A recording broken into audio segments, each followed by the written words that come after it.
YouTube chat, please. Please work. Okay, Twitch chat, refresh. YouTube chat, refresh. Test. Okay, I don't know why the first time it doesn't work.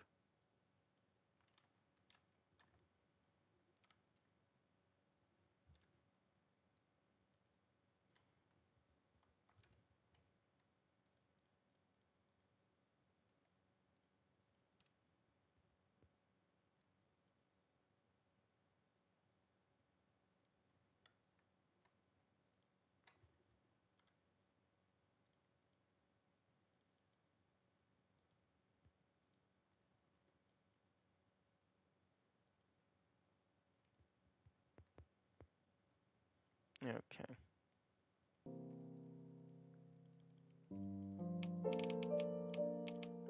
Okay, I believe, yeah, okay, this is my main file.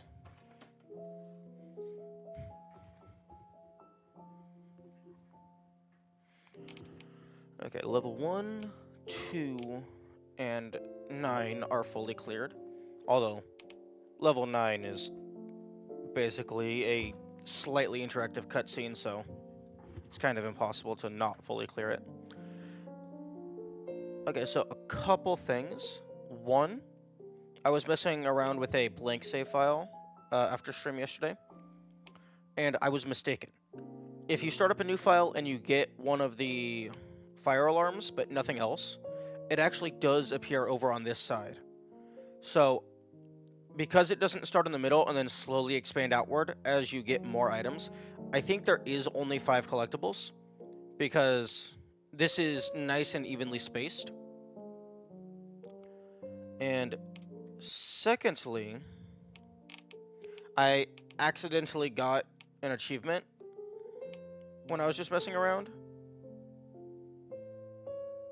Oh, well, I guess I didn't get it on this save file. I got Son of Man. I got it on my Steam profile. So I can go ahead and get it on this profile, although there's not going to be a pop-up.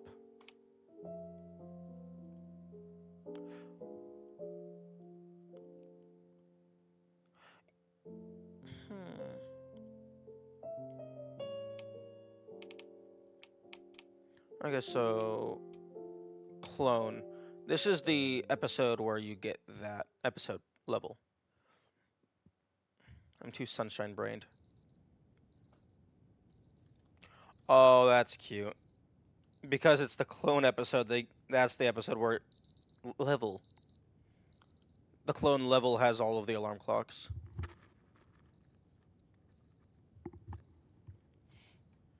Okay, before I continue, I'm gonna go grab my water.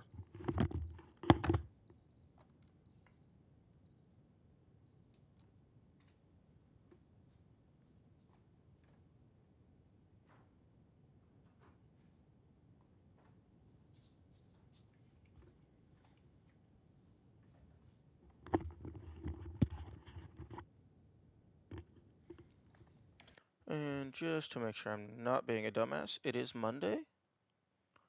It is Monday. Okay, I do not work today. So, full stream.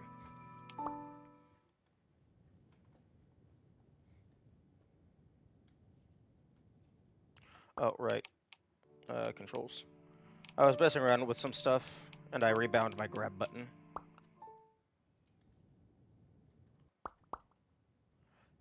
One thing that would be nice is to be able to see your tracked collectibles without having to leave the level.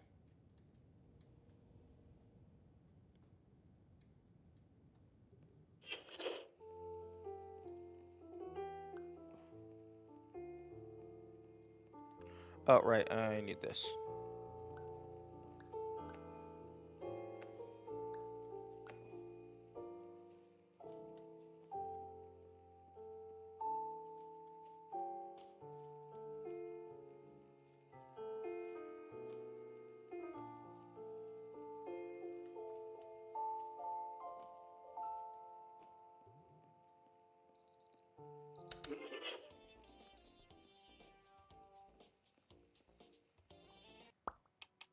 Okay, I am going to turn master up a little bit.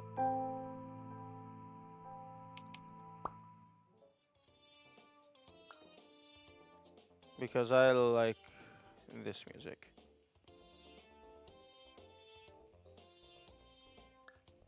Huh? Why is it making it so small?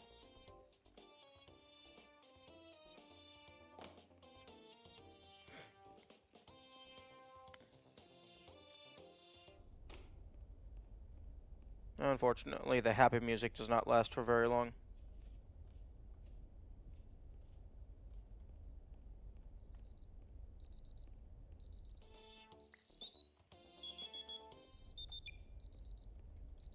Oh?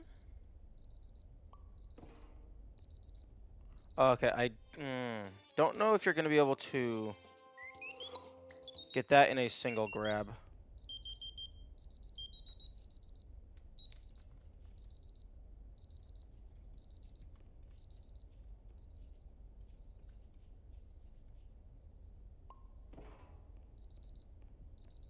Yeah, that's still pretty high up.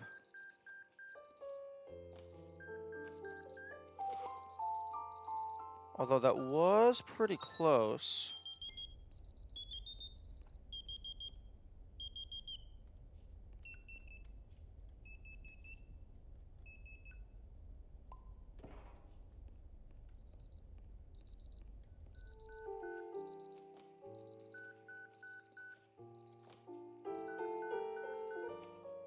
No.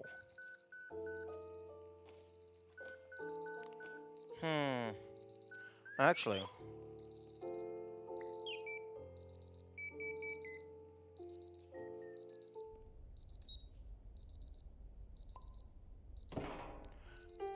if I could get this to be angled up onto the wall.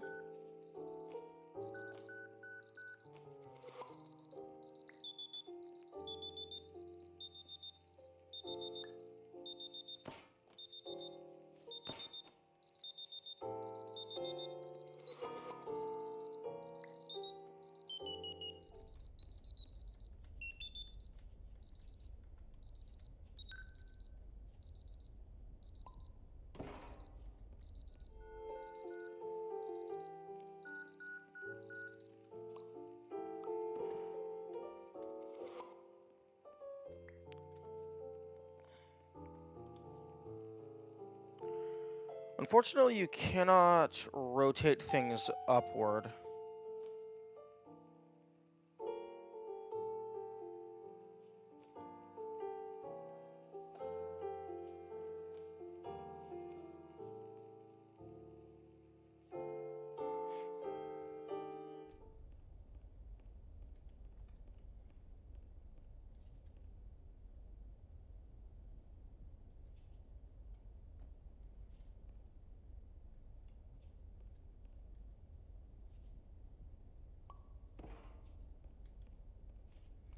I could have maybe gotten that a little bit bigger.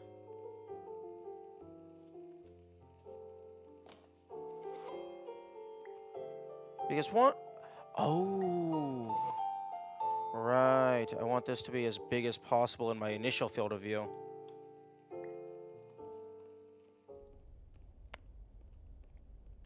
Because you can change the initial size in the field of view. And then you can also change when you place it.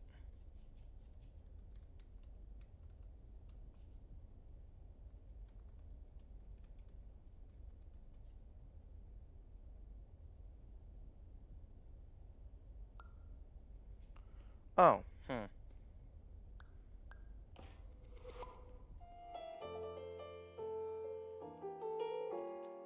So maybe if I make it slightly smaller.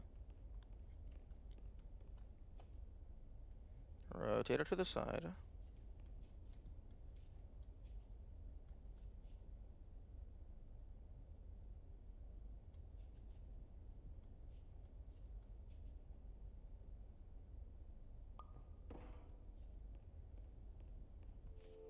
Unfortunately, that's not close enough.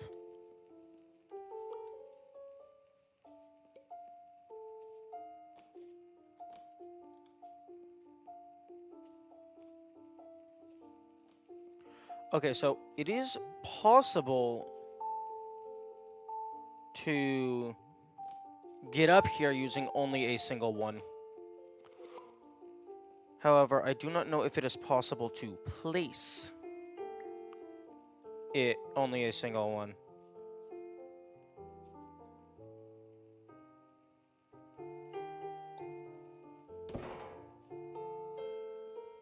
To get it to the size that you need. Oh, you totally can. Nice. Okay, so make it big. You go over to this corner. You place it up in this corner, close-ish to the door.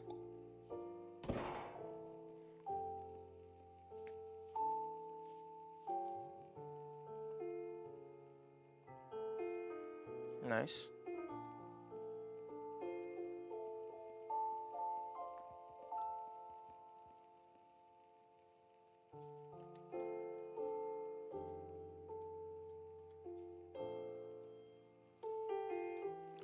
Okay, here we go.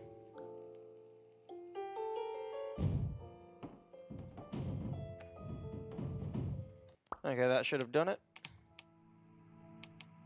Son of man, an apple for a head.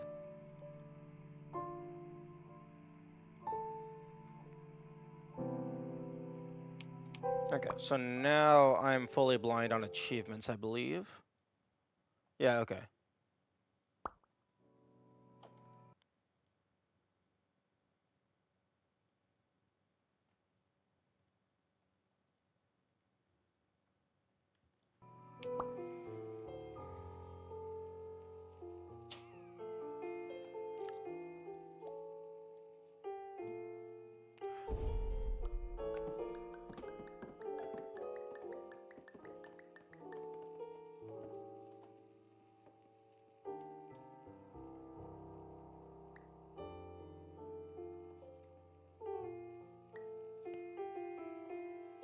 Tiny apple.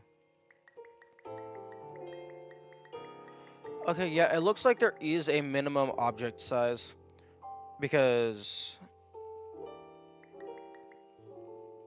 every time I'm duplicating these, I think they're all the same size.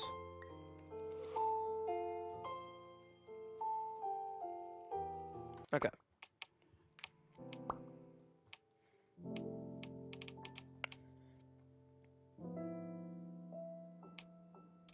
Okay, full cleared, cubism. Fire extinguisher, constellation, chess piece.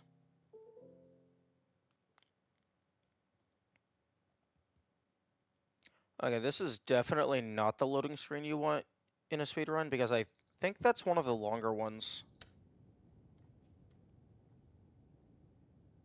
Fire extinguisher, constellation, chess piece.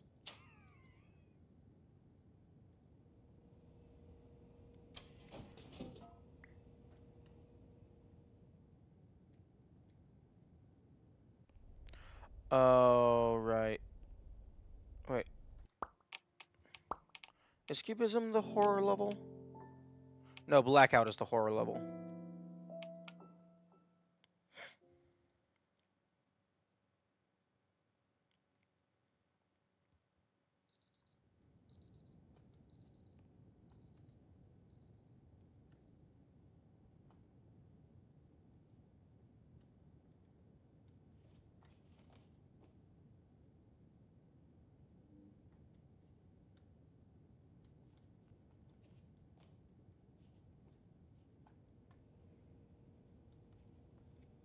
I love this game's humor. Especially, like, at the very end with reception being replaced with deception. Because they were making you think that you were completely lost when it was all part of the process.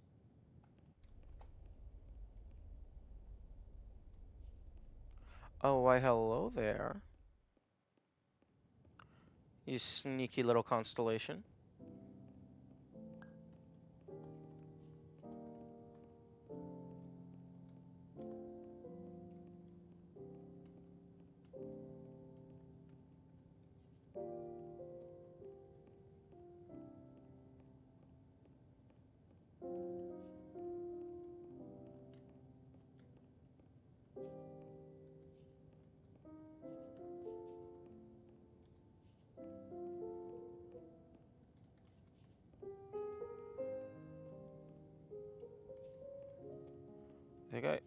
almost got it.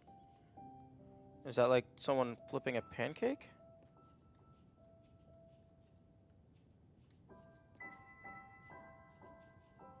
Oh no, it's a coffee mug.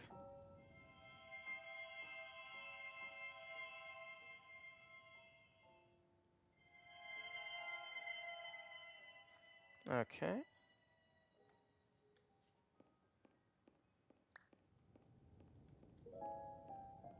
That was nice and convenient.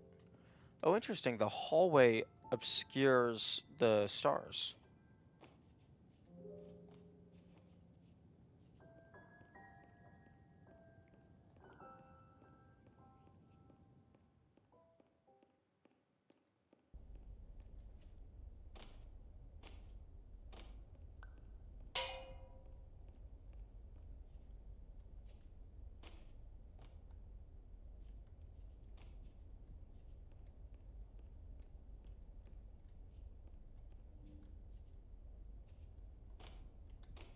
I'm sorry, what are you?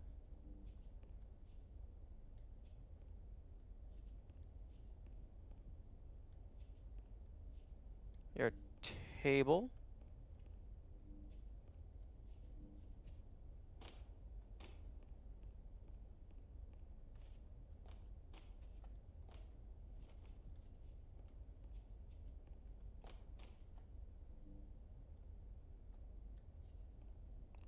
Oh. Easter egg.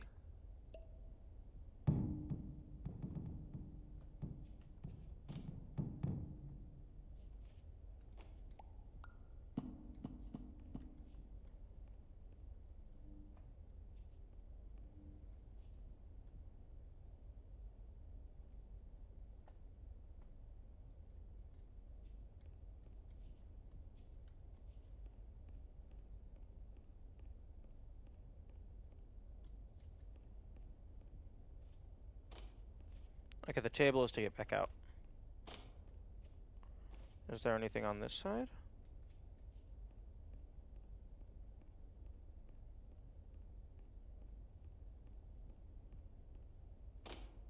Yes, yes, there is.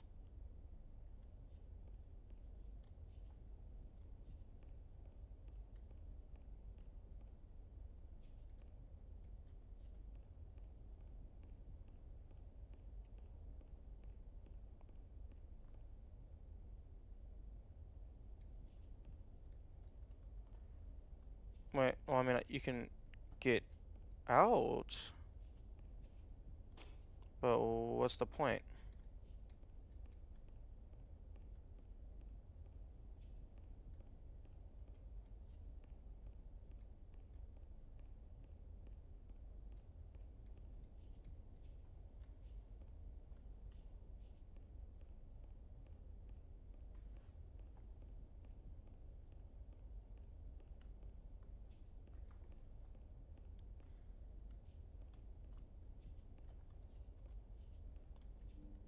I mean, they could have very easily not did that.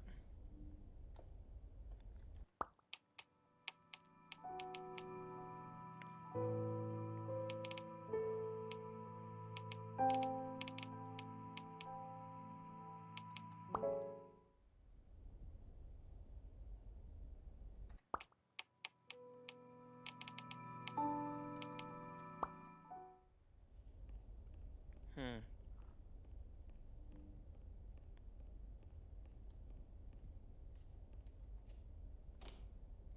Guess maybe just to keep things symmetrical?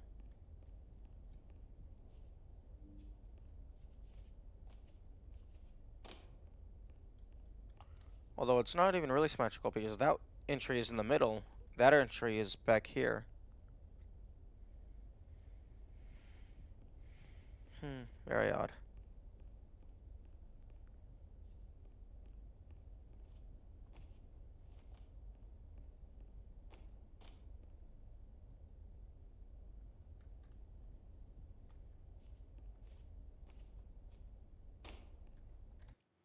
Okay, notes.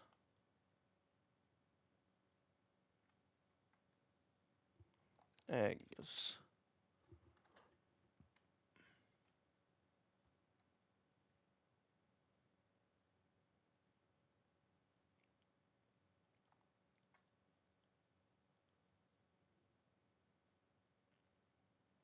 So that's the chapter 9 egg. Steam. Browse the screenshot.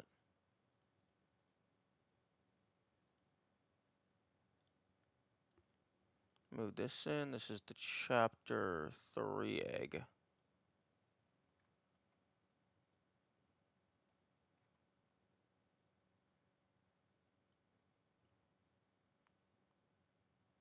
Okay, I only have screenshots for the chapter 3 and chapter 9 egg, but I'm pretty sure that I found one in chapter 2, and I found one in another of the chapters, but I can't recall which.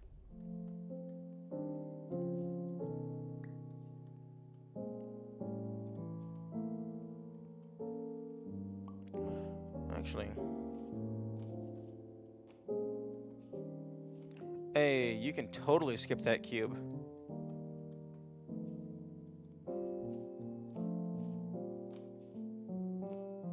Alright, fire extinguishers.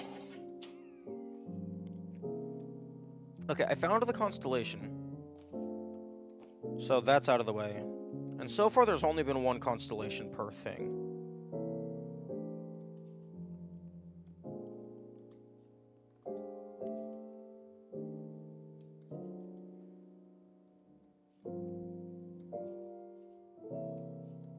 I'm sorry, who the fuck are you?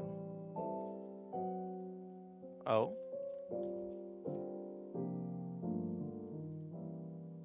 Hmm.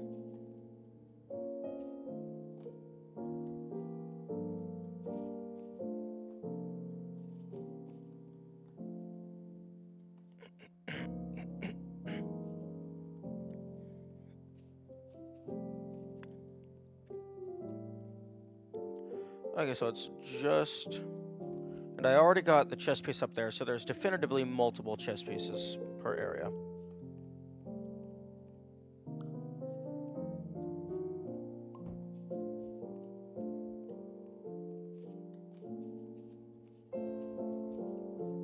Cubism, the new exhibit.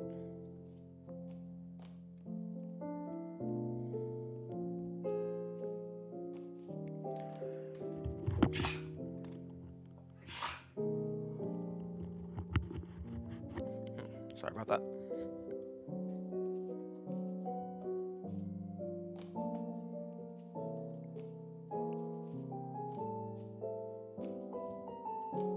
Yeah.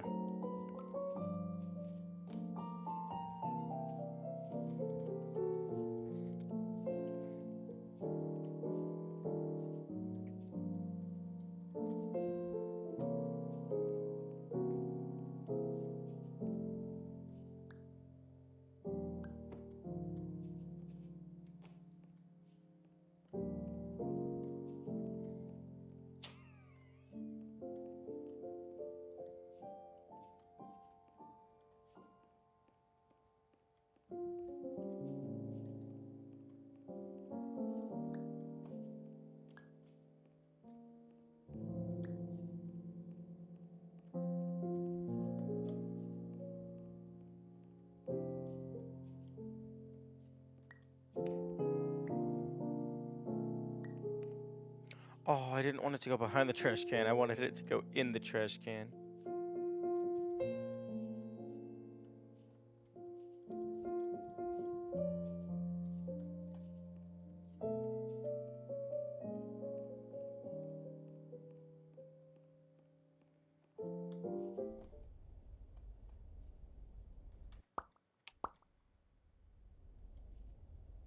Huh? A golden chess piece?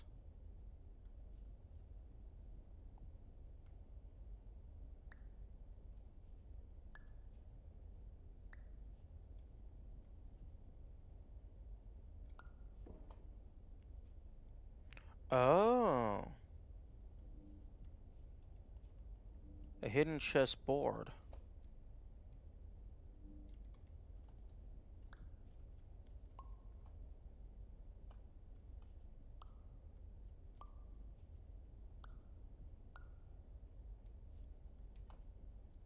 Is there anything in the floorboards?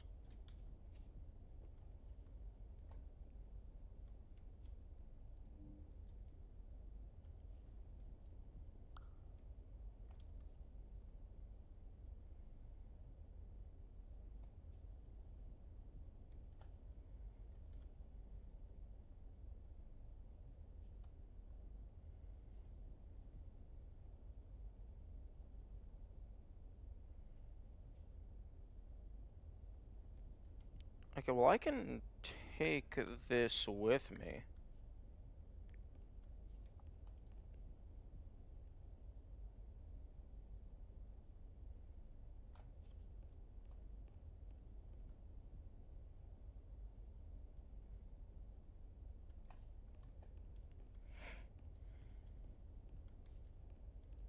Oh, except I can't.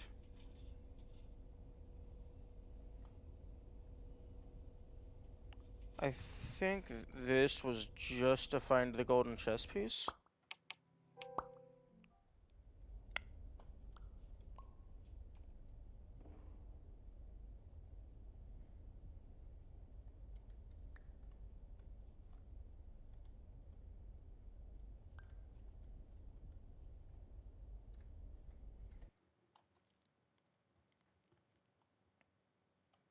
You know what?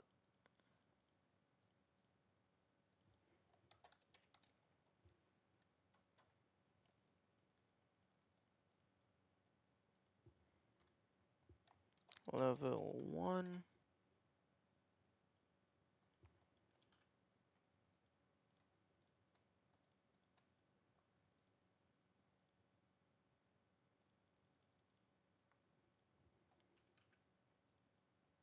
Duplicate.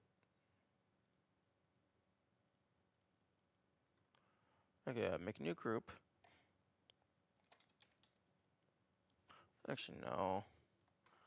Okay, I need to organize my notes better. So we are going to take a pause to do that.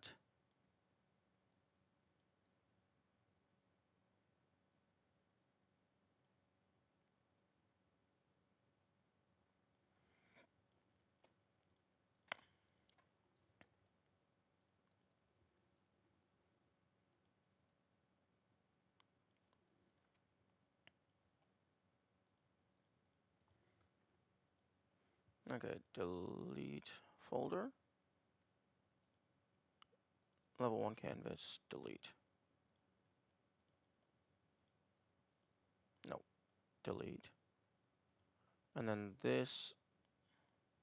Okay, yeah, that's the default file. Okay.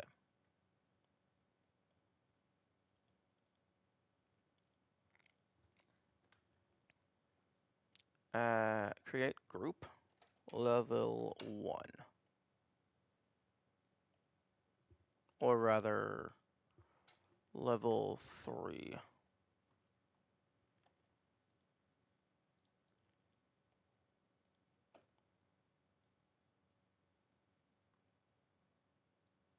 Let's just make this real big.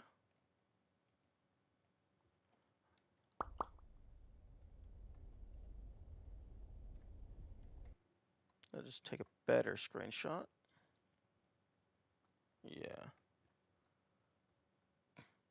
Okay, so gold, chess, bishop.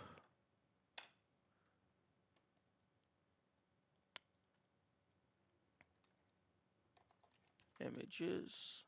No, rename. Images.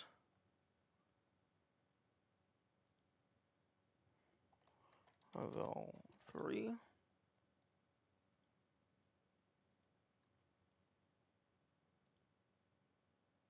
Okay, so gold, chess, bishop.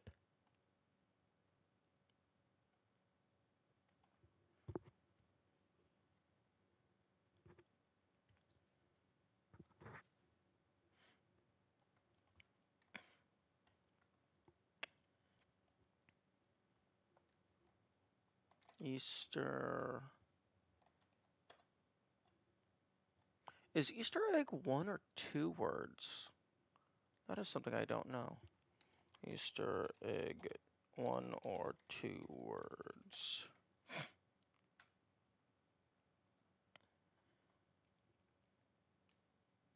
Okay, it looks like it's typically 2 words.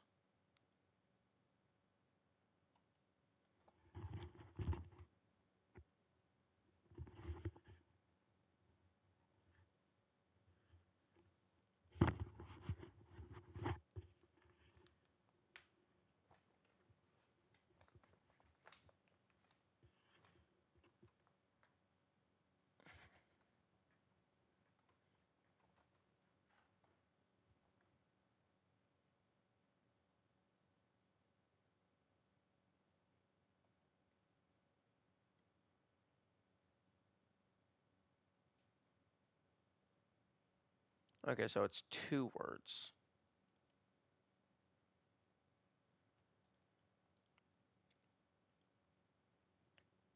Okay, so Easter egg 3.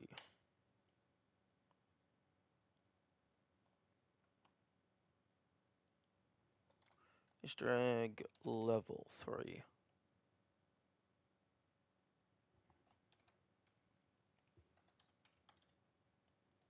Easter egg level 3. That's a good file name for that. Although I'm probably going to get a better image at some point.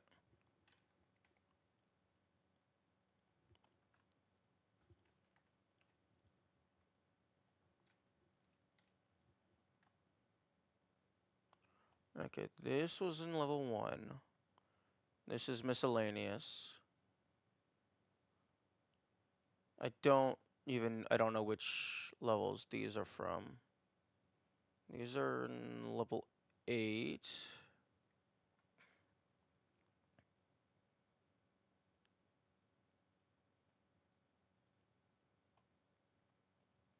Okay, that's letters.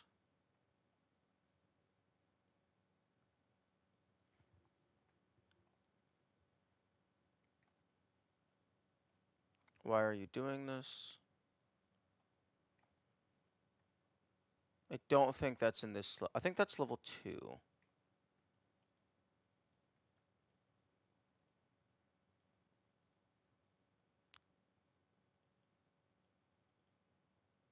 Okay, so level 3, I can shrink this group down.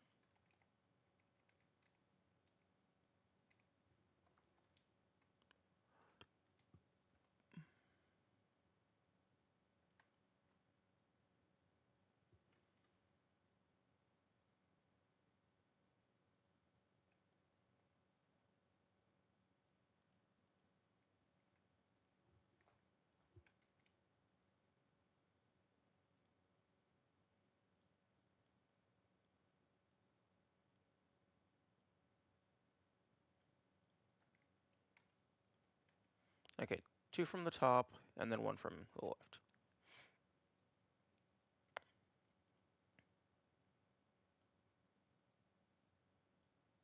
There. That's nice. And then I can move those all around as I see fit. Okay. Now let's...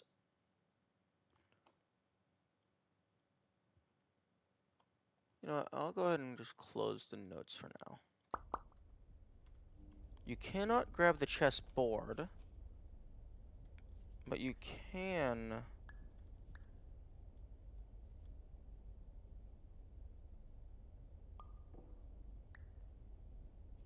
grab the chess piece.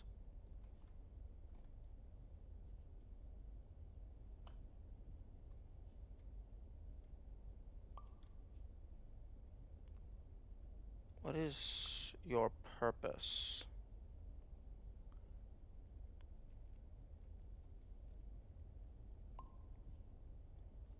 To be a fake out?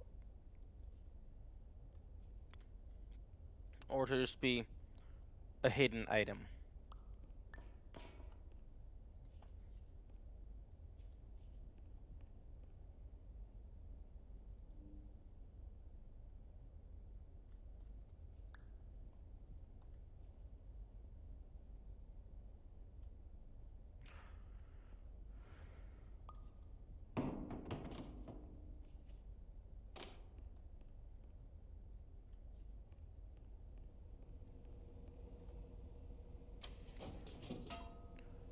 Well, you could definitely take some of this stuff back up through that hole.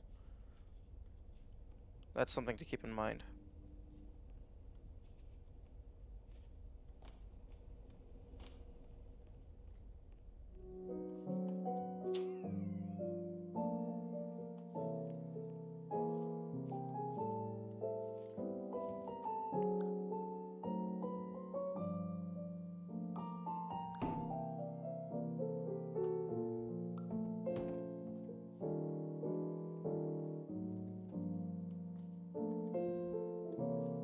There's a deadbolt on this one.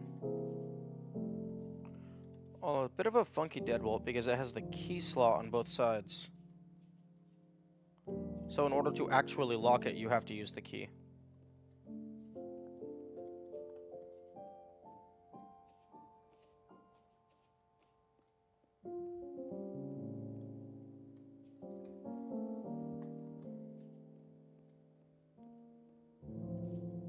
Oh, apple. I cannot interact with the apple.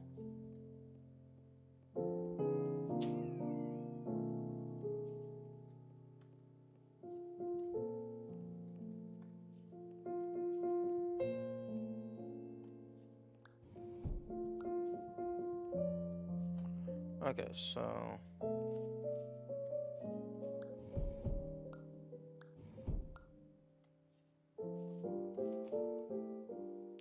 this blueprint is level 3 blueprint.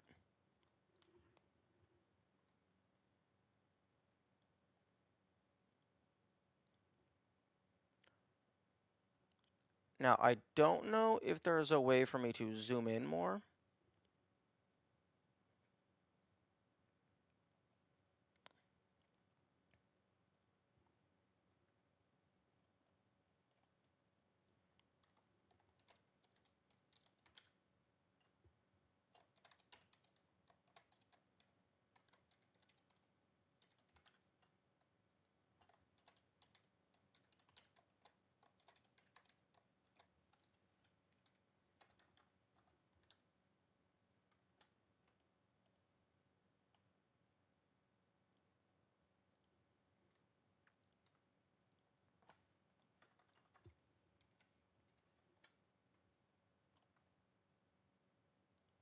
Okay.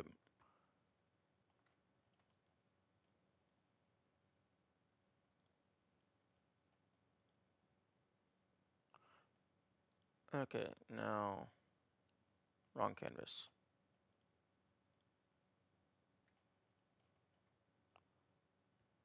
Okay, now... one of you was... okay, so... this file right here can go away.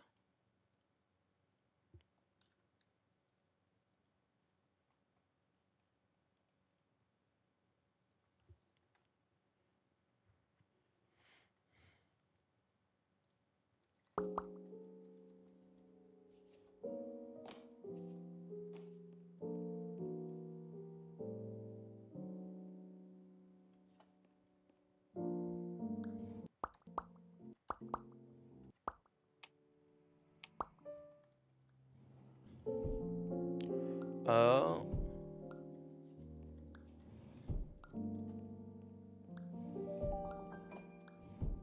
Okay, I was expecting one of these to allow me to just keep pushing it into the ground, into a secret tunnel.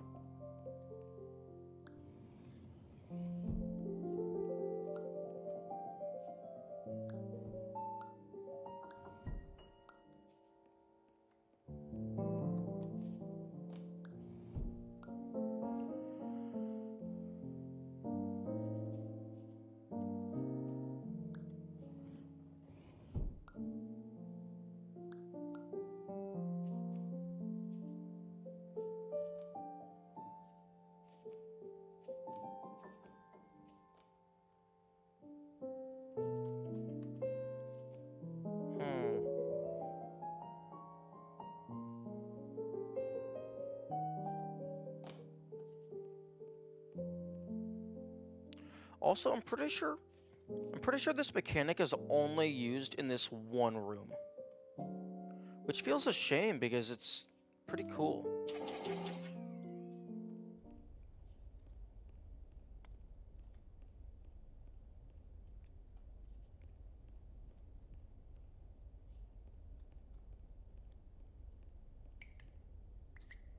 Duck.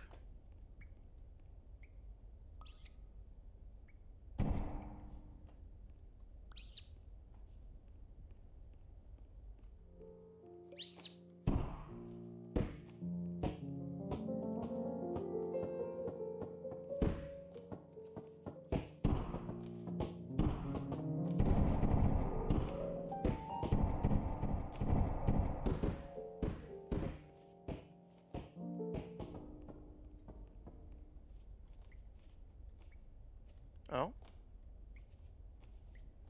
You can kind of climb up this. It's like a pseudo spiral staircase.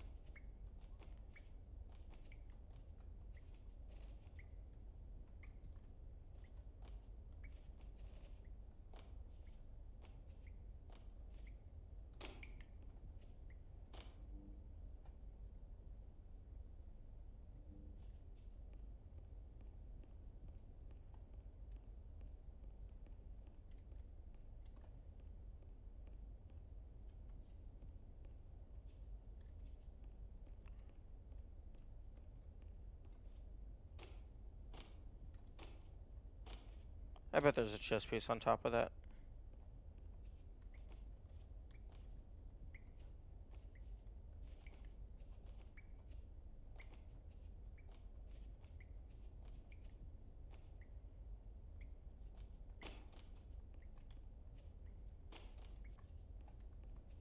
Okay.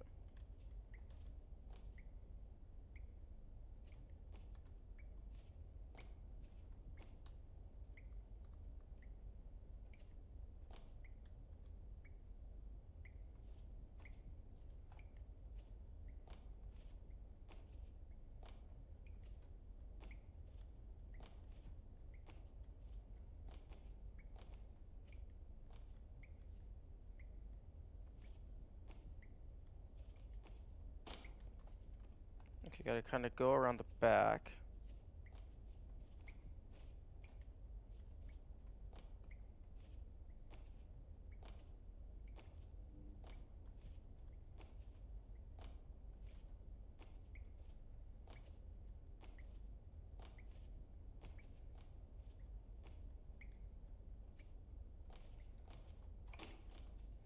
Okay, I think I actually did get to the top of it. Because it's not super high, as you can see from that. I don't think I saw anything on top of it. Although that would have been a cool place to put one.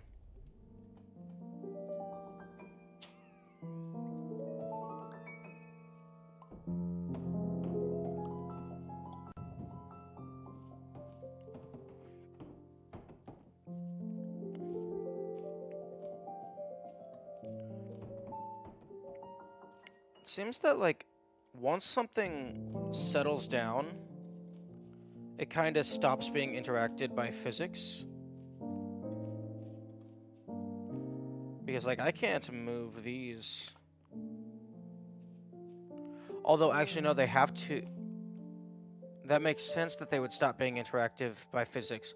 Otherwise, this top slab up here would just fall down and immediately it would fall apart.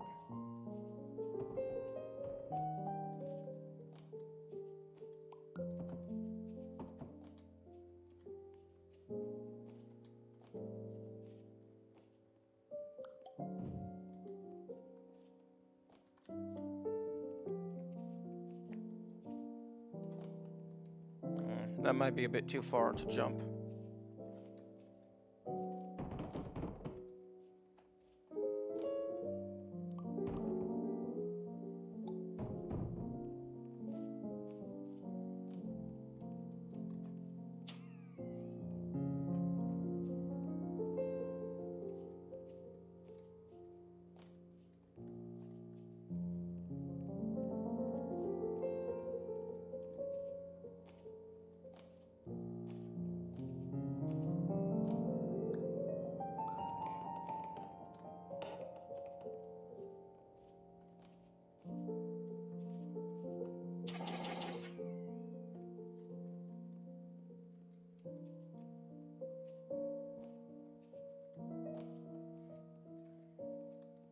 That's cute.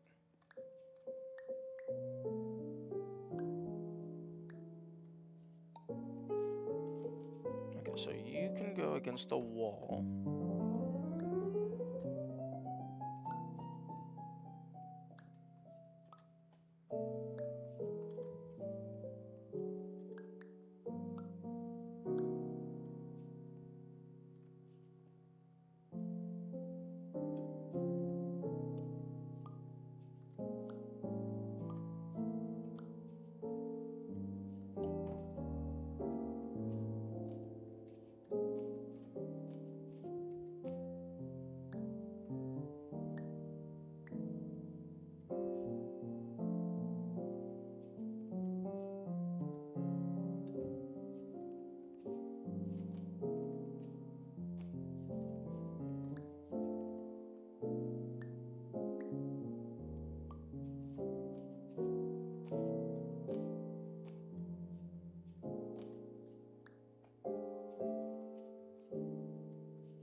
Oh, there's actually nothing up here? Interesting.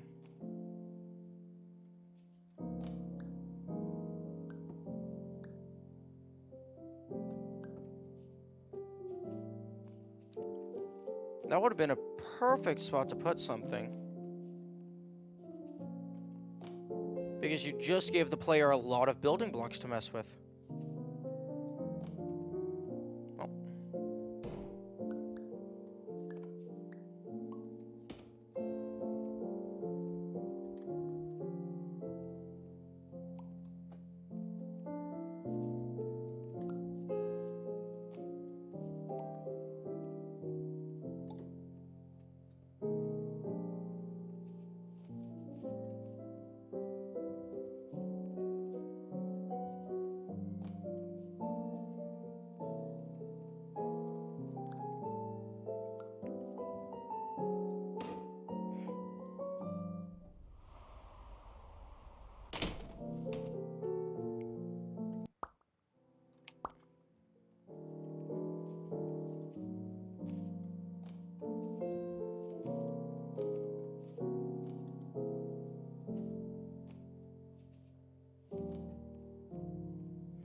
Okay, and this is a secondary blueprint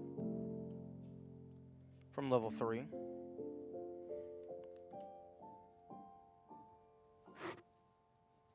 This one actually doesn't have a logo on it, which is interesting.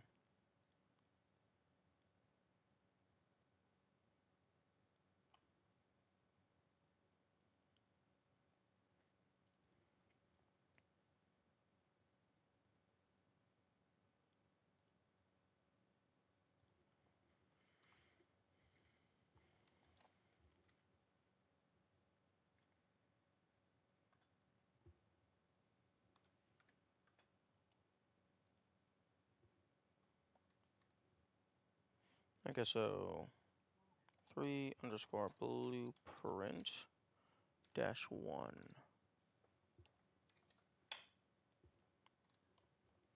3_blueprint-2. 3_egg. Is blueprint 1 or 2 words? Blueprint. I think it's 1 word. Yeah, it's just 1 word.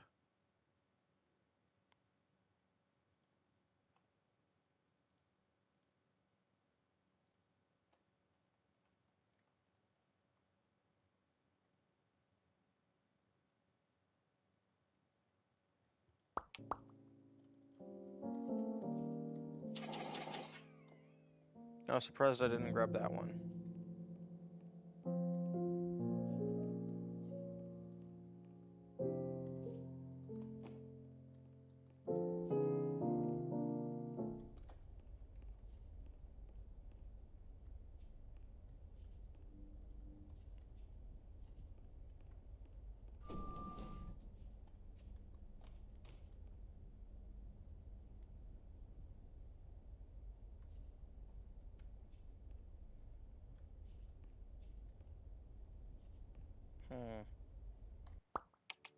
Main menu. Let's see, progress. Okay, I found there's only one constellation. I got all the fire extinguishers. Now it's just the chess piece.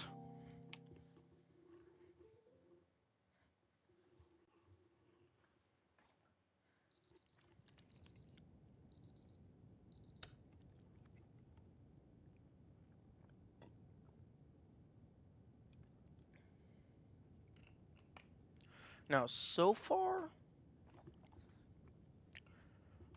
I don't think any of the chess pieces have just been like hidden around a corner. Like so far, I think they've all been like you have to actually get to them.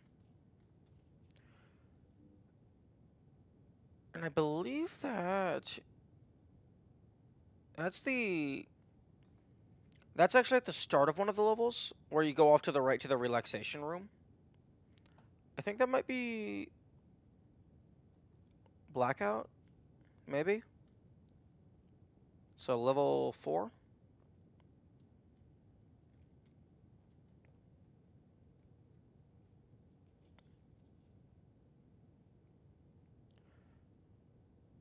It would be nice. I mean, I guess this is the way to check which pieces you have, but I would like to be able to check on a per level basis.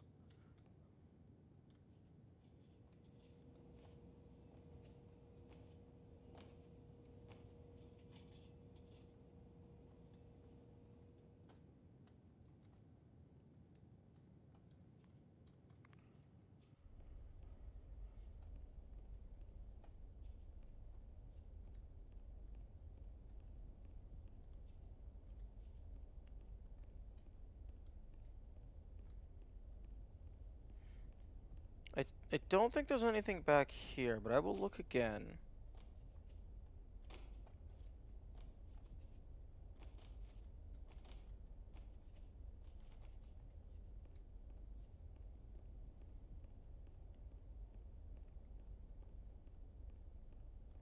No, actually, can I... Looking at my monitor, can I increase the gamma?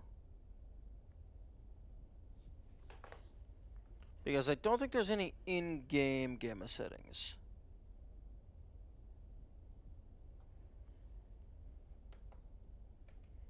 Okay. Display. Brightness.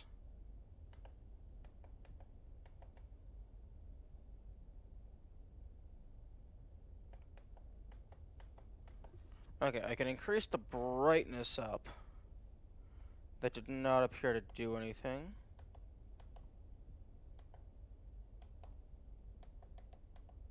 Contrast.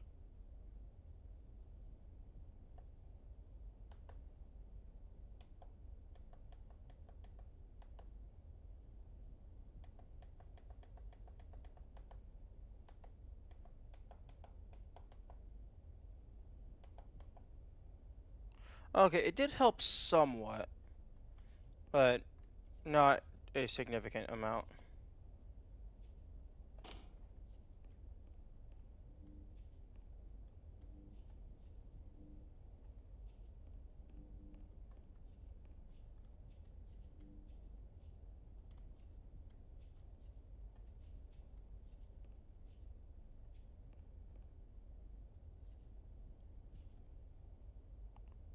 I use something?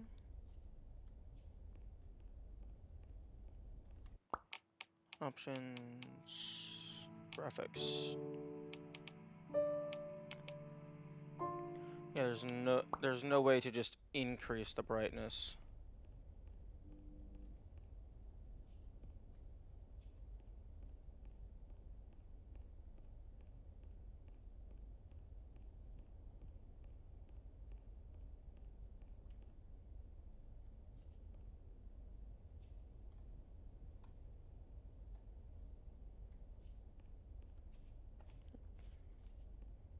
Yeah, I don't know why they have that hole there. It doesn't seem like there's anything there.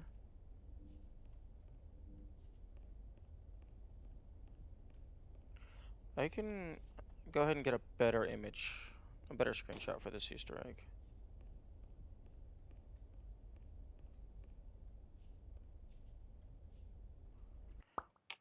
Can I disable the HUD? That would be good. That would be cool.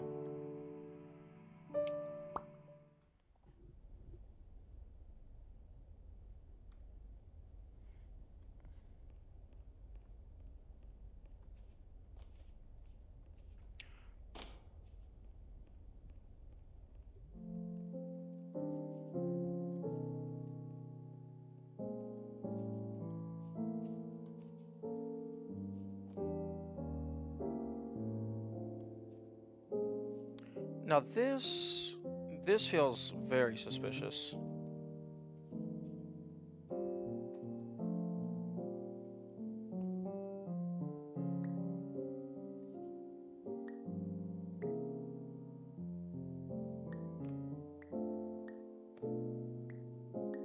Oh, except that's a wall back there.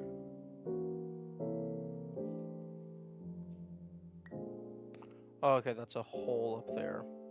Okay.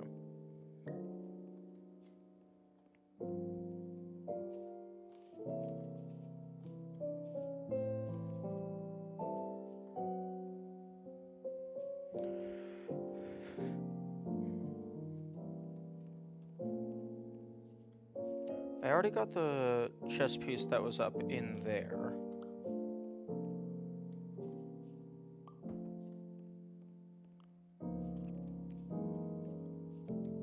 I don't think there's any reason to go back in there.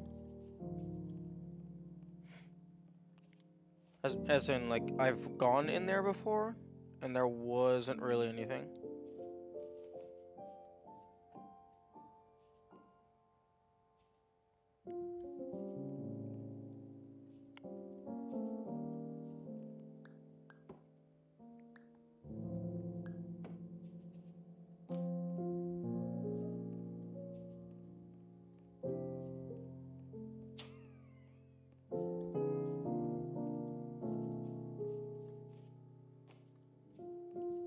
Do not cross.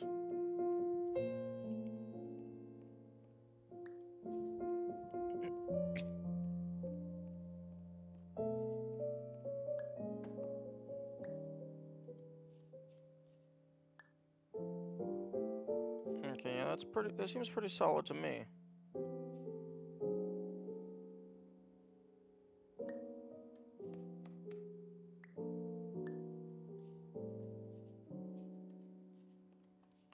Is there anything I can grab through there?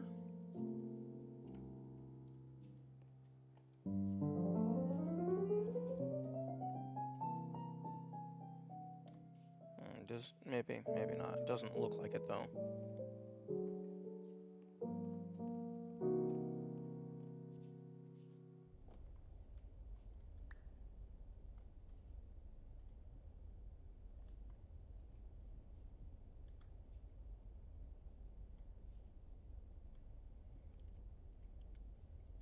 Okay, let's see if there's another funky looking floor panel.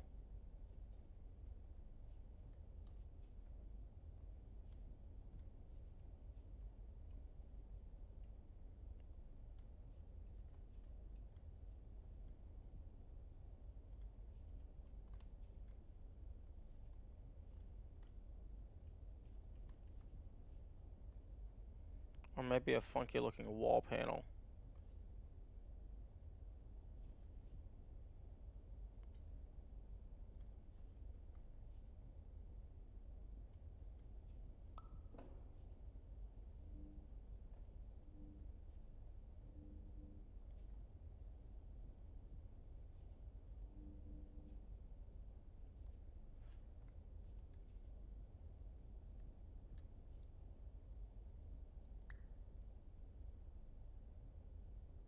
It looks like some specific tiles on the chessboard have shading on them. Okay, no, that's just shadows.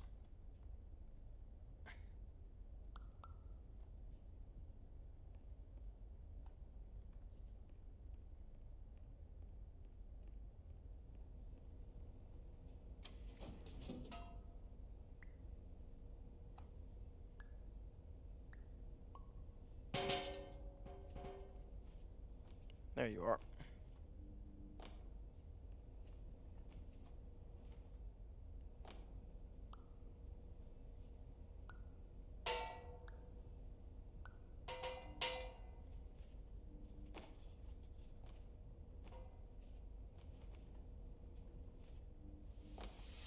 Got it.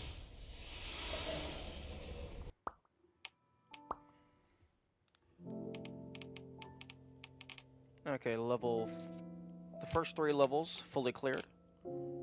Blackout? I imagine most of the fire extinguishers are in that one hallway.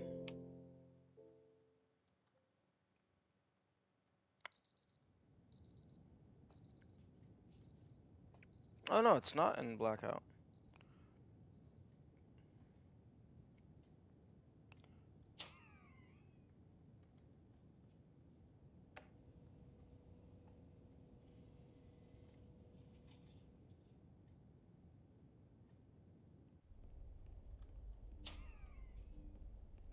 Okay, I'm just gonna go along the left side.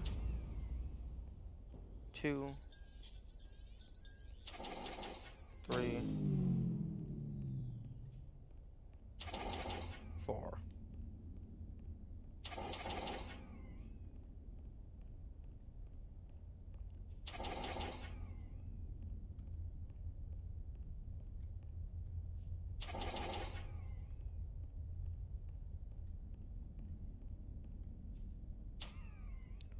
Okay.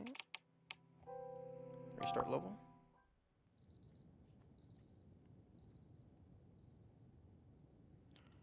Okay, and the blackout itself is on a timer.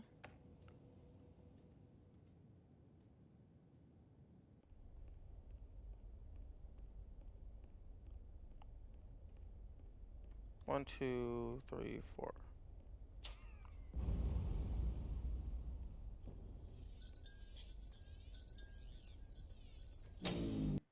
Okay, and I'm actually gonna see if those were the ones that I missed. Okay, yeah, those were the only ones that I missed. Because the first time through, well, I mean, it was new and fresh, so it was still actual horror. Okay, so it's just the Constellation Room.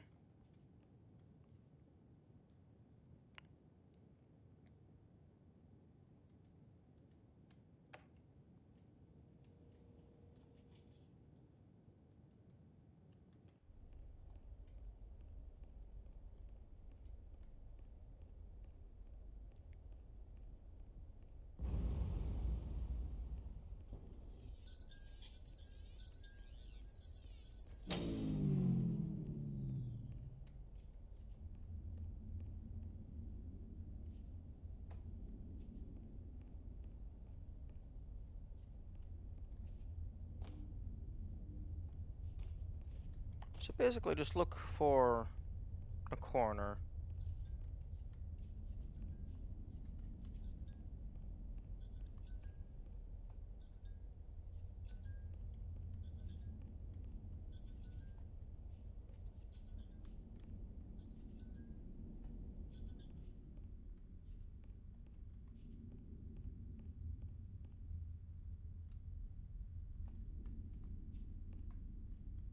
Oh, door closed behind me.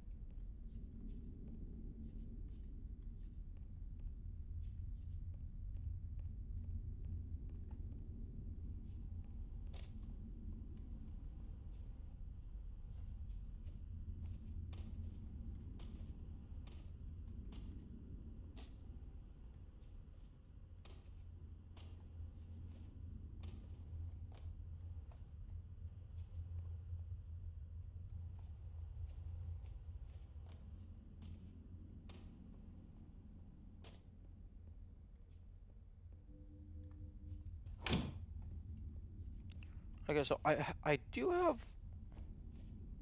all the chess pieces, so that makes me think there actually isn't anything up there, which is a tad unfortunate.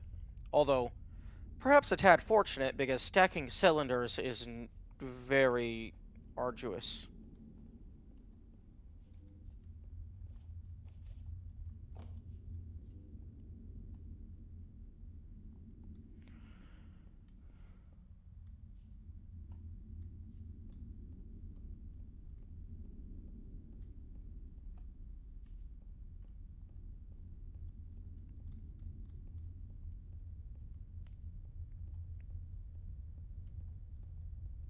Actually, this would be a good room to put it in.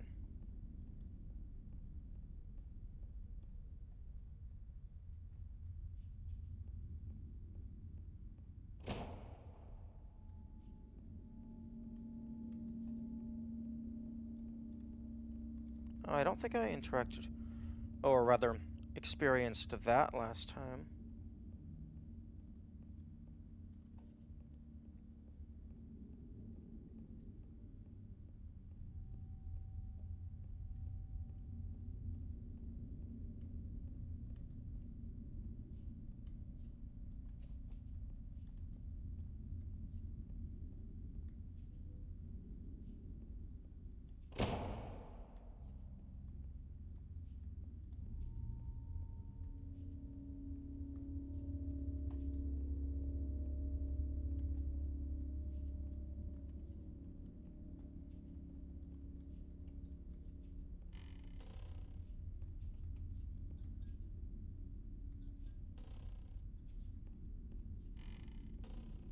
Actually, it's possible that the Constellation Room only exists in dark mode, but I could also just rush forward until I find until like I activate the generator.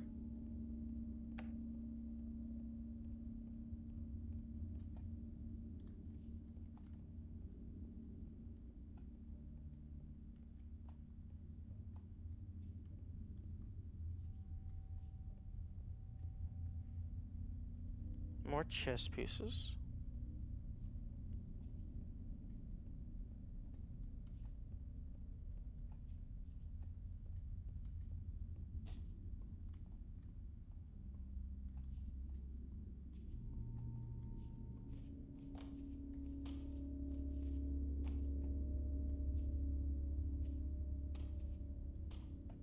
Oh, this would be a nice, clever spot to put it.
There we go.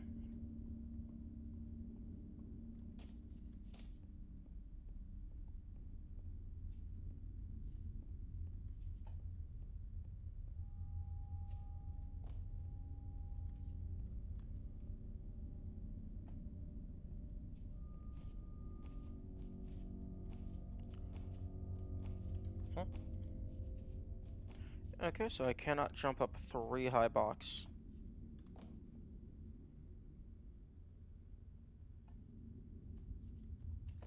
Okay, I doubt it's going to be in this room because there was a chess piece in this room. And it would be weird to put 2 of the collectible secrets in the same location.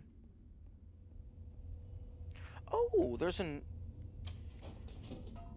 recycling bin here. I thought maybe the reception desk was the only one.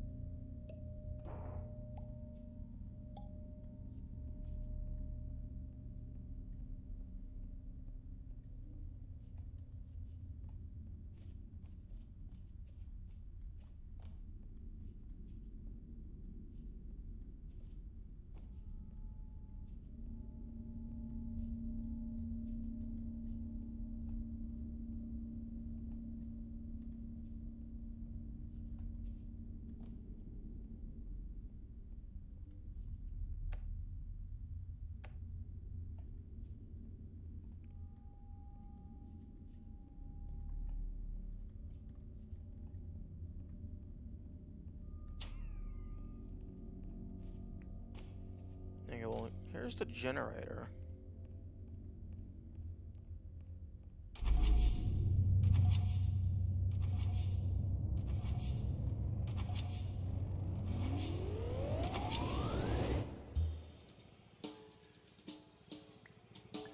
Bees.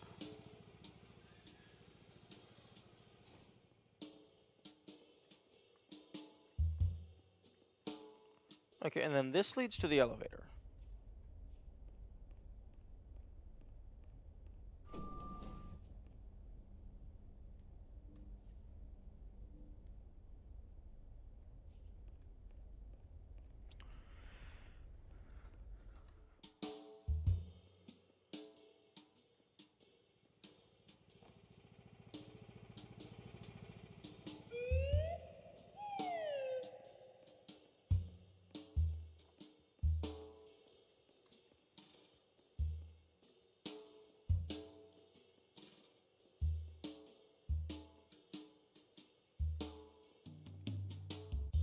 Okay, so now, in theory, it should be a lot easier to look for... Is it you? Do I need to go get some beans? No, because there's this.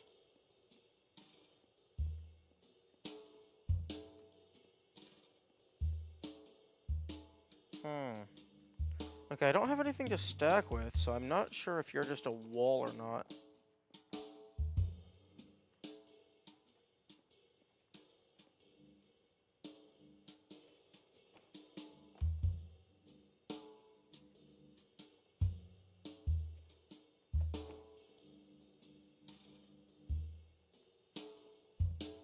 Because I can't pull things through that door.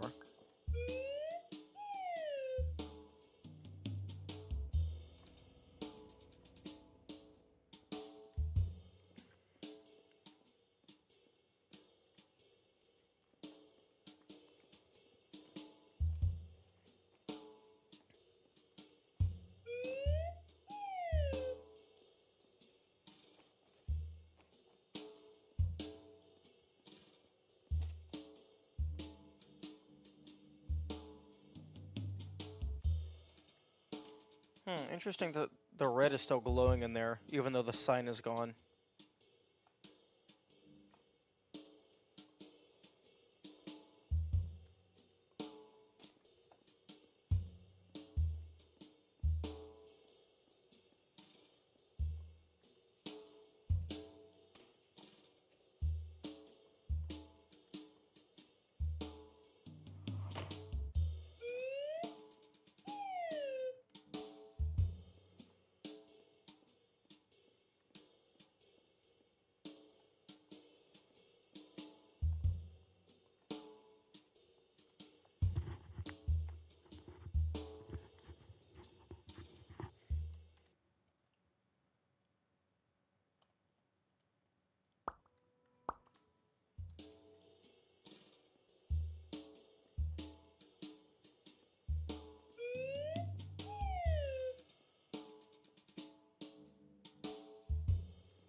Okay, I'm gonna hold off on jumping down there. I'm gonna see if anything's changed on this side. No, okay, no, these doors are still closed.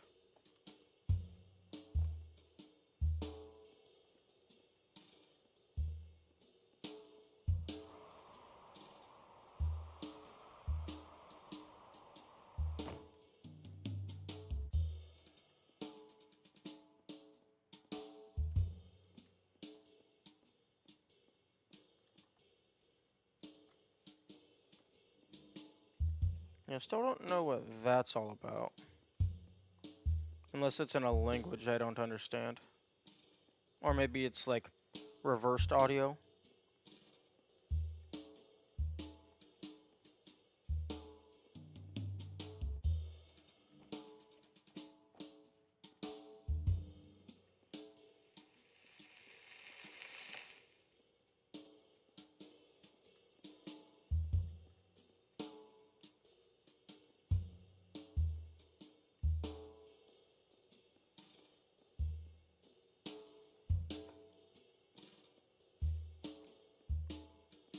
Interesting. I felt I was pretty thorough.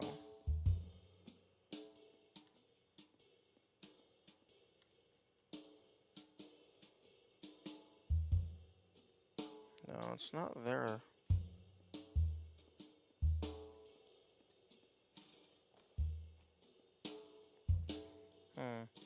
Okay, well, I guess maybe I can try rushing into the room and doing something before they pull the switch.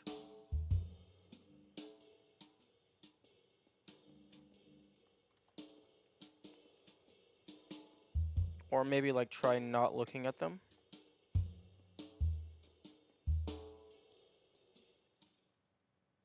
Okay, no. Not looking at them does not do anything.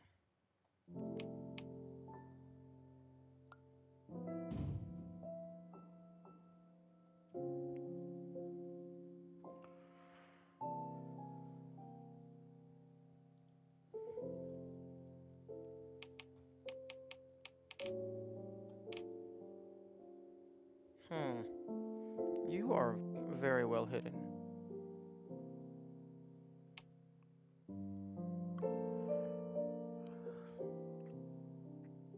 I'm gonna come back to you. This one has all of the things.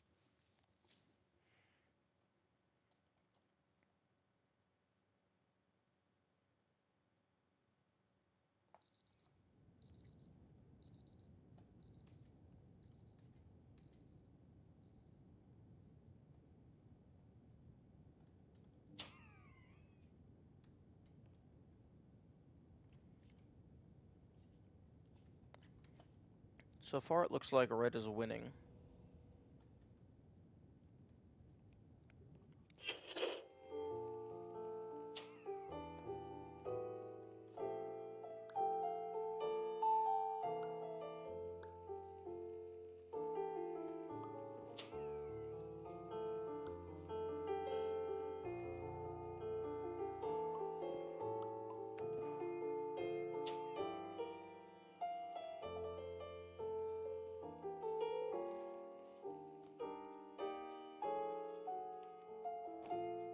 Interesting.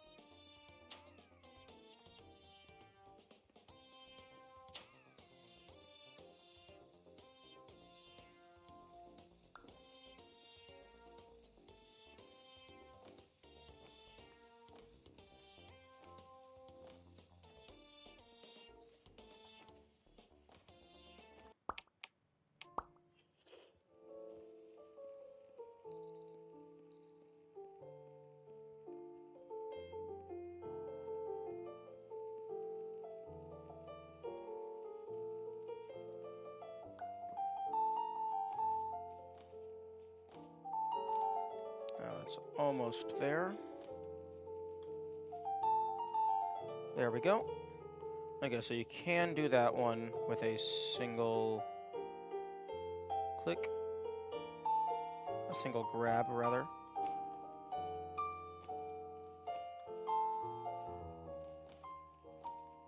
Just a little bit finicky.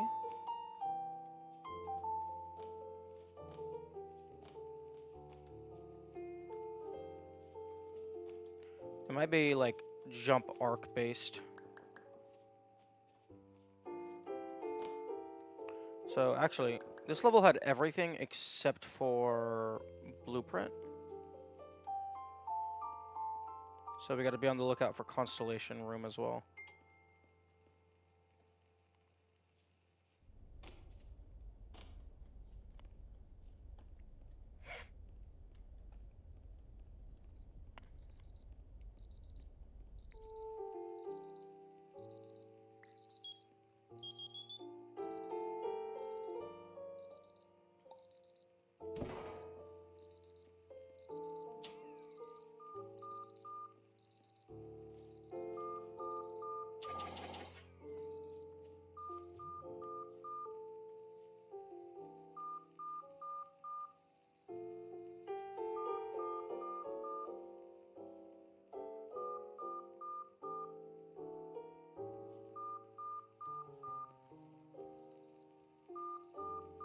I wish there was an option to keep the smiley face cursor. It's unfortunate that it has to go away.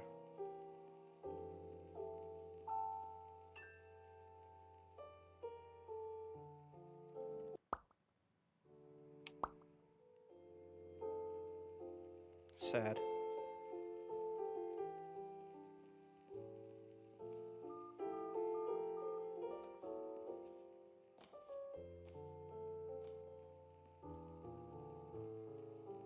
There's probably a mod to make it permanent.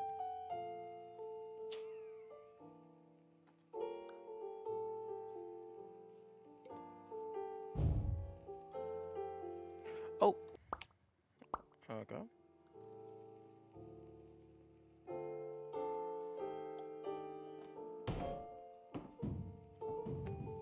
Okay, you can definitely do that with one click.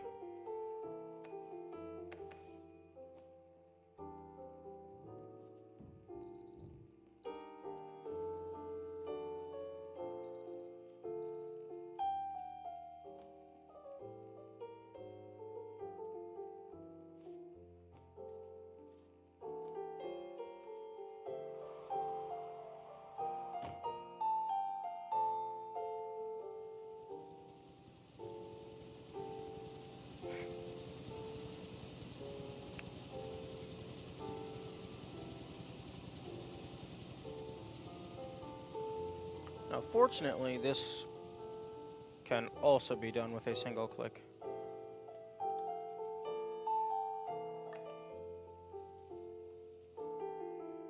Or a single grab use.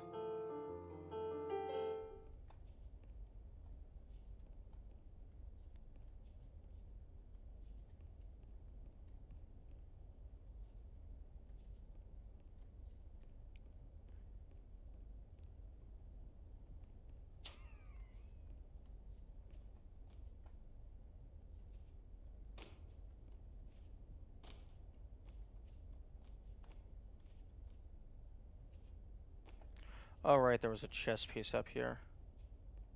They're probably not going to do multiple things using the same thing.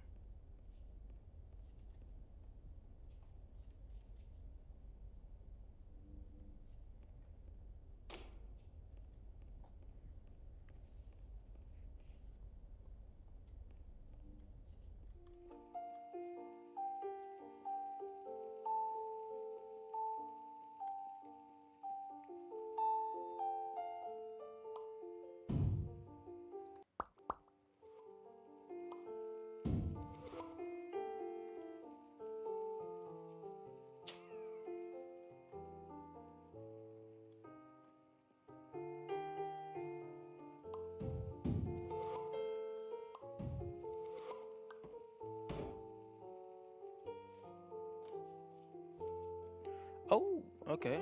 You can definitely do that using just one.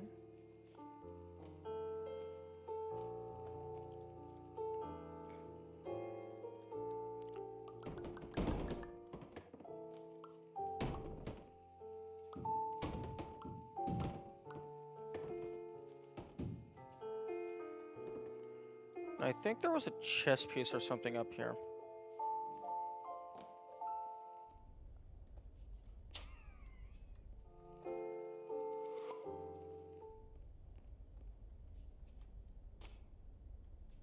Oh, breaker. No, wait, that's the voltage meter? Like how you check how much energy you've used over time? Or for the past month?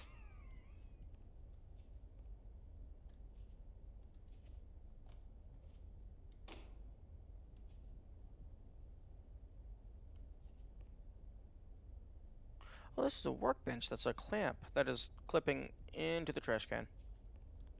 Unfortunate. The trash can did not deserve that. Oh. Hey.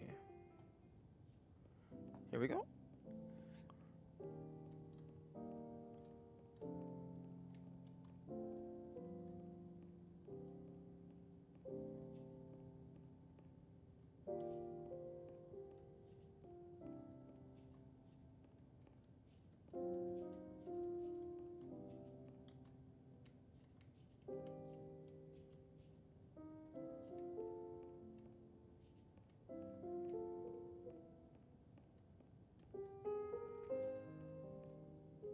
Dream soda.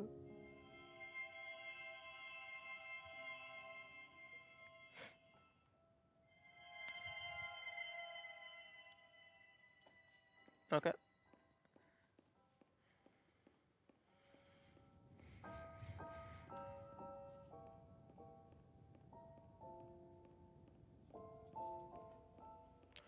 Okay, so that is the constellation.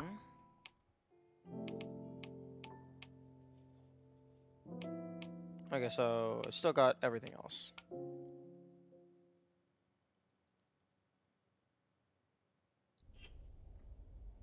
That one might be a contender for the shortest loading screen.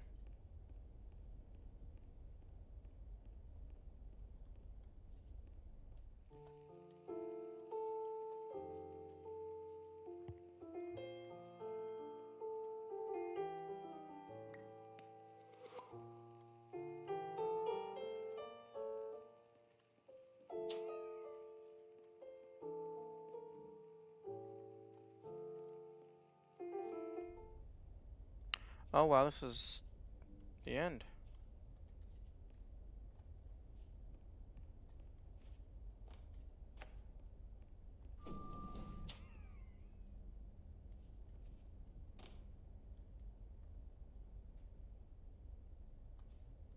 Interesting.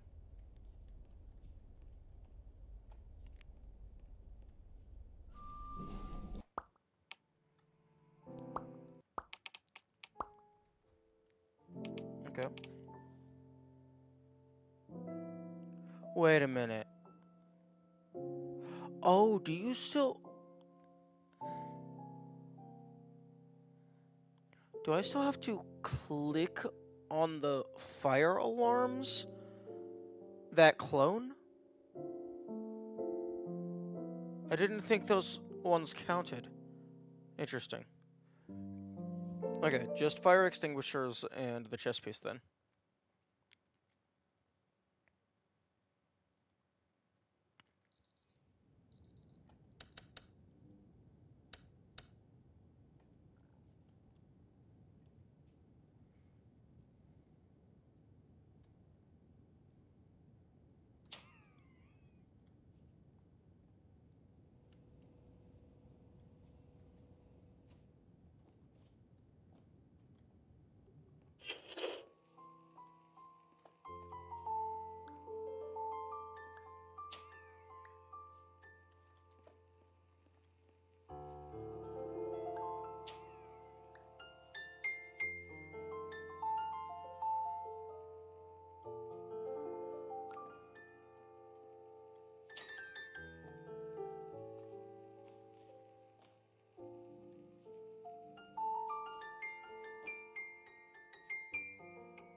Oh, yeah, because I think this one cloned as well. And that one definitely cloned. But now they're stuck out because they're activated and you can't clone them. That's very interesting.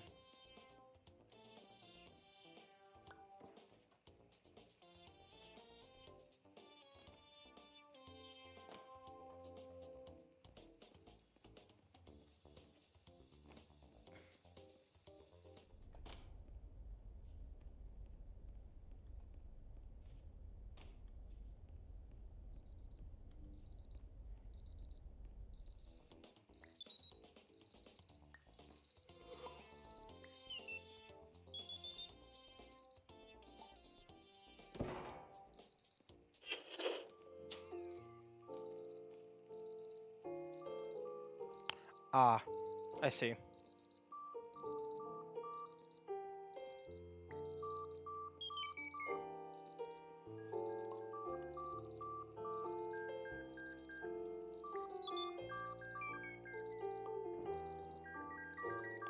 I need to stack these up to get to the top of that.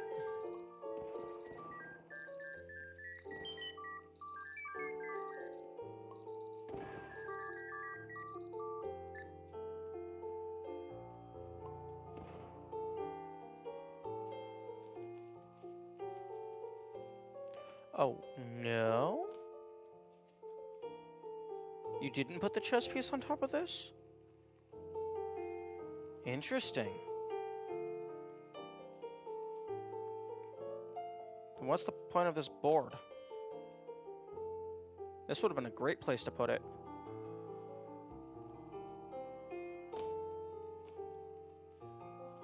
Actually, hang on.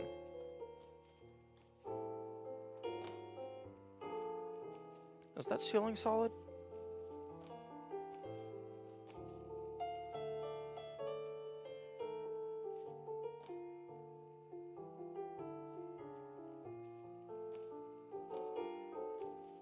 I can't tell if that ceiling isn't solid or if that's just how it looks when viewed at a non-standard angle.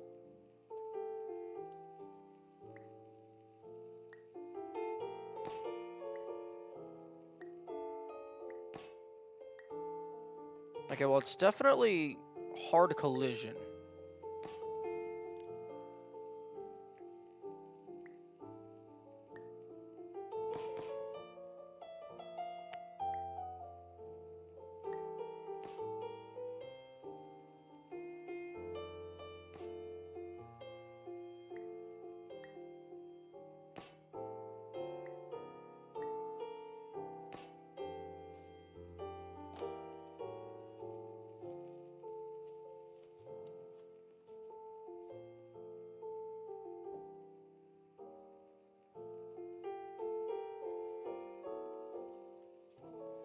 Well, I can...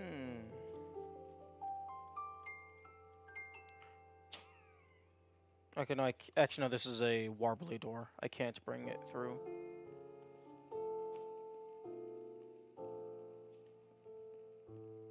Wait a second. Can I... do this? No. I want to keep the smiley face.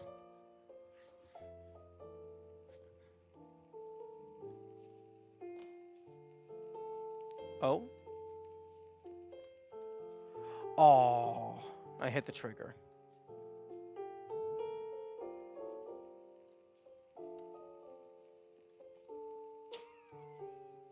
Okay.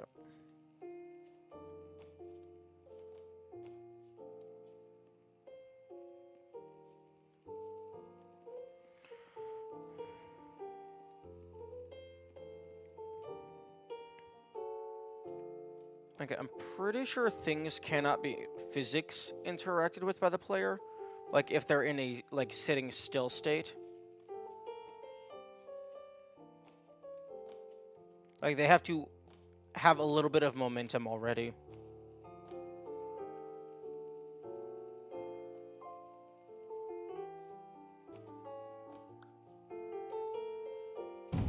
Like that.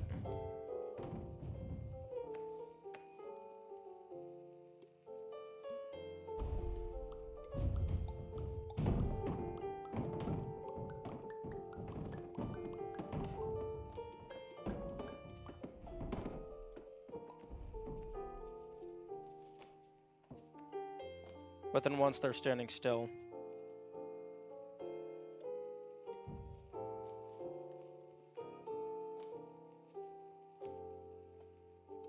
I think this is missing a texture.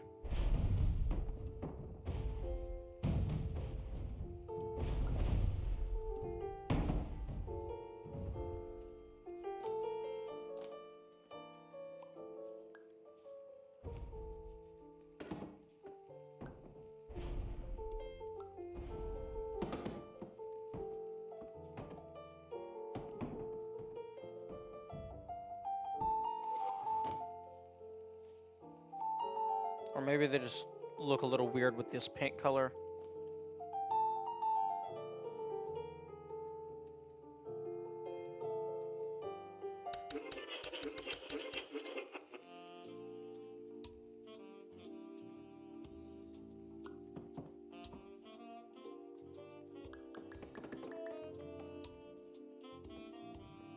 Oh.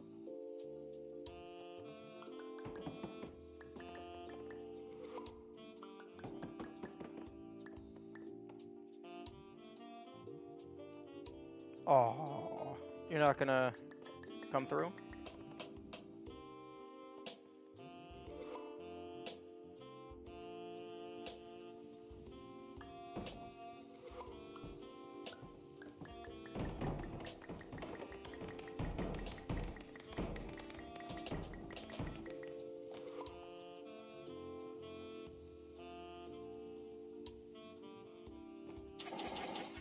There we go, that was probably it.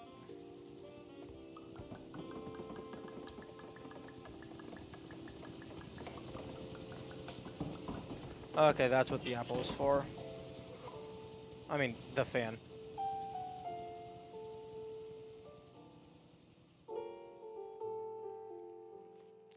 Ah.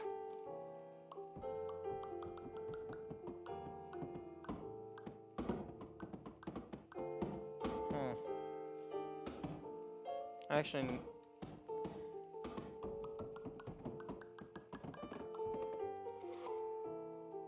Okay, I need to be more precise with this.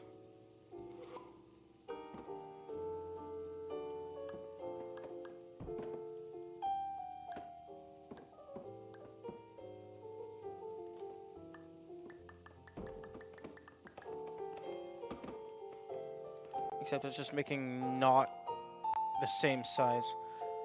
Because I was wanting to try and get up into that vent. Because this vent does not have a cover.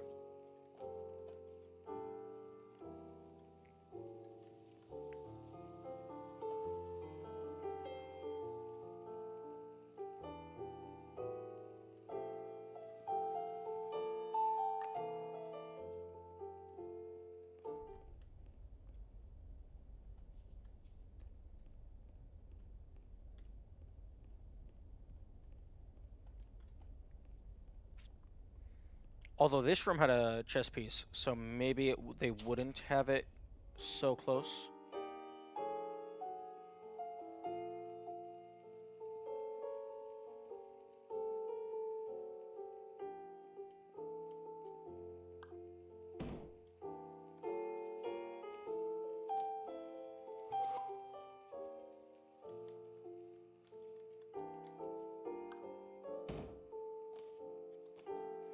Man, how did I have this? No.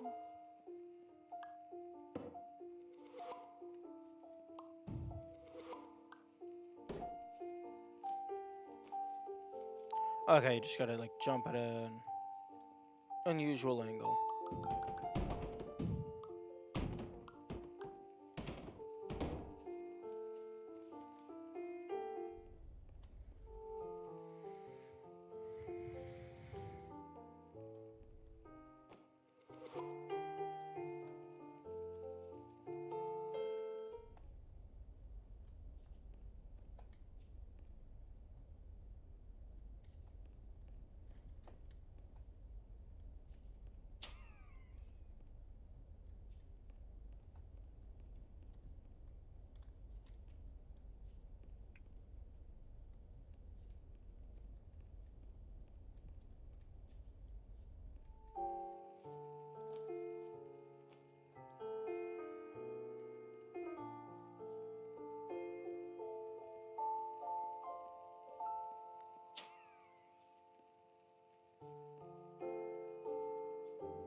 I can maybe get up this? I don't think there was a item filter past the... this. Oh, and this is the one that gives you infinite. Well, I mean, it doesn't give you infinite, but it gives you a bunch of this.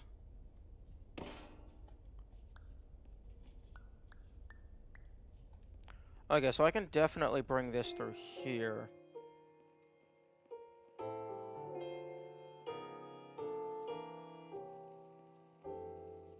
And then use these to climb. Although, it's going to be a little slow. I have to take them one at a time.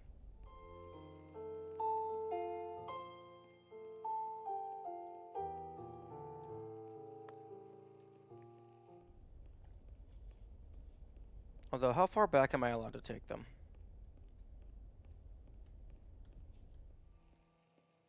I could also take them into here.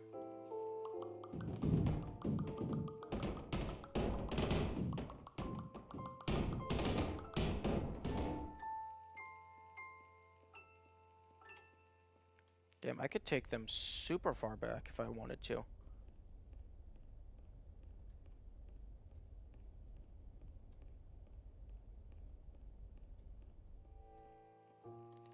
I could take them all the way back here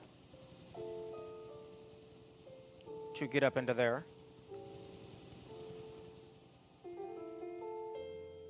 Oh, they don't... Okay, there's the last grill. They don't have any grills. I keep saying grill because I'm thinking Emancipation Grill from Portal. But they don't have any item filters along this entire stretch because you can't hold these.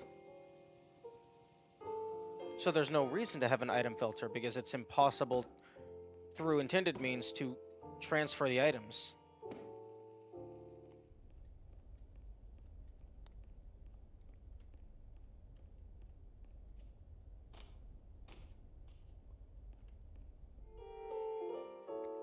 So I can 100%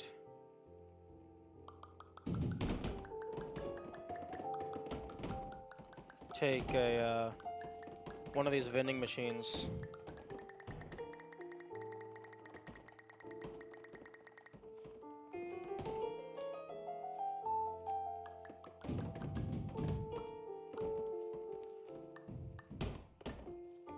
I can 100% take one of these vending machines back.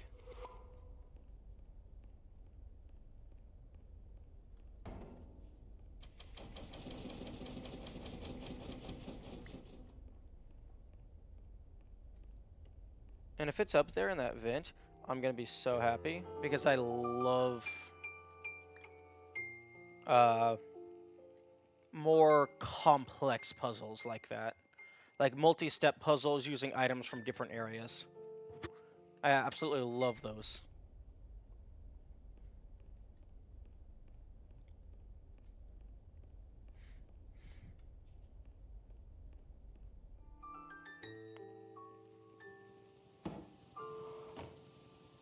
Well, the first things first. Okay, the fan. This thing is not affected by the fan.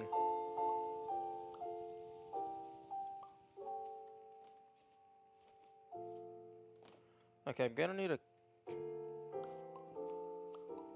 I am not gonna need a couple.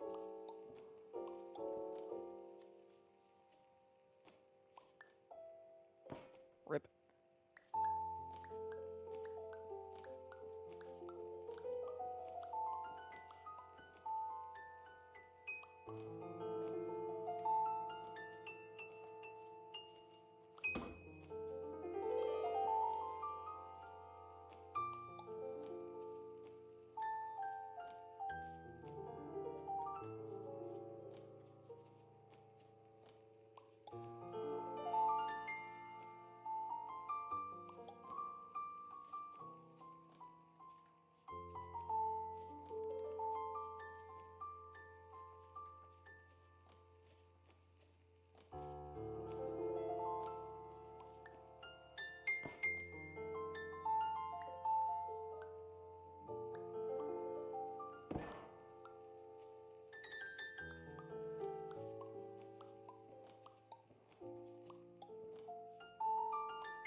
Nope.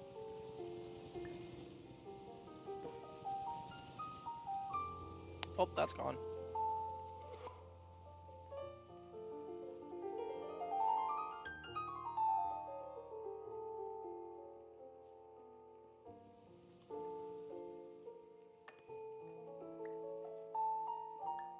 I'll leave that there. I don't think I'm gonna need it. And I have a bazillion more over here.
Okay, no, nothing up here.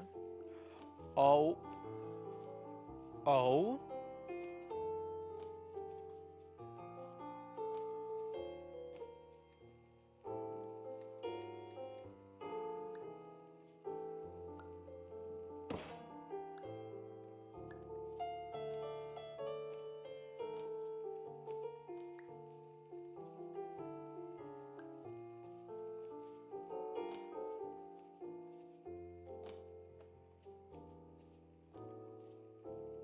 Crap.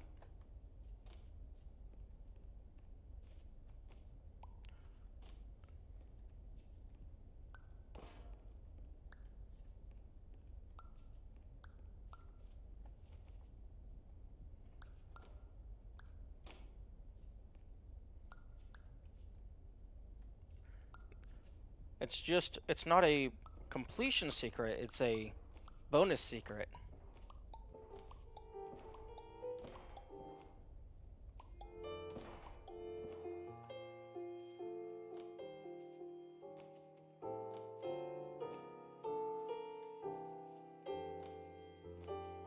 Okay, yeah, I think that one is stuck up there from the collision. I'm gonna go grab another.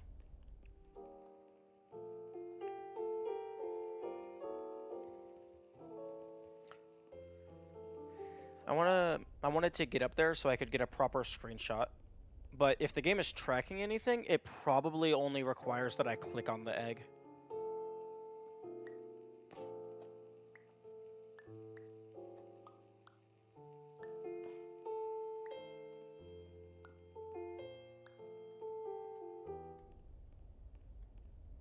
Okay, I'm just gonna leave you there.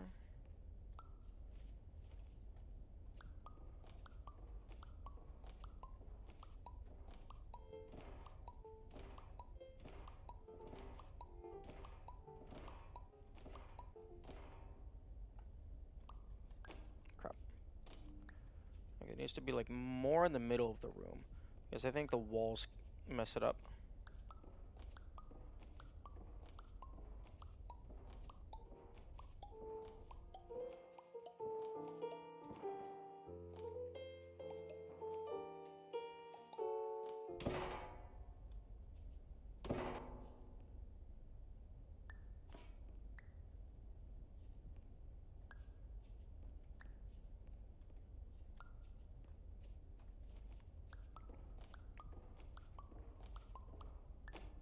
Crap.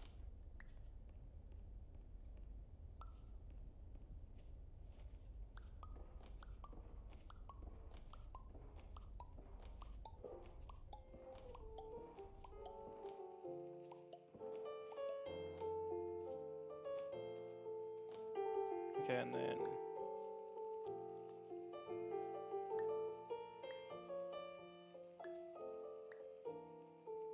make you a little bit bigger.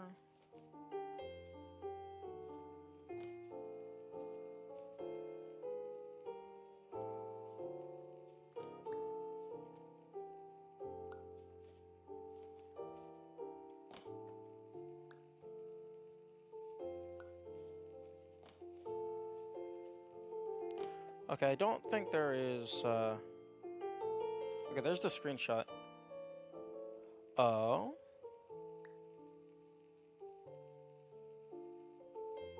Interesting. It changed colors.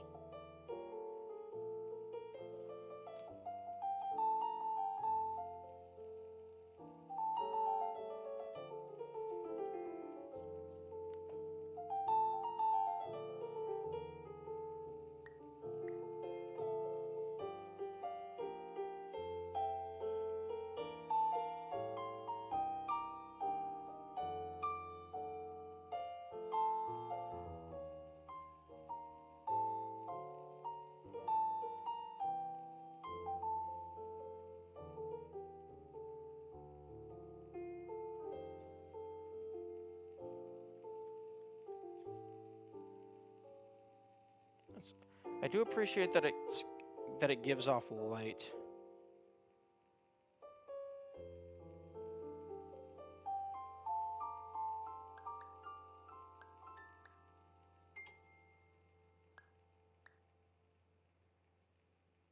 Hmm.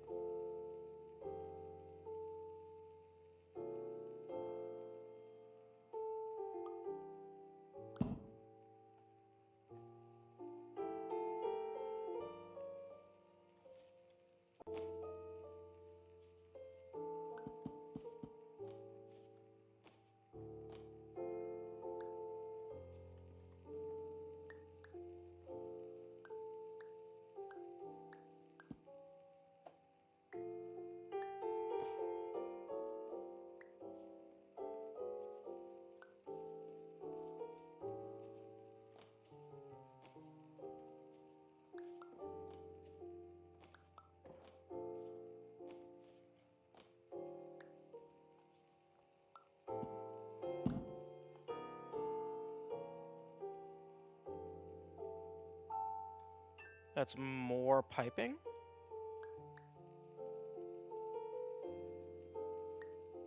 Oh. Oh, bye-bye.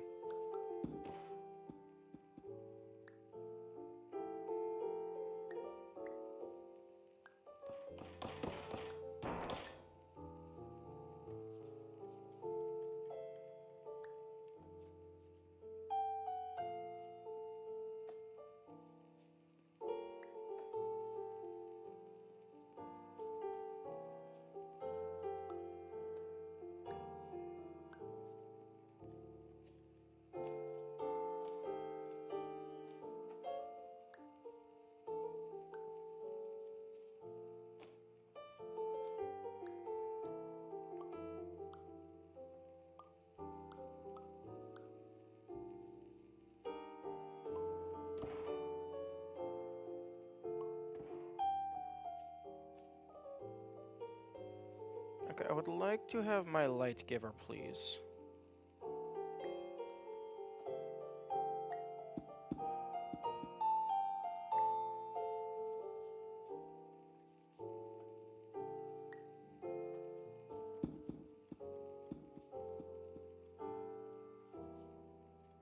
Okay, well.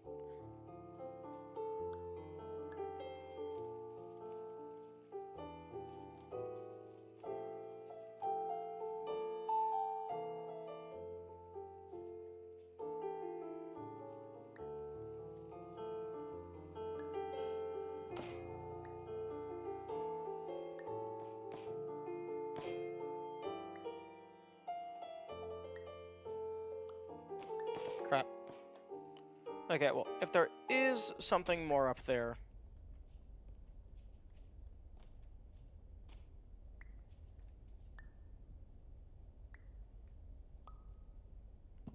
That's for another time.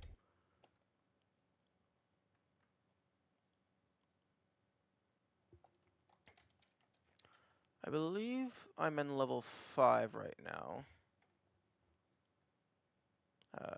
New group.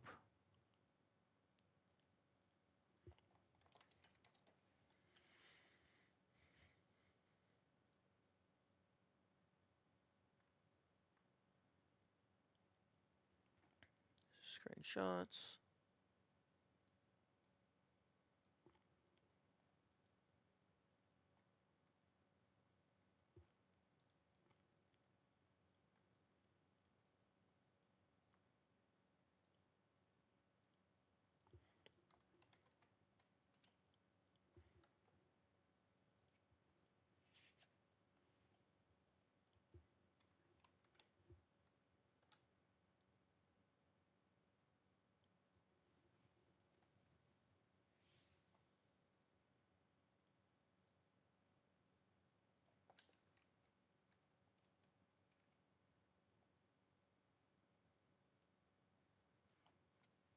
Okay, so image f24 underscore egg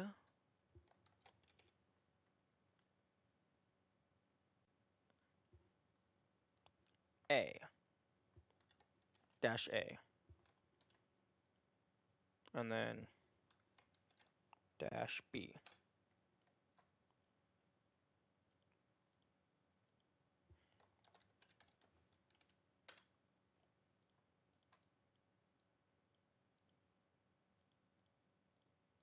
Oh, no, no, no. I'm in level 5, I'm pretty sure.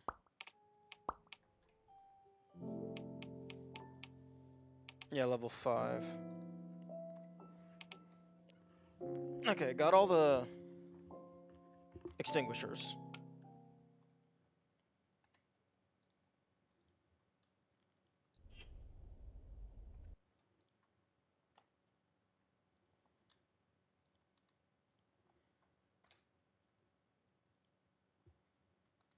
Although that's a interesting... That's a different kind of Easter egg.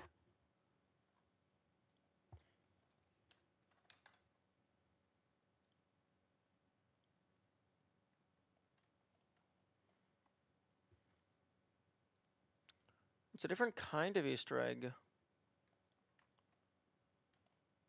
Because it had a funky texture, and then the texture changed after I clicked it. And then I was able to grab it.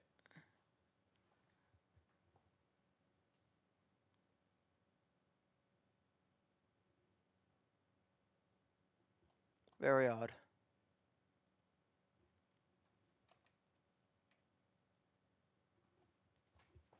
Okay, I'm going to take a small break to go and eat some foodstuffs. So I will be right back.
Okay, I am back. Okay. Main menu. Okay, well, I found an Easter egg. I did not find the chess piece. Oh, it's a projector. That's what that is. And then that's a moon filter, so it makes an image go through. Okay, so I'm gonna go take an ibuprofen. My head's starting to hurt.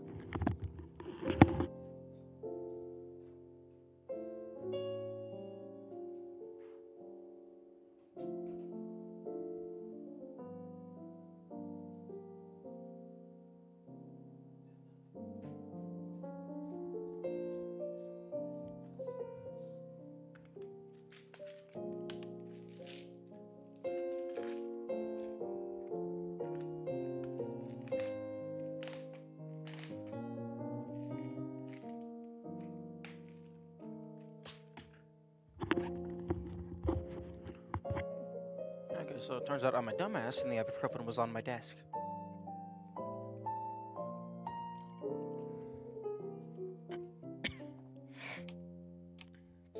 Okay, so top row's done.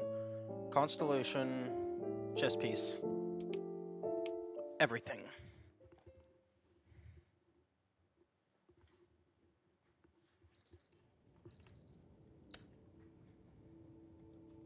Okay, so it's level 6 where you get. Oh? Sweet E. I don't know if this door was always open. I don't think it is because I'm pretty sure I would have noticed this door being open.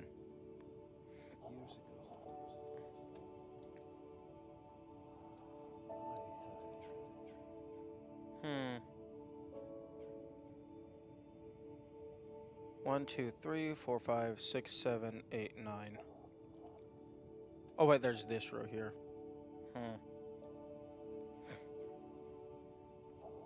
Sweet E.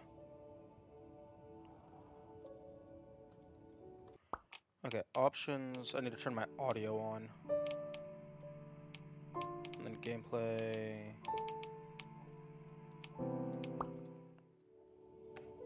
Hello, my name is Dr. Glenn Pierce, and I'd Oh. like to discuss the assumption that secret or out-of-the-way locations ought to contain valuable knowledge instead of pipes filled with squandered human potential.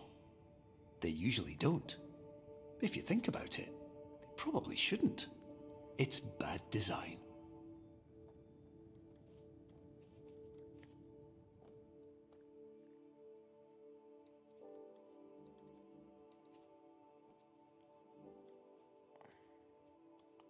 Okay.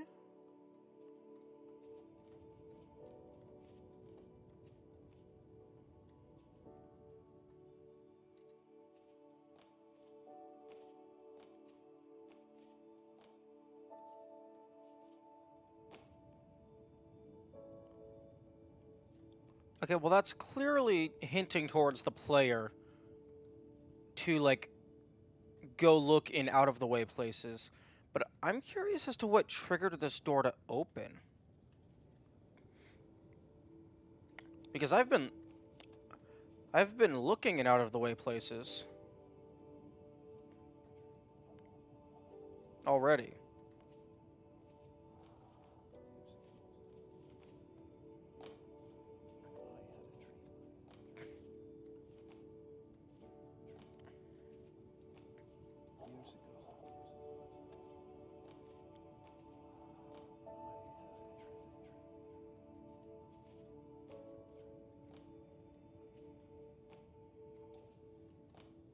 Hmm.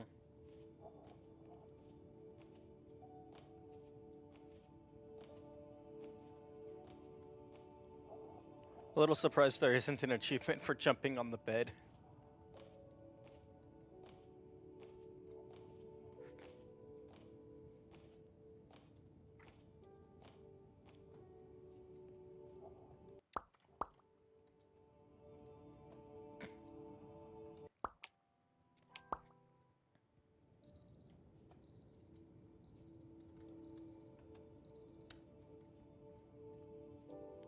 Okay, I want to re-listen to that. Hello, my name is Dr. Glenn Pierce, and I'd like to discuss the assumption that secret or out-of-the-way locations ought to contain valuable knowledge instead of pipes filled with squandered human potential. They usually don't. If you think about it, they probably shouldn't. It's bad design. They usually don't.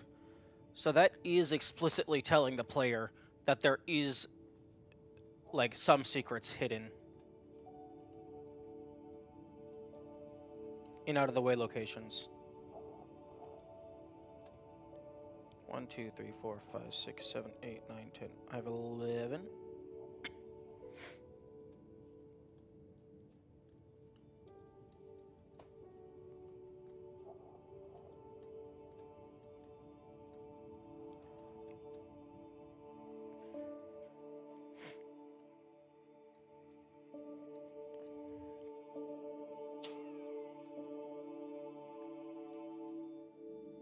I bet this door opens at some point because that's a rather unique door handle.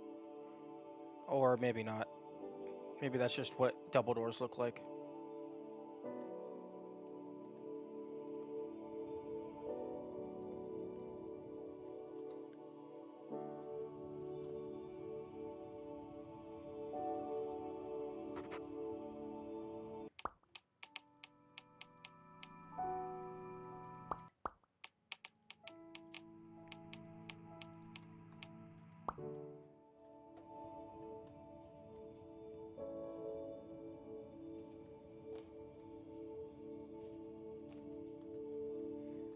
Wait, excuse me?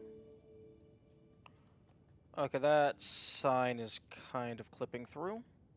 That's going in the bug report file. And this is level 6.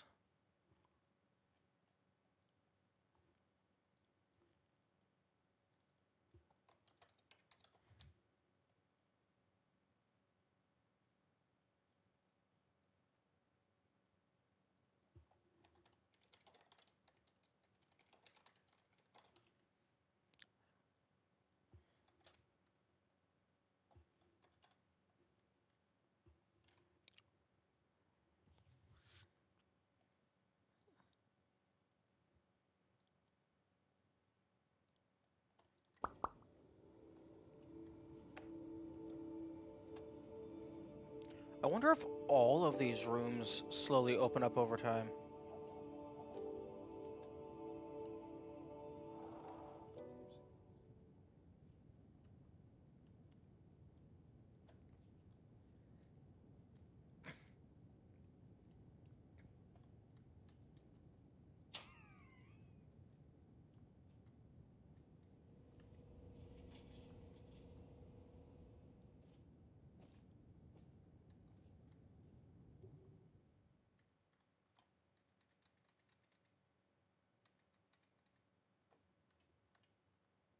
I totally would put a fire alarm right here.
Also, what do you mean bad design, Dr. Glenn? You mean bad game design or bad facility design? I can see it being bad facility design, But bad game design? I think that's good game design, having things for the players to look for. That's very good. Especially in a game all about secrets. Well, I suppose this game isn't all about secrets, but it is definitely a puzzle game.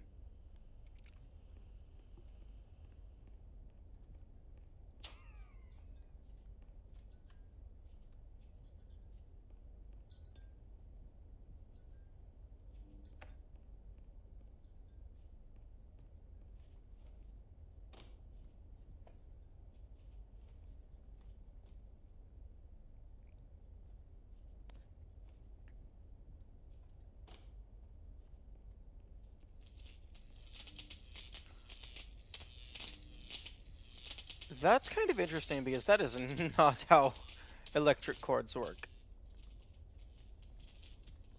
That TV should not have any power whatsoever. I fall here?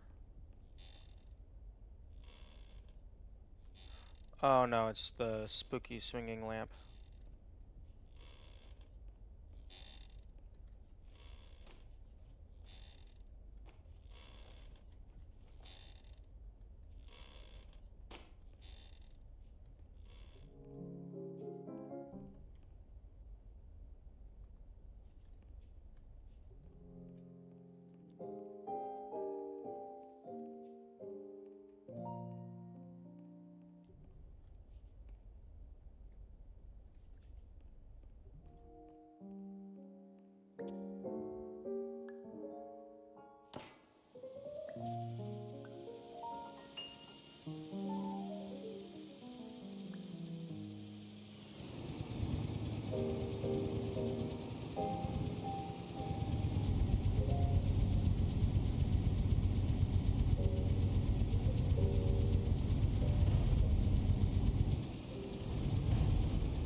Oh, you can take it out.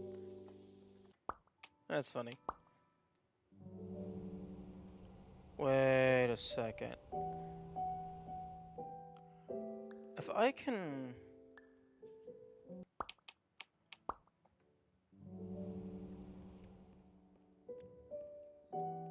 take you out of here...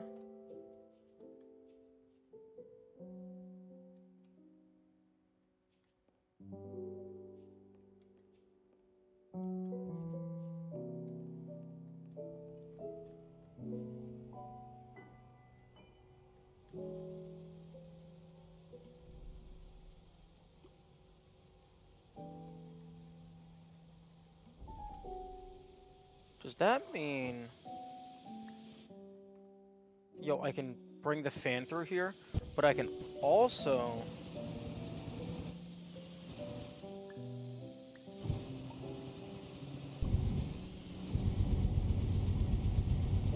push all this shit through.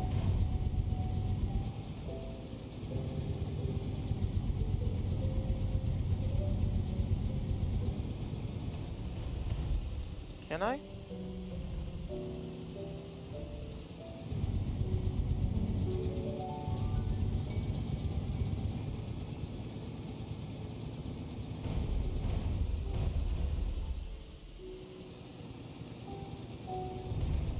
I can't tell.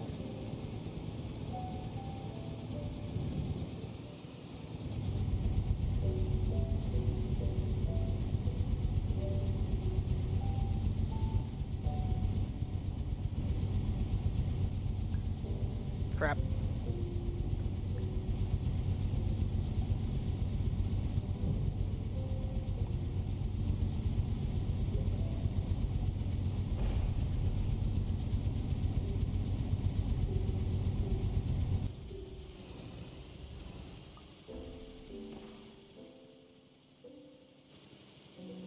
Oh, okay, no.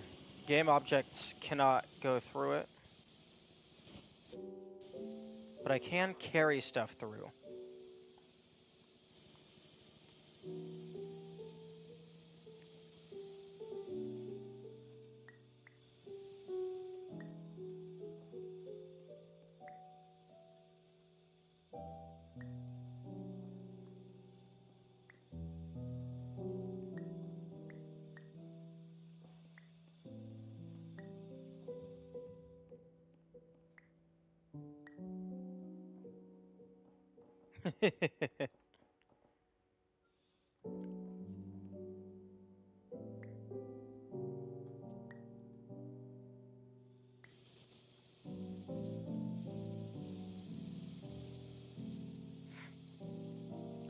Oh, but I can't carry anything through this door. Sad. Super sad. Okay, let's reset to checkpoint.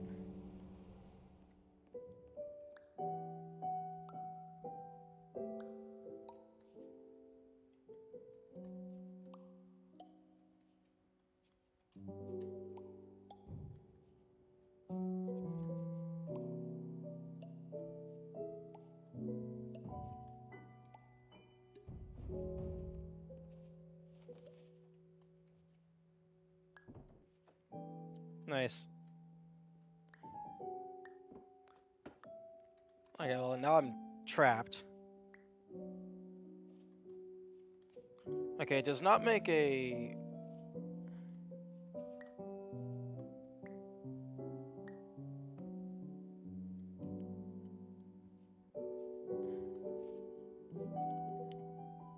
Unfortunately, that isn't a way to get... Like, that would be cool if this was a secret paradox.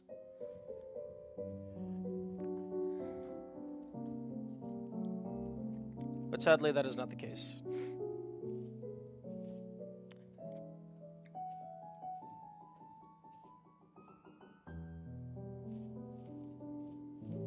Oh?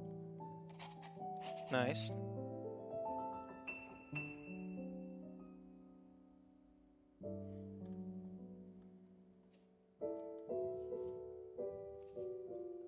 Oh, there's a chess piece on top of the door. Okay, so notes. Level 6. Create group. Level 6.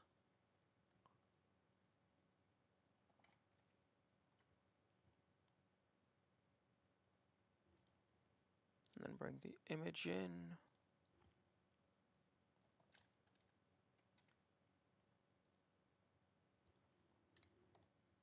Okay, so 6_blueprint.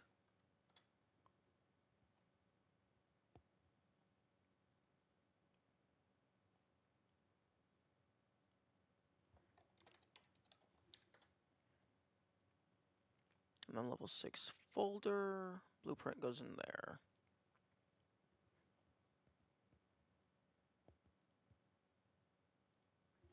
Okay, I'm gonna just start deleting some of these images because they are taking up a lot of space.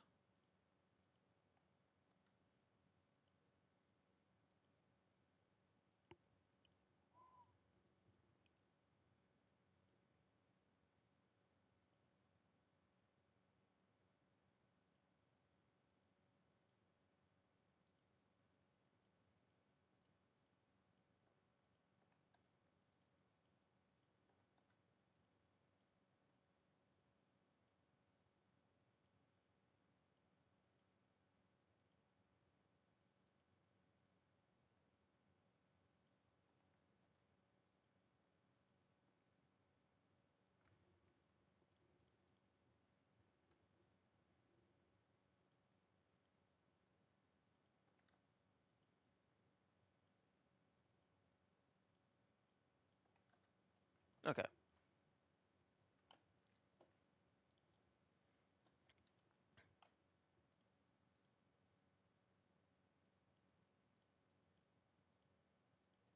Okay, notes. Level 6, expand. Okay, so that's probably the last chess piece and blueprint.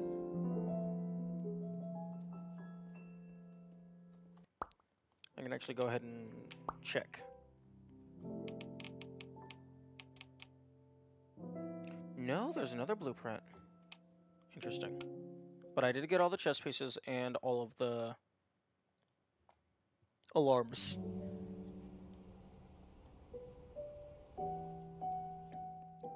Although now I'm curious if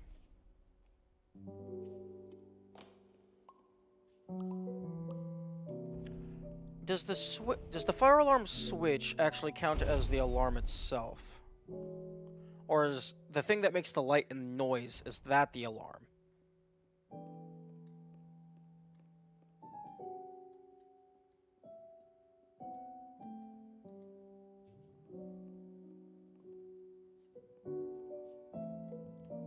Okay, so I believe there was another blueprint.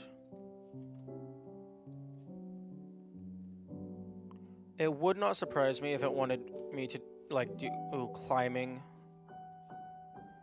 because this would be the perfect room. And because this is here, it's not like I'm directly going through. Although I don't have building material. I need to go and get the bouncy house.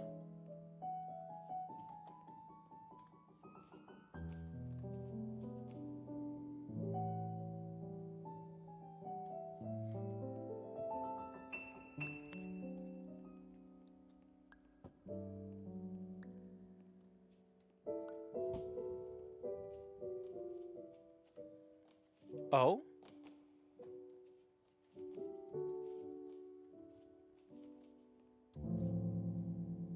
Okay, so I already got this one. So this image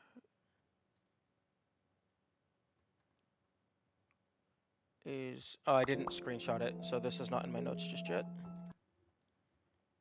Unfortunately, I can't just extract that raw image and put it into my notes, because looking at game files risks spoiling things that I do not have unlocked naturally.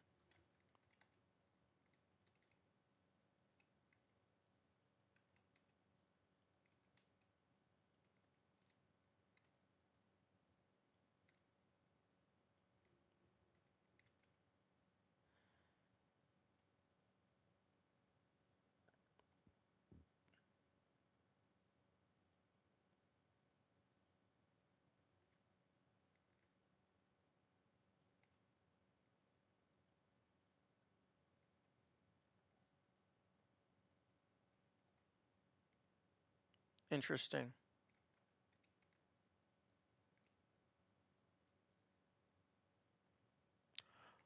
I'm trying to... Obsidian. I'm trying to align these so that this one... Okay, level 6 blueprint. Over 1, down 2. I press down and it goes to the right one. And it also stops being aligned to the grid.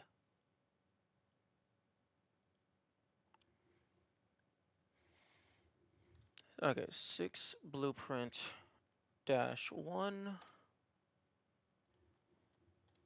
6 blueprint dash 2.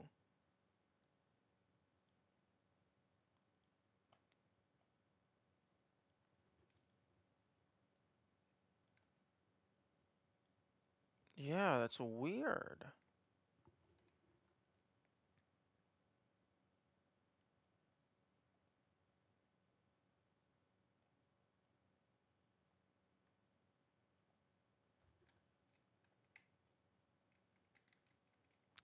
So like down, down, down, down, down. Oh, I understand. It's because the resolution of the image is not the same as the resolution of the grid. So if I'm just moving it along the grid, I can get it close like that. But if I snap it and then I press down, it snaps it to the grid first.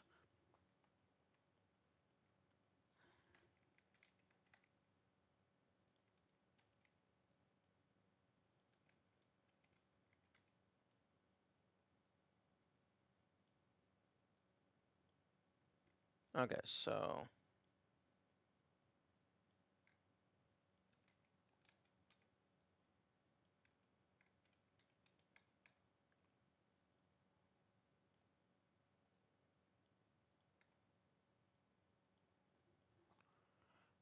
what I need to do actually is, okay, so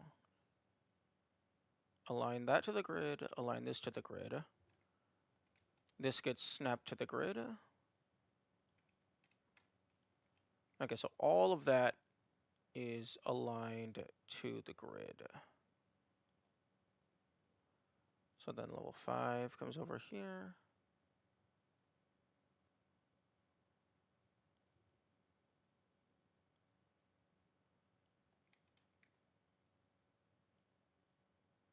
Okay, so that's all lined up. Level 6, snap to the grid, snap to the grid.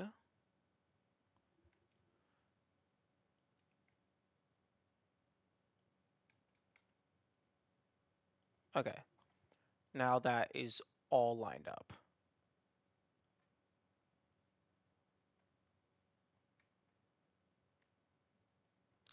I'm going to move these around a little bit so that blueprints are like right on top of each other.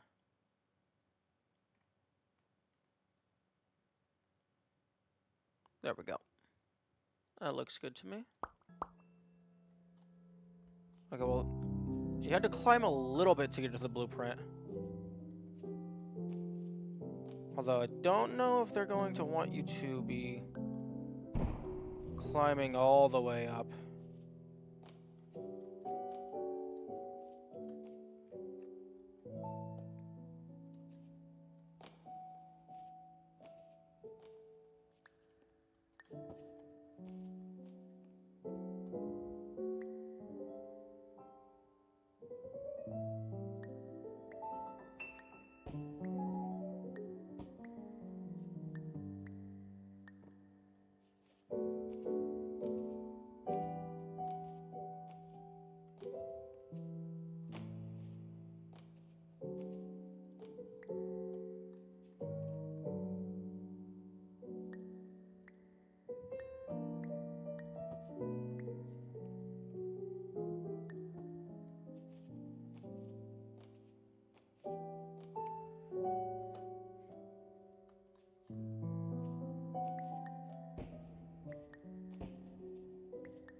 Yeah, because without something a little narrower, I don't think I'm going to be getting up onto those pillars.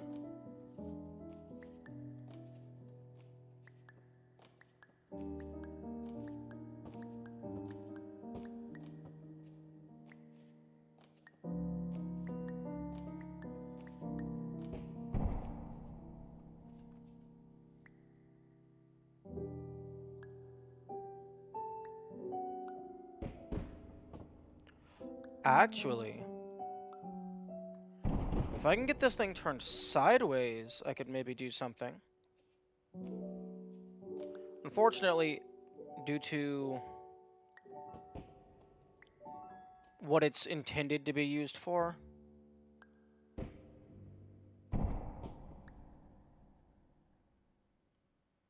it does not like going sideways. Like, it defaults to being perfectly vertical.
I think the bouncy house is the only movable object in this area.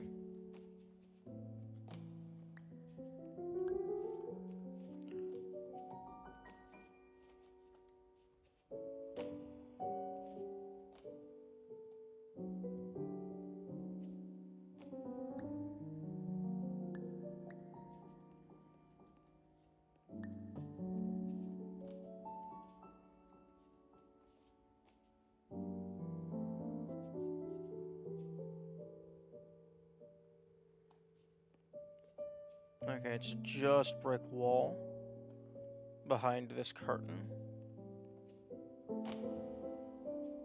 Unfortunate.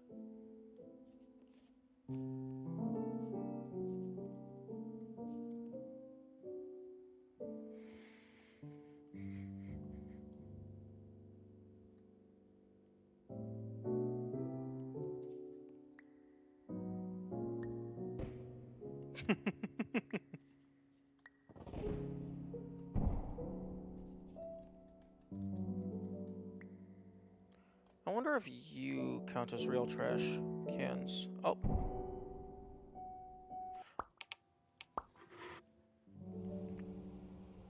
Oh wow, that brought me back real far.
Oh.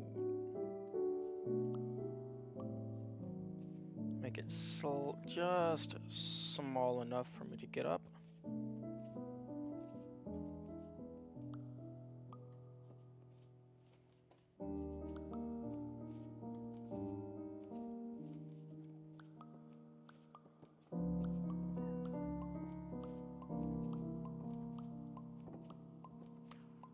I want to see if I can get this to be big enough to where I can walk through the fan blades.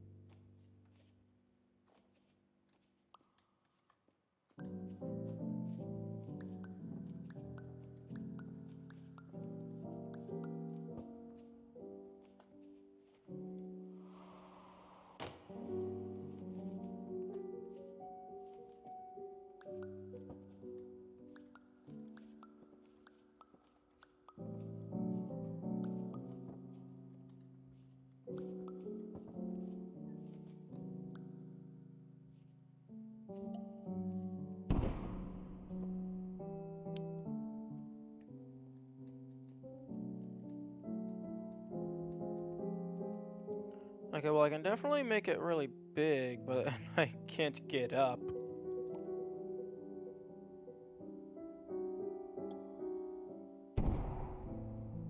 If I can have it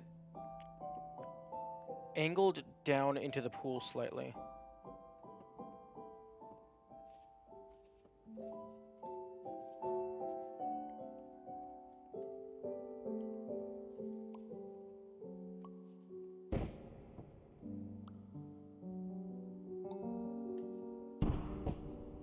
Like that. That's perfect.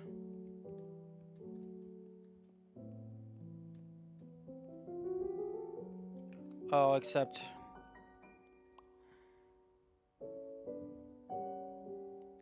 it was not close enough.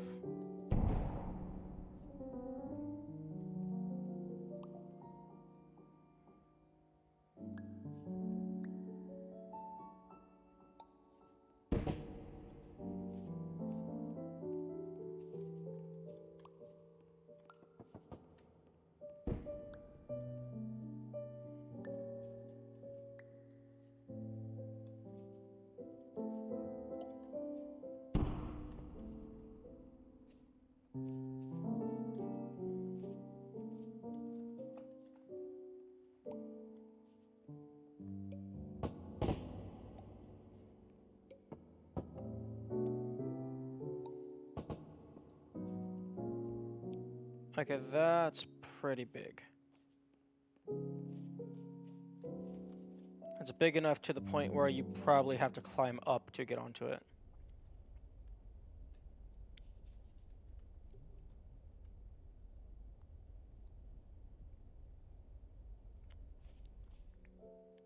Okay, you totally can climb out.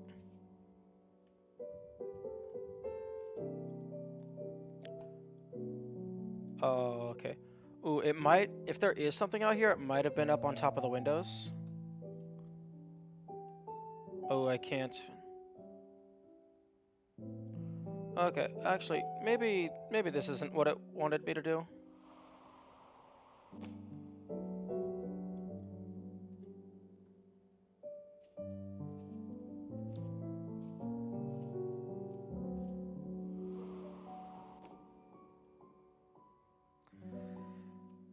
Although it is very funny.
That's probably doable in a single click.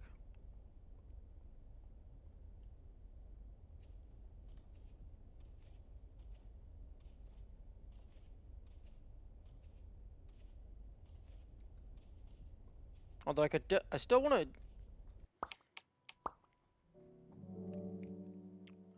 I still think that the making myself tiny thing. I still think there's something to that. So I'm guessing either I need to land on the windows to like get on top of the window, specifically this window because there's a wall in the way there. I'm guessing I either need to land on top of the windows or I need to make this big enough such that I am small enough to go under the windows.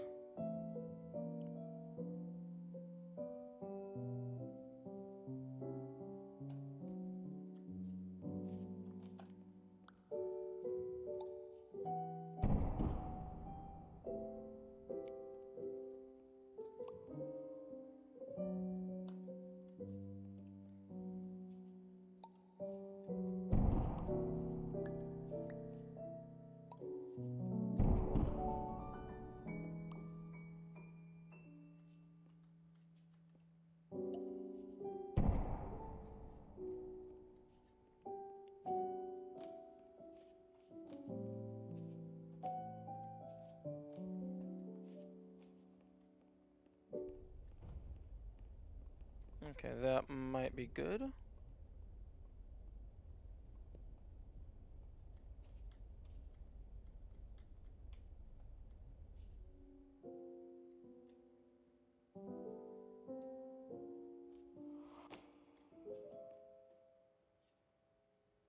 Okay, yeah,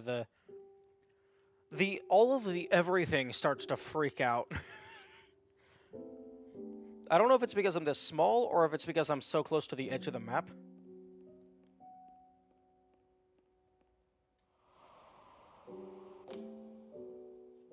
Okay, definitely still too big to go under that.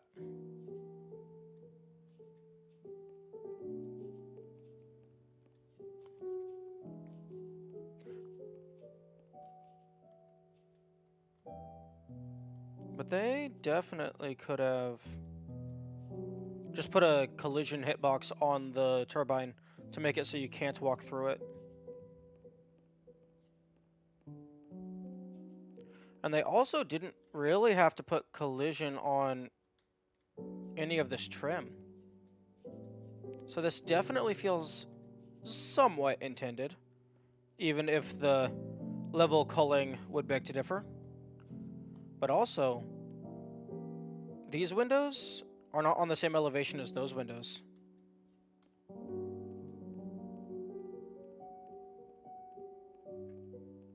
But yeah, I'm definitely going to add this entire experience to my bug report notes. Because if this isn't intended, I feel this should get fixed.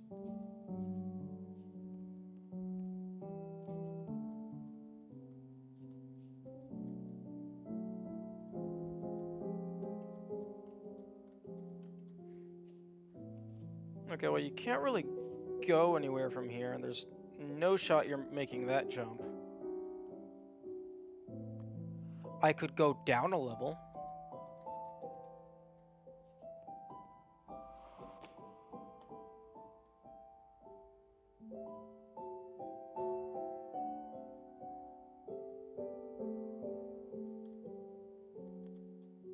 I'm still waiting for, like, just a pebble-sized Easter egg to pop up.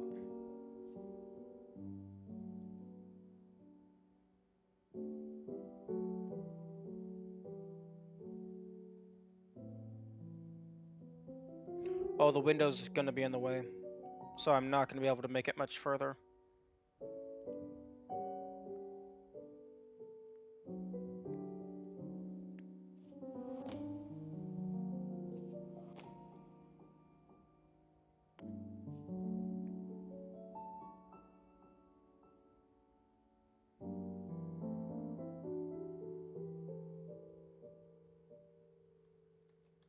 Unless I can go behind the window.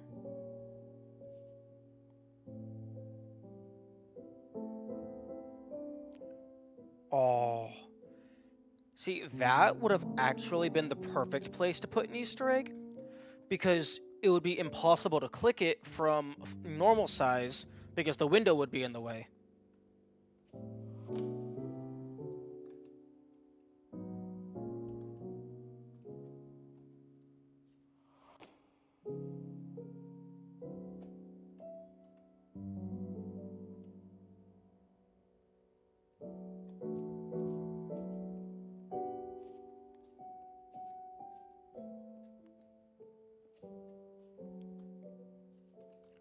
Yeah, that's the perfect, that if I were to recommend to the dev for like a spot to hide something, that would be an amazing place to hide it.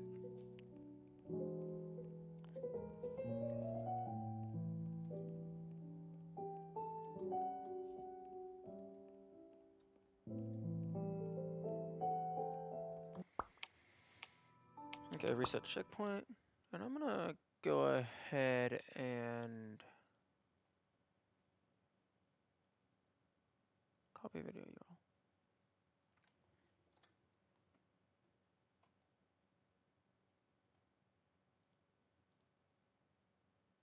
URL. Okay, I cannot copy video URL at a specific timestamp while I'm live.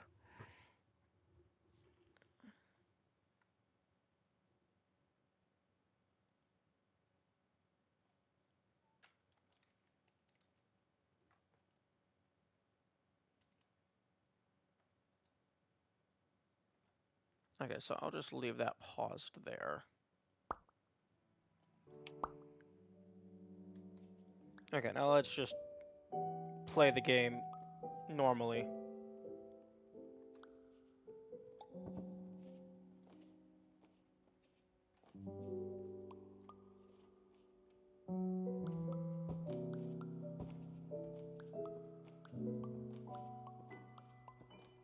Also, slight modeling error.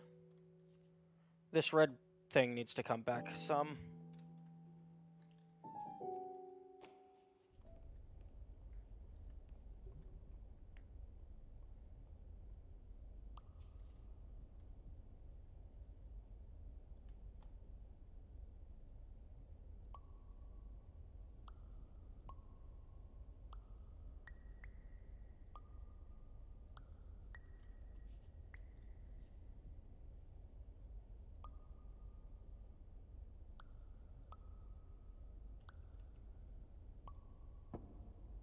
Oh, okay.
Little surprised that did not give me anything.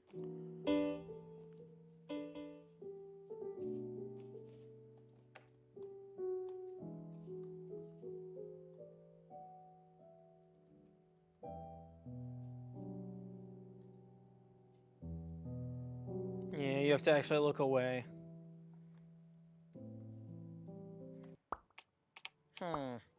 Question.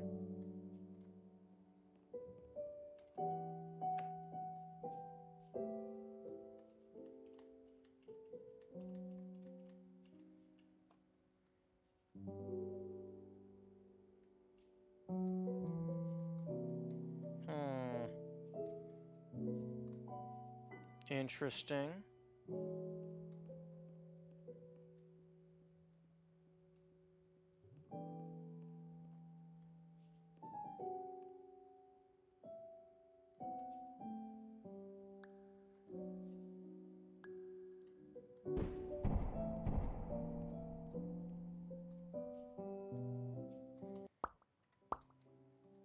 Actually, resetting to checkpoint at this map size.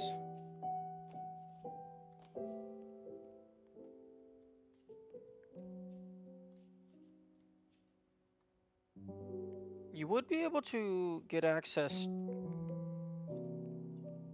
to the railings.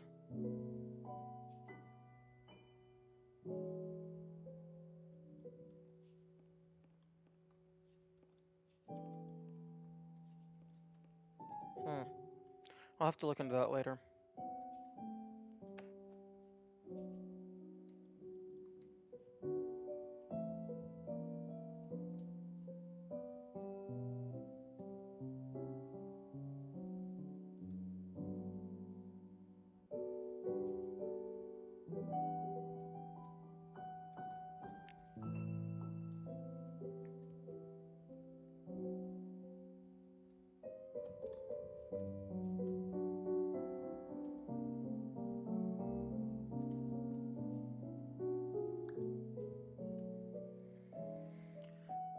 And we are quite fortunate they give you such a large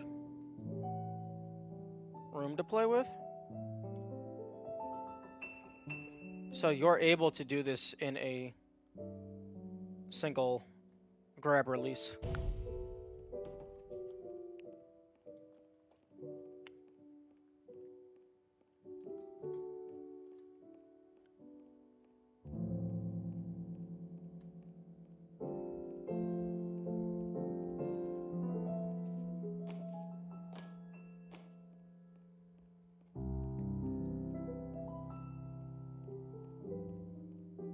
Okay, I want to get as close to you as possible so you have maximum field of view.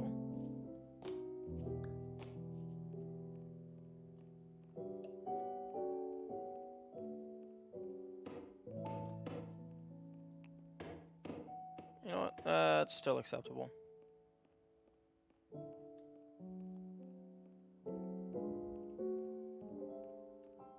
I can still get in there. Oh, interesting. I can't go under here. I wonder if I'm just like slightly too tall or something. Or if the collision does go all the way to the ground.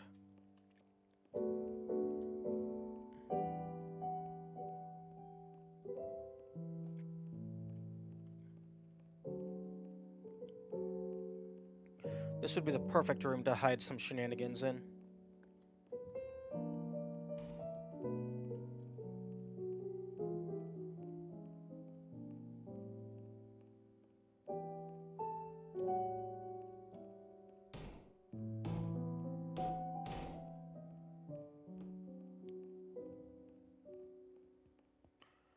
I do love that the doors kind of peeled open slightly, so you can use it as a ramp.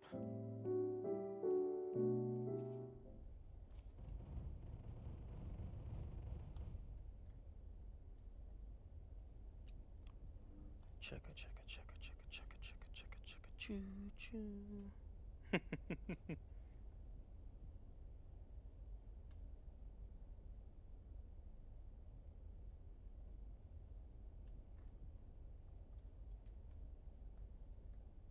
Hey, excuse me? Really? That box's collision goes all the way to the wall? That's odd. Oh, the box's collision goes all the way to the flaps. I mean, I suppose that makes sense. But, yeah.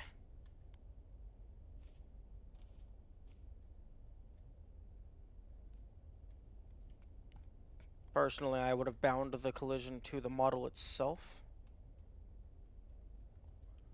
so that the flap sticking out still stops the player at normal size, but then you are still, if you're this small, you're able to go under.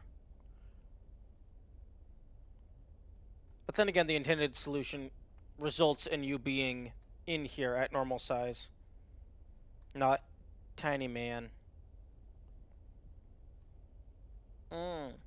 Oh, you can totally get up on top of those pipes. Wait, empty all fire extinguishers? Like, all of them in the game? Oh, that is good. Beautiful. Okay, well, Let me go ahead and reset to checkpoint.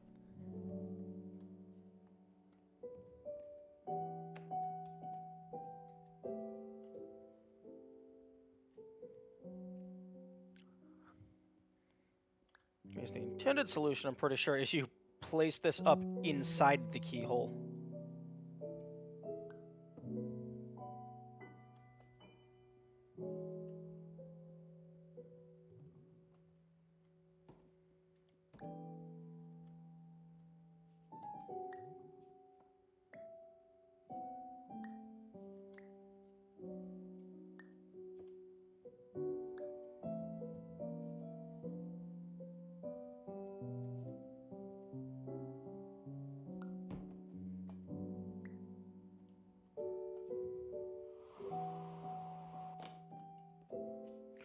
Oh, actually, the intended solution might not be to grow to full size just yet. Maybe you're actually supposed to, like, walk over to the edge of the table. No, that takes way too long.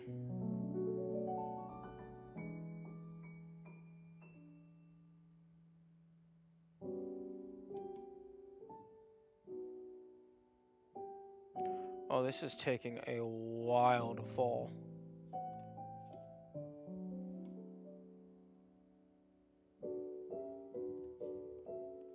This thing must weigh like nothing or have like a super low internal density.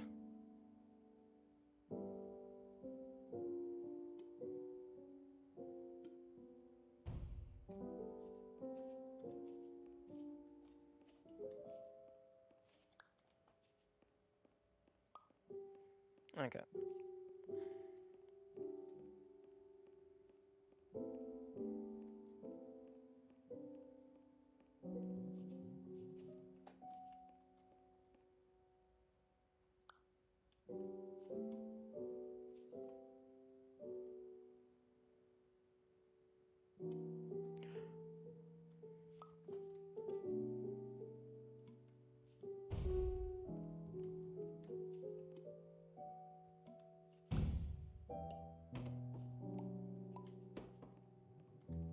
Okay, that's a little bit more reasonable.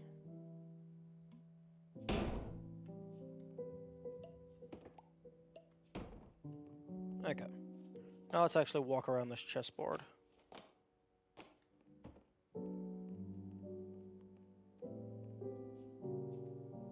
Really? That's just a texture error?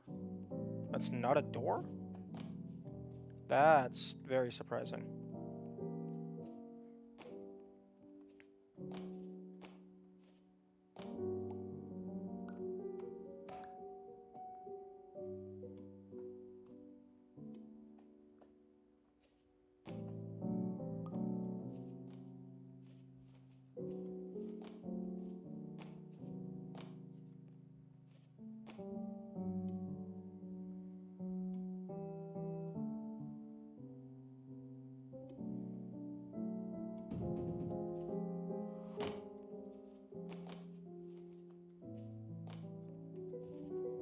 Oh, I can probably just walk up this, maybe?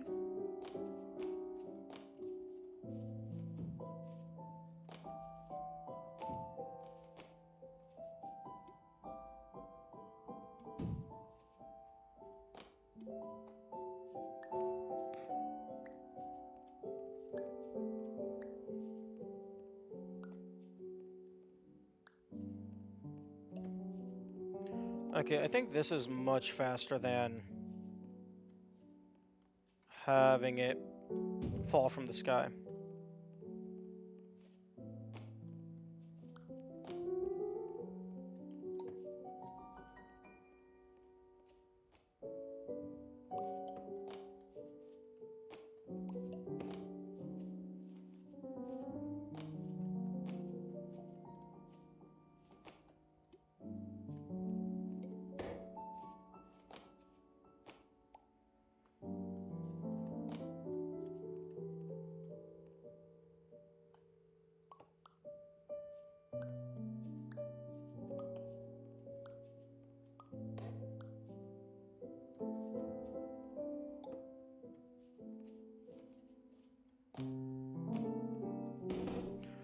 Oh, no, that's tape.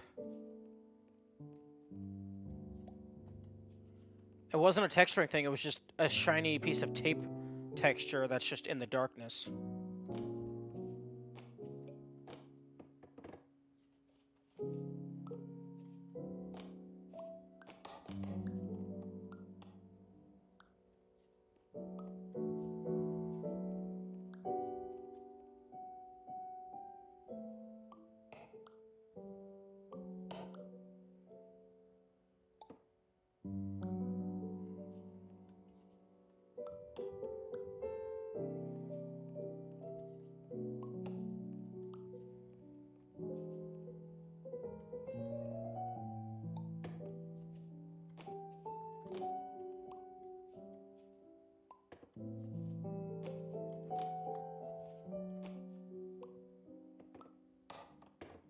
Oh, almost.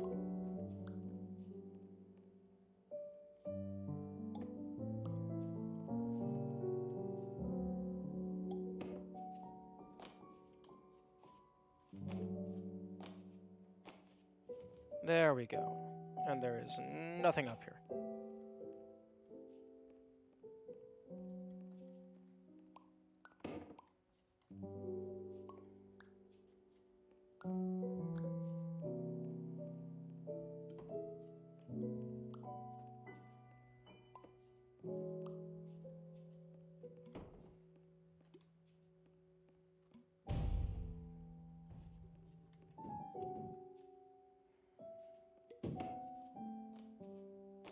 There's the blueprint.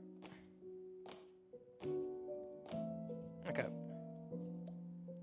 So I'm going to do that.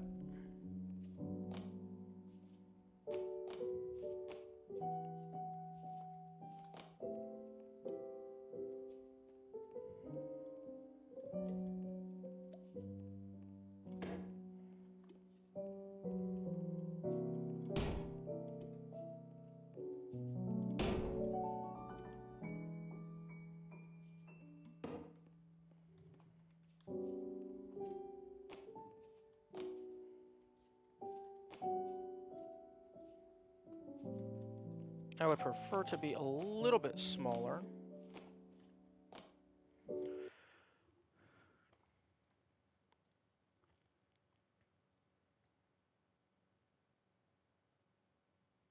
Oh wow, there's 3 blueprints in level 6.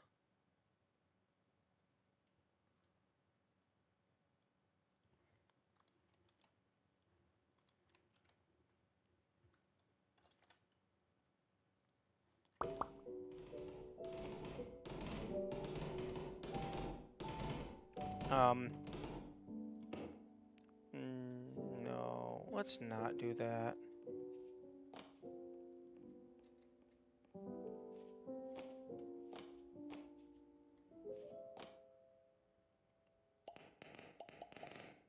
Poker chip?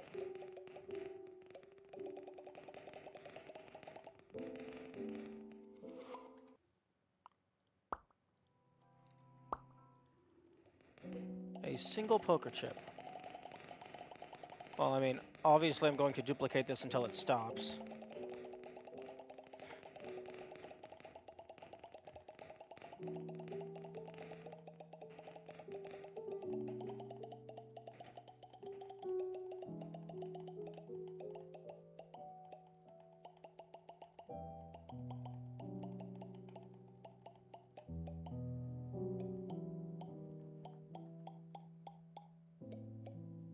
Oh.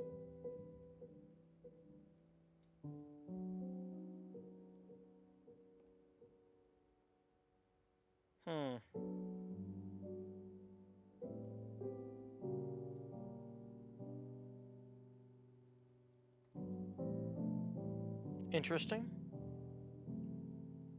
Options, graphics. Graphics are all the way low.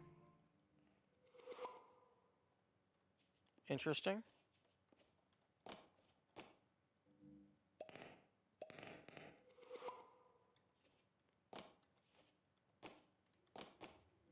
Please use other door.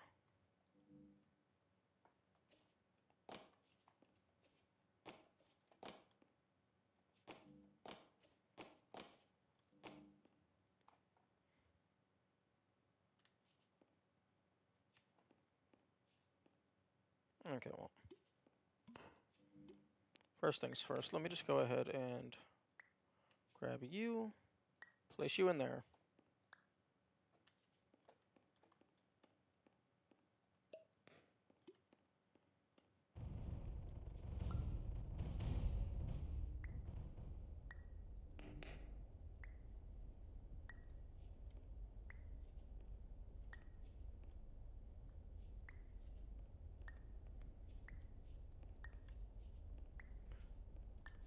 Actually, I think I might want this a little bit bigger.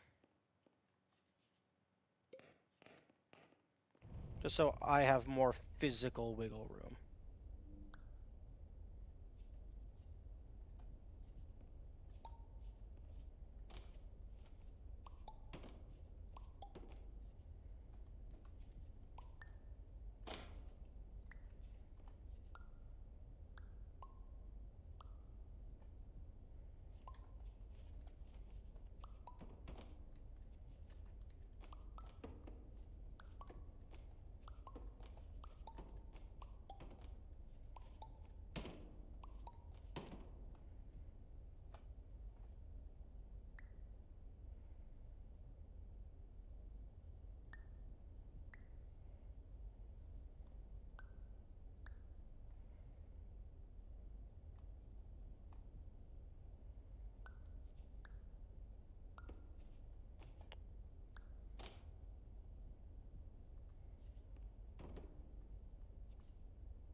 Oh?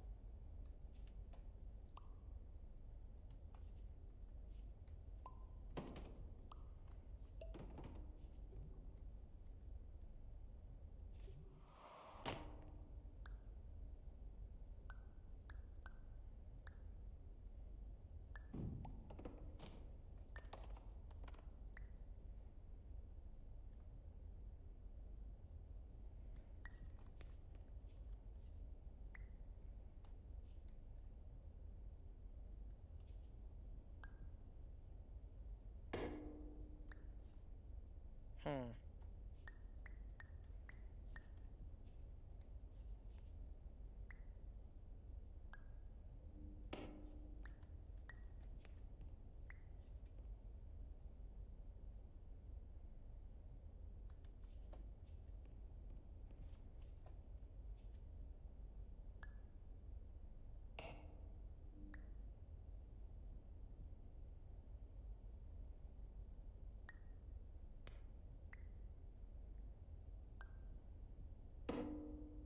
There we go.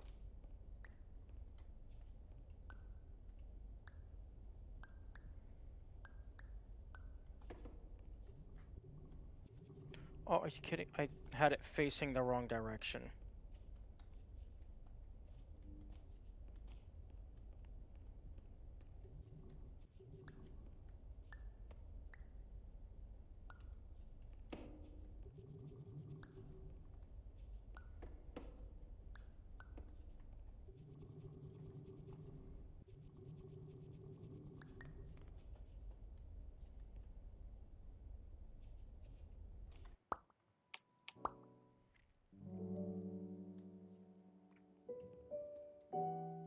Oh.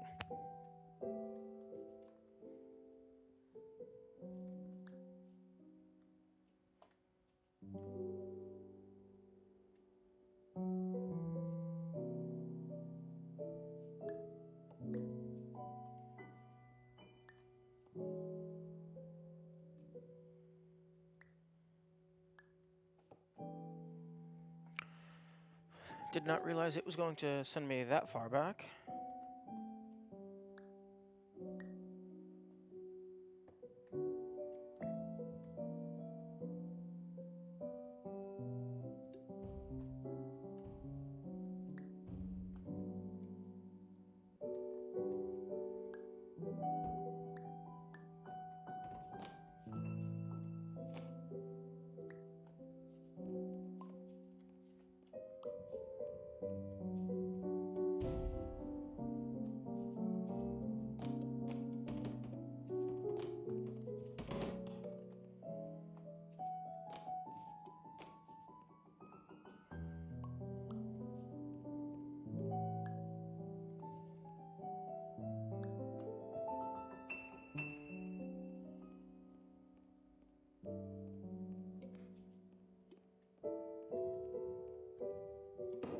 Actually, I want this.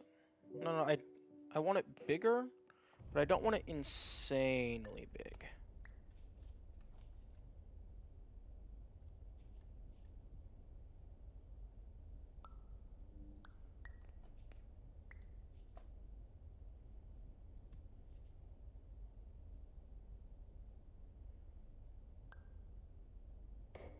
Okay.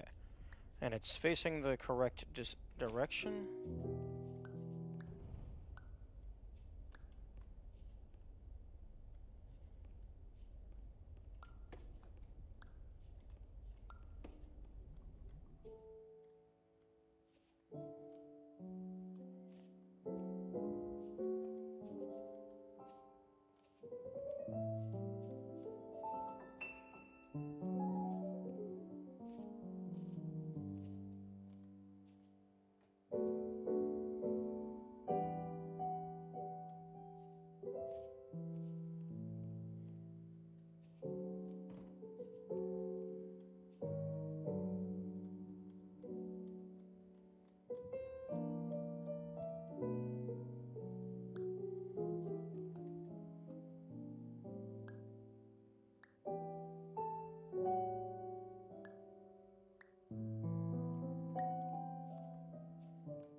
Oh, okay, so the collision does not go all the way to the wall.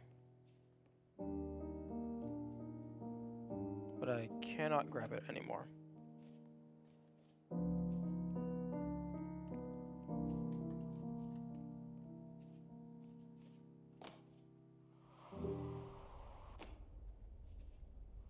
Okay. Fire extinguisher, extinguisher. Okay, so I've gotten all the extinguishers.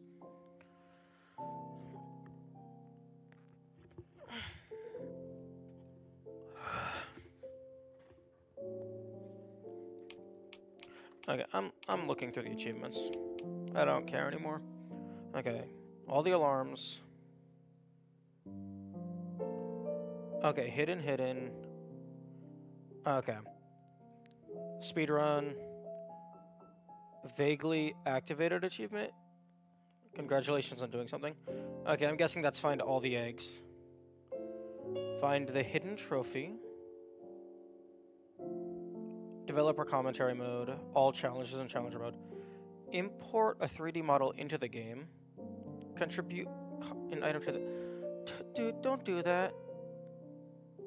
I shouldn't have to play someone...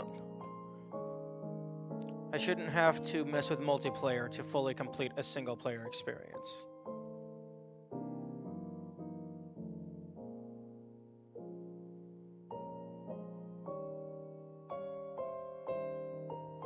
Because import a 3D model into the game, I'm just going to import a single vertex, and then I'm going to get the thing. Contribute an item to the workshop, I'm just going to upload that single vertex and then immediately delete it. Upload a dream, I'll just make some crappy nonsense, upload it, and then delete it. Play someone else's dream, I mean, I can probably... How do I do that? Extra modes. Workshop.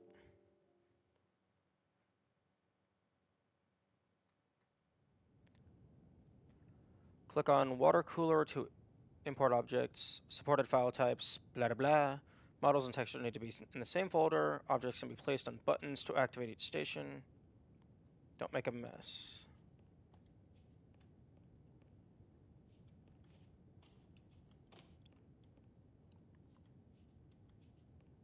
Dr. Pierce. Repair. Photos.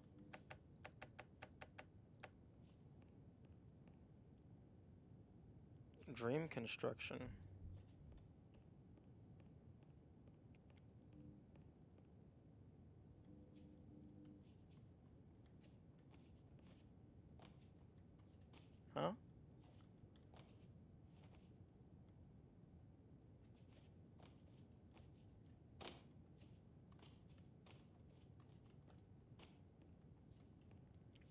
I can import something into the soda machine.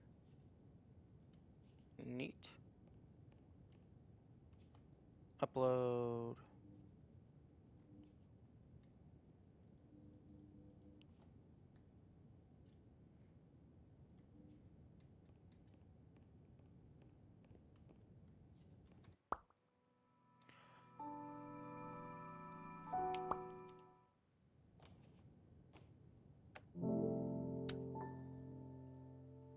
Oh, time limit.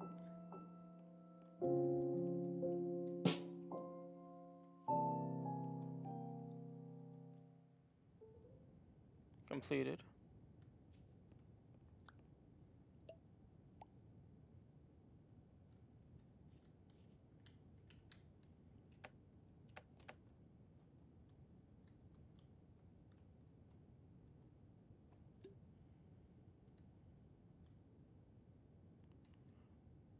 Oh, that's funny. Also, none of these things are using space. So let me... I would like to be able to use space to go up. Oh, no, no, I don't like that. I don't like the push in the direction you're looking. I've never liked those flight controls.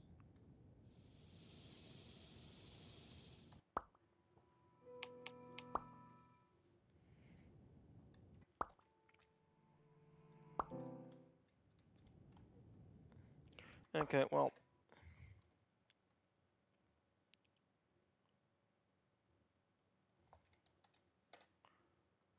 I suppose I might as well get some of these achievements out of the way.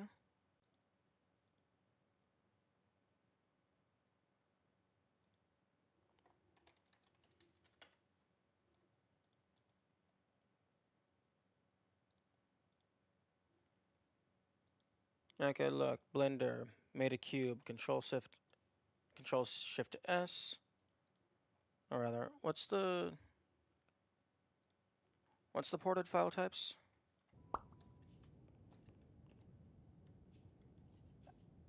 Obj. I think Blender can export to Obj.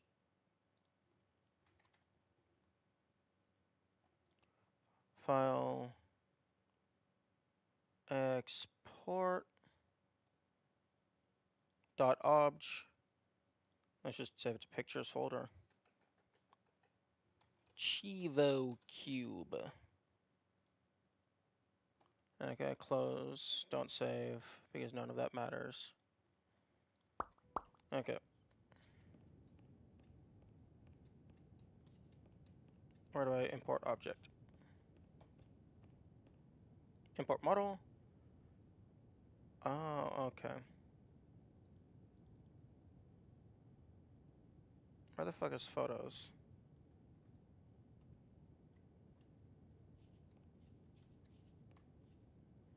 Okay, well, I'm going to remove that while it's pulling up my actual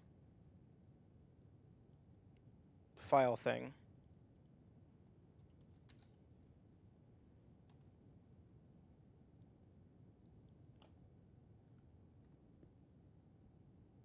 Photos, pictures. Copy as path.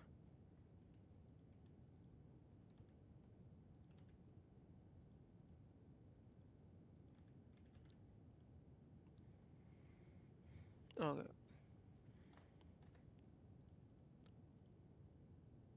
Okay, so pictures. Okay, users, user.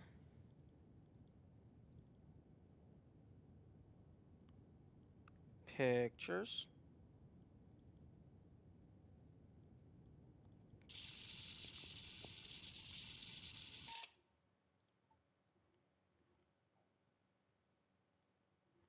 Okay. Import. So you guys didn't see the Steam pop up, but yeah, it gave me this. Okay. contribute an item to the workshop. Upload a dream to the workshop.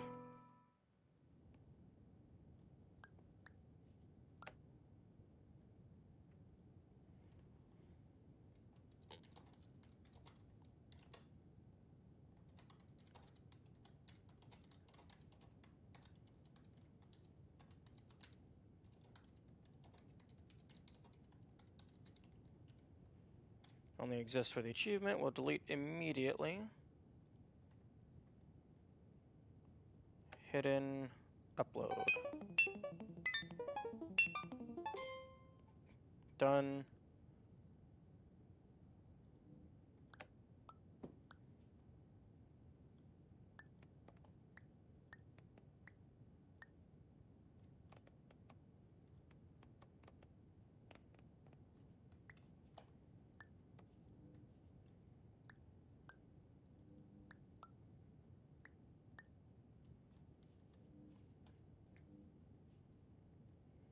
Okay, I guess make a dream now.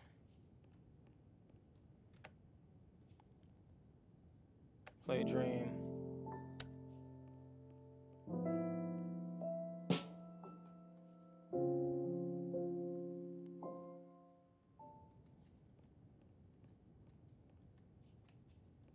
Put objects in construct dream. Play to experience the dream firsthand. Saved and access in the office. Remember to save.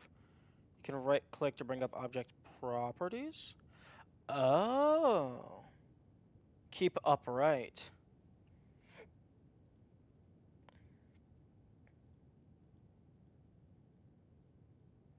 Okay. Makes sense.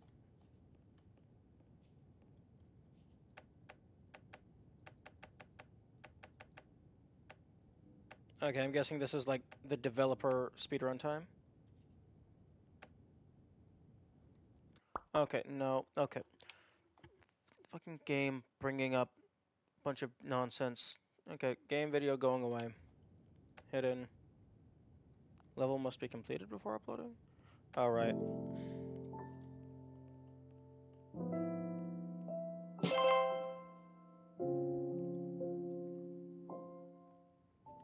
Okay, level is completed.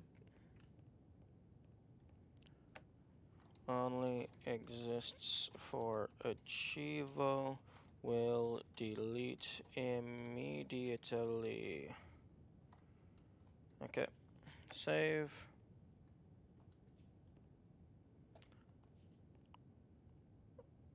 Okay.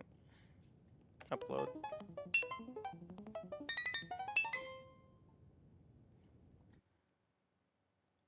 Okay, there we go. Got that achievement. Workshop.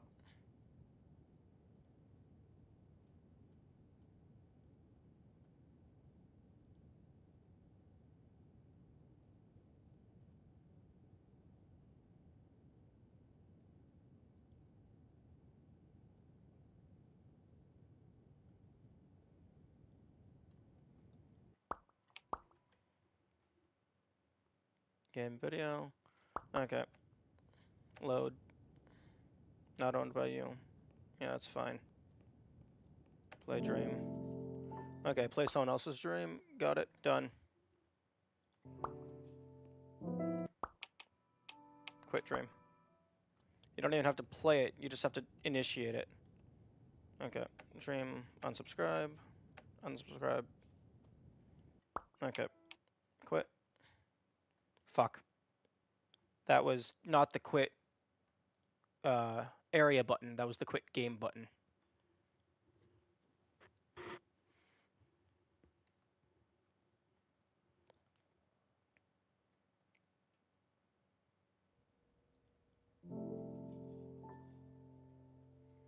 Okay, so options, achievements.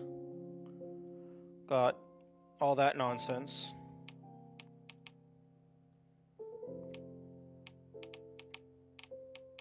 Extra modes. Let's do these two. Wait. Wait, really? You're really gonna... Okay, guess there's an achievement for just walking through the game. Actually, no. No, I'm not gonna touch, actually, no. First thing I'm gonna do is I'm going to go to my workshop page and just delete these. Delete, delete.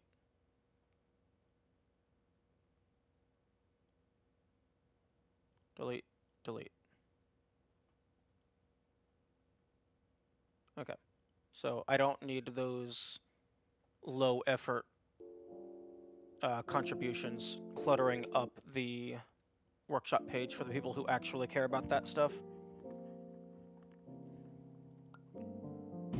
Okay, I'm not going to do challenge mode, and I'm not going to do developer commentary mode until I have gotten all of the items, because developer commentary mode will probably spoil stuff. Battle Royale mode.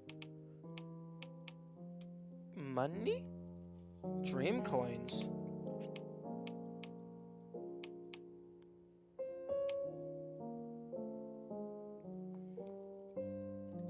Bum.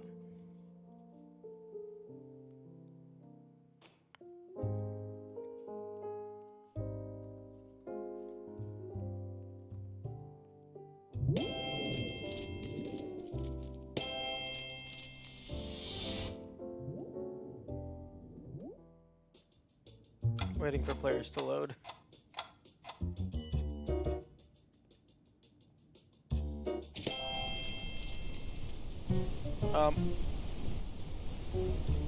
Oh.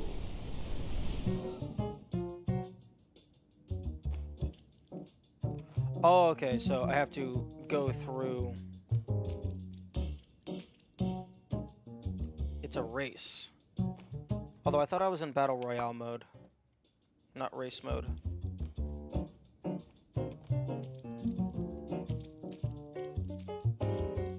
Okay, so the alarm clocks are items. Beans. Hidden trophy plus ducks.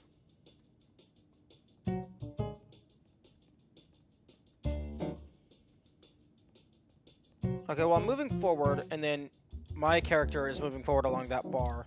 So it does seem like it's a race.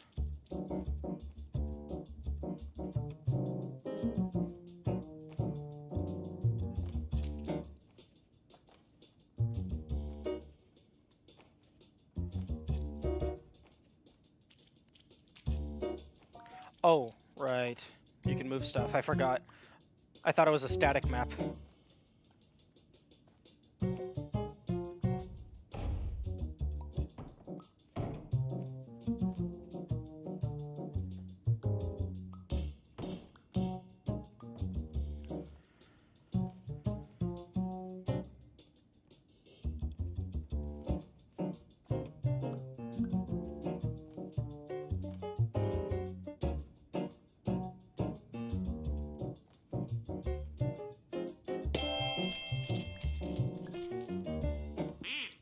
Oh. Okay. Ducks are evil. I understand.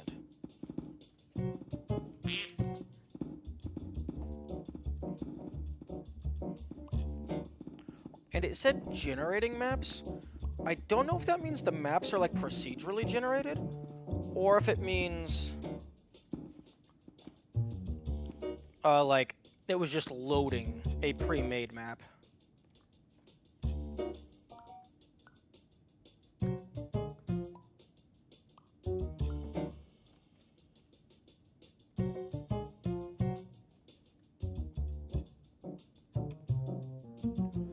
Bonus soda?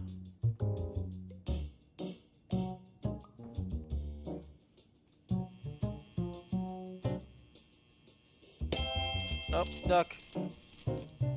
I don't like the duck.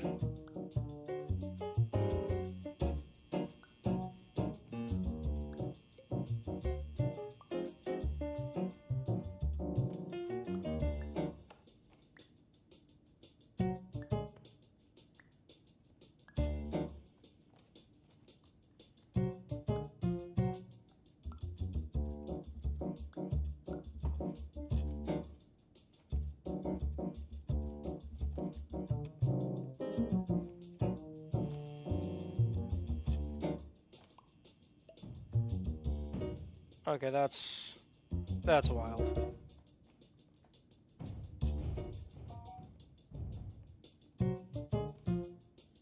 What's all these gnats?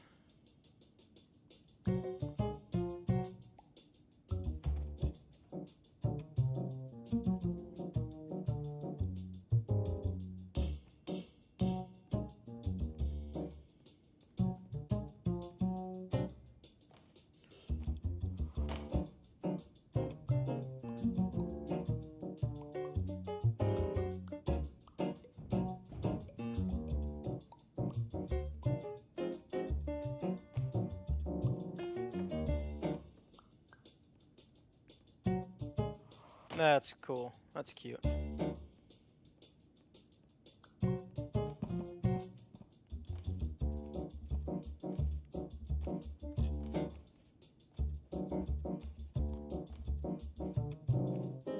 Given the design of this map, I'm going to guess that it's pre-made.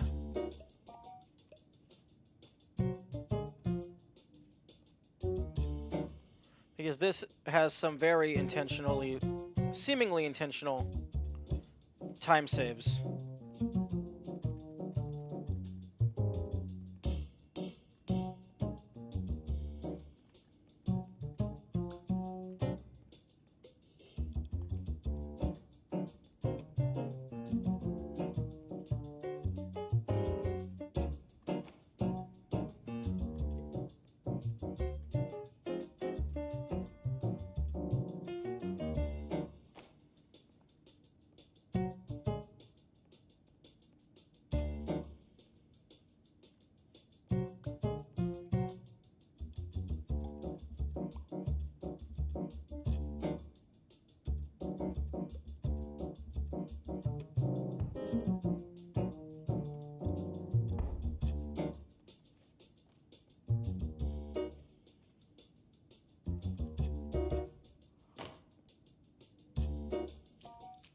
Wait.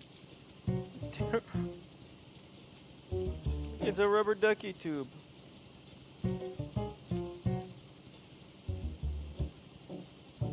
Oh, that's hilarious.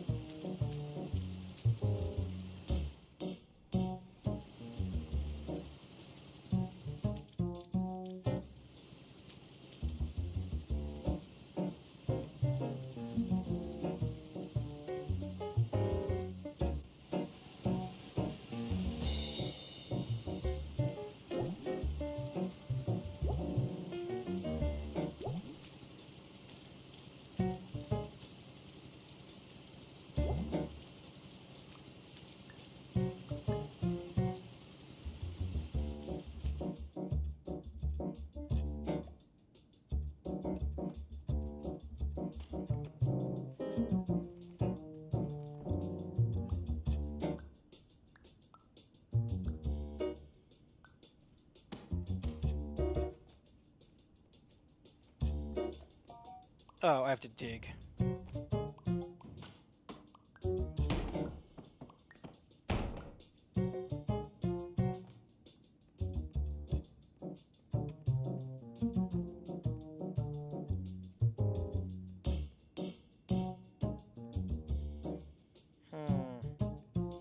I don't really care about what time I get. I'm curious about the secrets.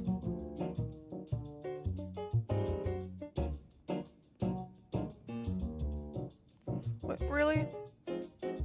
Game, really? You can't just have an ominous spotlight in the back and not let me go to it.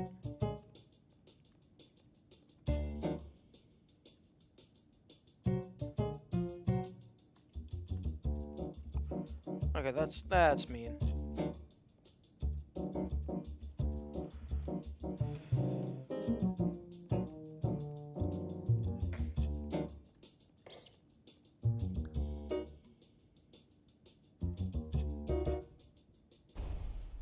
Okay, well, thank you for the confirmation there's no collision up there.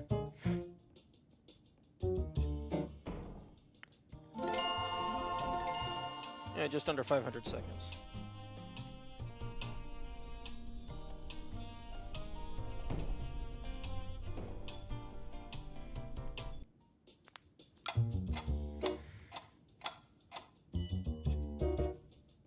Round 2. Oh my goodness. No.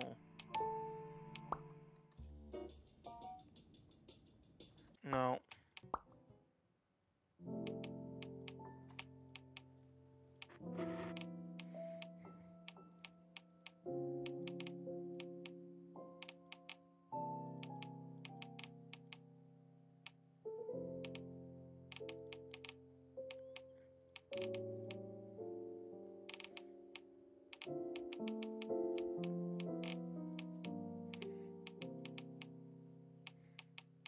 Wait, what do you mean available dream coins? I thought I got 100 in the last round.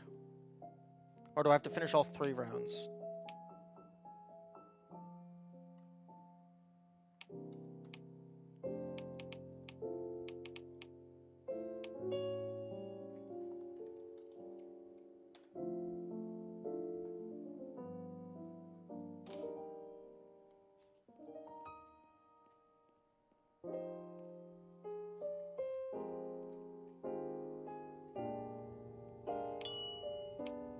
Okay.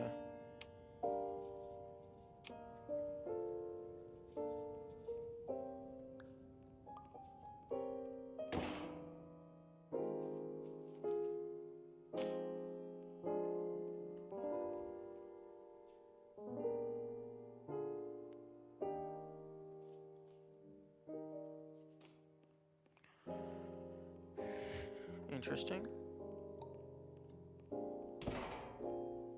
Switch costumes here.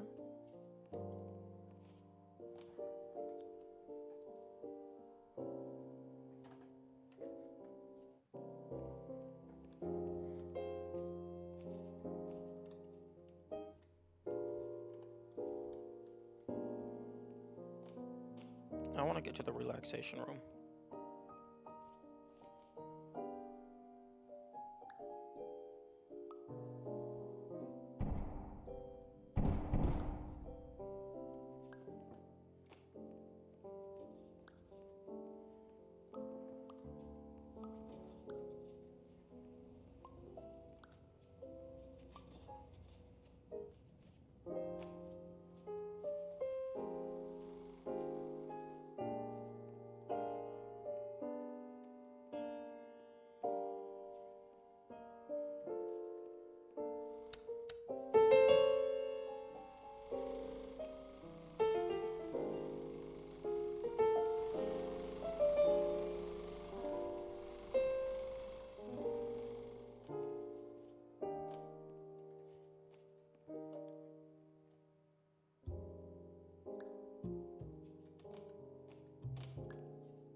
Duck.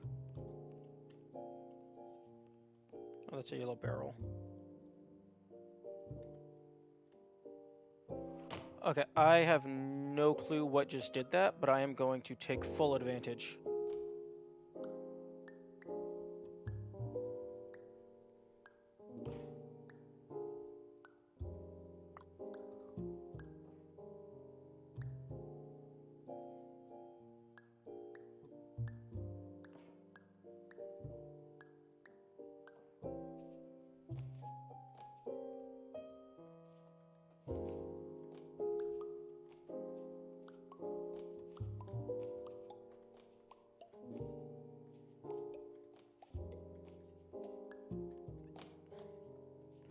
Okay, so...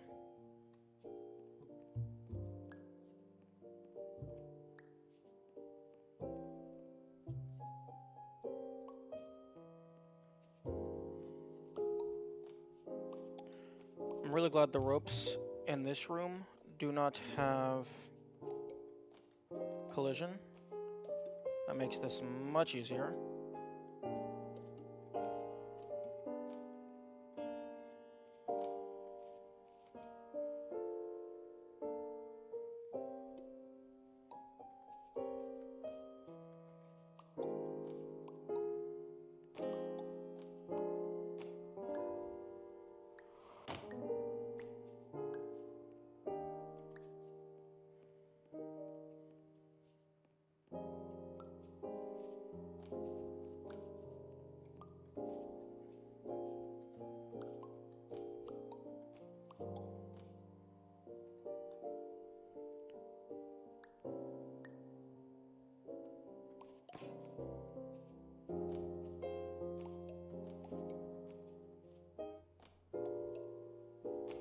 Okay, yeah, that's a solid ceiling.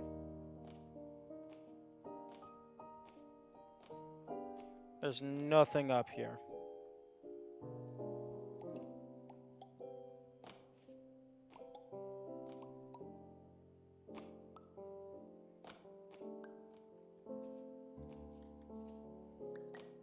Interesting.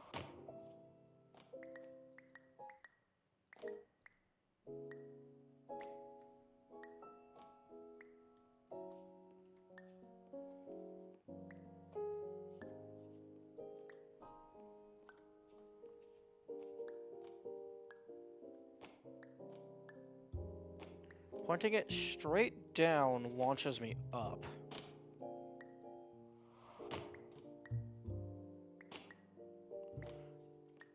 Seems to be relative to maybe how long I'm inside the object. So if it starts out bigger,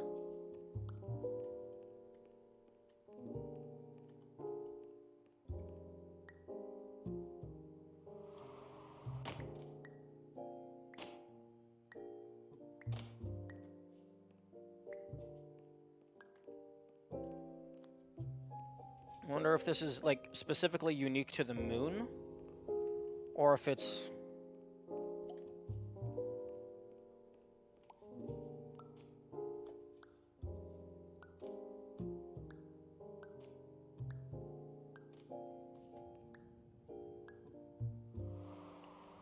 Interesting.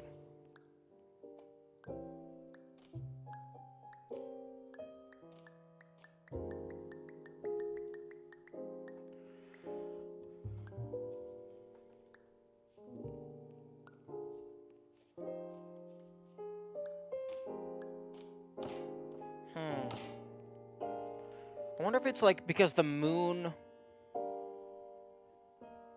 isn't affected by gravity. The moon isn't affected by physics. So the player doesn't push the moon away. The moon just stays in place. So the player gets all of the acceleration.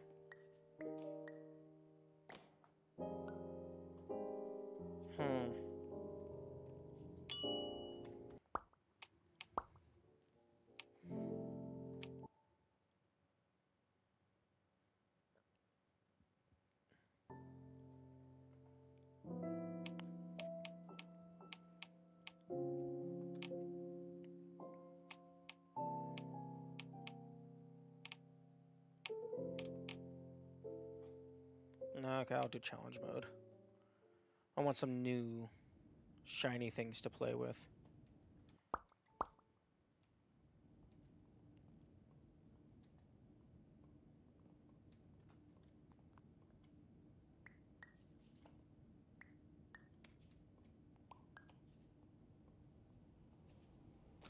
Oh? Oh, okay.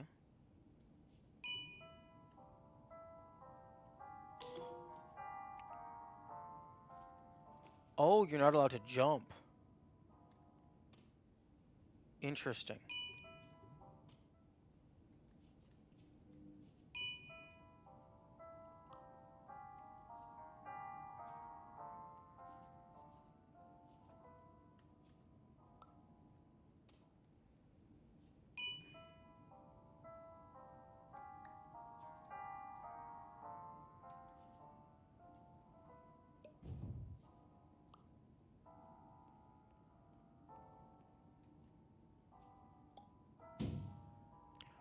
Oh, interesting.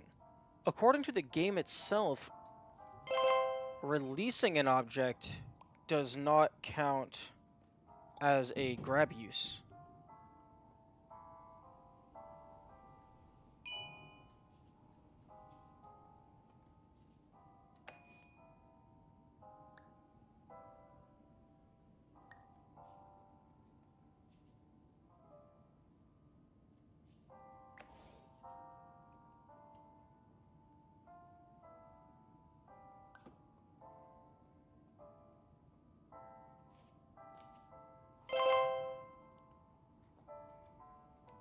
Okay, so this is actually teaching you some minimum grab strats baked into the game itself.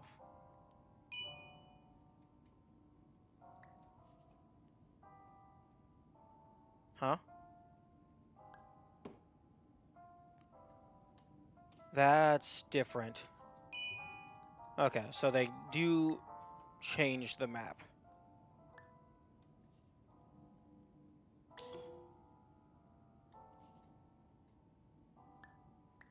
Oh.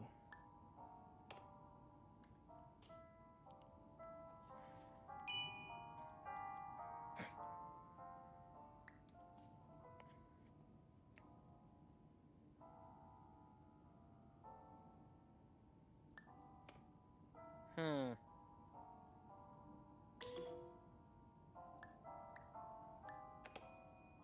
Okay. So you have to place it on the edge. Alright, same size but farther away. Same perspective but further away means it's bigger.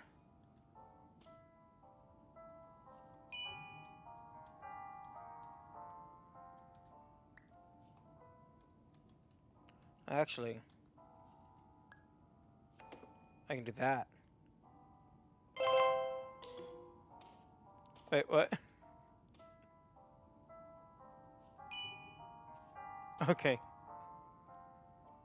Oh, right. I have to open the door.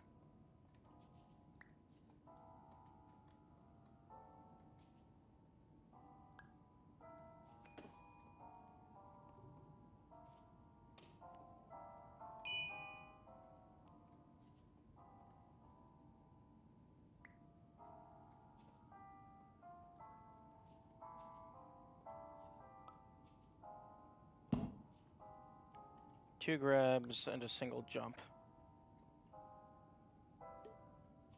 Except you... Oh.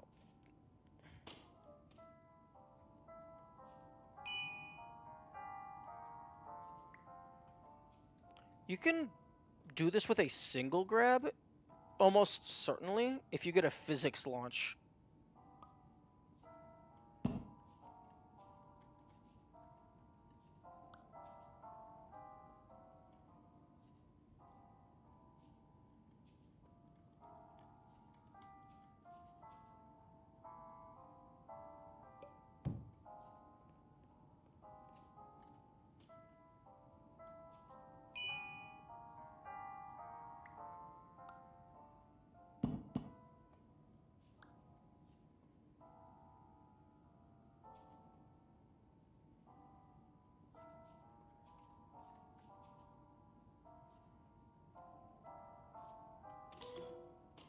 Oh, right.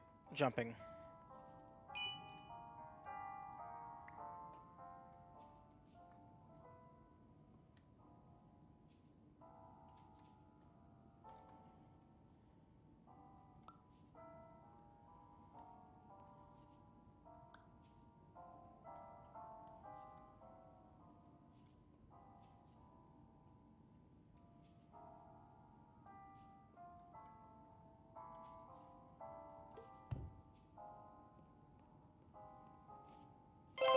There we go.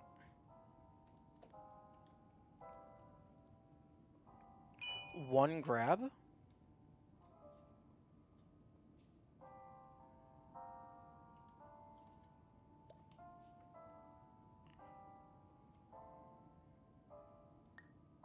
Unless they're talking about grabbing one of the boards. The cube... Okay, the cube is absolutely moved. They moved the cube in this...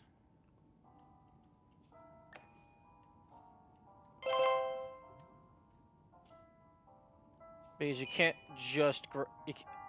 The cube is moved slightly because the boards are, like, inaccessible.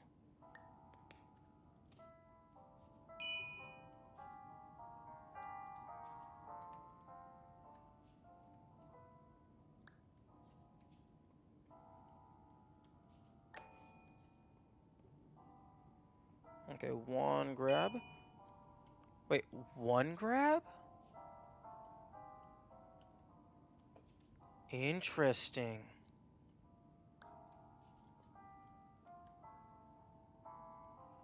I guess you can rotate it. I didn't think a single grab was possible. I'm learning. And then, yeah, I already know this one. Rude.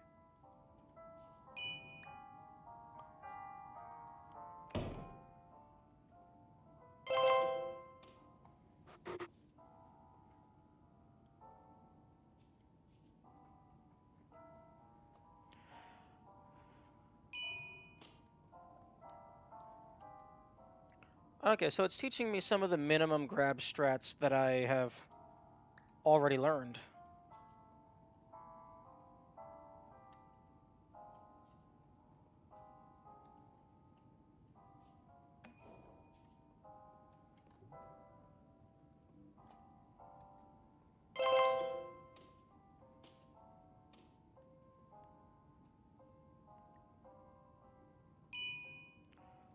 Oh, okay, you can supposedly also do this one in a single grab. I thought that might be possible, but I couldn't get it just practicing in the main map.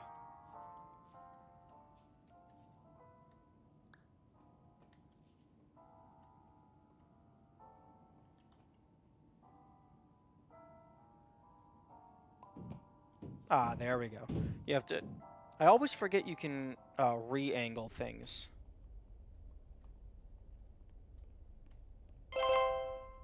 Wait, +1? What do you mean +1?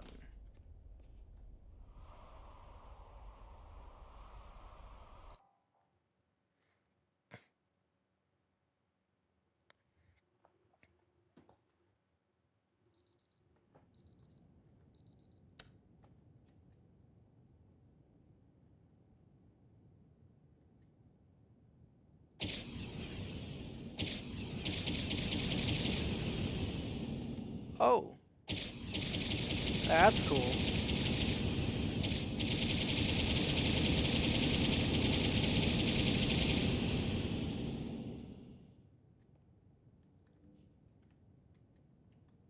You see, the way that if I was making this game, I think it would be cool to have, like, some of the puzzles be, like, full game puzzles rather than self-contained to the main campaign. So, like, there could be, just as an example of what some of the deeper puzzle games do, is they would have these things scattered throughout all of the game modes. So, like, there would be some that are only in challenge mode. There would be some that are in the multiplayer. Like, maybe there was one hidden in the multiplayer map hub.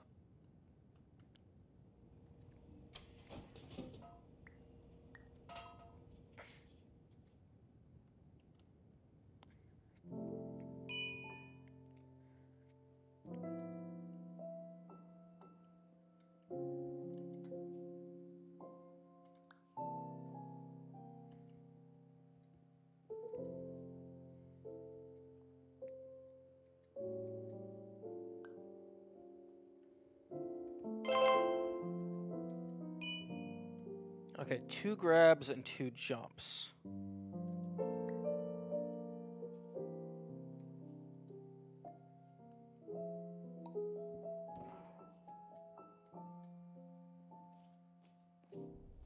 Okay, well,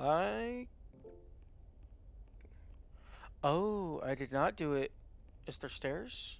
No.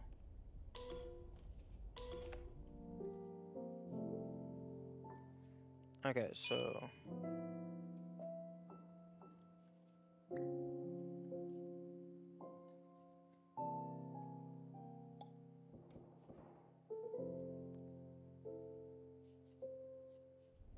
Oh.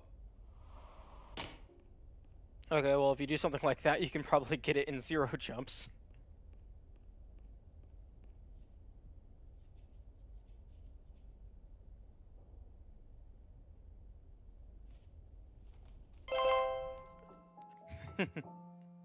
Nice. Okay, 2 grabs and 5 jumps.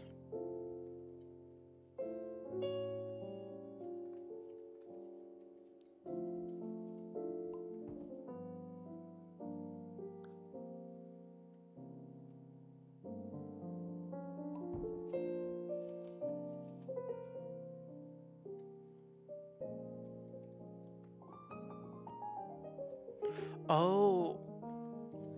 Okay, this one just popping into existence, I understand, because it's not an object that you can move. That first one popping into existence, even though you can grab it, I think that's because, like, that's the tutorial.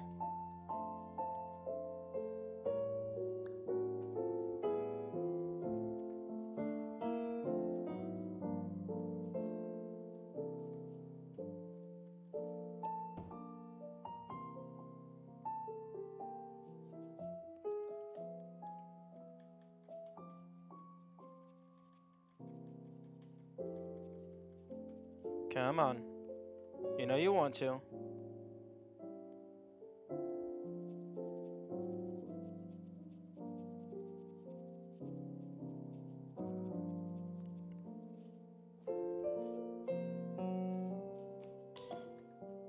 Oh.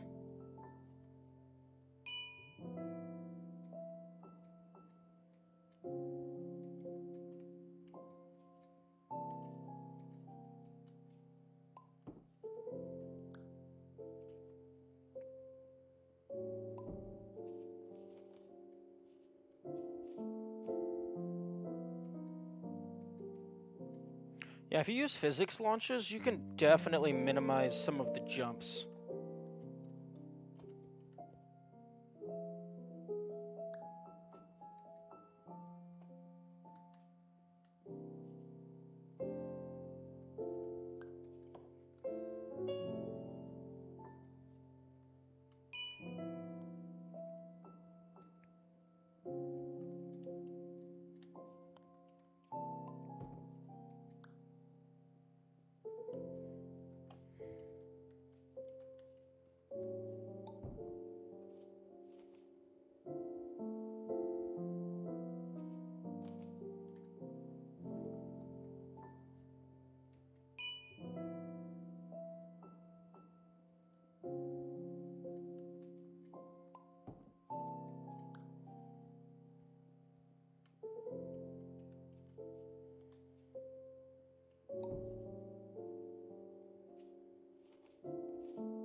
I really hope challenge mode doesn't go full minimum grabs,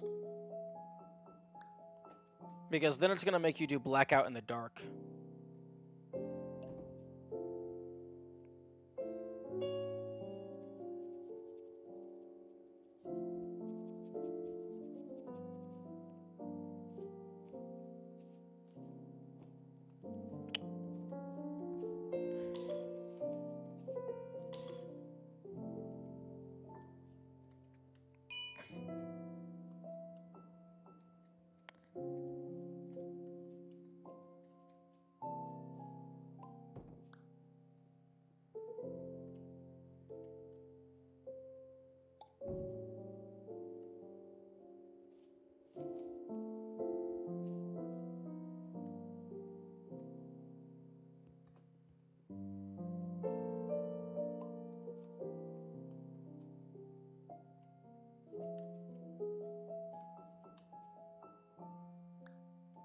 Okay, let's try this again.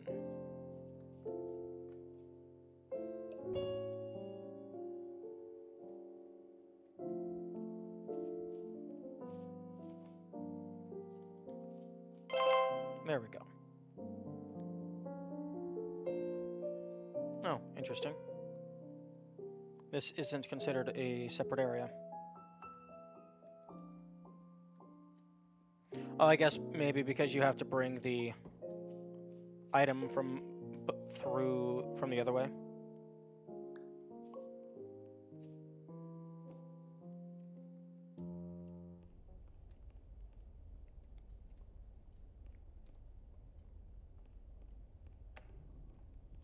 Oh, this one totally could have.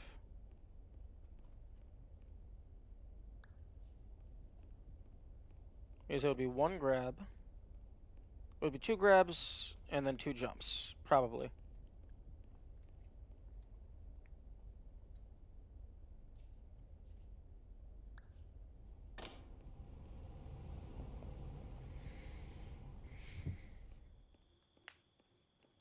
Although the game counts a grab as a grab rather than a grab as a grab and then a release as a grab.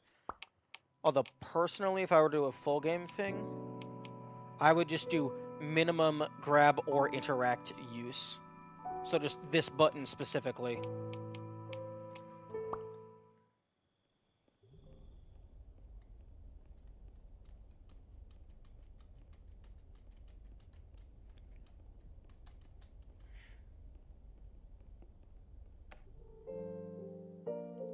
Two grabs, yep, I already know the strat for this. You want the moon as big as you can.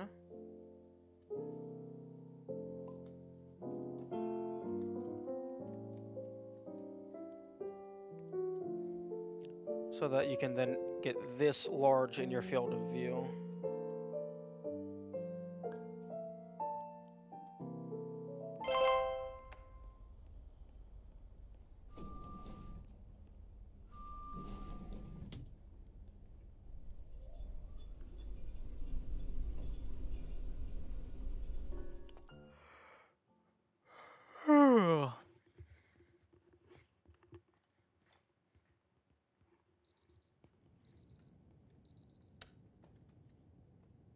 Okay, this is episode level 3. I love that the fire extinguisher is just a flamethrower in challenge mode.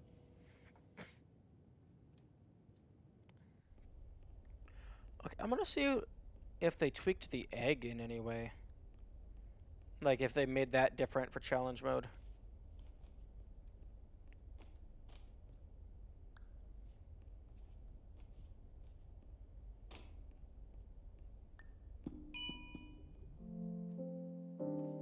Okay, 2 grabs and 4 jumps. I think you mean 0 grabs and 2 jumps. Oh. Oh, no. They do mean... Well, I mean, you don't need the 4 jumps.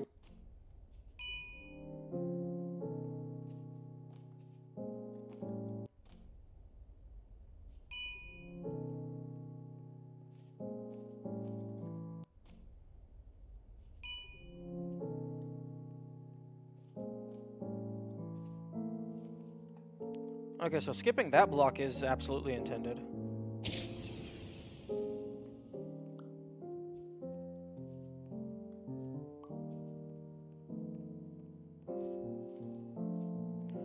But, yeah, you can do 1 less grab.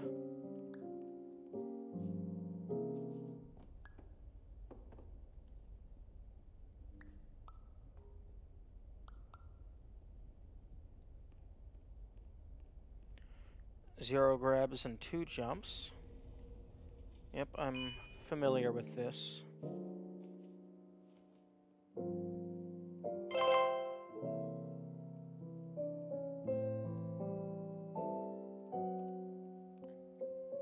I wonder if it's going to teach me any new min grab strats.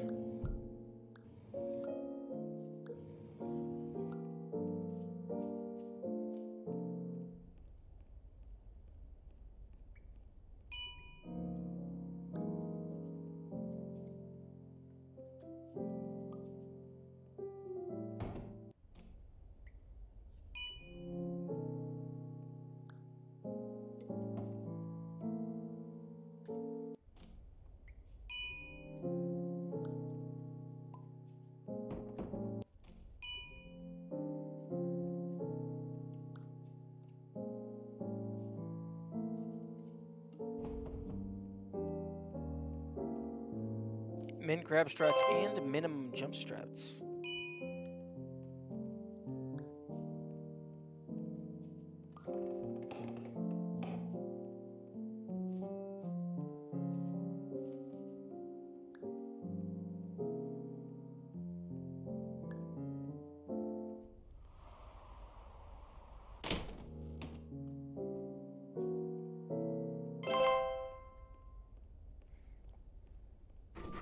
Easy enough, easy enough. So are we.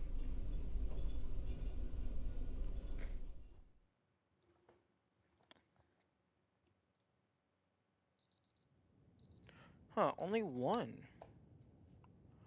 Oh, this is blackout.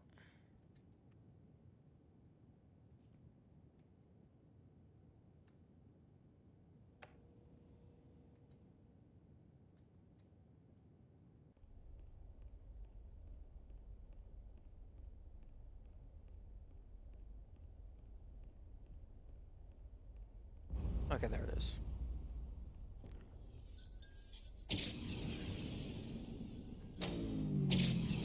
That's cool. It gives off light. 1 grab and 7 jumps. Here we go.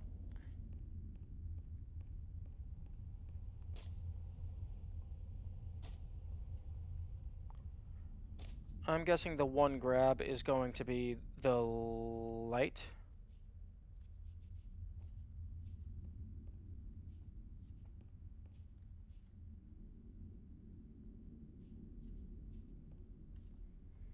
You can...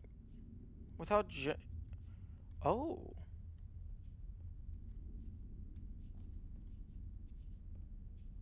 Oh, you could totally do that.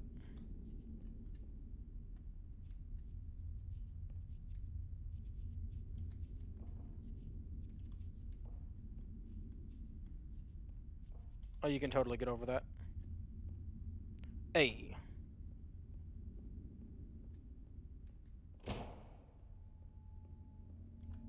Oh, right.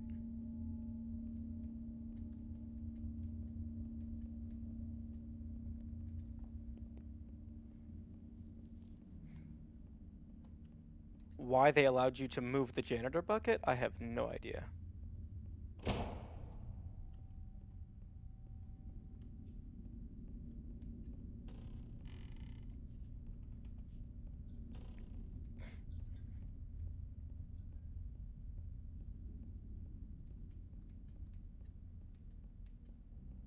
Wait. If the 1 grab is the sign, that means you can absolutely do this entire segment without grabs. Because the sign is completely optional.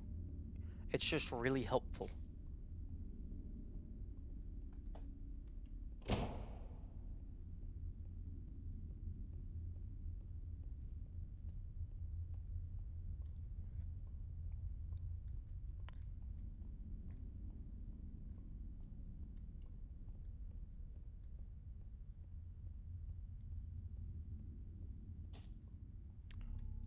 Although I'm not going to be able to resize the sign, so I'm going to have to use it in its default state, which is much smaller than I would like.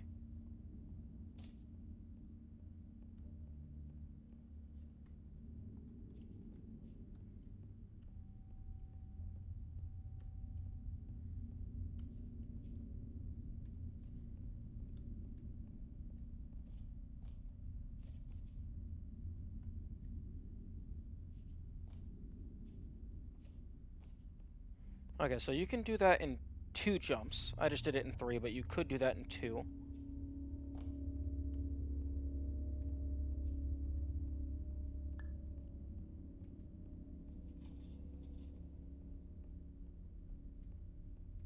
Now, I believe the optimal way to do this is actually jumping up this.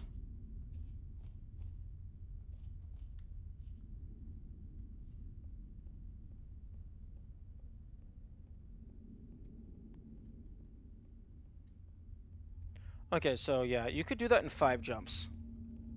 And 0 grabs.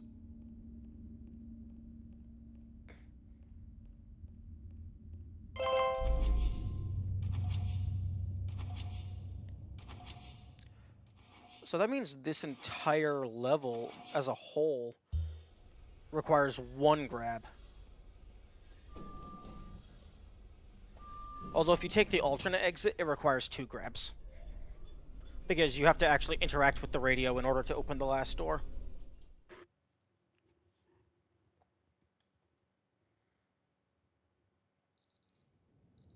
clone.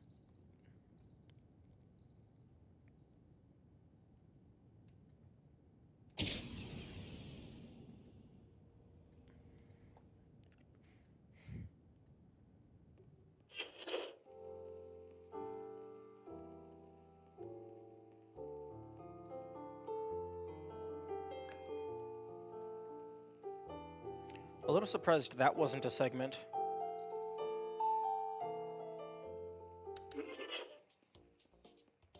Three grabs, 2 jumps.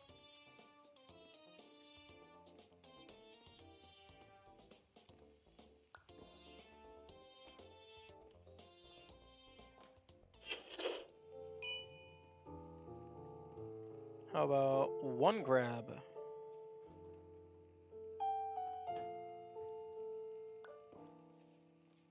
And 2 jumps. Okay, 1 moment. I forgot to disable my alarms for work, so they are all going off throughout the day.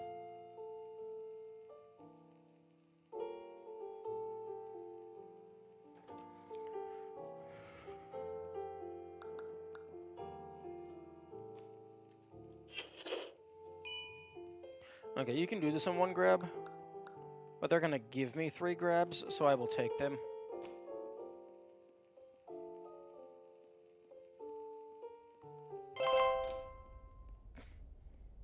Okay, two grabs and 2 jumps. Now, why would you do it in 2 grabs? What? Why would you do it in 2? You can do it in 1.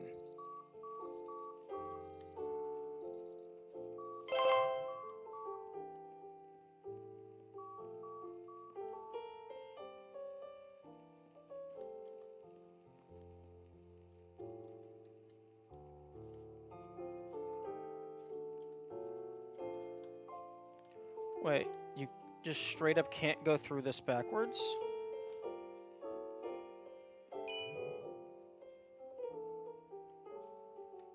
Yo! I saved the smiley face!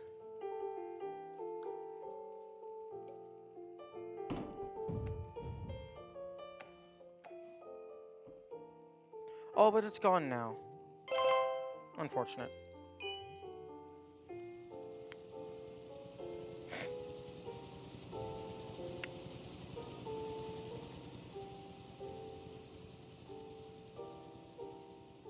I wonder if these were designed with, like, these minimum uses in mind, or if it was just, like, they made the levels and then they tested them to find what the lowest values were. 2 grabs, 2 jumps. You can do it in 1 grab.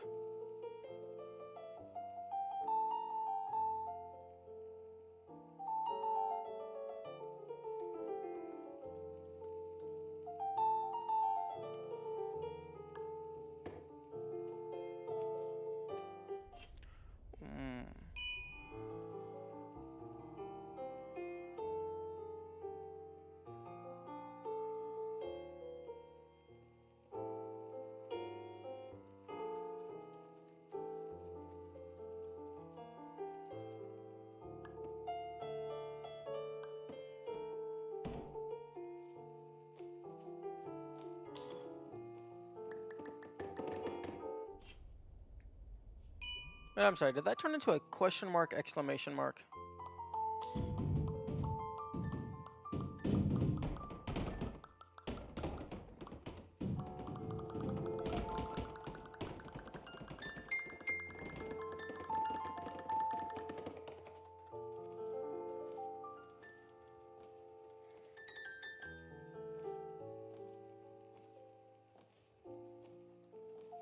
Oh, okay.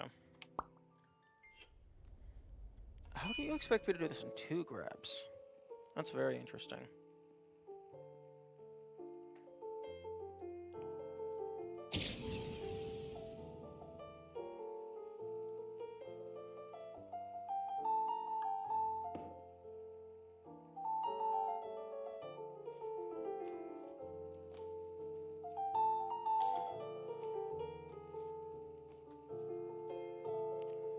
Oh, okay, you have to jump up onto the door frame.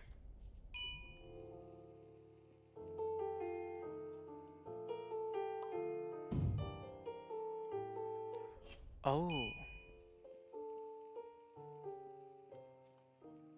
Okay, I think I understand.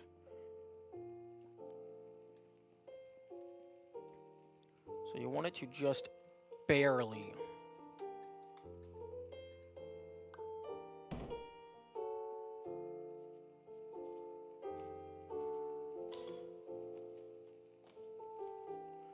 Okay, so...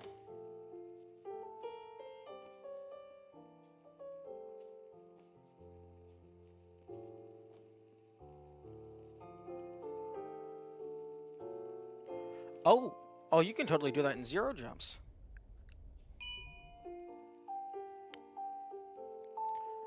You just gotta keep pushing into it until the game says, fuck off. Okay, so...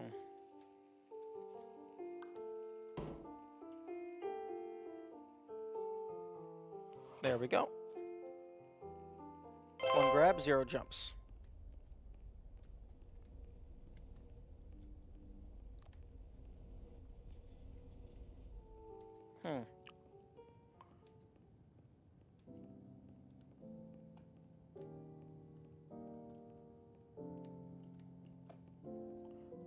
Okay, it's already filled. Okay, so it looks like the challenge maps are using the... They might be using just the same map, which would make sense, to just use the same map.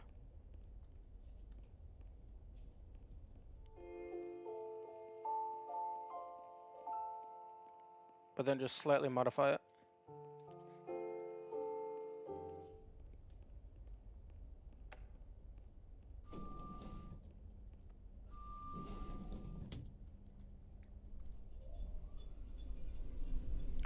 I'm guessing when we get to chapter level 8, I'm guessing the checkerboard area, the intangible checkerboard, I'm guessing they're going to ask you to do 3 grabs when you can actually do it in 0.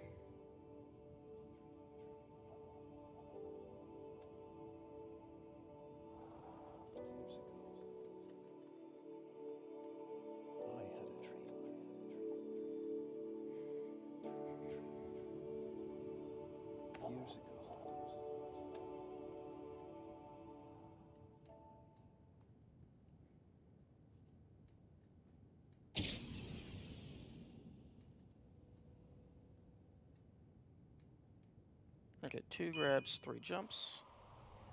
Right, this.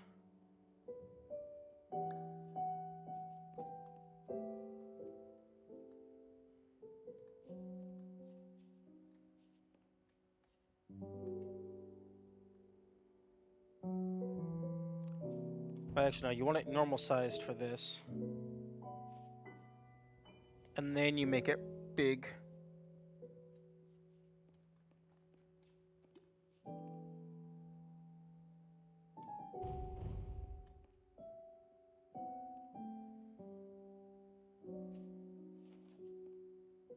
Oh, I didn't make it big enough.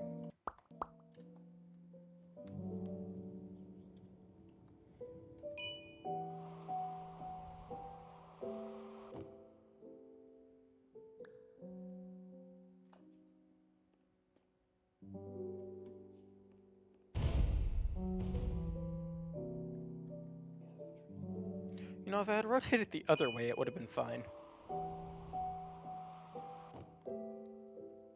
Okay, let's just do this the easy way.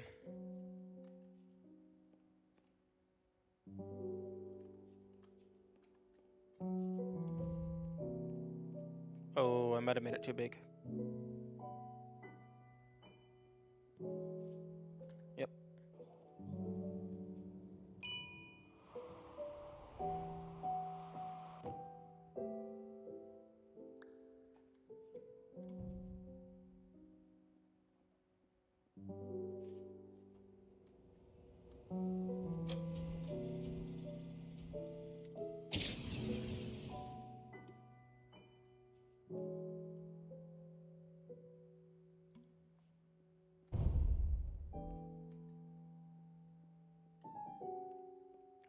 There. Ooh. Actually, how do I get this in only 2 jumps?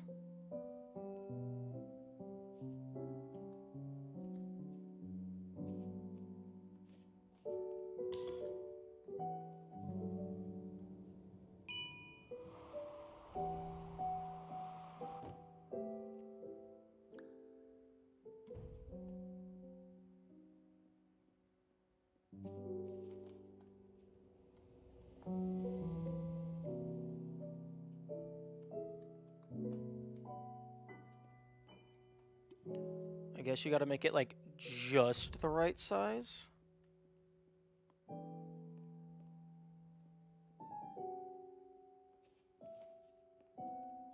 There we go. Wait. I can take this with me?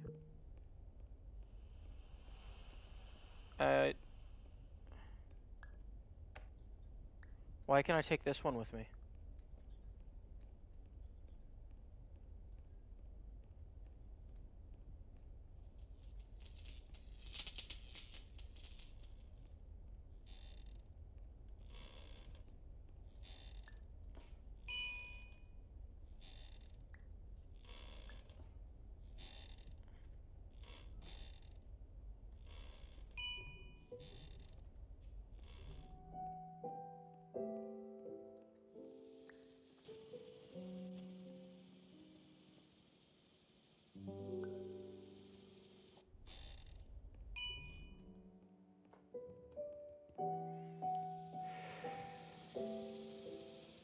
Okay, so a minimum grab video probably would not be as interesting as I initially thought.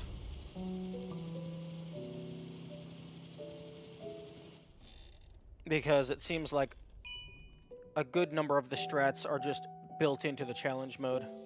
Like it's expected for just casual completion.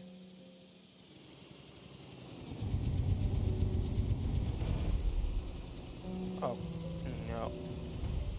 Down. There we go.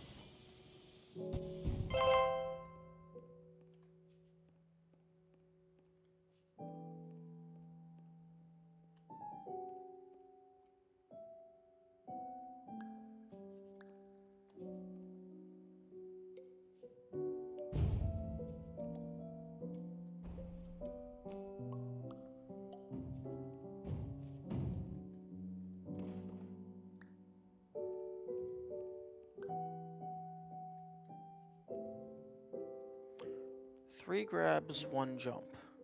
Interesting.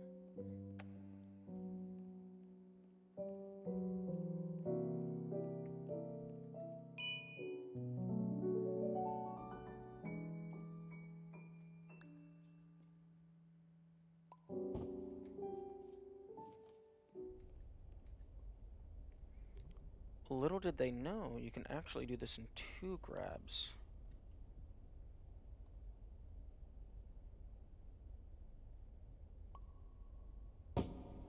Huh? You can totally do that in 2 grabs.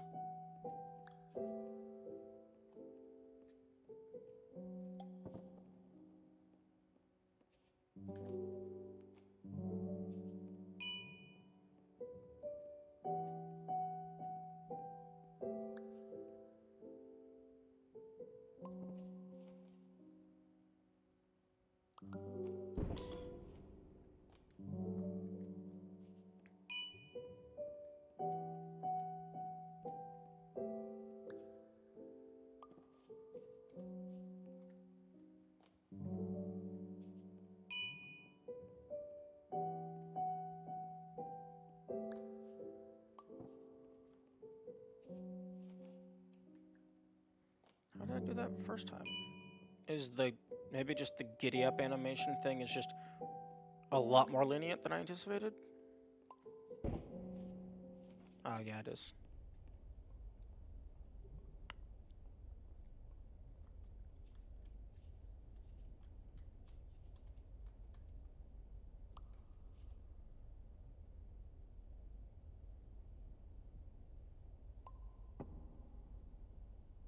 There you go.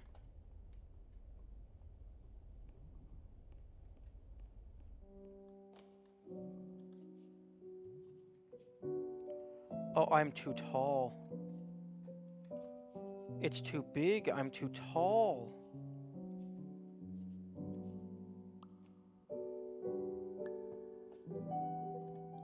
Oh, that's unfortunate.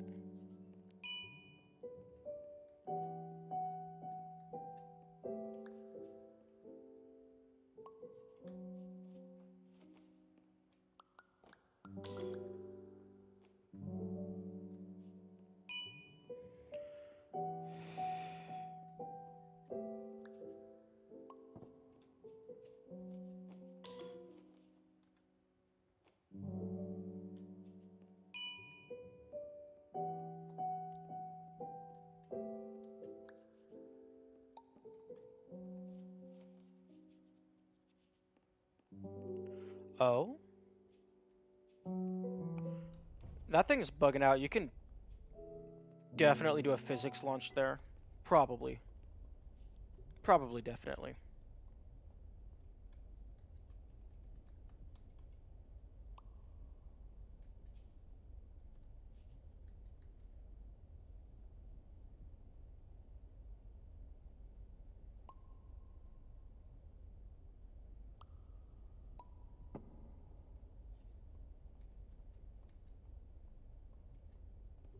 That's probably too big again. Okay, well that's definitely doable in 2 grabs.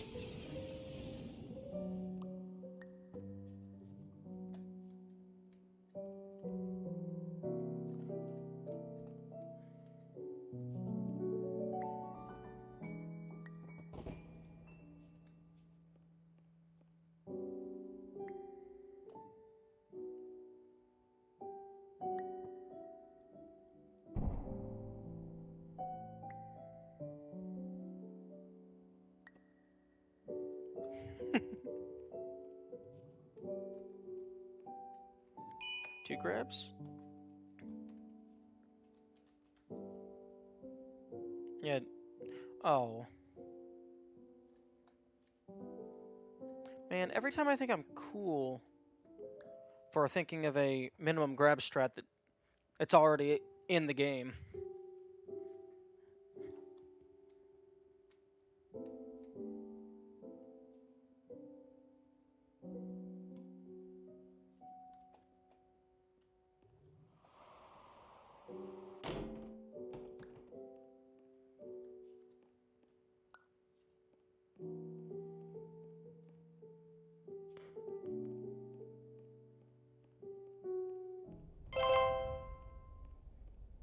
Oh, the +1 that was at the end of the first thing. I think that was just +1 level cleared. Not necessarily +1 to any given score.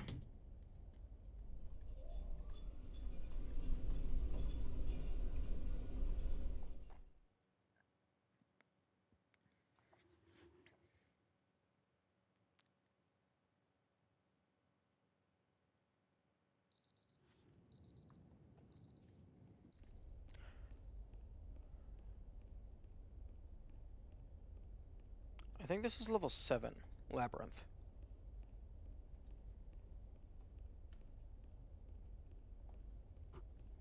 Yeah, because you have Labyrinth, and then you have White Space, and then you have Remembrance. Although Remembrance, you don't grab anything. It's a glorified cutscene, so I don't even know what they would do there. Maybe they just skip that level?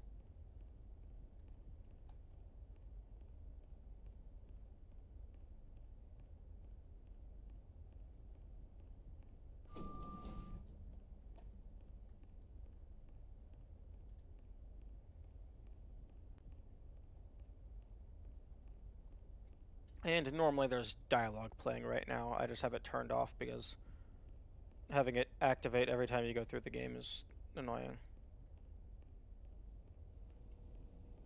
But once the dialogue stops, I get teleported to the next area.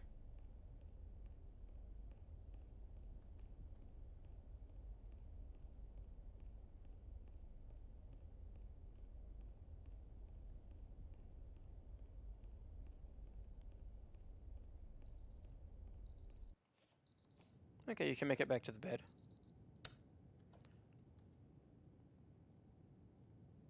And then it's 1 grab for the clock. I think you get 3 grabs for the clock. Because you get teleported back 3 times.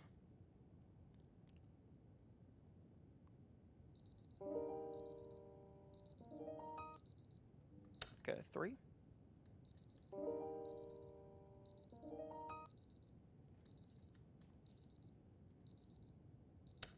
4. And then this one you can ignore.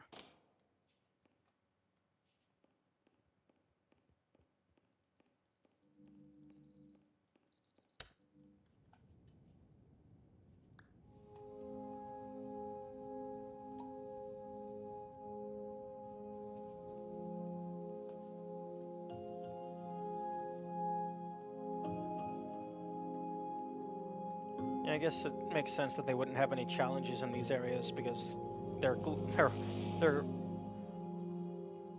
they are context-based walking sims.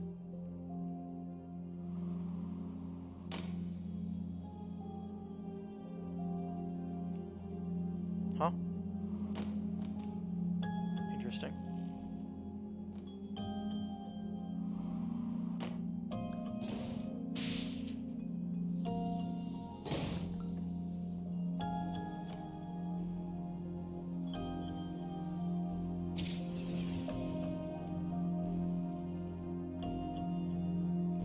Egg. I'm not going to count that as an Easter egg, because it's 1, it's completely obvious, and 2, you can't interact with it like you normally can. Wait. What do you mean 0 out of 2? We're almost to the end.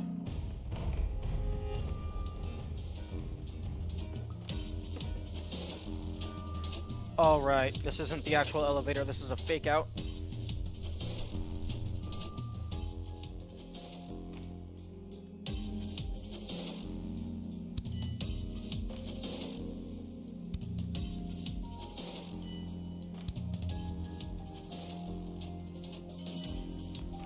What happens if I don't actually look?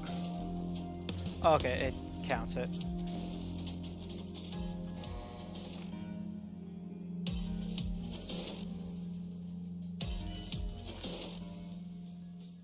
Oh, right. No. Fuck. That was definitely a mistake.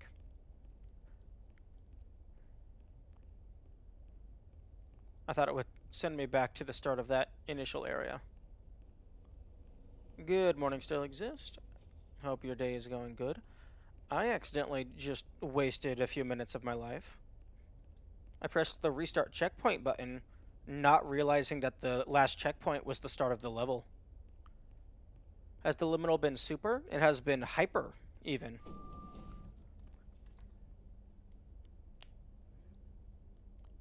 Also,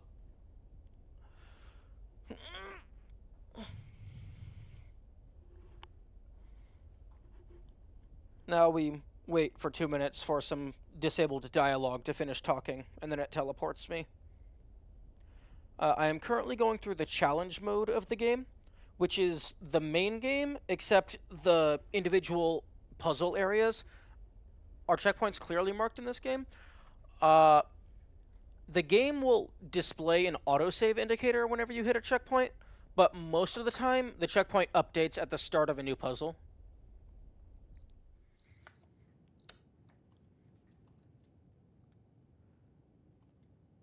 But yeah, right now I'm going through the challenge mode, which is just the normal game, except each of the puzzles has a restriction on how many times you're allowed to grab things and how many times you're allowed to jump. So it's kind of like a built-in tutorial for minimum grab, minimum jump, which is interesting.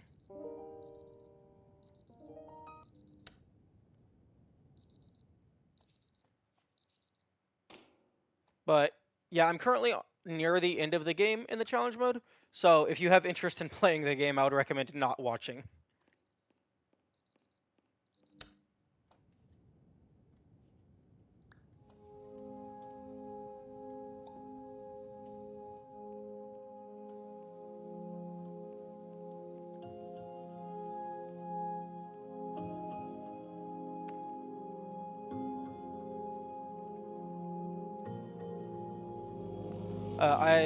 Earlier I went through the list of achievements, and there were a few achievements related to like multiplayer stuff, which was a little annoying, but mostly just tedious. Basically, just go into the level editor, press a few buttons, and get free achievements, which I don't like those kinds of achievements. One, because eventually they're going to become obsolete, because online stuff is not permanent, and also because it's just easy. There's no difficulty whatsoever. It's just, oh, press the buttons, get the shiny.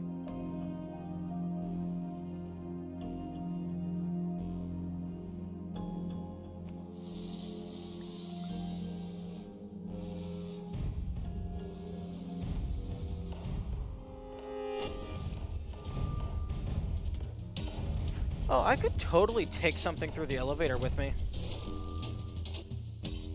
Although, I wonder what would be useful.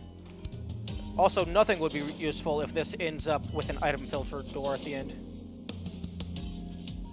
Which I think it might.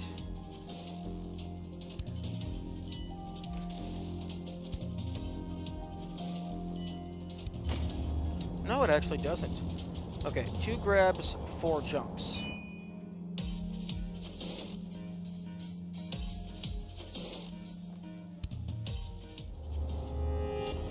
Okay, I'm really glad that was the start of there and not the beginning of the level again. Okay, well, I can cut out a grab because I know that you can jump on that.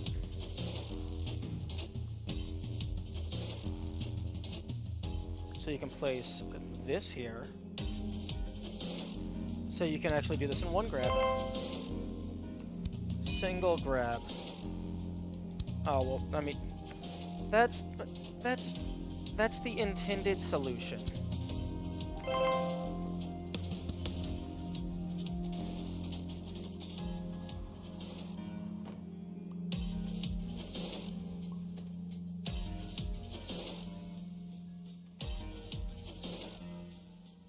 Oh, you gonna launch me? Come on. You know you want to. Oh.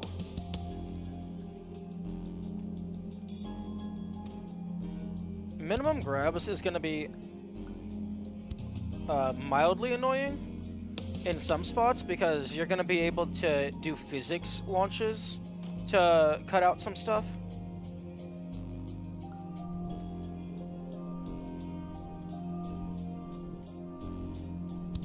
So for segmented, it's probably going to be manageable.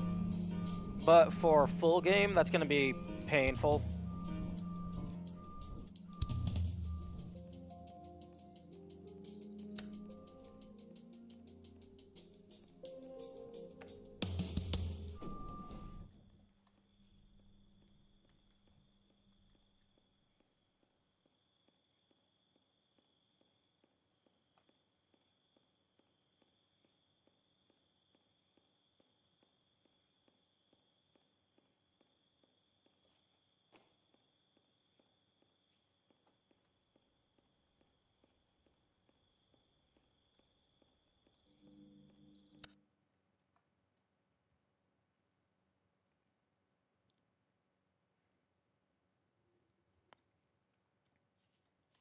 Three grabs.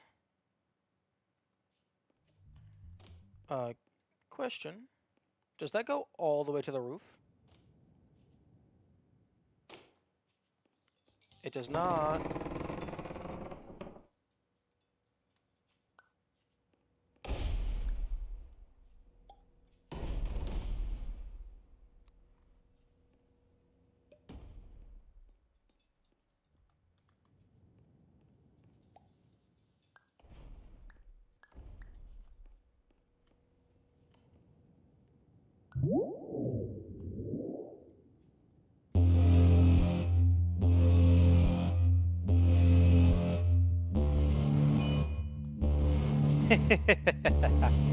I can skip over that so I can do it in quote-unquote 0 grabs.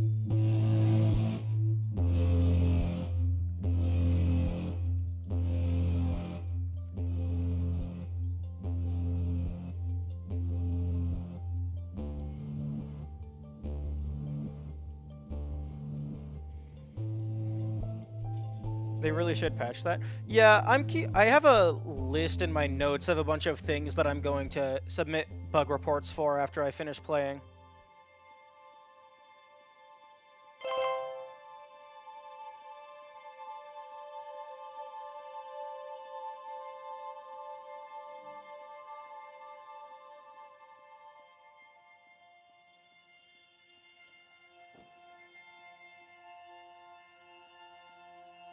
Oh.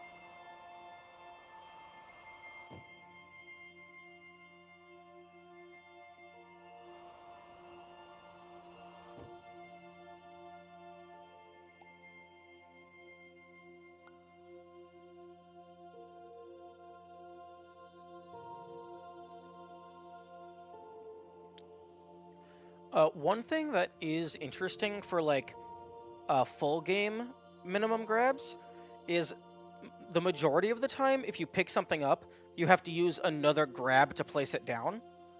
Because there will be doors that just don't let you go through if you're holding an item. Unfortunately, it's not they make you auto-drop the item, they just don't let you through. But what you can do is sometimes you can, like, pick up the item to solve the puzzle, go through. If the game auto-saves for a checkpoint, you can actually pause the game, reset to checkpoint, and it will reload the map at the checkpoint, but you're not holding the item. You'd be great at, like, QA or something. I love doing QA for games that I play. Like, finding bugs is half of the fun. Although, I don't know if I would enjoy QA in a more formalized setting.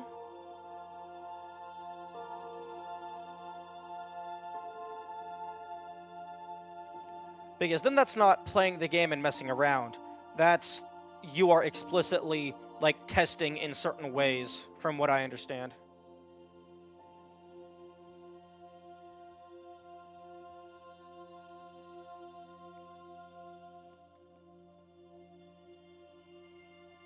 But yeah, a lot of these last few levels is basically story-based walking sim, so there's fewer challenges at the end, as opposed to the beginning or the middle.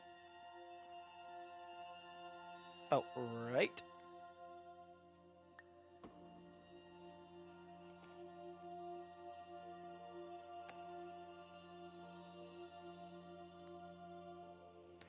Oh, but if you... one thing that we're about to get onto...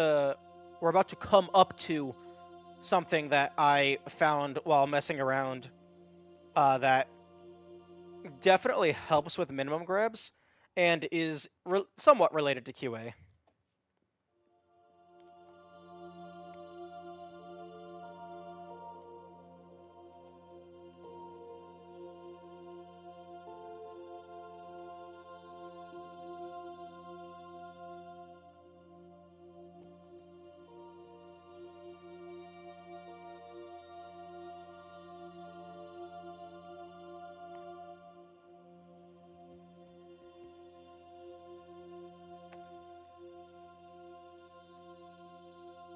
Yeah.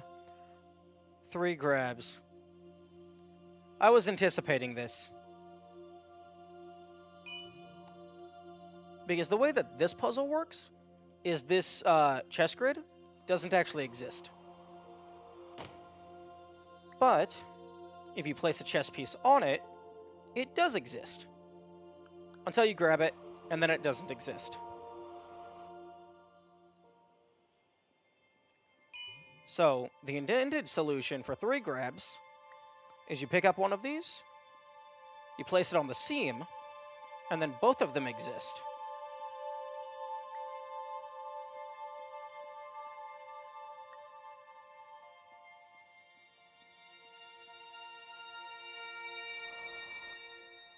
But instead of doing all of that nonsense, you can do it in 0 grabs. Because if you land right in the middle, the game gets a little confused. And it just causes you to bounce.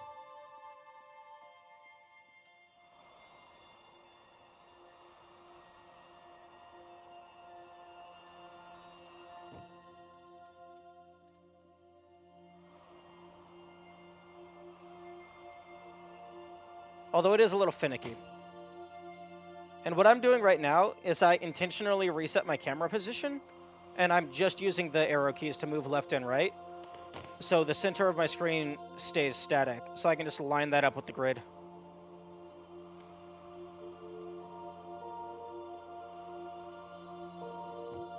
Now, in a normal full game run, you would do a jump at the start in order to get a little bit of extra starting distance, but here you're not allowed to jump.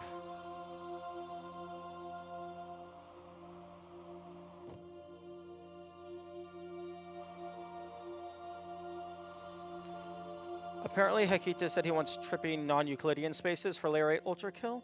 So what are the chances it may look something like this? If 8-S is superliminal, I am going to freak out. Although there isn't really a grab mechanic. Well, I guess you have the grab hand from sandbox mode. But yeah, no, if 8-S is superliminal, that's going to be crazy.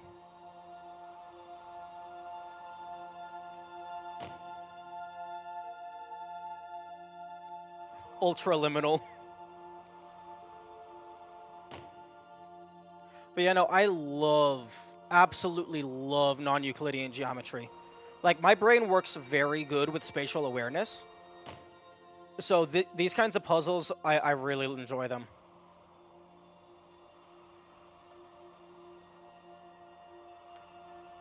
Okay, I don't need to do that.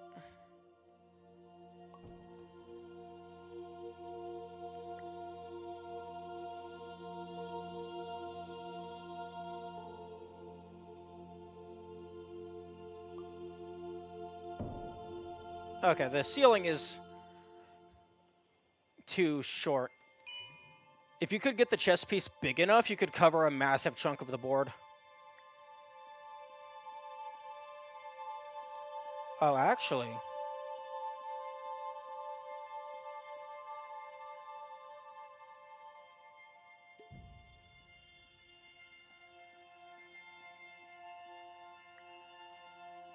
Oh, no, it's still only covering 2 of them. My face when 5 right angles connect at one point. If you use spherical geometry, like a globe, you can actually have a 3-sided object with all 90-degree angles.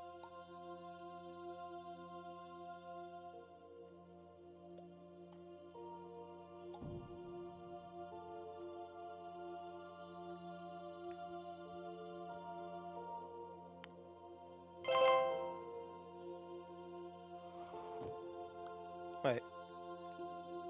Interesting that the thing is here. 270-degree triangle, go hard. Yes. It's the superior triangle, because it's both equilateral and has a higher degree count.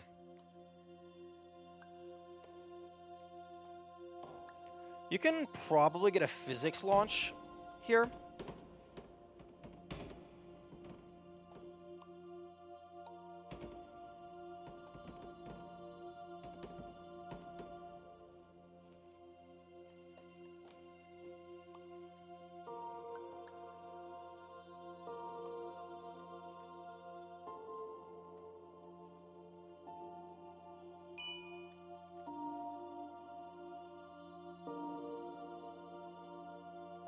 Unfortunately, most of the time, once an object stops moving, the player can no longer influence it physically.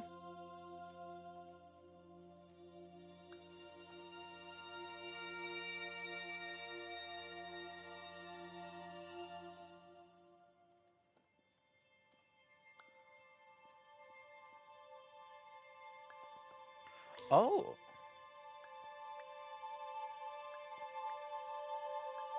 Interesting. They don't want you having it on both sides.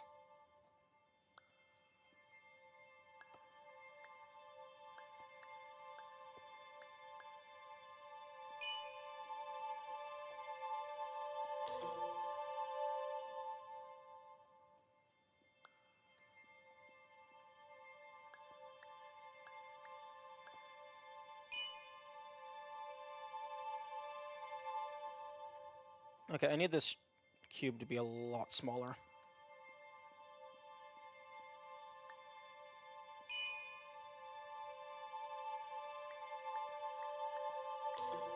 Have you played any of the Portal games? I have played Portal 2 up until the point to where you start using the gels. I got to some of those levels, and I haven't played it in a while.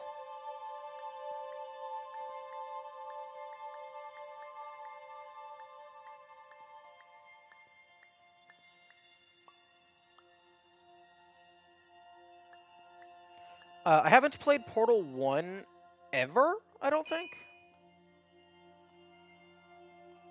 But I am familiar with it.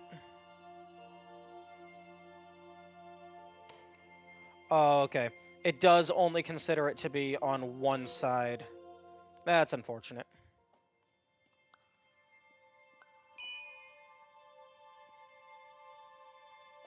Okay. Wait.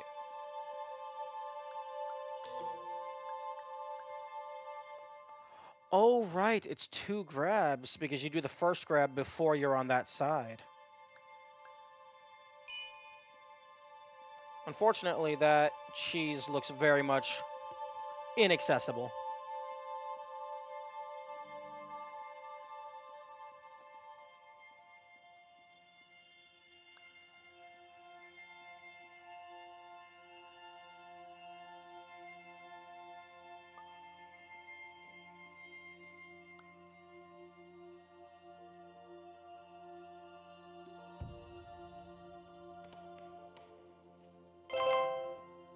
Mindful, finish all challenges in challenge mode. Okay.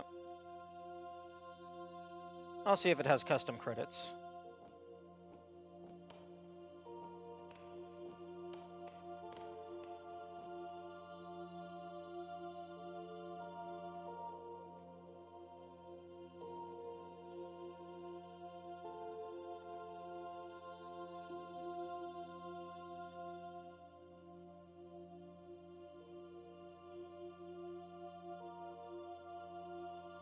Although, even though I have played... Even though I have played some of Portal 2, I don't think I've touched any of the challenge maps. So that could be... I could probably still stream Portal. Like, do the base game and then the challenge maps after. I could also just do one-player co-op. That would be funny.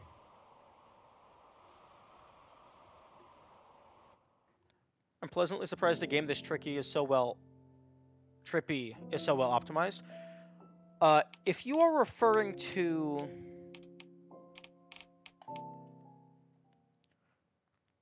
if you're referring to, like, the frame rate, I have the graphics settings set to low. I had it on high, and then I had to procedurally move it lower as I made it further into the game.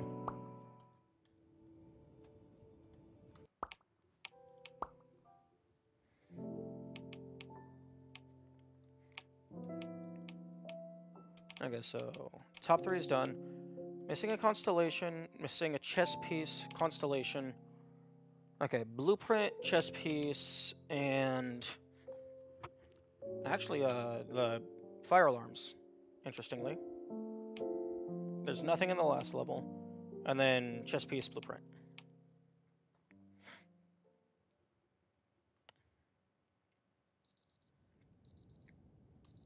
There is an achievement for finishing the developer commentary mode, which I imagine is just the normal game, except the devs are talking. But I'm gonna do that last in case they talk about like puzzle design choices and how they hid some of the items, because I anticipate those potentially having spoilers.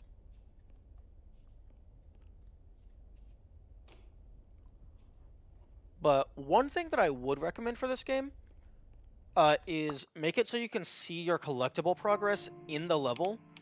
Because if you forget, you have to go back to the main menu. Okay. Alarm, chess, blueprint.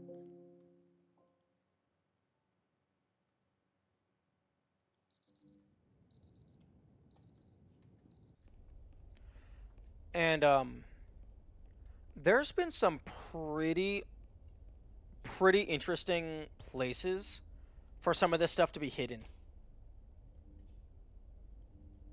And not these chess pieces.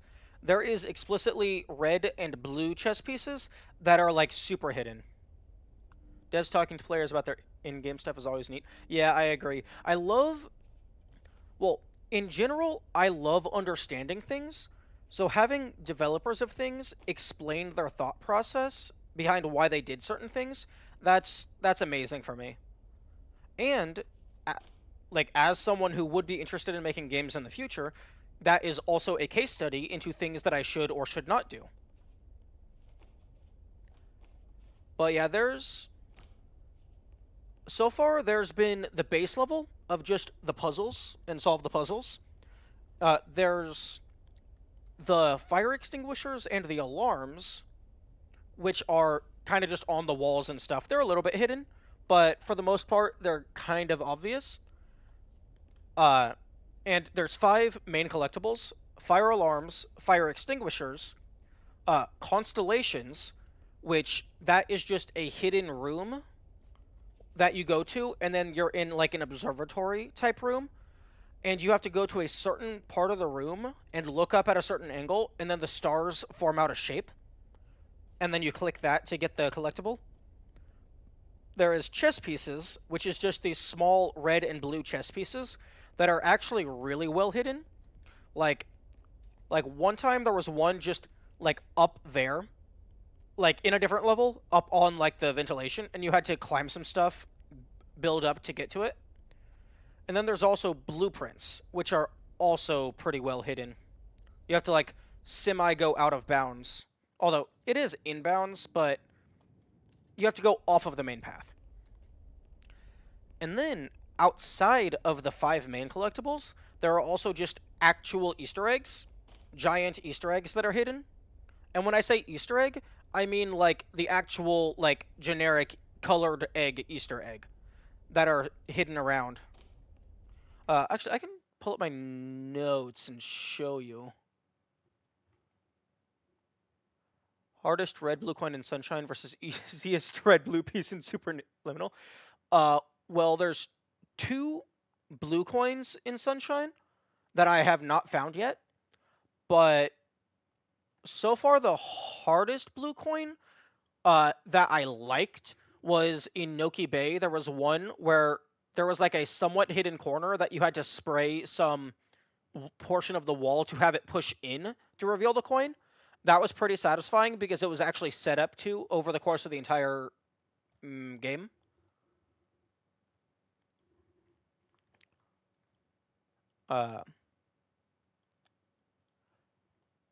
This is my notes for level 3. This is what I mean by Easter egg. This one, actually, it's weird. It was reddish and stuff. I clicked it, and then it turned this.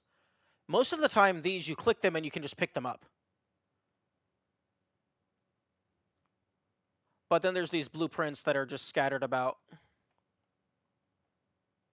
And then this is the egg for level 8. But also in level 8, there's all these letters. In one area, there's a bunch of letters scattered around. I haven't figured out what that's about yet. And then also in level 2, I don't know if you can read that, but on the wall there's some text that says, "Why are you doing this?" So I don't know what that's about either. So there's still some secrets in this game that aren't the direct collectibles.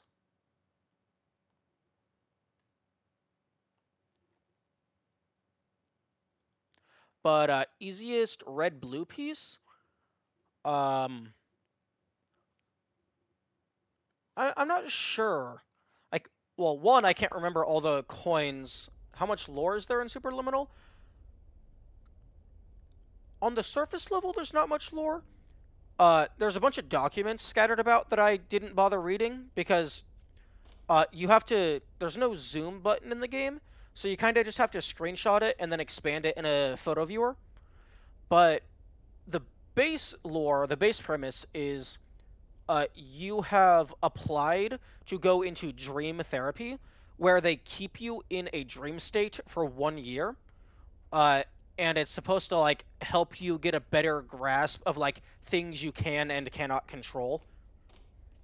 Because like as you go through it, they pretend that they are losing control of the simulation, but you're progressing anyway, despite things seeming to be impossible. And like the idea is that like they make it harder and harder for you, but you make it through anyway, and that's supposed to boost your self-confidence about your perception of reality, I guess.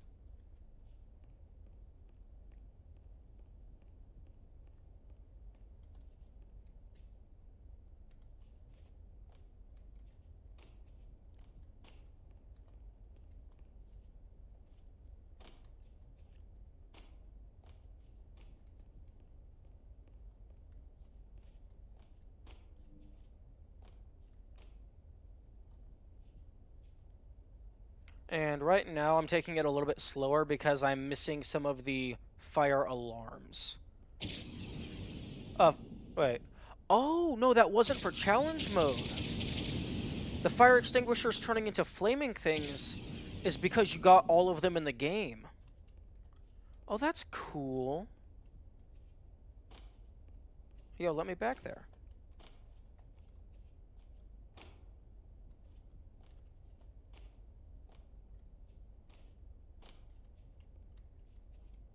Honestly, I was half expecting some blueprints.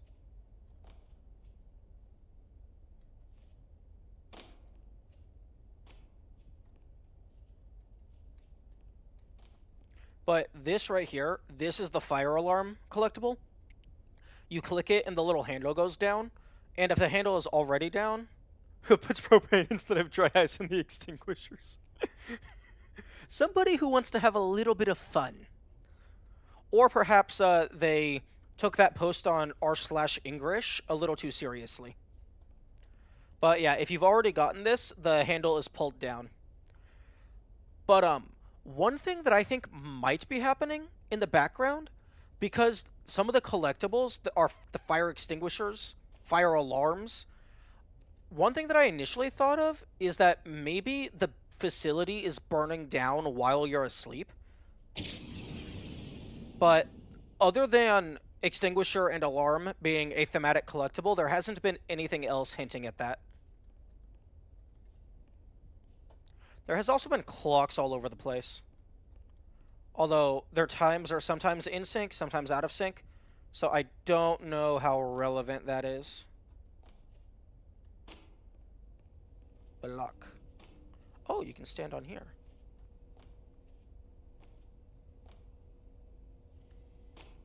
Yeah, like this is some of the documentation. So like I could read all this. Well, maybe not that code. But like this, that's high enough res, I could read that if I wanted to.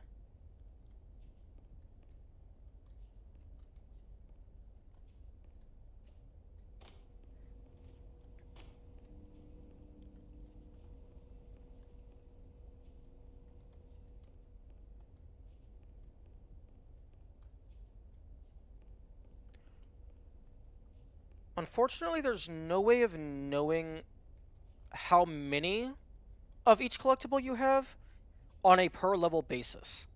So like if a certain level had 15 fire extinguishers, there's no way to know your current progress.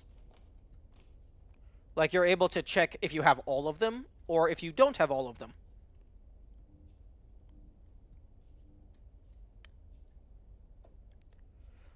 For the blueprints and for the chess pieces, there actually is a spot in the game where you can check your game-wide progress.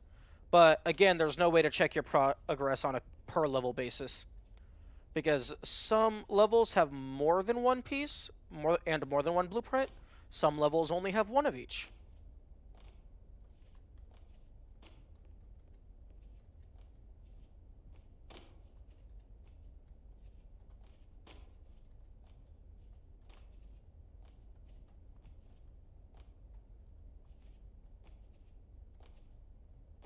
See, like that, that would be an example of a spot that would be thematic for a chess piece. Like that's the amount of obscurity that most of them have so far.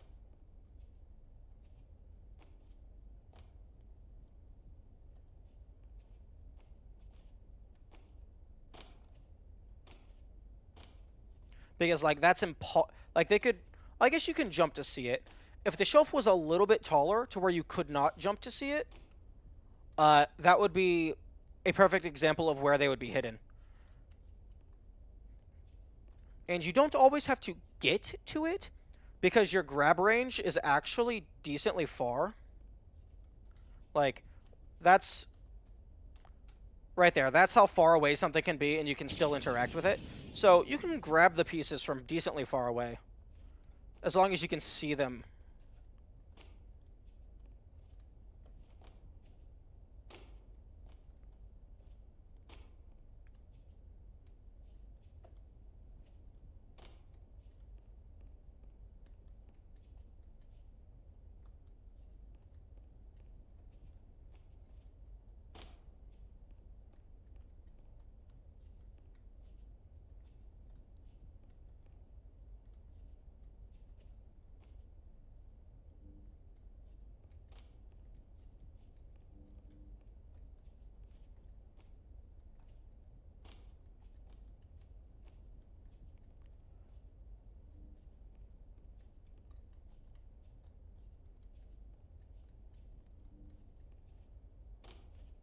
Okay.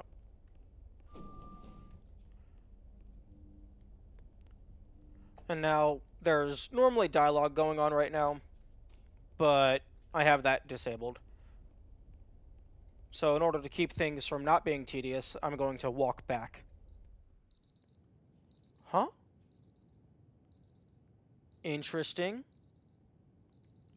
Interesting. I wonder... Okay, I'm going to restart the level. Because usually...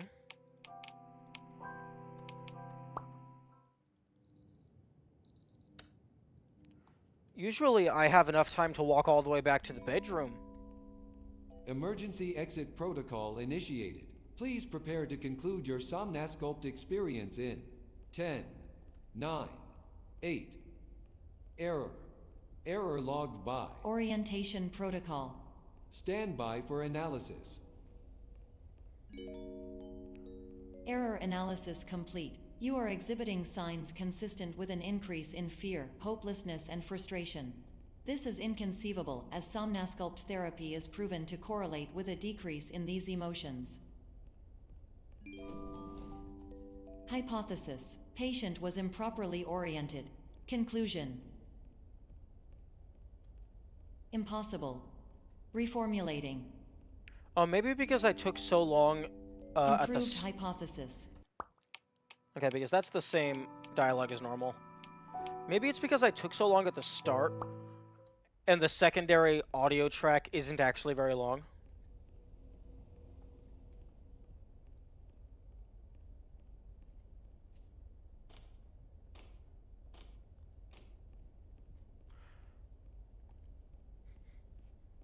Yeah, I'd love to see another, like a sequel, or perhaps, like, someone else make a game that uses these kinds of mechanics.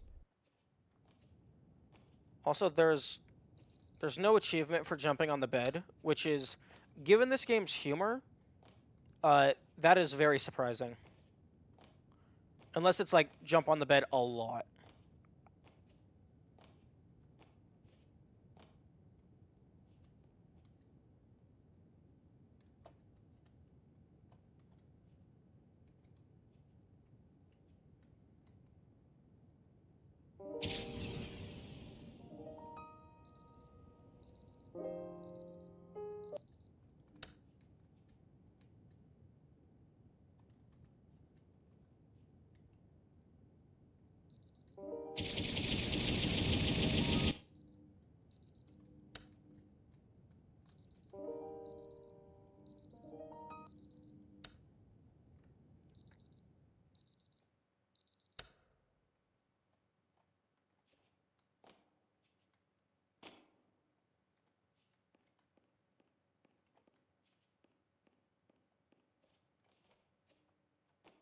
Hmm.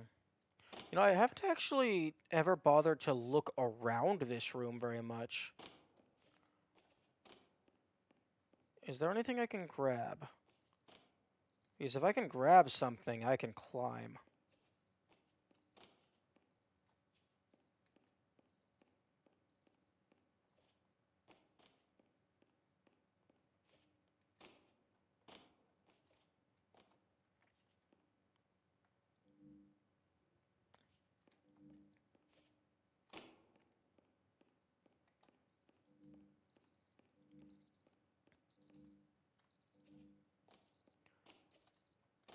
Because I would like to get on top of my room.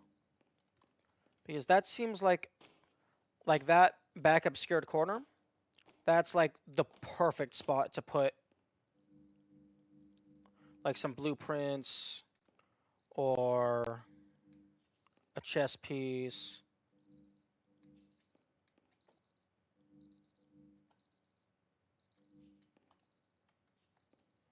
Okay, can't grab any of those. Can I grab a chair? Hmm.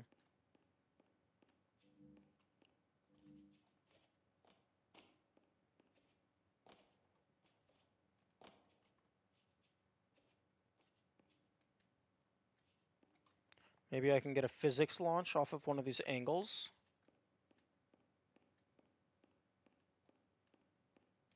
Oh. Okay, yeah. See, that's skybox right there. That's the kind of things that I'm putting into my bug reports notes.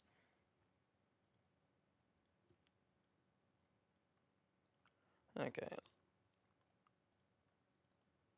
Level 7. Skybox visible.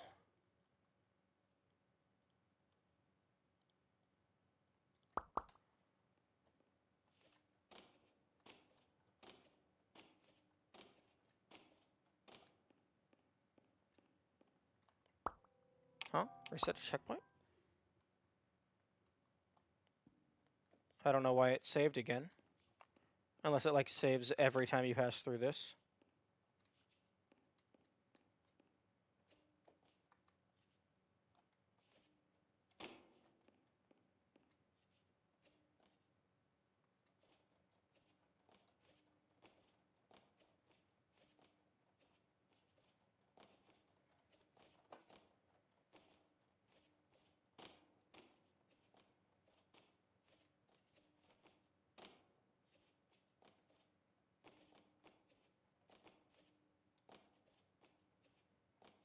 Hmm.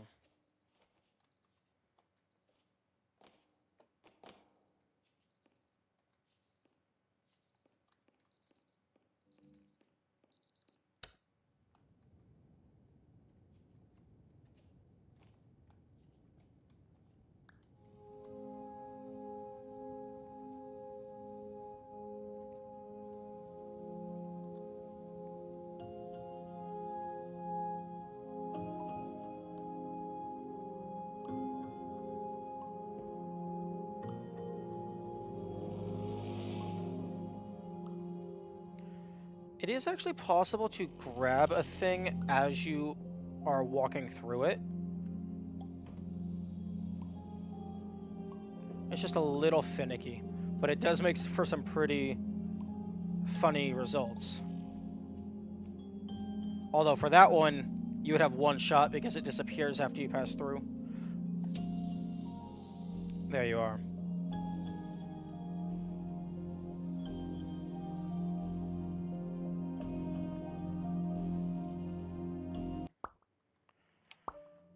Okay, once I hit the next checkpoint, I will go back to the main menu to see if that was the last of the alarms.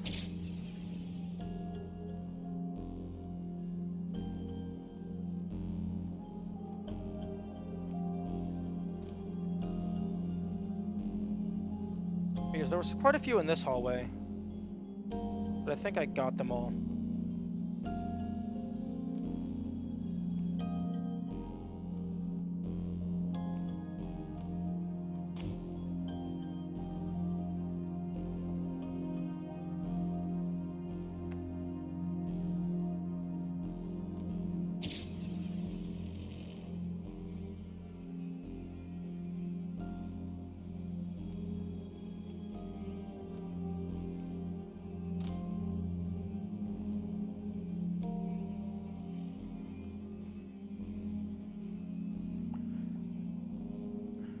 And you gotta be careful here,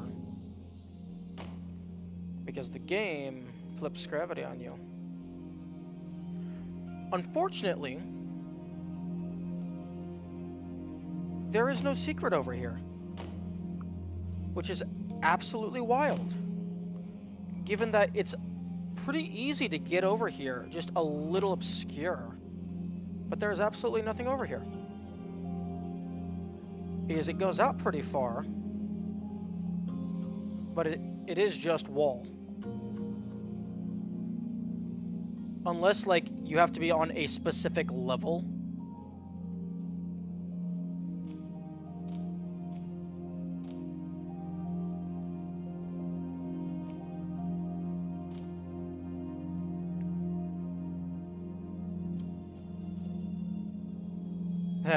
That's funny.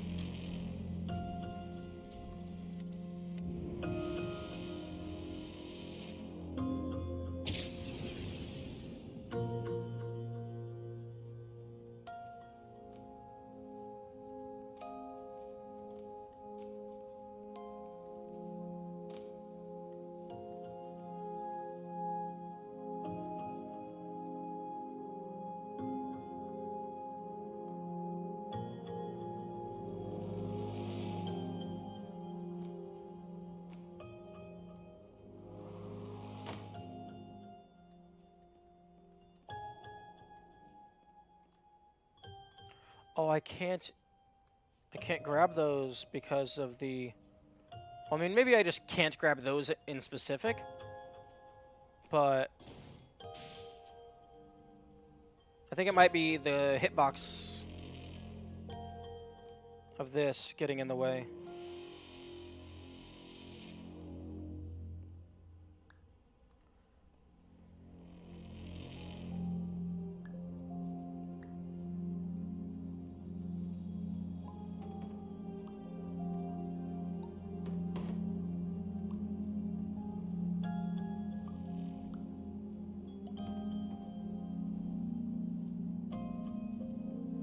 A little too steep.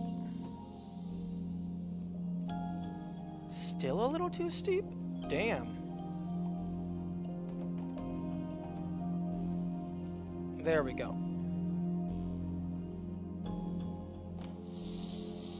Hey, yo, let me in. Thank you.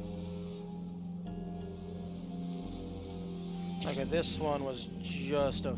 Okay, where's the floor? You. Okay, this, honestly, this is probably the least hidden of all of the chess pieces so far.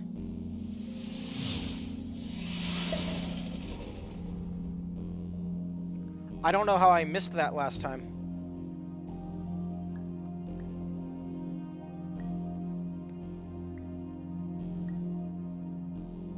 But yeah, that actually doesn't have collision.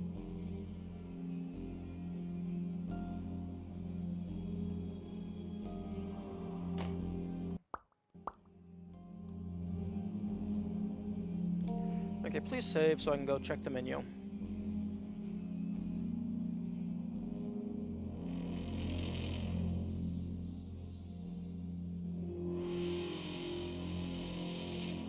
Thank you. Okay, main menu.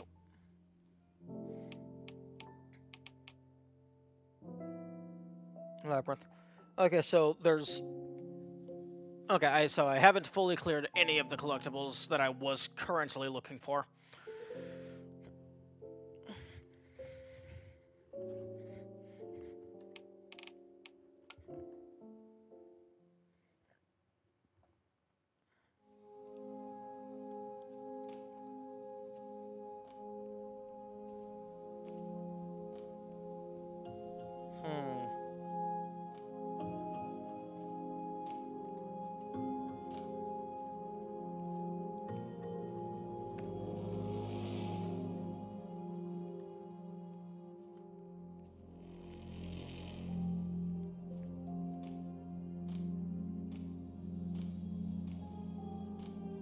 Okay, it does not look like there's anything on top of the egg.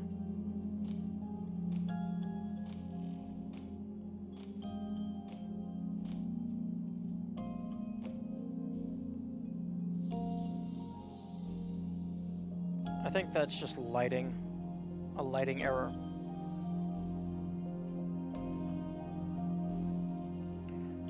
And this is probably one of my favorite like rug pulls in the entire game. Is there's a couple areas in the game where you have to line things up so that in your current perspective it looks like the correct orientation. But for this one, the moment you get it lined up, you actually fall. Which I love that so much.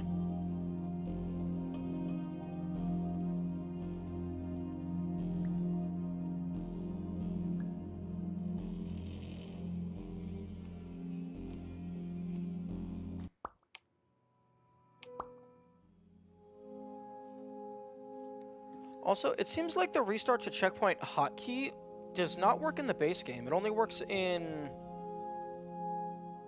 like the challenge mode, because it was working in challenge mode, but it was not working in the base game.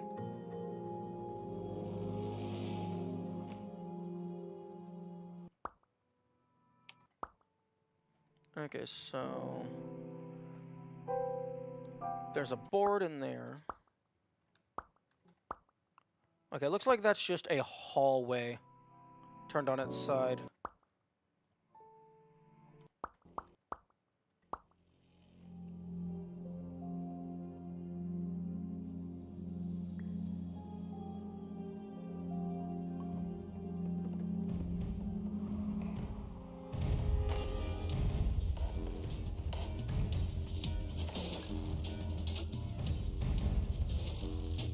Now, you can actually climb back up to get to that exit door, but that's just an Easter egg. This is the real exit. No, I'm gonna take a panel with me.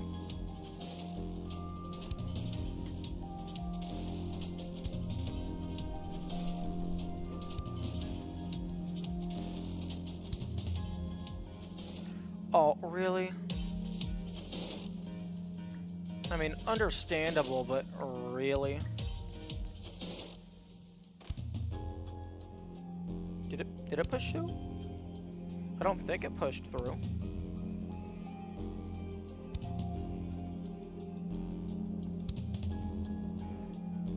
This puzzle was actually hilarious and annoying, because the first time I got here, I accidentally made it through. And then when I went to replay the level, I couldn't figure it out. Basically, this is telling you the direction you have to go. But, oh, there's no trespassing. So I go this way. It says wrong. But, okay, it actually ended up pointing the correct direction this time. Ding, that's correct. The no trespassing sign appears on the first side that you look down. So you have to see which direction you're supposed to go, flip to the opposite, and then go forward.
Now, I also actually didn't give this room a thorough once-over.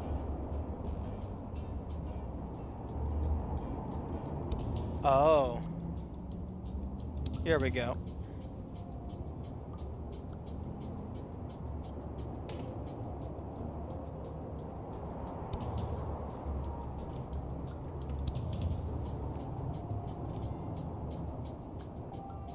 there anything else I can grab? Looks like it's just this cube.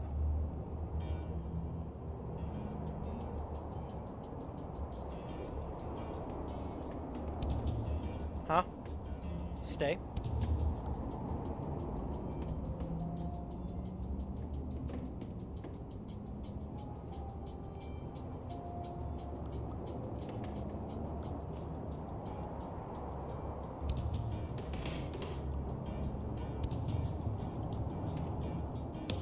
Okay, well, that is not what I wanted.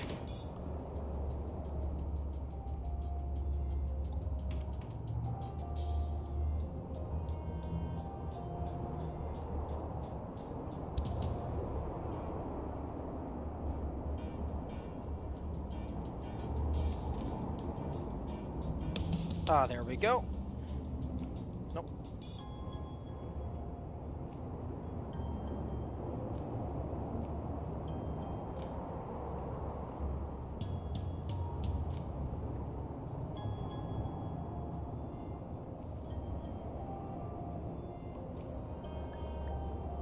Okay, I don't think there was anything on that side, so let's check the other side.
It looks like it actually is.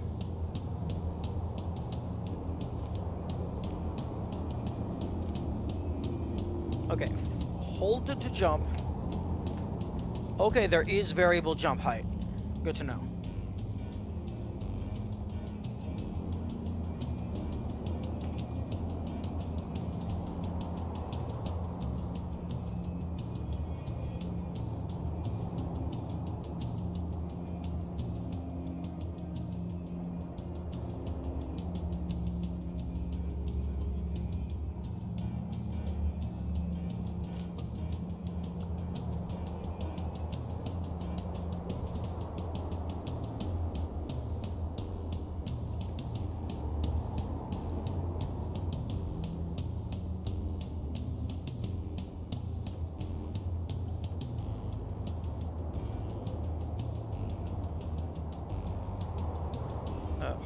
This is like quite precise.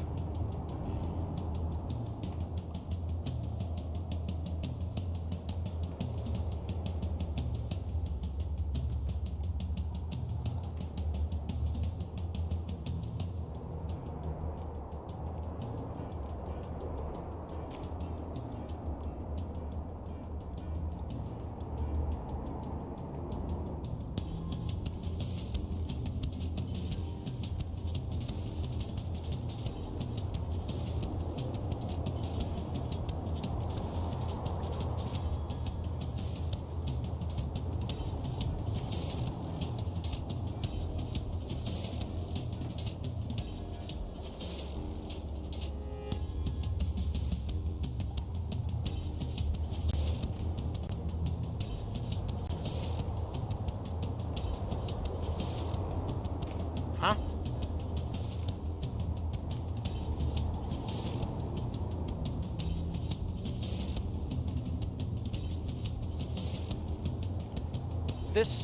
This beam has no collision.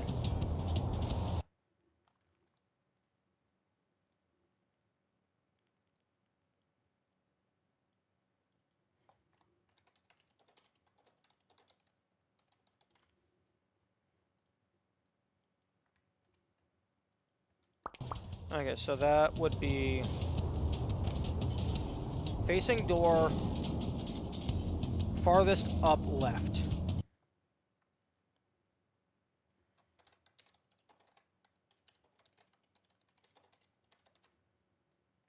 Or rather, top left.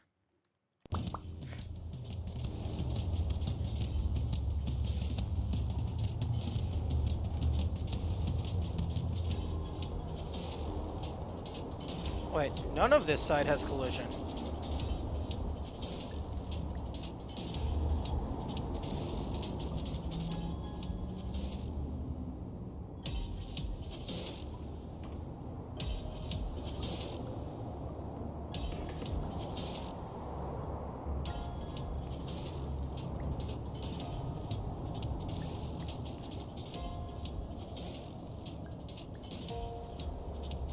Okay, the one on the wall has collision. Actually, no, it doesn't. These three don't have collision. You have collision. You have collision. You have collision.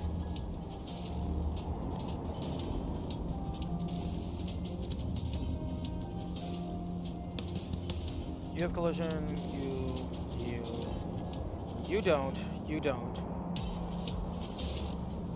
Okay, so facing the door, the top three don't have collision. That's one thing about this that I like. That's another good thing about this game mechanic style, is it's really easy to tell if you can stand on something. And it's also easy to tell if you can't stand on something. Because this will always be closest to the player. The thing you're holding, because it's based on the player's perspective, it's impossible to place something behind an object. Okay. Top three beams facing door. So you can tell if something doesn't have collision. You can also use it to detect invisible walls. So like if it looks like you should be able to place it further away, but it spawns in closer to you, that means there's an invisible wall and you won't be able to walk there.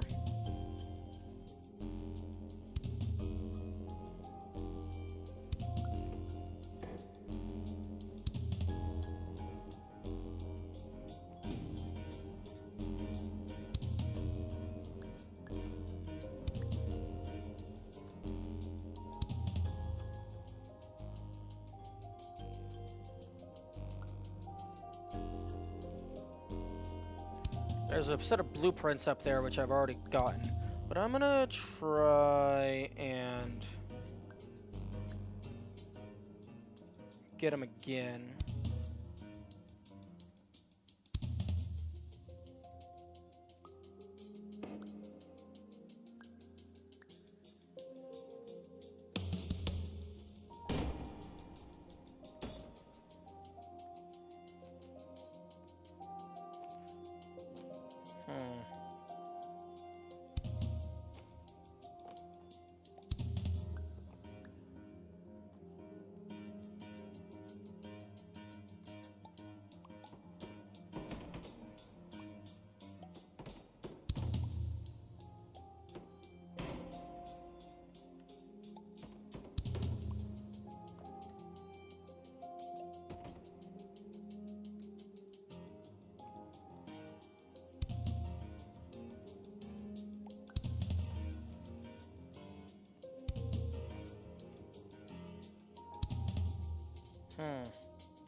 Yeah, I don't even know how/if you're supposed to get up there. I just got up there. I just got close enough to where I could click it, and it gave it to me. I would like some water soda, please. Oh, you're supposed to use these, I bet. Yeah, because one can plus one box is definitely enough.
Yeah, okay.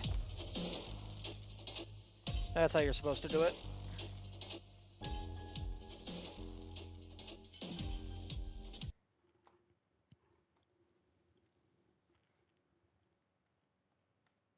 Okay, and then notes. This is level 7, so create a group. Level 7? Okay. Level 7.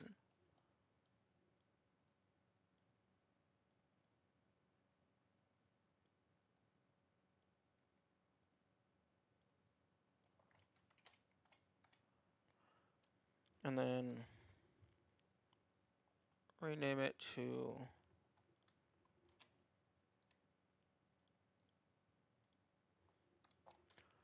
Seven Blueprint 1.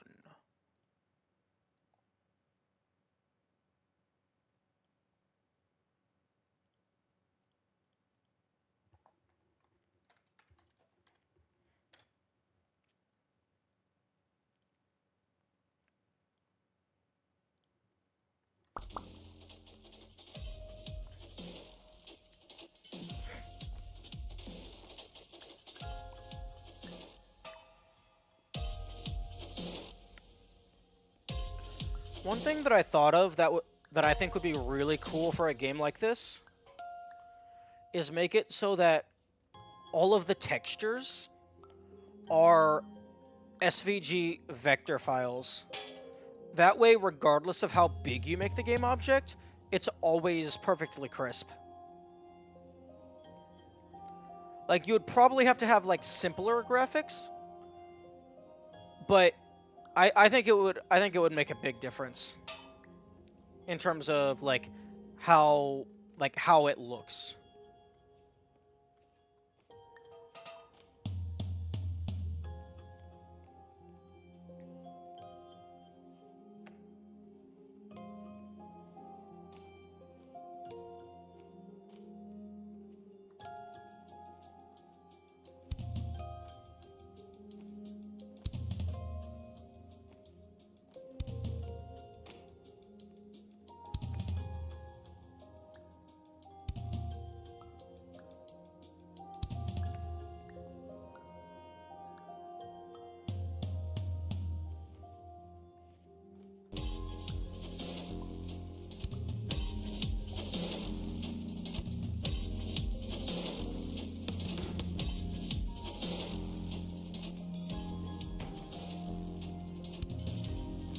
Okay. Make that a little bit smaller.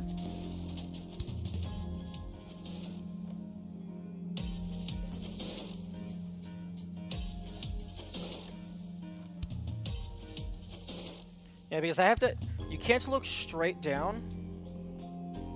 So it's a little harder to...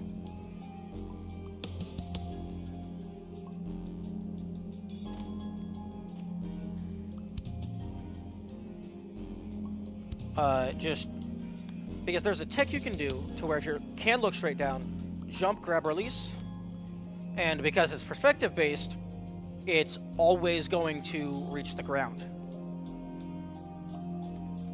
So you can just do this and make an object bigger and bigger and bigger.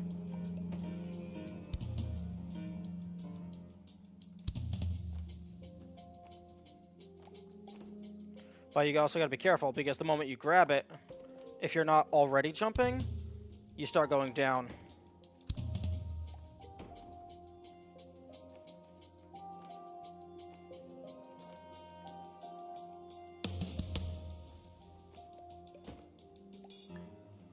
And that can also happen.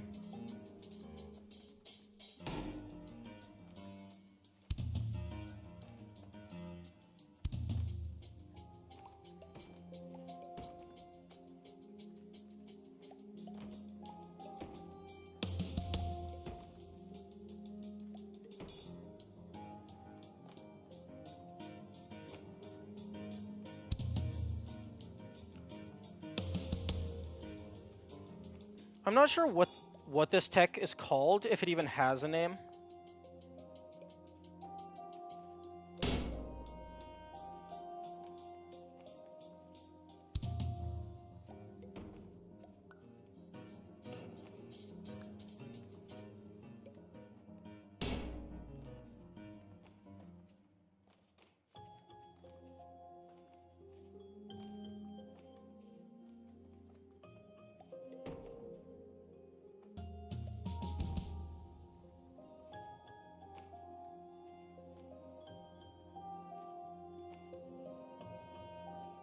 Okay, it's invisible walls up here.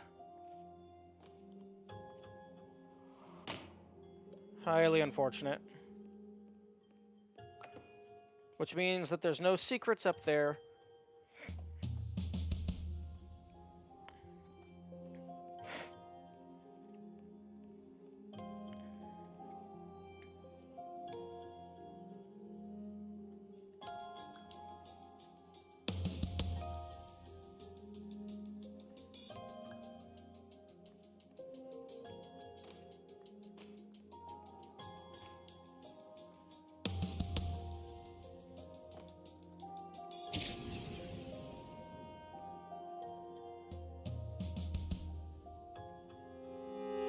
Okay, so this set of blueprints, which I believe I already have the image for.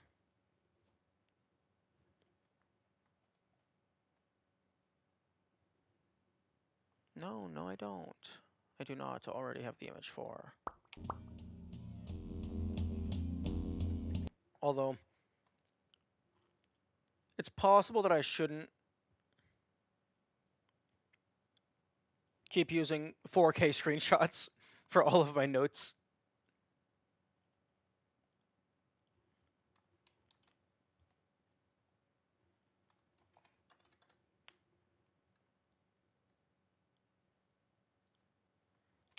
Because if you have too many of them in the same Obsidian canvas file, it starts to lag, which is hilarious.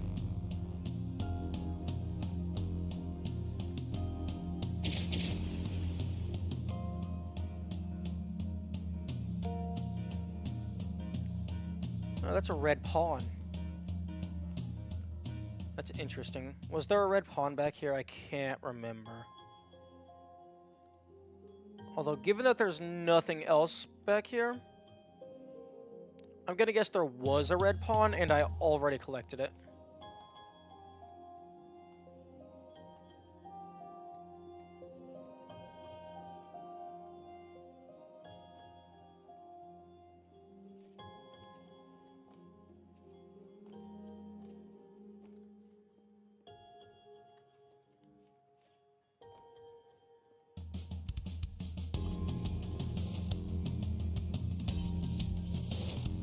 Oh, hey, still exist. If you're still here, this is actually an example of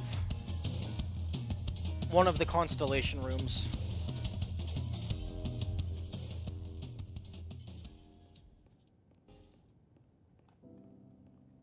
The objective is to, like, find the star cluster that lines up to form a something or other. And then it would shift to an actual image that you could click on. Like that right there is a projector, which I actually didn't know what this was until, like, when I first found it. But that's a projector that projects light, and then this holds an image filter. You can actually see one on the title screen.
I wonder if it would be possible to get a physics boost over that.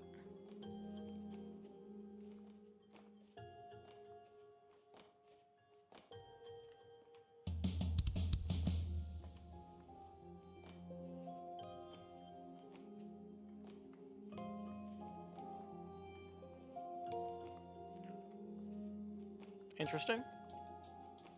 Why am I not doing the climby uppy?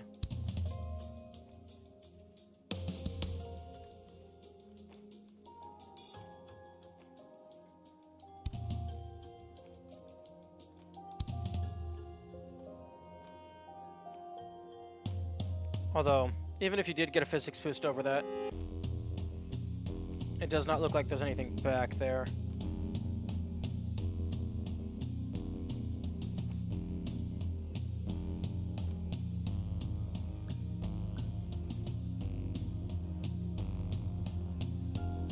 Oh! Oh, that's big. Oh, that's huge for minimum grabs. I hadn't even considered that. Okay, grab, place.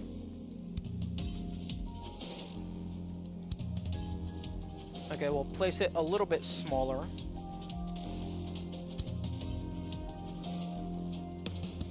Wait, no, these doors don't normally...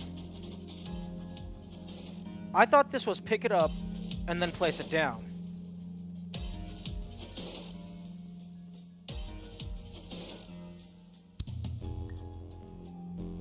Interesting.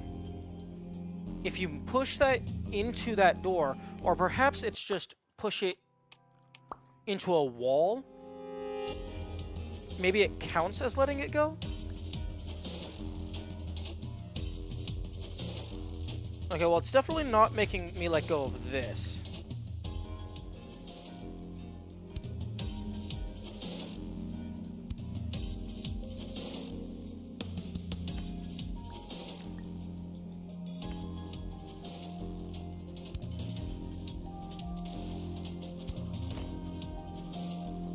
I mean, I guess while I'm here, I can go ahead and get a screenshot for this egg.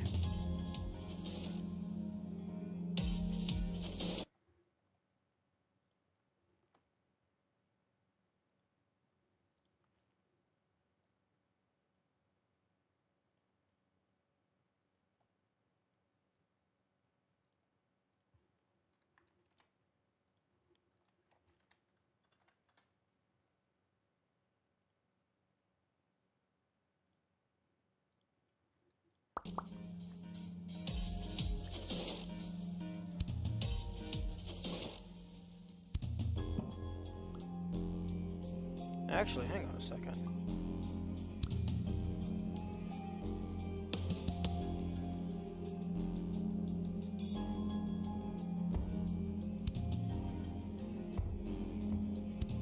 You can maybe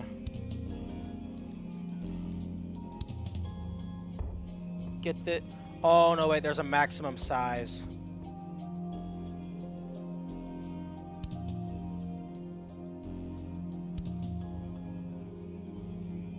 Although...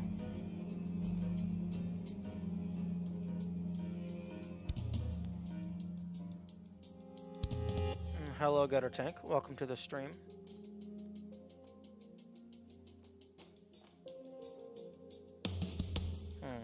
Yeah, I think there's a maximum object size. So, like, even if I have a full field of view... Oh, no, no, no. It's getting caught on that corner. So...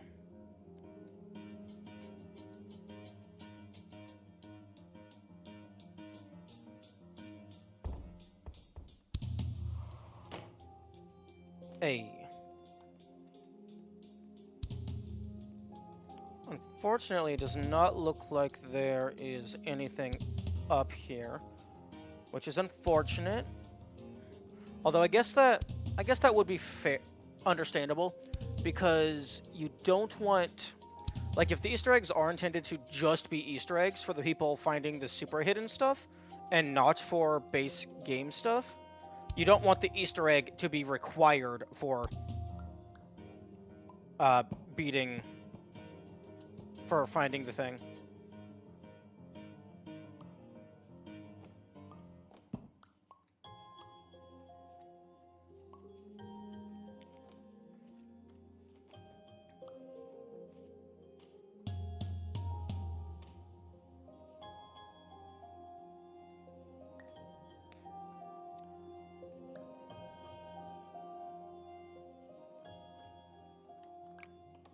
Interesting.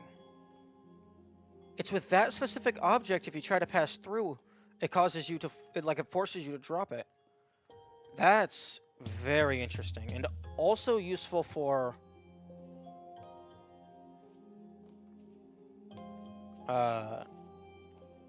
minimum grabs.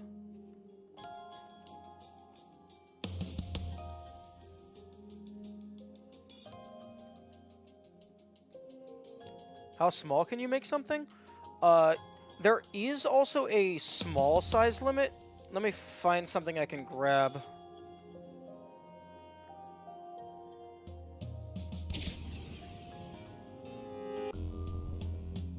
Okay, let me just go ahead and... That's like near the end of the level anyway. Okay, let me go ahead and... Level 1 has some cubes I can mess with. I actually don't know if there is a hard size limit, or more so just an effective size limit because of the skybox. But even if you take something like that, and then you back up really far, so it's super small in your field of view, and then you zoom in again. Actually, let's use that as a... Those are more or less the exact same size. Because, like that outline... Rodent-sized cube? I mean, maybe? I don't know. But that outline right there, it gets set to that size outline, regardless of how small I make it in my actual field of view. So that makes me think that there's a size cap on how small something can be.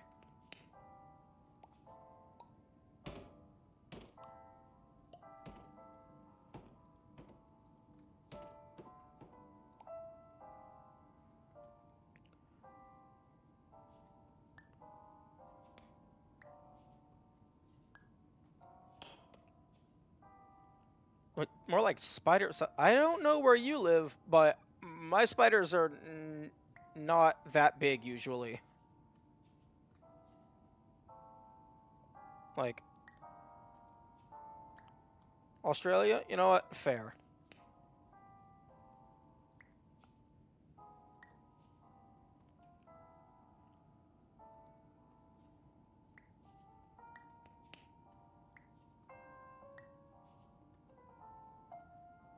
It looks like the smallest size is, like, actually accurate for the size of this board. Until you make it massive.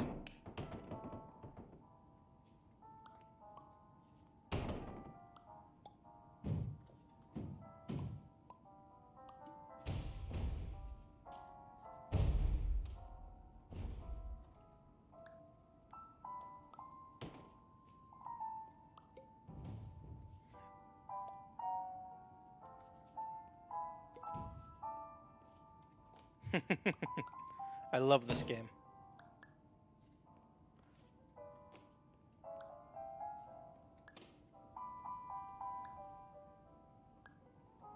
Okay. Okay, constellation, chest piece, constellation. Bunch of stuff, couple things. And then the last level just has nothing.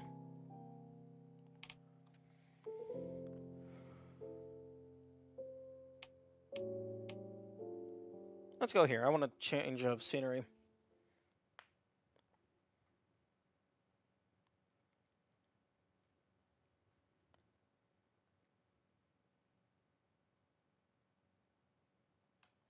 Okay, so chess piece, blueprints. All right.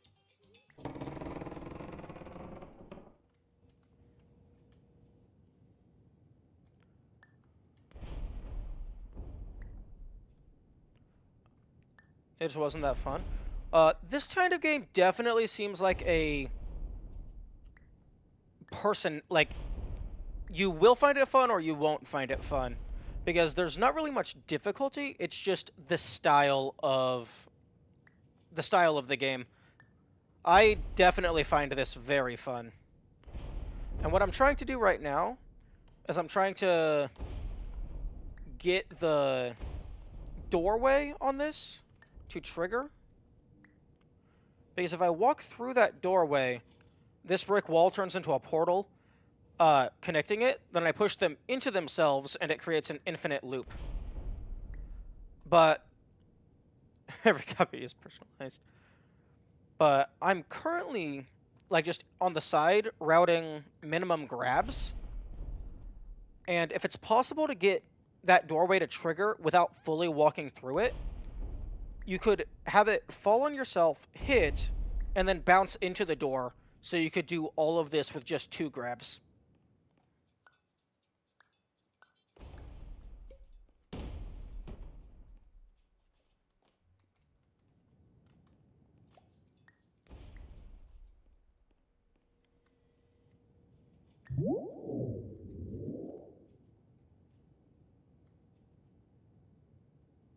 Are you carrying a building? Yes, I'm carrying the building that I am currently in.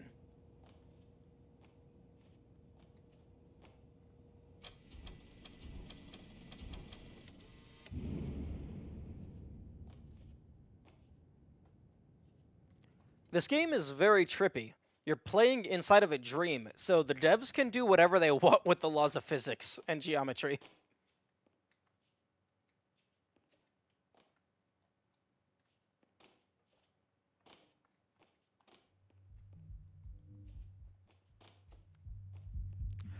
That's actually an interesting thing. I'm curious, like, how you would even power scale the protagonist of this game, because the entire game takes place in a forced dreamscape. So I guess you would only be able to scale them compared to other people who can enter dreams. Because outside of the dream, they would just be a regular human, I anticipate. But inside of the dream, they are nigh omniscient and can change the size of things based on their own perspective. They can dream themselves stronger. Later, once you get to the later parts of the game, it actually starts talking about how you enter a place called white space, where quote unquote anything is possible. So I think it's implied that as long as you're in the dream, because they're lucid dreaming, I think it's implied that they're, like, nigh omniscient and can do whatever they want.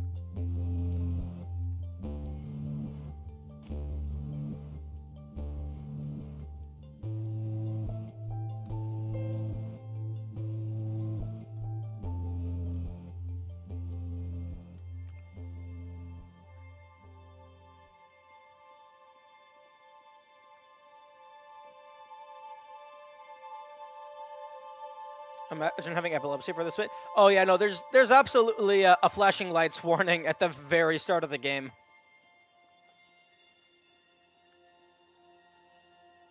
Oh, I did not think to go backward.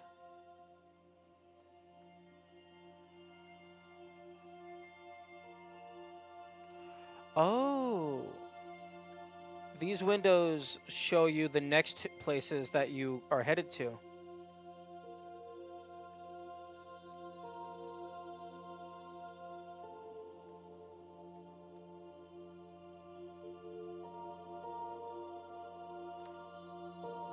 It looks like an Ultra Kill level now. In what regard? In the the simplistic design? I mean, yeah, I can kind of see it.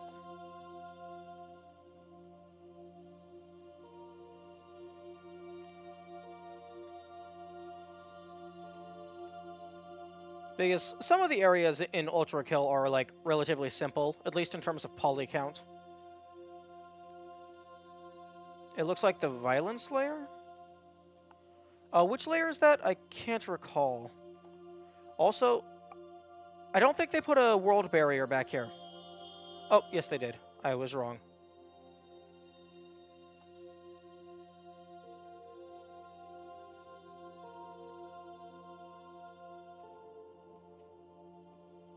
The one with the Earth Mover? Oh, like the maze and stuff. Yeah, I can definitely see the similarities.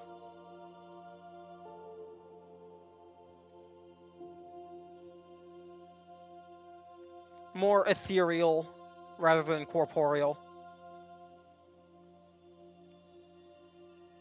I swear if they put a random chess piece just hidden behind one of these pillars, I'm gonna lose my mind.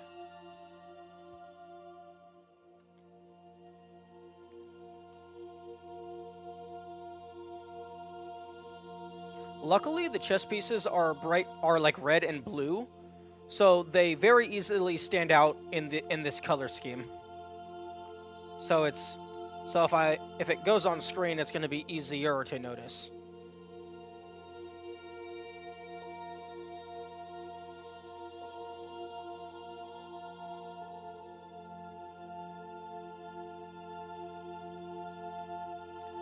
Aren't the chess pieces orange too? I haven't found any orange chess pieces. I've only found red and blue.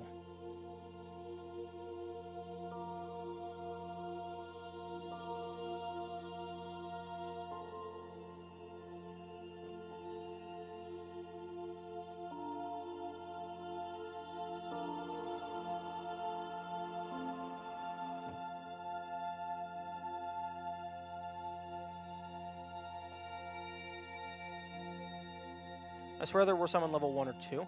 No,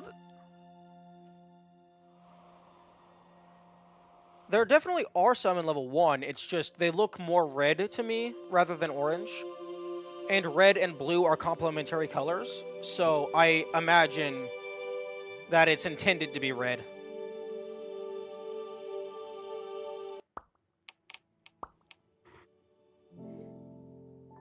Oh wait, why am I going to the main menu? I was going to load a different level in order to check the monitor.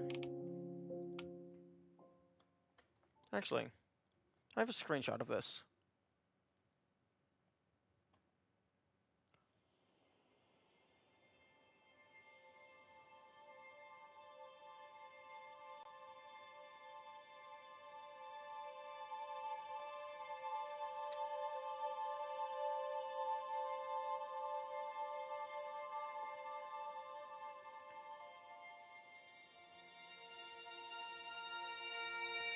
Yeah, I guess that is kind of an orange in that particular lighting. I guess I just assumed they were red because red and blue are like they're perceived as opposites or like in a set, like they go together.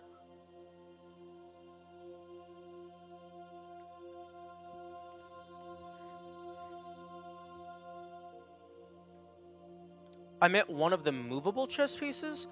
Oh, yeah, no, there's probably a movable chess piece that's orange. That wouldn't surprise me.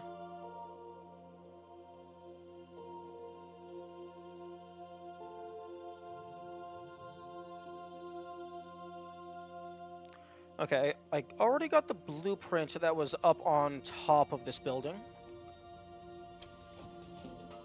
But let's go get an image.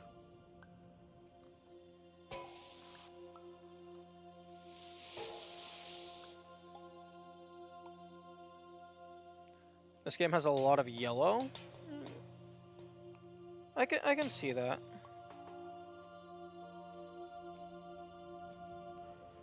So far, I think there's only been one thing that seems like it was intended to use the soda cans for things. I mean, orange. It's fine. This game messes with your head. Okay, let me add that to my notes. Okay, so this is level 8. I wonder if there's an Easter egg in level 9, because level 9 has no collectibles.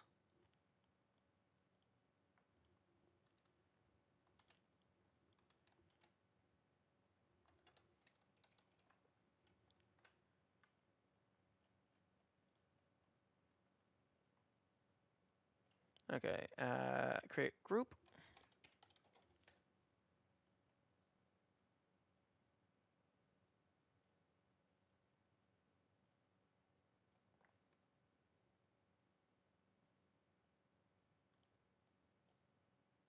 I don't care about spoilers, CBH. Yes, well, I care about spoilers very much so. So I would strongly recommend and request that you don't spoil things.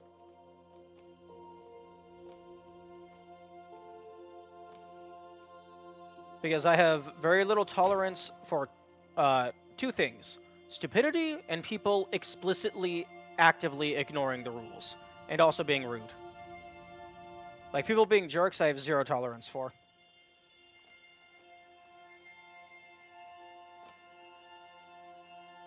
I can't spoil things. You've gotten further than me. That's not true. It's less likely for me to spoil things. I mean, it's less likely for you to be able to spoil things, but it's entirely possible that there is something I missed.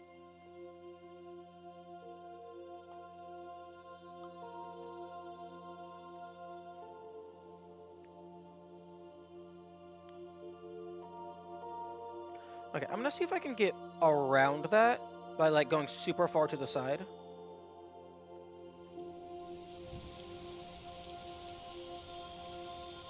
Nope.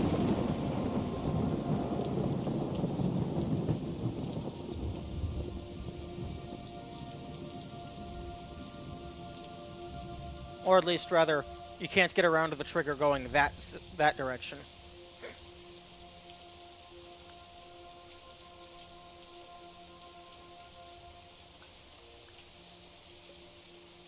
Oh. 7-4. Okay. See, that would be... I mean, it wouldn't work there very well, because you could, like... I guess maybe depending... That is pretty tall. Depending on how you angled it, it might be possible to make it so the player can't see a chess piece up there. But requiring that you bring the can with you, that would be amazing.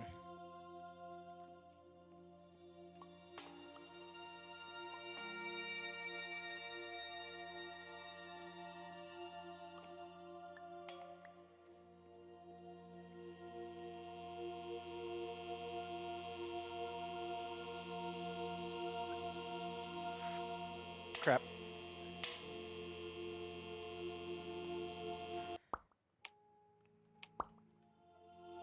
I wouldn't be surprised if I saw a blue one-eyed robot fighting a giant. Oh, okay.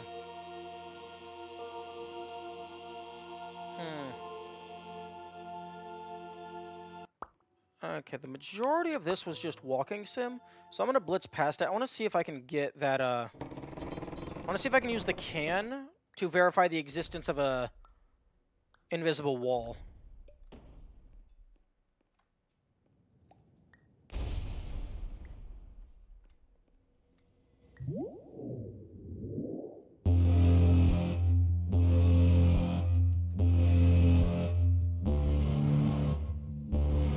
I'm sorry, what are you? Are you a chess piece?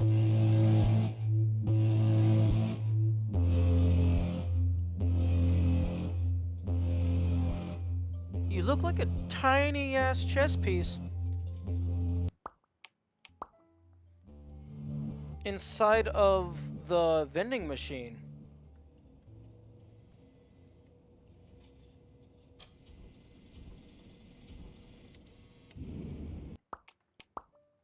Okay, so next one is green soda.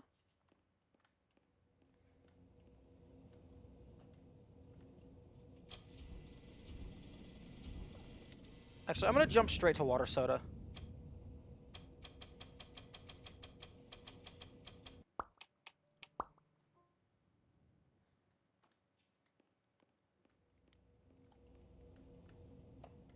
Because water soda is blue. No. I'm gonna check them all.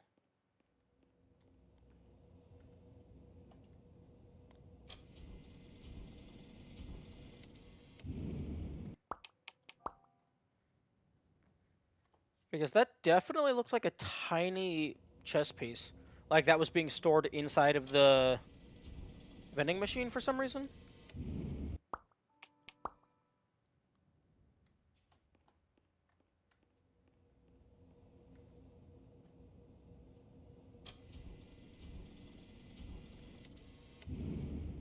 Is water soda basically sparkling water?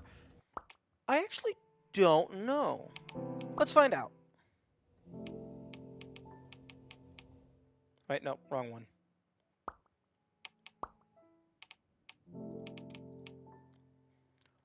Because most of the levels have a vending machine right at the start, so I can go and check that.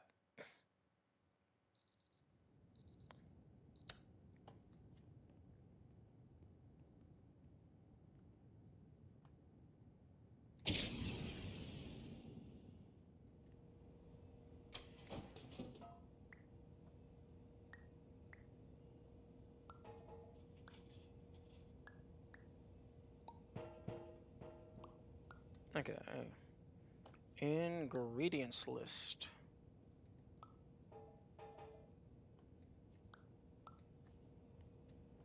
Okay, 12 fluid ounces, 355 milliliters. Water soda, don't be a fool, hydrate. I'm not seeing an ingredients list. Maybe it's actually just water. Yeah, there is no ingredients list.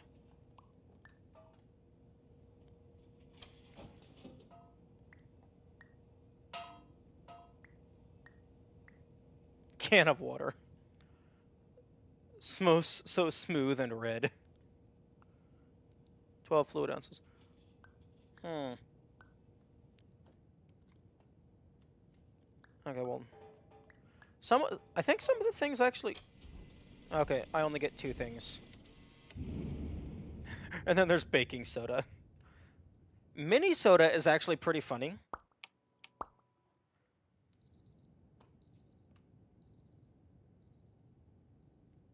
Oh, Minnesota. That's probably a joke about the state's name. But it actually comes out super duper tiny.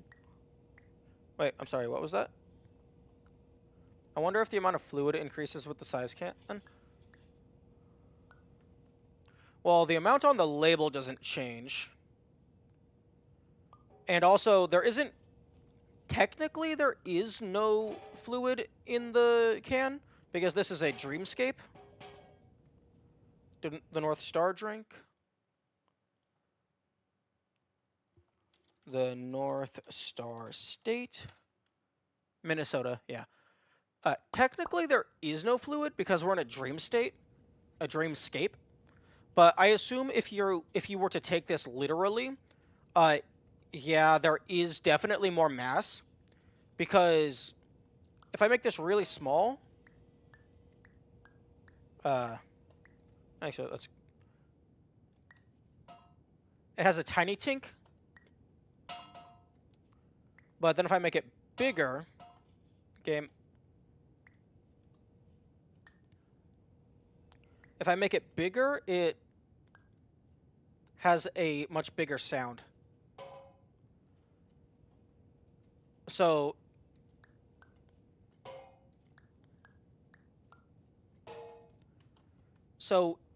if we're taking this literally, the composition of whatever the material is changing somewhat. So I imagine it's a 1-to-1 upscale of density. So technically, it would be Southern Cross of Australia. Is that like the southern half of Australia? Because I know Australia is, like, I don't know, like, anything about Australia, but I think it's, like, split into, like, 4 to 5 provinces? That might be the right term? Fuck. I don't like that there's a quit game button in the mid-level pause menu.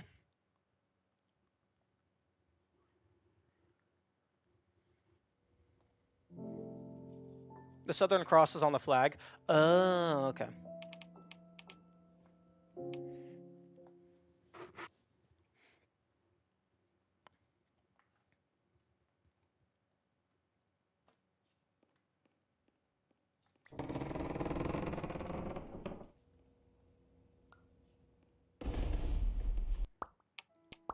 Okay, so, well, The current theoretical minimum grabs for this is 3. Because it would take 1 grab to pick this up, another one to place it down in, like, in a hopefully size acceptable manner.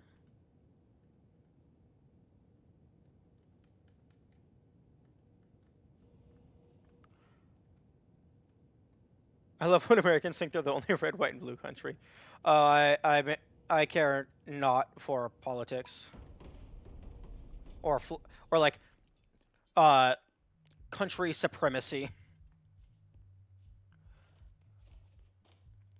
But yeah, if I can get that big enough with a single grab so I can walk through it, then I could activate it and then re-grab it and push it through.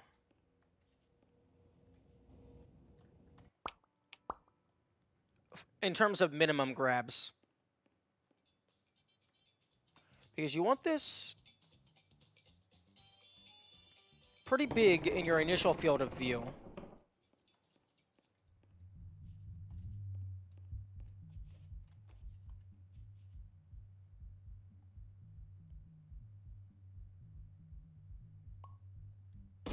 Because that, just using the corner to corner of the room doesn't make it anywhere near big enough. They forget that half of Europe is red, white, and blue. I wonder if that's because they all came from the crown.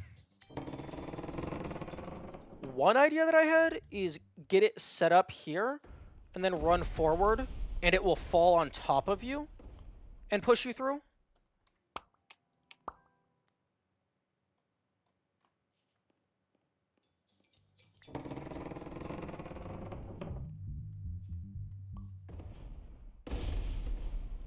Oh, oh, oh.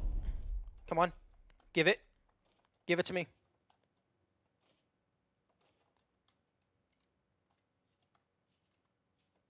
I think I might be stuck. Just push me through. Push me through and I'll be fine. Okay, so that's probably doable.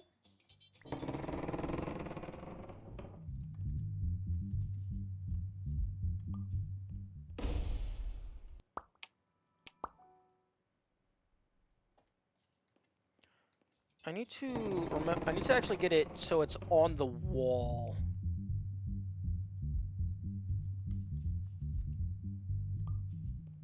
Not...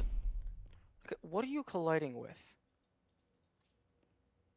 Are you colliding with the... what if protagonists grab themselves? I feel like it would create a black hole. If the protagonist grabbed themselves, it would probably do something similar to this.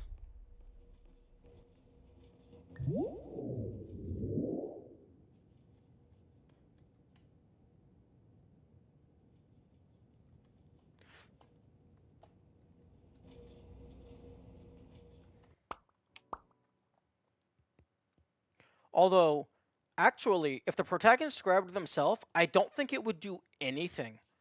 Because the size change is relative to the protagonist's field of view, and the protagonist is never within their own field of view.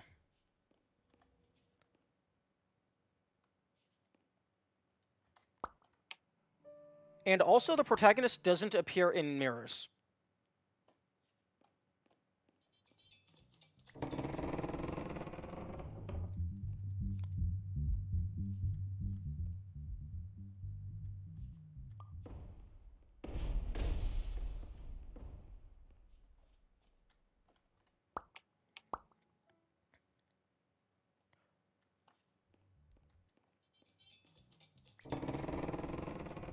But then again, the person you're playing as, you're not playing as them, you're playing as their dream self, so they don't actually have a real body. If this was multiplayer... this game actually does have multiplayer, and the way the avatars work is you just... you play as a little chess piece with unlockable outfits for customization.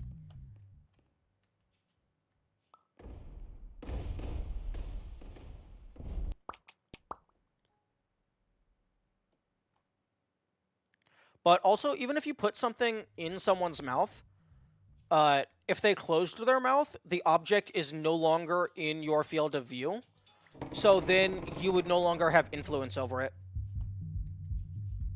But even if you put something in someone's mouth, that means from your perspective, it's small enough to fit in their mouth. So if you were to let go, it would just fall down inside their mouth. So you couldn't actually expand it to explode them. Come on. Give it to me.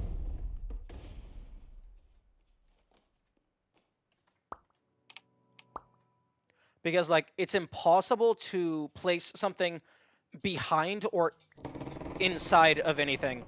Because if it's no longer in your field of view, it is no longer in your perspective. Shakes it really violently in their mouth. That's actually the interesting thing. Until you let go, things effectively don't exist. Because it's just constantly snapping in front of everything.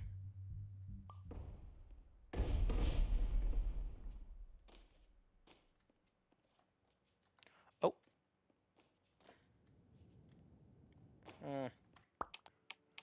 This is going to be really finicky if I can get it to work. I'm gonna drink some water.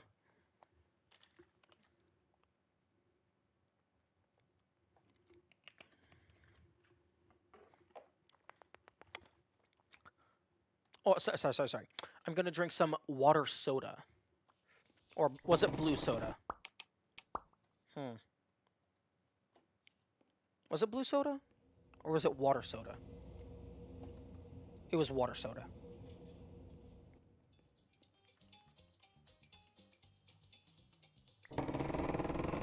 You beat me to it.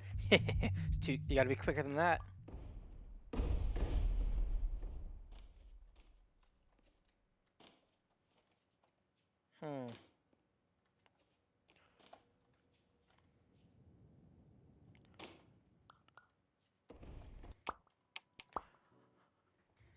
For this level in the challenge mode, you can actually use this object to jump over the trigger to start the... It's not a timer, but it's like the thing that starts tracking it. So you can actually jump over it, and then actually start the puzzle before it starts tracking how many times you grab stuff. So you can actually finish that puzzle with 0 grabs, even though it actually takes 3.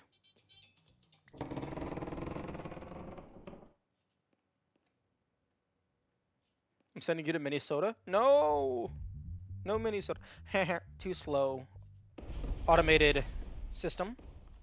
I have a reminder set up that automatically tells me to drink water.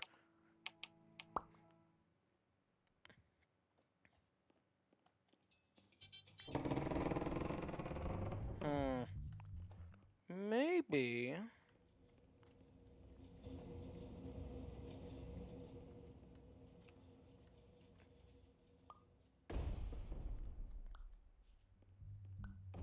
Okay, so that is collisionable. I just had the building too big.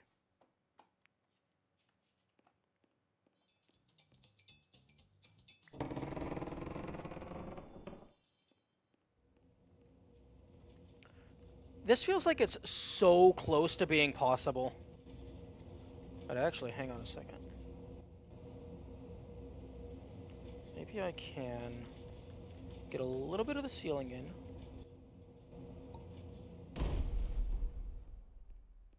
Ooh, that's still a little too short, I think.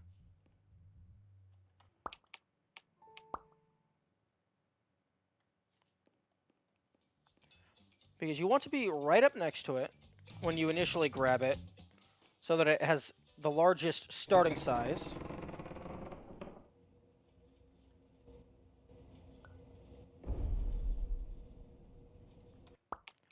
And then you want it to be as far away as possible. Look at the wall. Yeah, they're avocados. There's a few other places in the game that has avocado wallpaper. Honestly, it's not a bad design, and it's really funny. Like once you notice. Like I wouldn't choose that out for myself, but if I bought a house and that was already there, I would find it hilarious.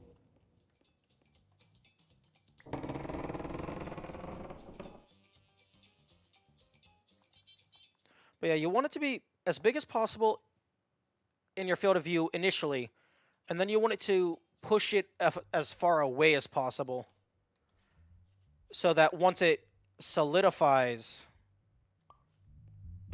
it's bigger. Come on. Give it. Give it to me. Let me in. I would keep it. Oh no, I would absolutely keep it. One, because it's hilarious, and two, because it works.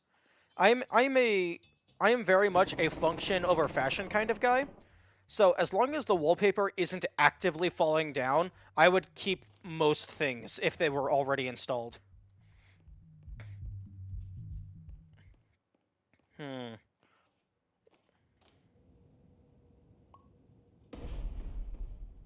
Interesting.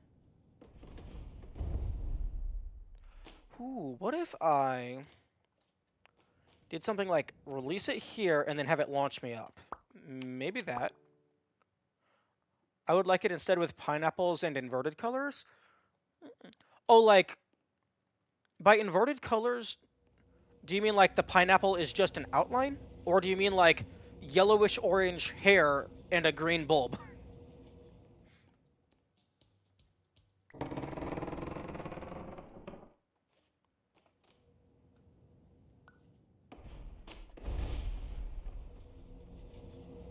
Darn it. I'm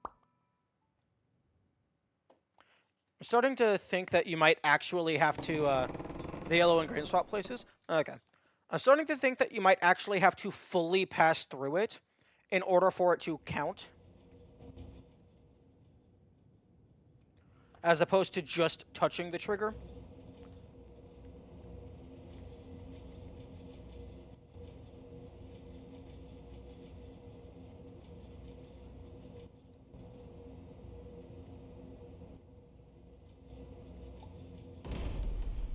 Oh? That's pretty big. Come on. I think that would be an acceptable size if it didn't fall onto its side.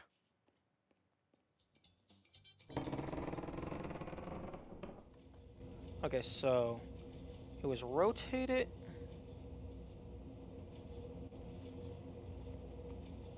You want it to be on the ceiling. Like, basically just lined up with all three corners.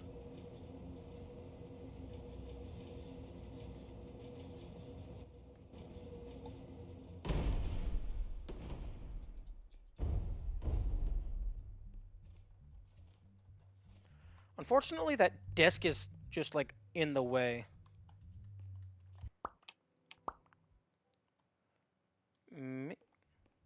Is exclamation mark spoiler a command? Yes. That explains my current guidelines around what counts as a spoiler.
Okay, so, ooh. Here's an idea. I have it to... when I drop it, I have the door facing the wall, so it lands on the desk and falls onto its back. Then I jump... That would allow me to jump into the door.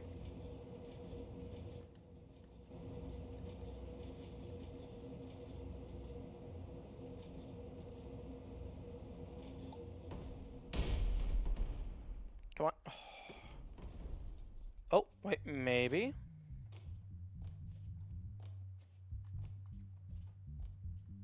No.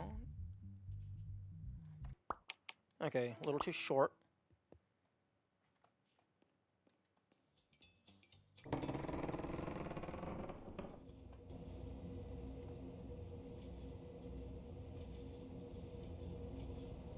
Drop it on the bed. I can't drop it on the bed. One, because that lamp is in the way. And two, because then it would be a lot smaller, and I might not be able to fit. Oh, maybe. Dropping it on the bed might work, because the doors, you're a lot... The width of your hitbox is a lot smaller than the height of your hitbox. So if you're dropping through the door, there is a lot more lenience than if you're walking through the door. So if we can get it to fall onto its back, there might be a lot more valid locations to place it down. I'm just trying to get it into this far corner so that it has the, like, maximum distance from my perspective. Stay. Okay. Because the further away it is, the bigger it is. Really? Game? Oh, come on.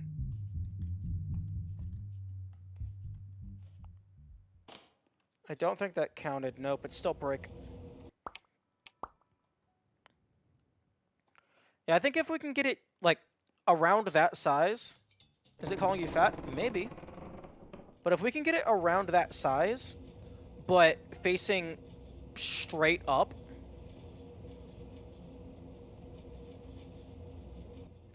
I think that'll work.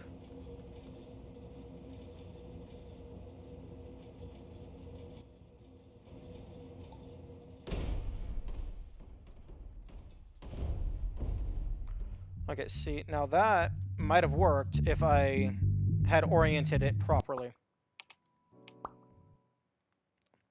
Also, this is absolutely, like, not what you're supposed to be doing at all. What you're supposed to do is just grab it twice, make it the size of the room, and then walk through.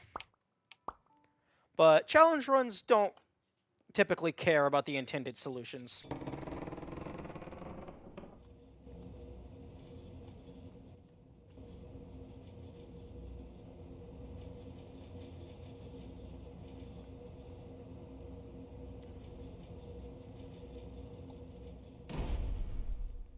Come on. Are purposely making it hard? I'm not necessarily purposely making it hard. I'm not necessarily purposefully making it hard. I am implementing or researching for a challenge because I find it to be interesting. However, when you start restricting the gameplay mechanic that the game is designed around, by definition, most of the time it becomes harder, because you're not allowed to do the thing the developer is intending for you to do.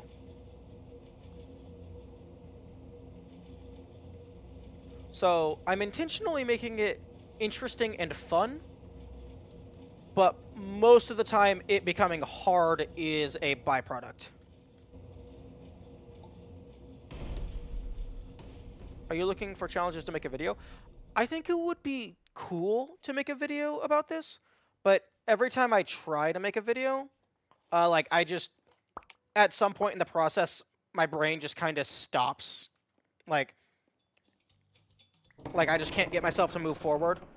So, like, I can definitely do the research consistently, but in terms of trying to get into an actual product, that is something that is a little less within my wheelhouse. If I were to do something like that, I would probably end up... Yo, please? I would probably want to get somebody else to help as a team.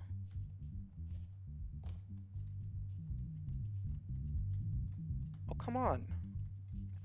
Maybe you just can't go through... I'm gonna make this bigger.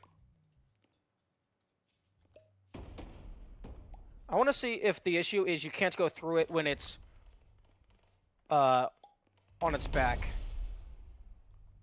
But, you know, if I wanted to actually make it into a video, I love looking at the avocados. Yeah. The avocados are cool.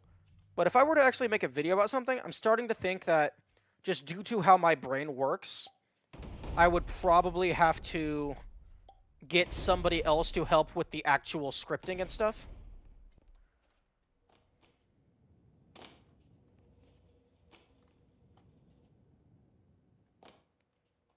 Okay, yeah, no, that's definitely wide enough. Wait a second. Okay, no. That's definitely wide enough. I think the issue is you can't go through the door unless it's, like, standing properly.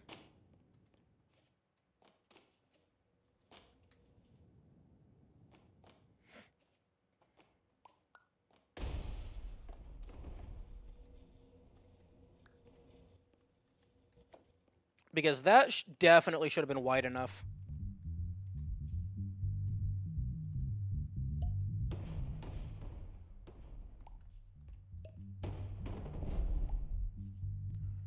I can make copyright-free music for you. That is a generous offer, and probably one that I should look into for, like, someone.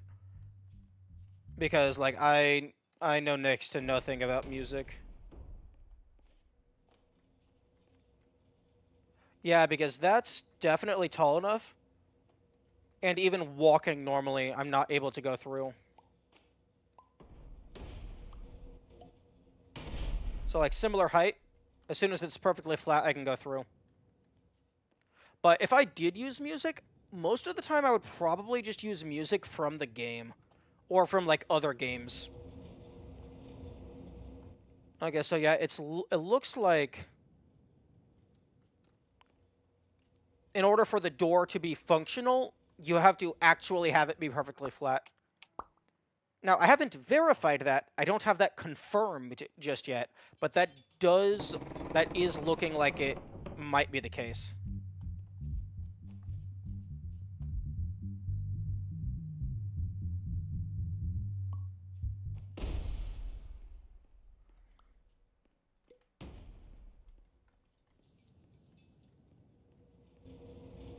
Yeah. Hmm.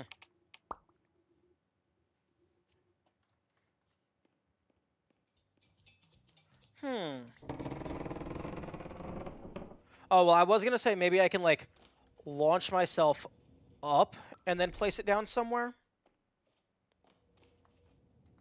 Excuse me. Thank you. That's what I was talking. I see that sign. Which sign? Oh, this sign? Somnosculpt? Well, I mean, that's the name of the company that we are currently working with, like, in the game. So they're putting advertisements into your dreams.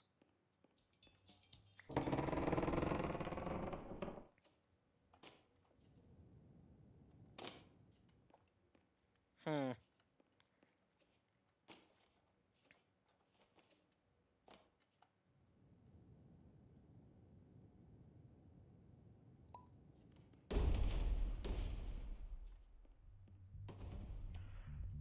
One other thing that I could potentially maybe see being a possibility is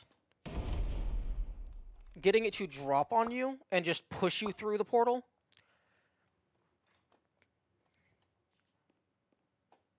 But it's starting to feel like it has to be, like, perfectly stationary for it to work.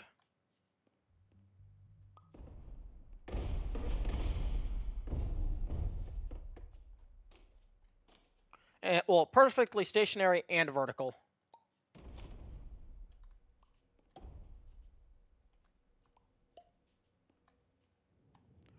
Which is very unfortunate.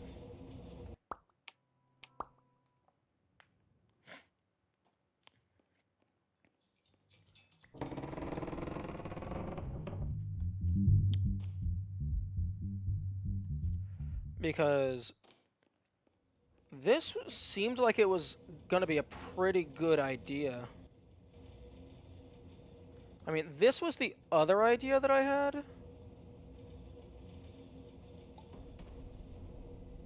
But it just... The car park on the model building doesn't have lines. Oh, yeah, no, that's just solid asphalt.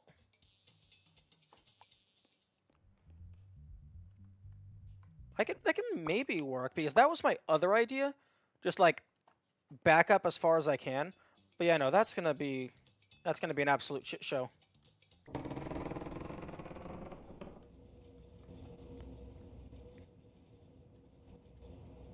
Yeah, but this was the other idea I had. Just back up as far as I can. But even then, like, it's like just barely too small. Actually, let's go ahead and test, like, if this was a little bit bigger at a slight diagonal. No. Oh? Okay. That did allow me through at a slight diagonal. Okay, so it doesn't have to be perfectly flat.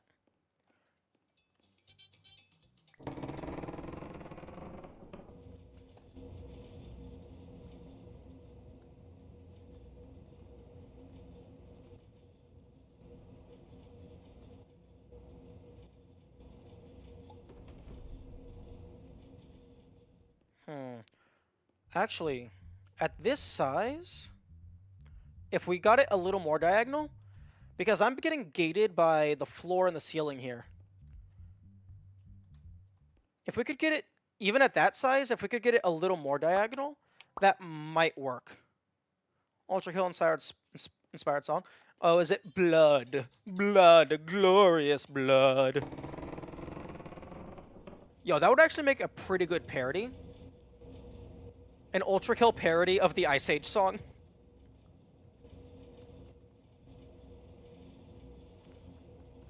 Actually.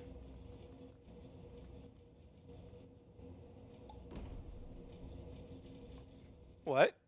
In the first Ice Age, there's a song where some vultures are singing about food.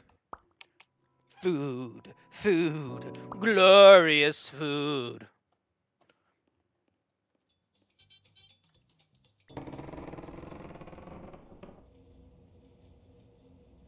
I can't tell if this is perfectly cubical. I don't remember that. It might have... I think it was in Ice Age 1. I could be misremembering.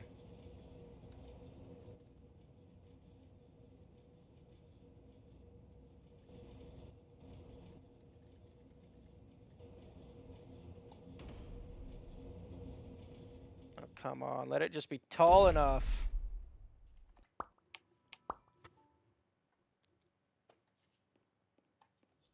Let it just work.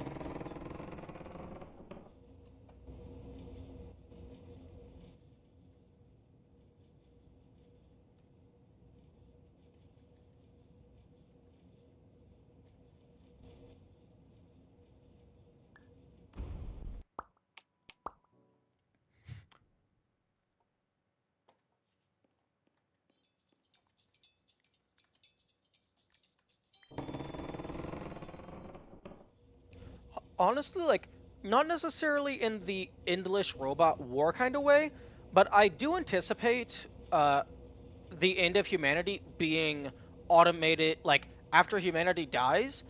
I imagine it's going to happen at a point to where we have enough automated systems running that the robots will just keep managing themselves until the stars die and they run out of fuel.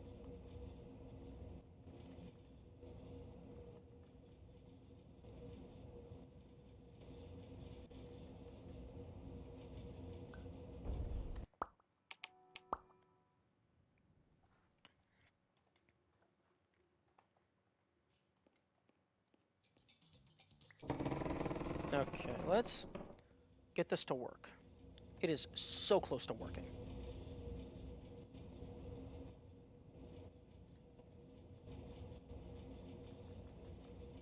Until the sun blows up? Nah, I imagine we're going to have the tech to leave the sun before it blows up.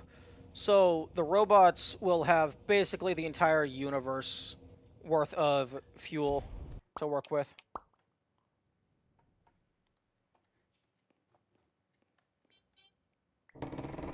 And by the universe, I mean our local supercluster, because all of the other galaxies are too far away to get to.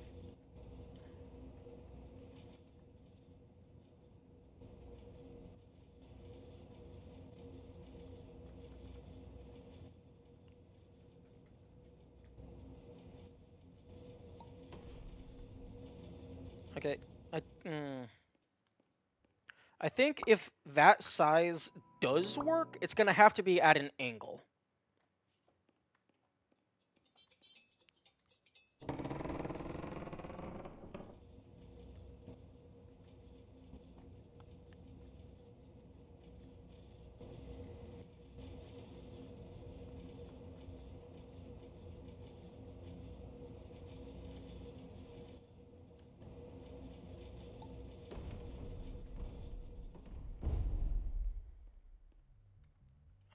Almost.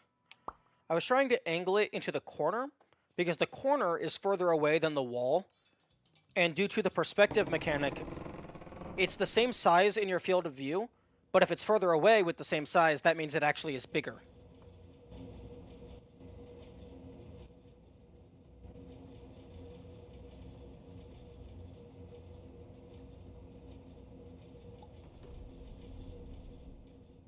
But I also can't have it be in front of the desk. It has to be above the desk. Because if it's in front of the desk, then it's smaller.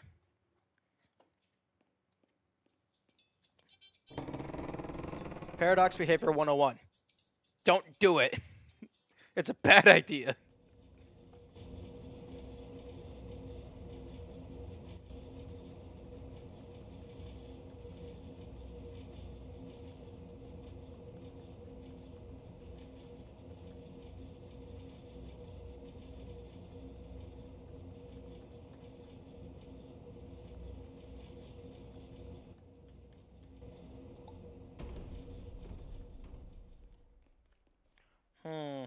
Okay, that was still in front of the desk, I think.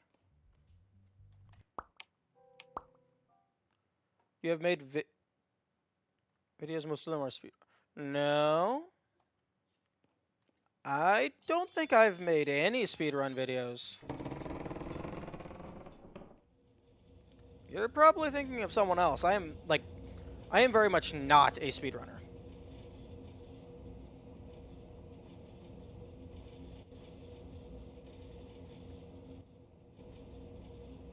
It looks like you have? In what regard does it look like I have? Like, are you actually looking at my channel? And, like, which videos I have uploaded?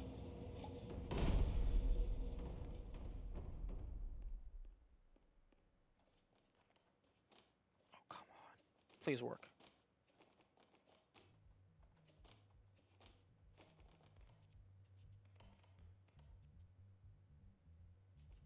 Oh? Oh? Come on. Let me through. I'm right there.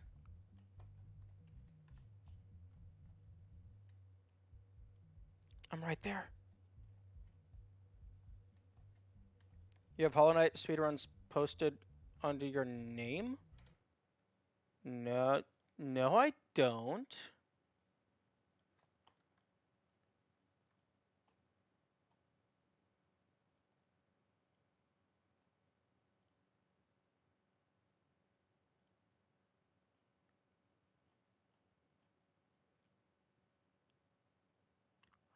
I have like randomizer logic stuff. I have low gear stuff. The only thing even close to speedrunning stuff that I've done is I've done like a couple tool assisted speedrun stuff. But like I wouldn't consider that an actual speedrun stuff because that's not RTA.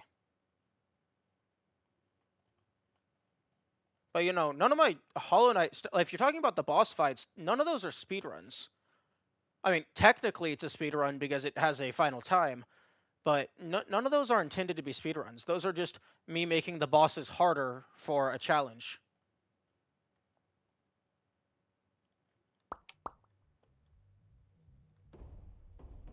Yo, I got it.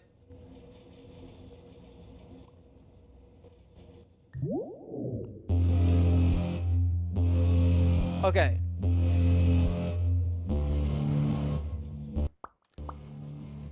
Any percent abs red? Well, I haven't beaten abs red, let alone done an any percent, so you're looking at the wrong channel.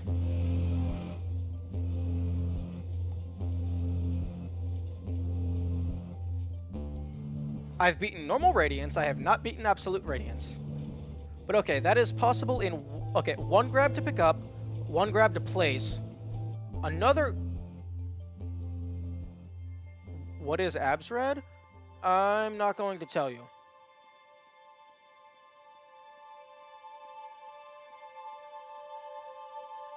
That would be major spoilers.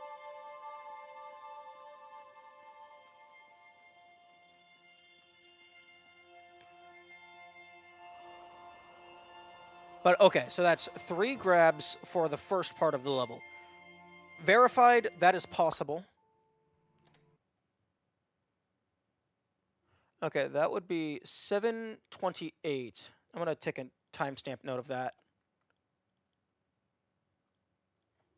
Okay, level 8, start in 3 grabs, 0, 7, 28, 0, 0. Okay, I knew that was going to be quite finicky. Okay, and then this, I believe, is just grab, and then I walk through. Unfortunately, because the door doesn't let you go through, you still have to use a grab to release the item.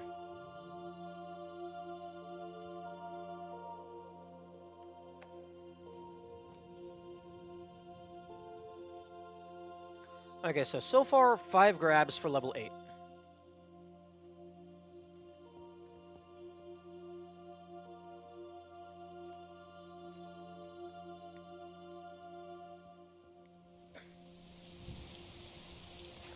Now, one interesting thing is in the challenge mode of the game, it actually, like for certain puzzles, it actually gives you a limit on how many times you're allowed to grab. But interestingly, the challenge mode only counts actually picking up the object as a grab. It doesn't count dropping the item as a grab.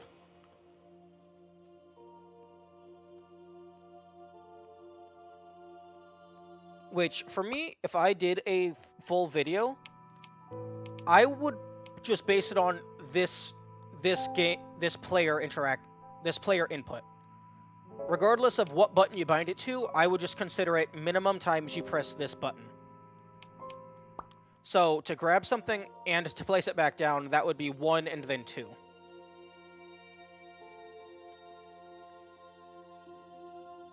Imagine you have to file all those papers. Fortunately, we have a very good automated system for that. It's called the subconscious. It does all that work for us.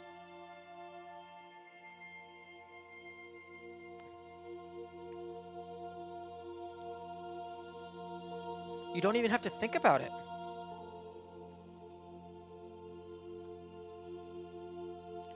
And then, unfortunately, you have to grab that because this door is just out of reach. I was talking about the papers in the last room. I know. We're in a dreamscape. This is the person's mind. Those papers aren't real.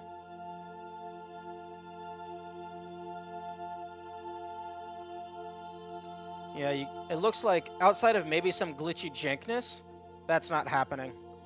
So unfortunately, you have to use another 2 grabs here. So that would be 3, 4, 5, 6, 7.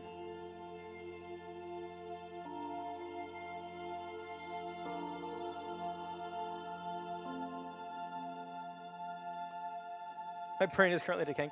No, it's understandable. This game is not normal.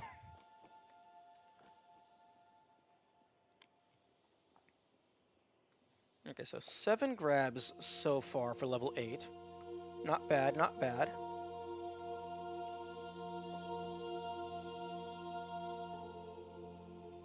And then you have to use an 8th to interact with this switch.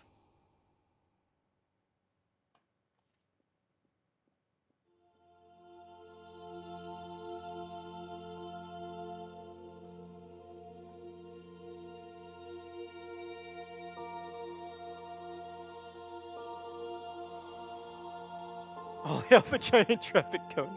Yes. It will guide us to victory.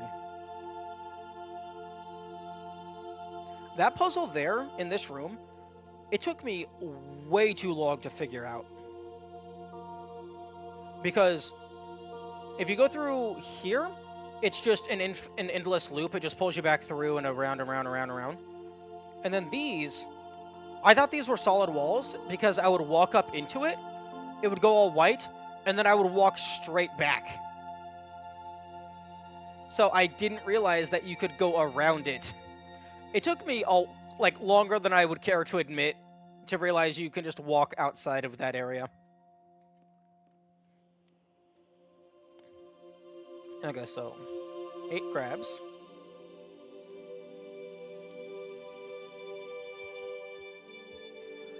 Now, outside of the first area, this I feel is the most interesting part of the level. The way you're supposed to beat this level normally, it's like how birds fly into windows. Honestly, yes, that is a very good comparison, because the entire point of this game is looking at things from a different perspective.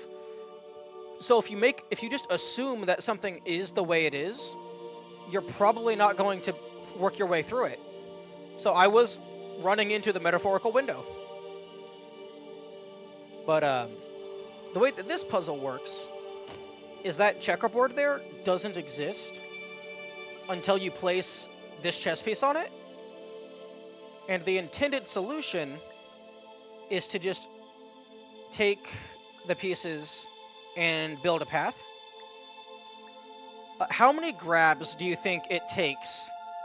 Like, if you had to figure out a way to minimize the number of grabs here, how many do you think it would take to get across this?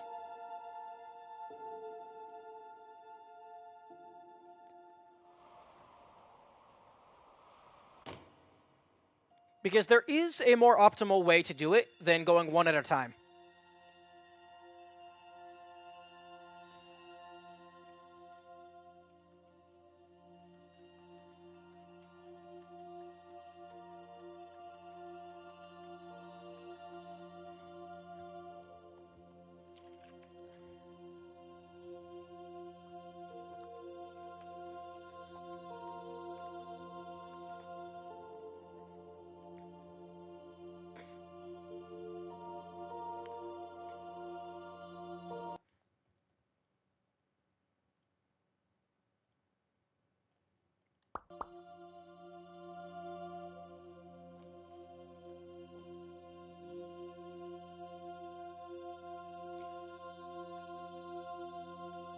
And if you're thinking just walk around it, no, unfortunately that is not viable.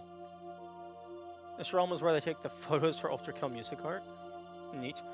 Do you have a guess of what you think would be the optimal way to minimize grabs to get across? Because that's the intended method, and then there's a secondary, more optimal method that is already well known. I don't know? Okay. Well, that's... Doing it one at a time like this is the, that's the intended method. The more optimal method is you actually take this, push it out further so it's bigger, and have it be on the edge so it connects 2. This allows you to get across in 6 grabs, or rather, 3 grab releases. But there's an even more optimal method, which I found out by messing around. Each of these tiles is technically a different chute downward. And if you line yourself up right on the edge, for whatever reason, the physics just goes confused. So you can do this in 0 grabs by just bouncing along the seam. It's really finicky, though.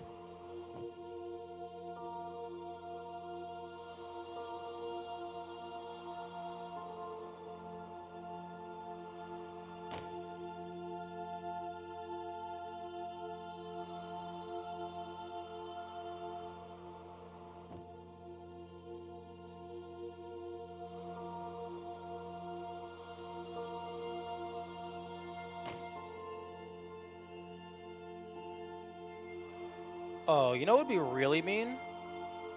Is if the Constellation room was down one of these chutes.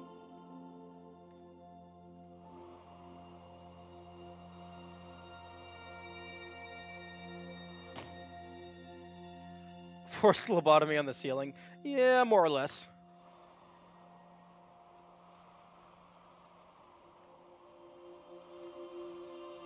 But yeah, it's very precise.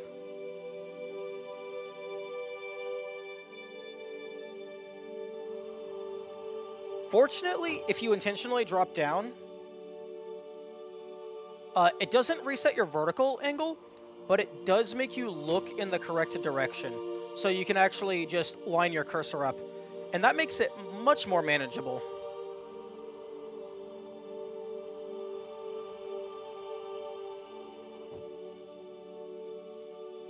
Actually, reset to checkpoint. Unfortunately, the checkpoint's out here.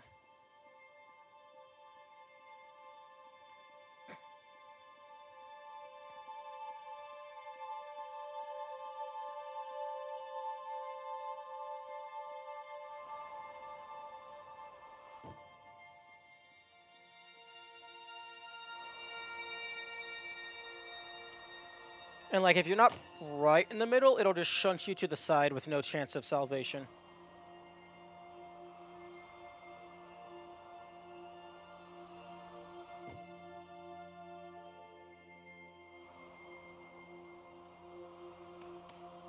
If the black is in the middle, go further right. If the white is in the middle, go further left. Yeah, that's not a bad idea. Although, I'm more so just trying to keep the cursor right in the middle. Fortunately, you can, at the very start, you can jump out to get a little extra distance on the start. I don't know for certain, but I think it might be possible to influence your bounce height if you jump, like, right as you land. But you also don't want to have a high jump. You want, like, a medium-sized jump.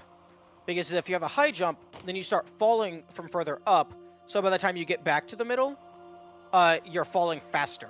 So then you might just hit the edge, clip down, and just plummet.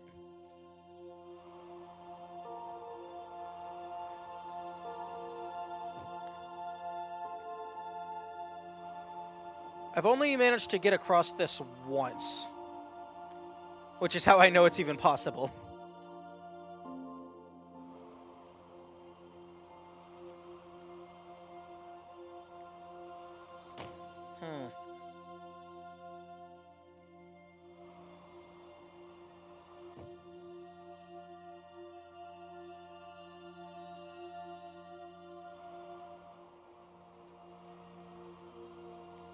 Oh, actually, this...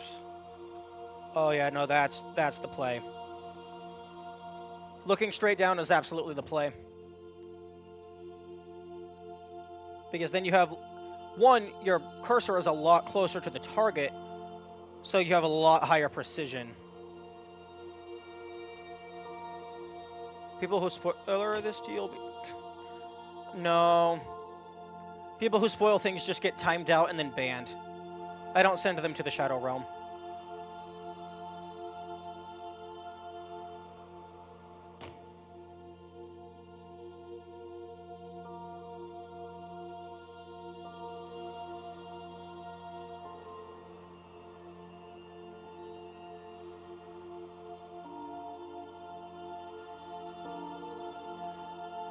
Yeah, sometimes it seems like even if you're lined up pretty good, it just drops.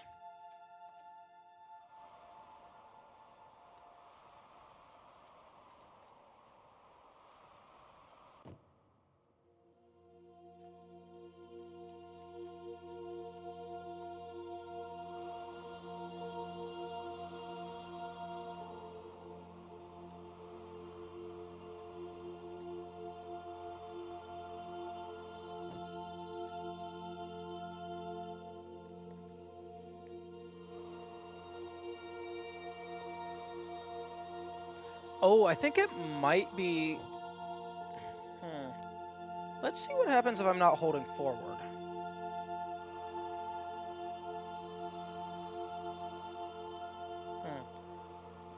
If someone spoils something you already knew, it should be a timeout. And if it's something you didn't, it should be one.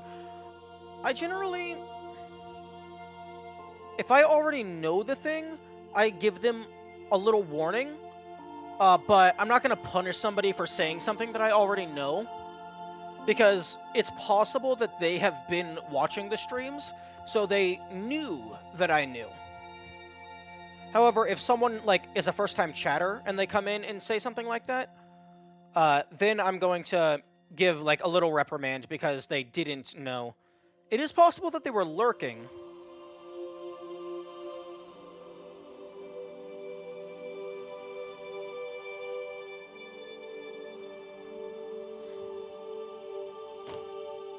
But, yeah. I personally, I feel that it should just be the baseline standard to never spoil anything for anyone ever. Unless they explicitly ask for it. But I'm in the minority on that, from what I've found. So, like, I try to be understanding of the pre-existing culture. So I'm not going to just instantly ban everyone for spoiling anything. There are also trolls who don't care about the rules. Oh yeah, no, if you are obviously being a dick, I'm going to ban you. I do not care.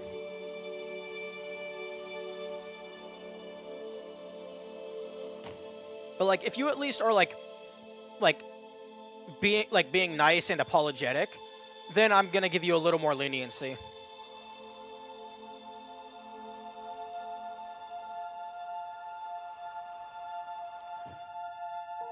Okay, I think if I get the bounce right before one of the intersections, I go downwards slightly, hit the edge, which kills all of my forward momentum, and then I just drop.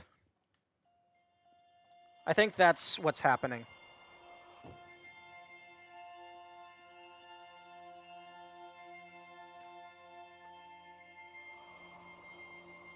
But also sometimes if I'm just in the middle, it'll still just shoot me to the side. So I think instead of, like, just holding forward the entire time, sometimes you might want to stop and then just bounce back upward.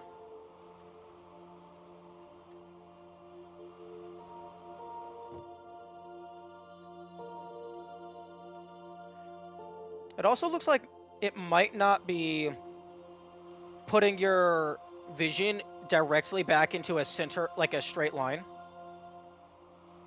What if I haunted you in Twitch chat too? Well, I mean, you can follow there if you want. I mean, I'm going to interact with YouTube chat, but I primarily am multi-streaming to YouTube for the VOD storage. Twitch is the primary streaming platform. Oh, here we go, here we go. And we got it again. So yeah, definitely possible to get across that in 0 grabs.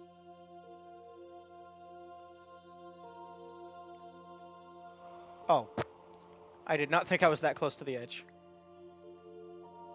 I'm not doing it again.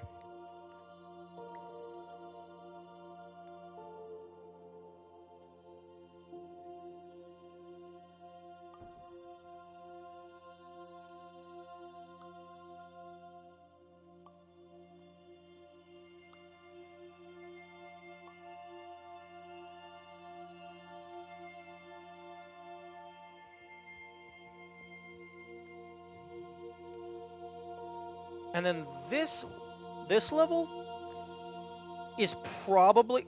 The intended solution, first off, is you grab this, place it over there, grab this, place it over here, and then you, like, make it bigger using, like, 1 or 2 grabs, and then you climb up and jump out. So that's probably, like, 1 grab, 2. Now, if I get...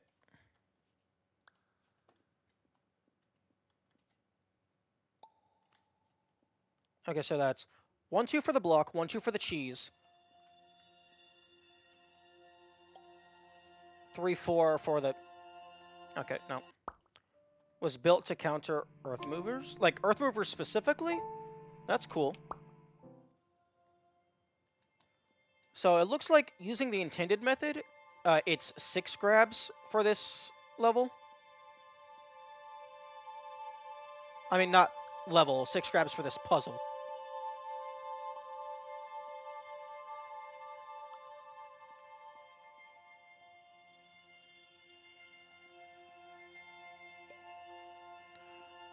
Except that is not getting placed where I wanted it to. Because unfortunately, it's not possible to have the block Earth Movers and everything inferior to Earth Movers. Oh, okay, so everything. Yeah, it's not possible to have the block be considered on both sides. So you couldn't place the block right in the middle and be able to cross back and forth. Wait a second. Wait, no, you totally can.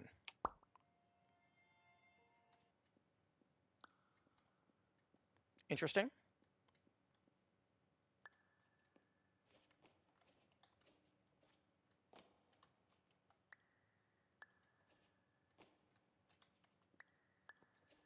V2 was built to counter V1. Wait, I thought V2 was just the next model of V1. Not like they were built to counter them specifically.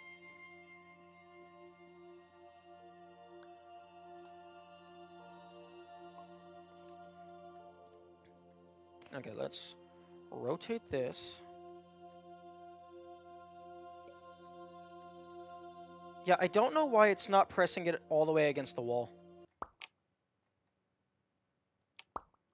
Okay, but the intended method is irrelevant. What you actually do is you do a physics launch, which is very finicky.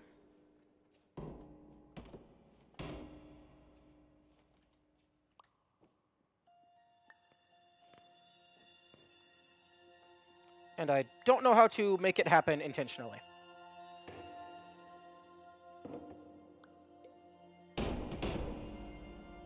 Because you also have to be, like, right next to the door. So when you do get launched, it will send you upward and you can actually catch the ledge.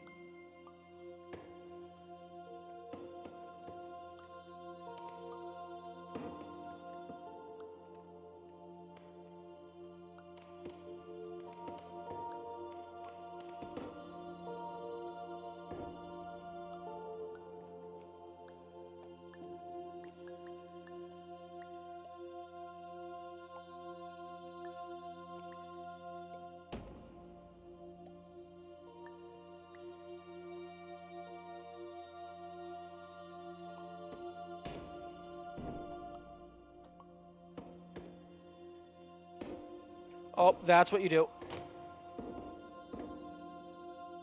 So you got to do something like that, which would cost 2 grabs. So the 3 at the start, 4, 5, 6, 7. The light switch makes 8. You get across the chessboard using 0, 1, 2, so that makes 10.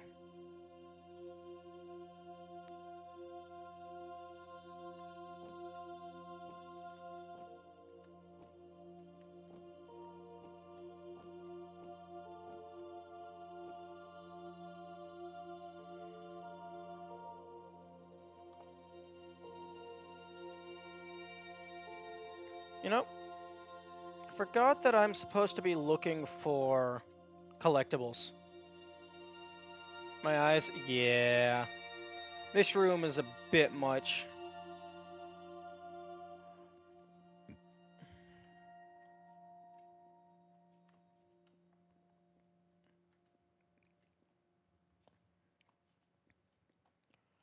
Okay.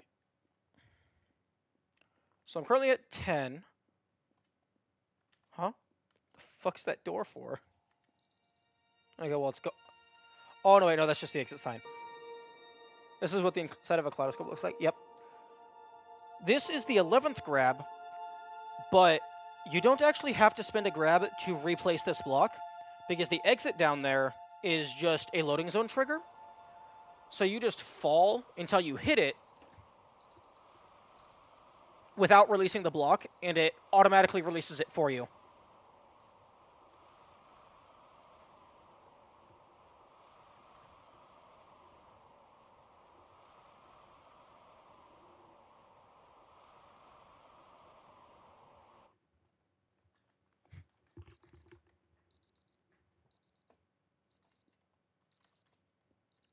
And then this makes 12. Wait. No, that's 11. That's the end of episode 8. So episode 8 is 11. This is the start of episode 9. 1. Here we go. We did it. We did it, everyone. Episode 9. A single grab. But were swords machines built to counter? I don't know. Gun machines?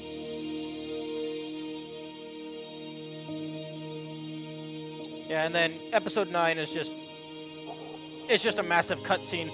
There's supposed to be dialogue playing right now, but I have that disabled at the moment.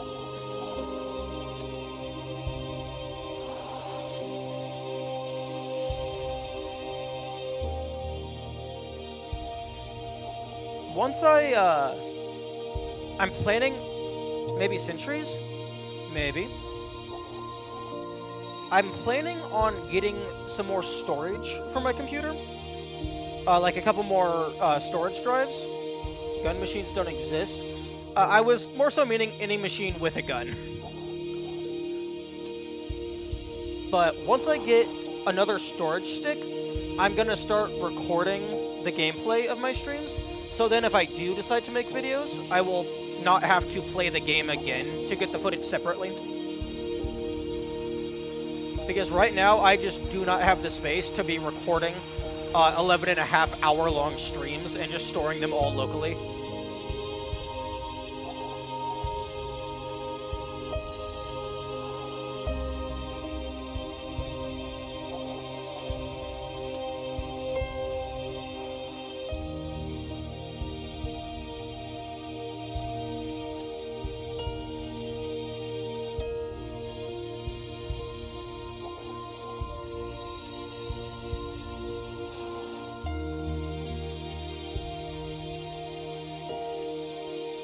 I wonder if level 9 has an Easter egg, because this is just a recap of everything that you've already done.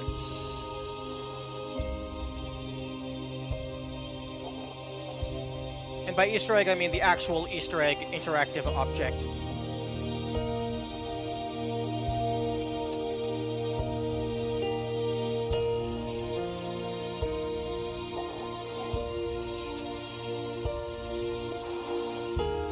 Do the drones have do the drones have guns? I thought they just kind of just spat the bullets at you.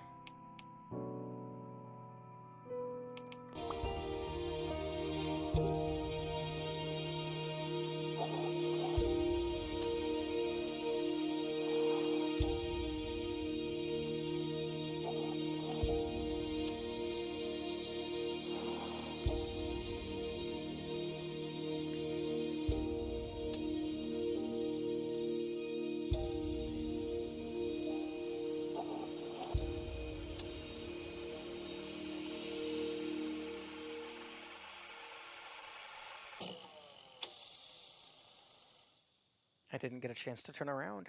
There might be something in that last room. And then credits. Okay, do I... Krita? Drone isn't invited to the machines with legs party. No. Okay. This level select right here is amazing. I love it so much. hang on, I need to remove something from OBS. Remove. Yes. Create a. Because it's incredibly simple and clean. So I removed all the extra spaces, and if I did a video on this game, I would use this level select to like be the level preview. So I could like have underneath of it all the collectibles and stuff, and then like as we go through the video, going through the game, I could bring this screen back up and then update it with information regarding the episode, the video. Sorry, the level in the video game. You know, if I spoke slower so that my brain had time to keep up with my mouth, that would be wonderful. Fuck. Okay, so I'm going to just make a miscellaneous paint layer.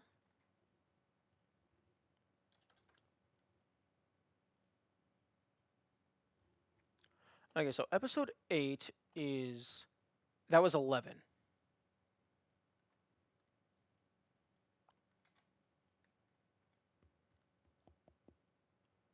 Actually.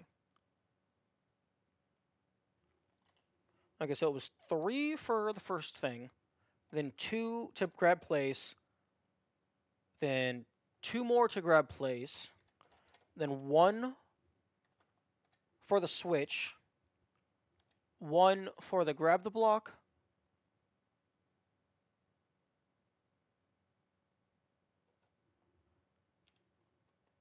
okay, so that's 3, 4, 5, 6, 7, 8, 9.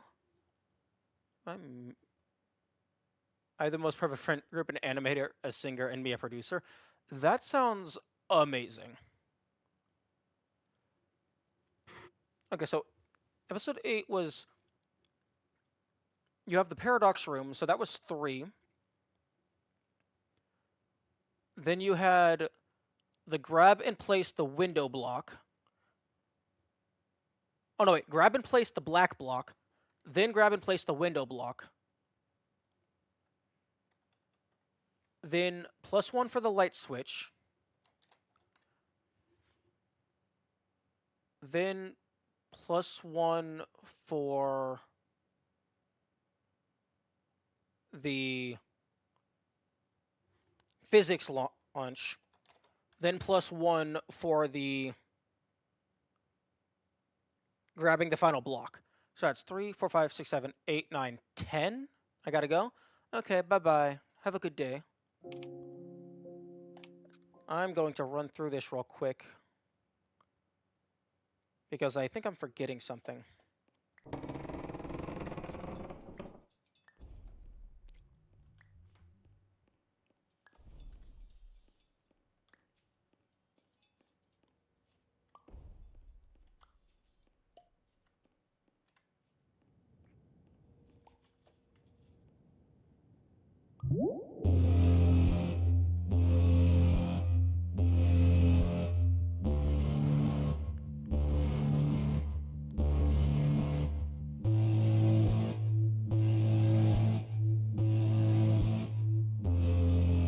Yeah, that definitely looks like a tiny-ass chess piece.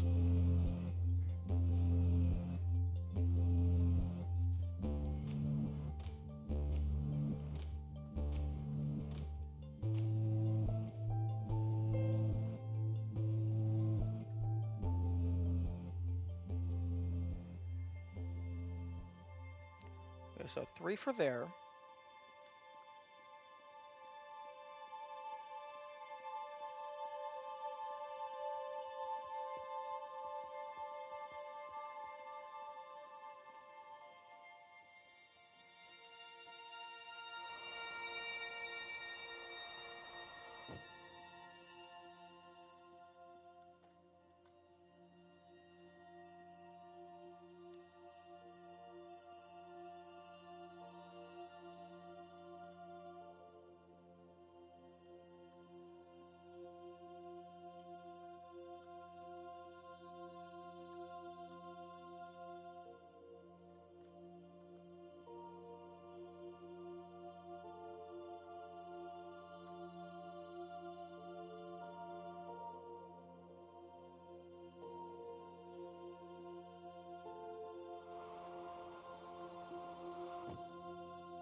That definitely feels like an Ultra Kill reference.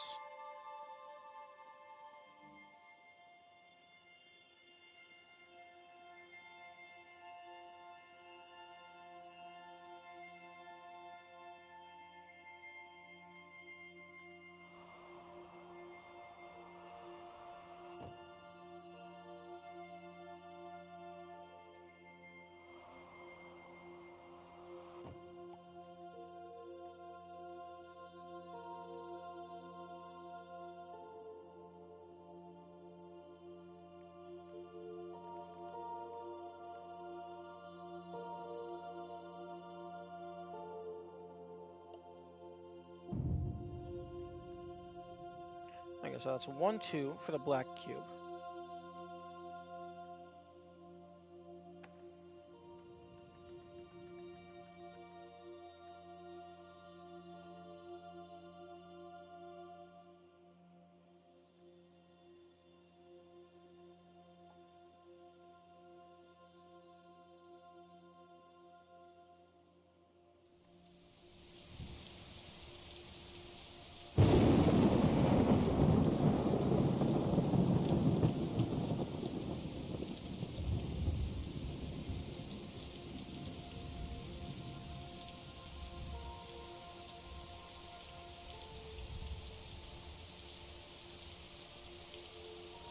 Oh, I should have grabbed the can.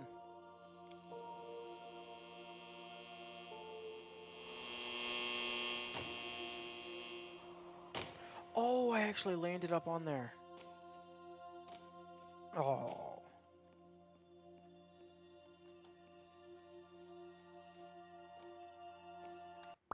Actually, we set a checkpoint.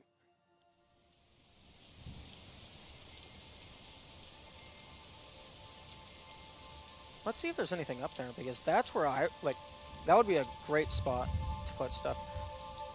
I know I need to stop saying that's where I would put it, because there's a lot of different places that I think would be good for hiding a thing. Okay. So a little to the left.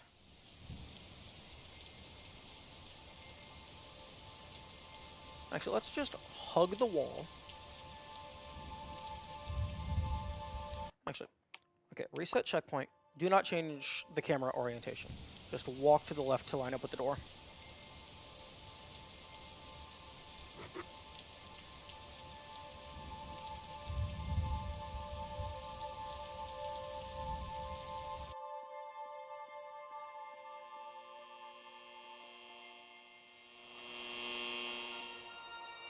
Okay, so I need to actually move a little more left.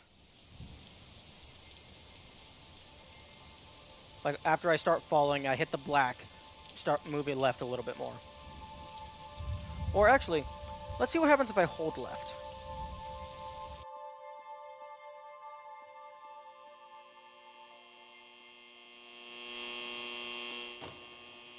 Okay, if you hold left, you just land on it.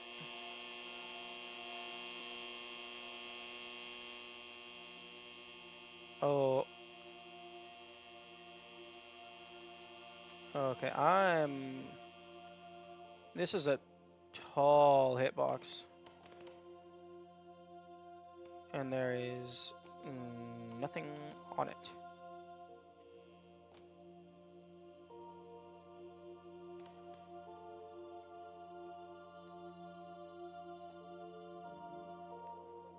Why is there nothing on here?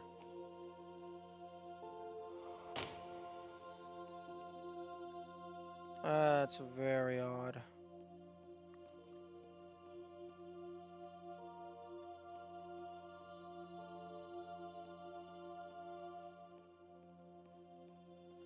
Okay, so 1, 2, 3. Then the 1, 2 for grabbing the black cube.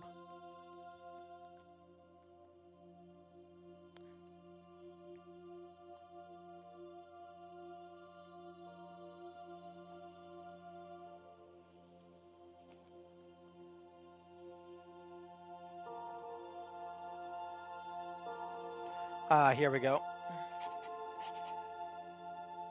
I thought I checked behind all of these. It seems I was wrong.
Okay, so Krita.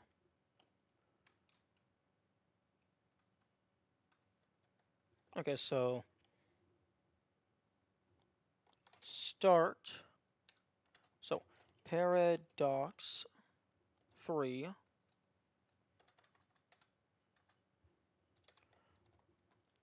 Black box 2. Window box 2. Switch 1. Letter cube 1. Final box 1. Total 10 currently?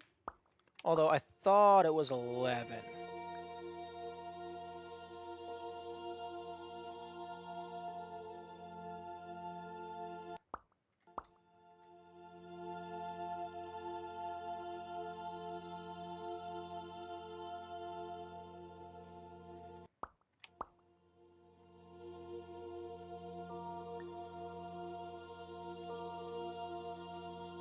Oh. If you could somehow get through the door slightly to hit that, you wouldn't need to grab that at all. Because you could just trigger that and then reload. Oh.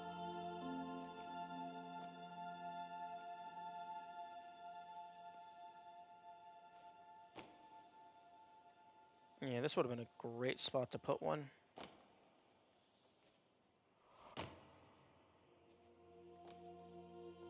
But nope.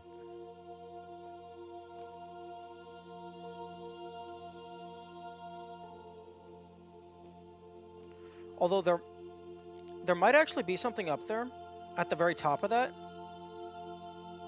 Because they give you a spinning top object to play with.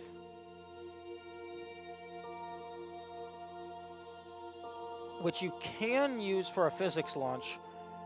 The only issue is I don't know if the top of that is higher than the world limit.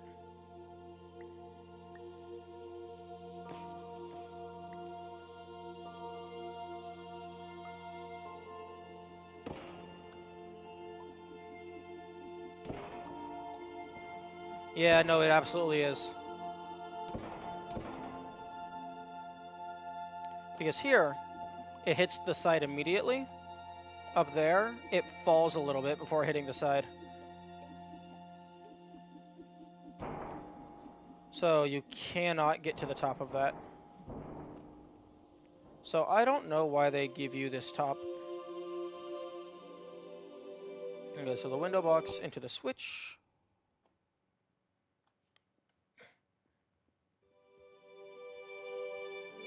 And because you have to hit the switch physically,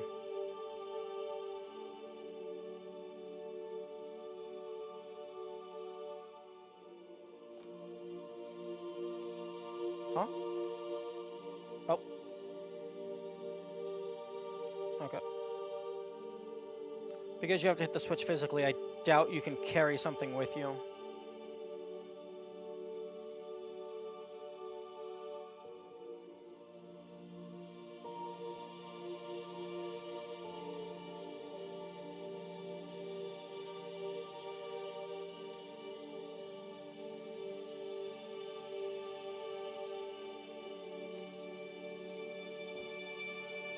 Hey. Huh? Oh, that's very trippy. That's out of bounds.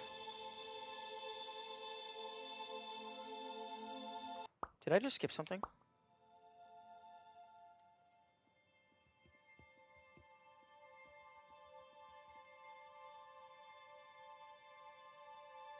Did that just skip something?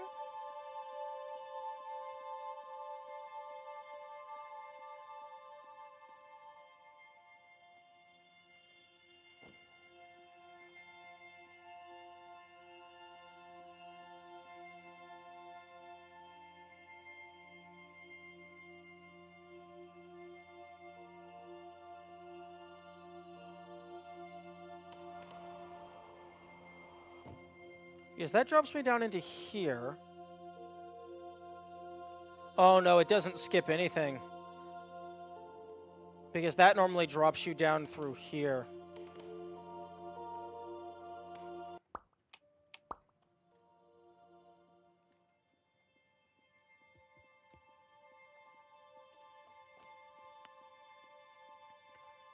It's just... you're intended to fall down, so they didn't bother putting the wall all the way through here.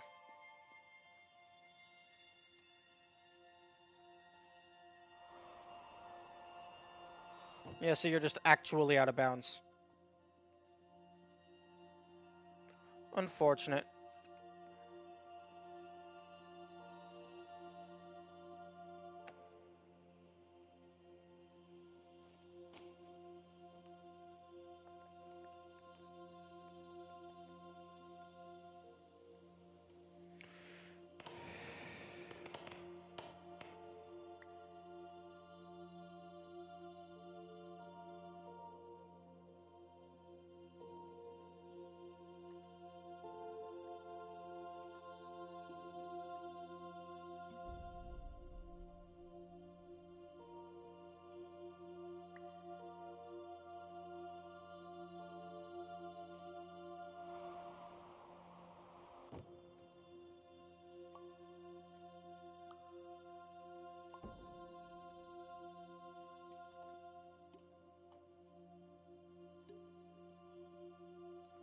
Okay, so then 0... I'm going to actually include the chess.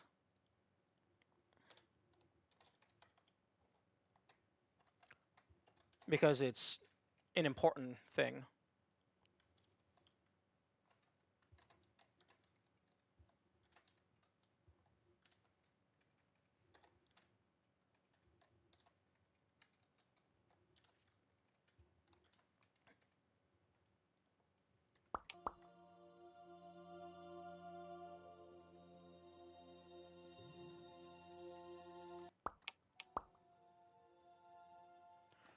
I wonder if doing a reset checkpoint there... Oh, no, the letter cube, because it's a grab and a release, that's 2. That's where the 11 came from.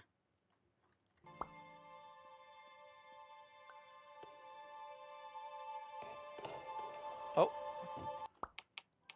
Okay, well, I was just about to say, except I don't actually know if it's possible to get that from the initial grab. But I think that just verified it. Huh? Oh, I just launched the cube away. Okay, but I need to verify that it is possible to do this with just the initial.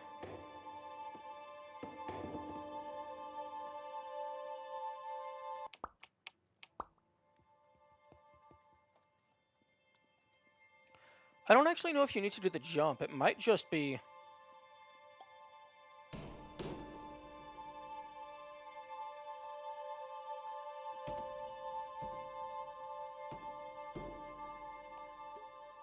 It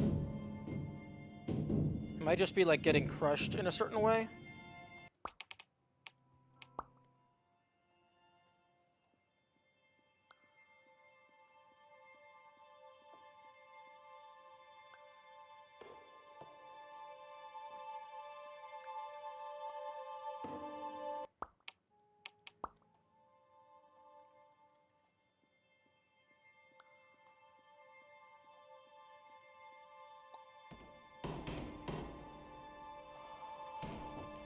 Oh, you know what?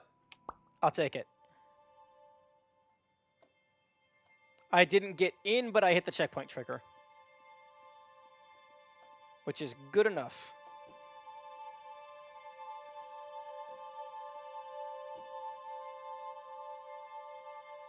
Oh, I bet one of these is a tunnel. I'm not going to do a thorough sweep. I'm just going to do a glance around. Because most of the time, you're not thinking about them being tunnels.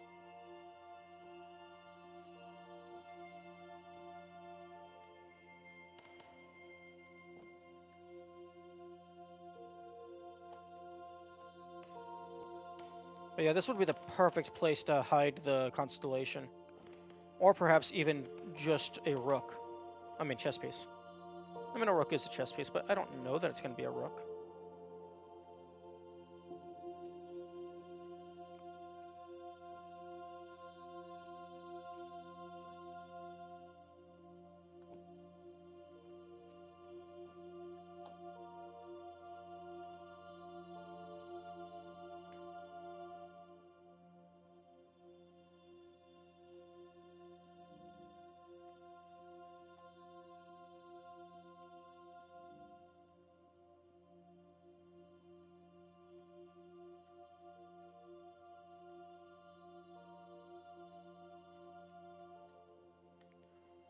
Okay, then...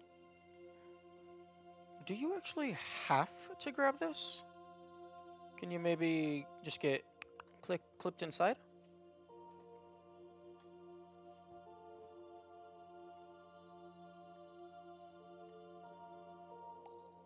Yeah, it seems like you might have to grab it. Okay. Final box.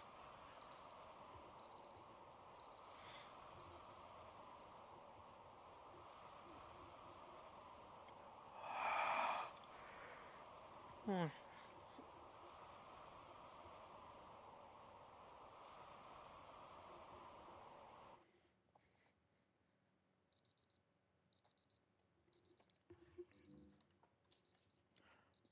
Actually, yo, they totally could have... They totally could have put a... like, a hidden item in here.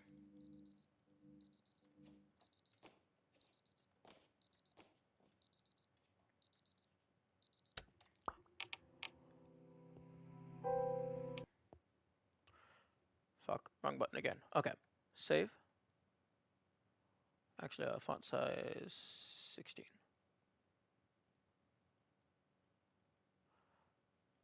Font size fucking 28.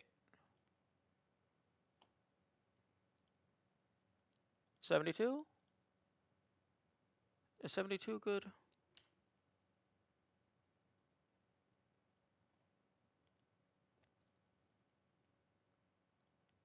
I'm currently... Oh, I closed the game.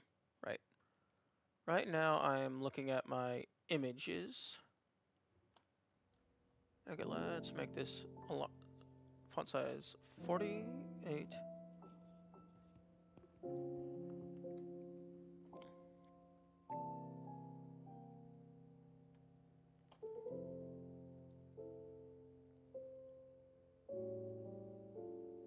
Can I give this an outline?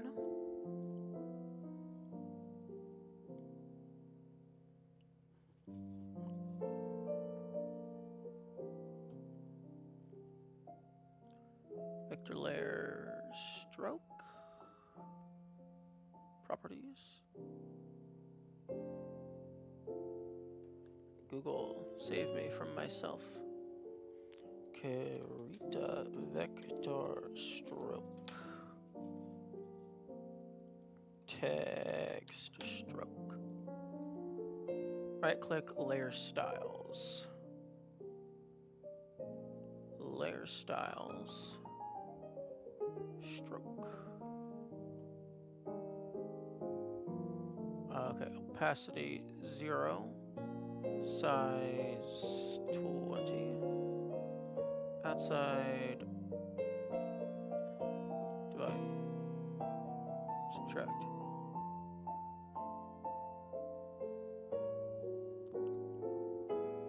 Uh, 4 pixels? 10 pixels. There we go.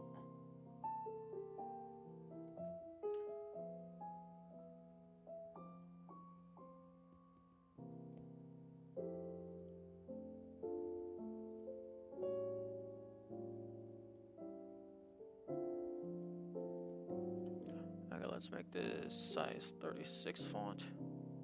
Okay, that's good. Okay, so, and then Control C, Control V. Huh? Duplicate. Thank you. guess I can show you what I'm doing. So you're not just staring at nothing.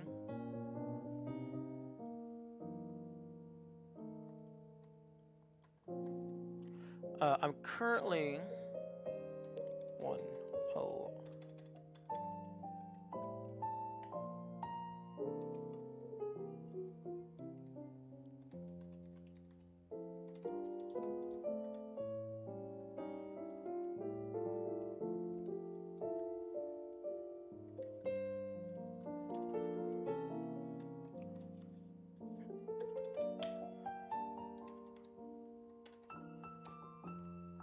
Save, close.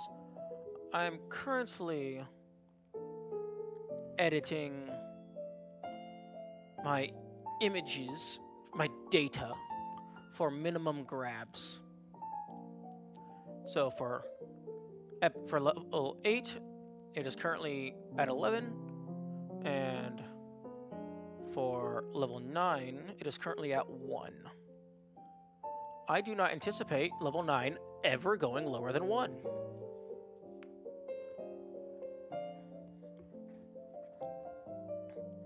Okay. Now, unfortunately... Yo, Steam, fuck off with the Steam community. I do not care.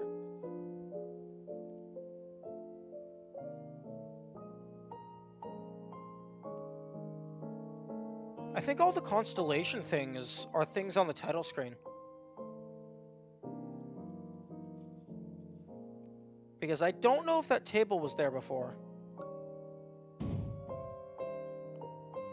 I don't know if that was there before.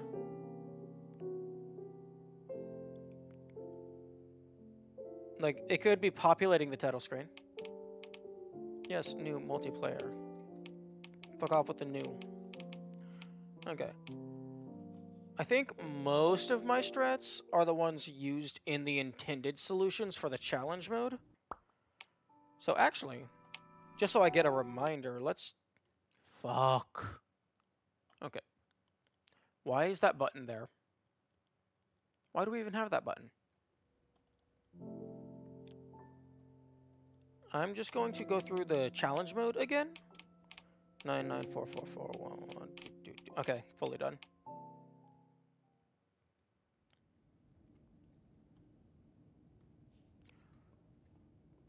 Because the challenge mode aims to minimize grabs already. So I'm basically just doing an extended version of that.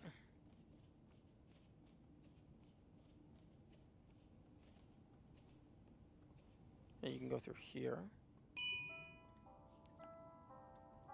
Okay, so... Okay, it stops tracking because I've already gotten it. Okay.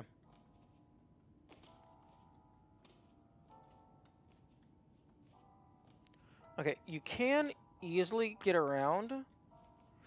No, I can't do challenge mode. Fuck! Why is that button there? Who wants to just save and quit the game? Like, the entire game. From within a level. No, I want to quit to the menu. Let's just... I cannot do challenge mode because the levels are actually slightly different in some cases.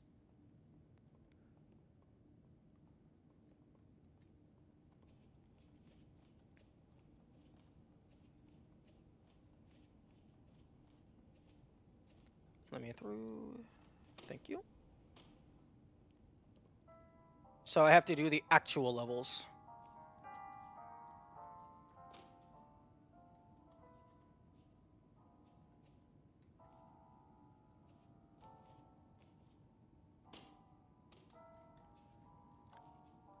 Yeah, I don't think it's possible to get through that door without maybe like some physics launch shenanigans.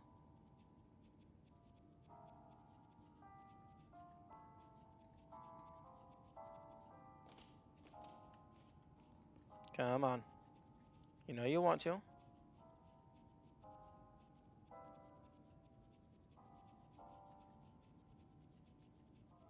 Give it to me. Yeah.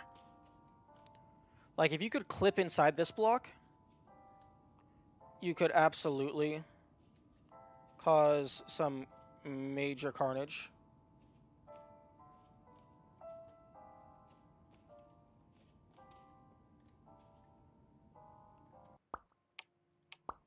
Did I push that pawn? Maybe.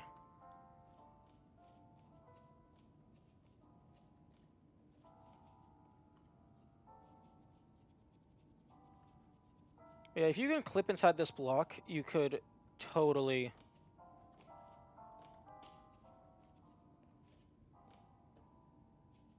get through there. Because as it currently stands, this block is fully preventing you from getting through. Options, controls. I'm going to set this to mouse button 3, just so that if I'm clicking in the menu, it doesn't accidentally trigger.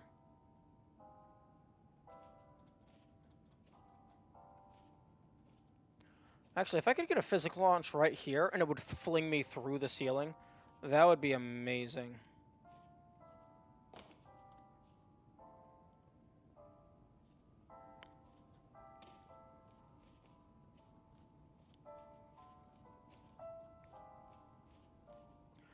Okay, but so at the current moment, the current strategy is grab, walk through. The game saves right here. You can't carry it through, but instead of dropping, you reload checkpoint. So that's 1.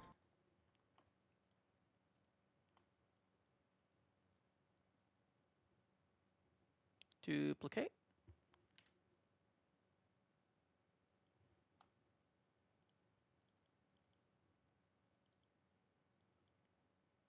Okay, so cube room is 1.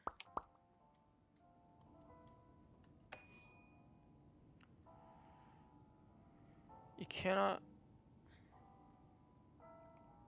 Yeah, this is looking like... Unless you can get a physics launch somewhere. This is looking like a 1, 2.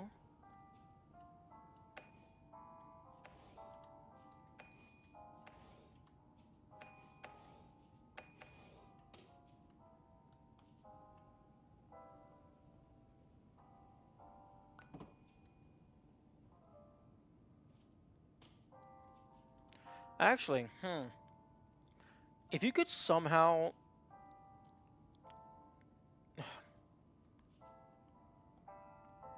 If you could somehow get it to where you are on this side, and the cube gets flung and just happens to land over here, that could save that could save 2 grabs.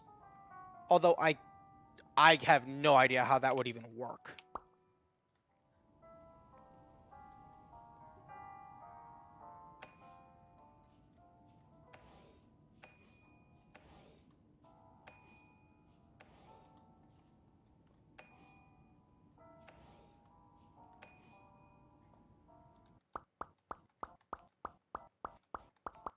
Oh.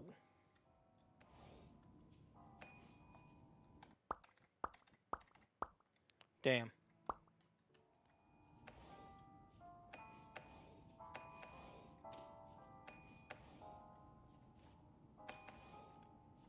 Interesting.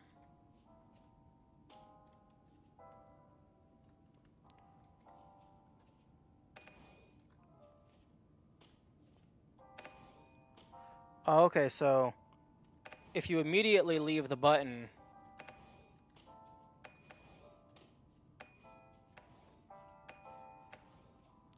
I think the state of the door updates instantly. It's just the animation.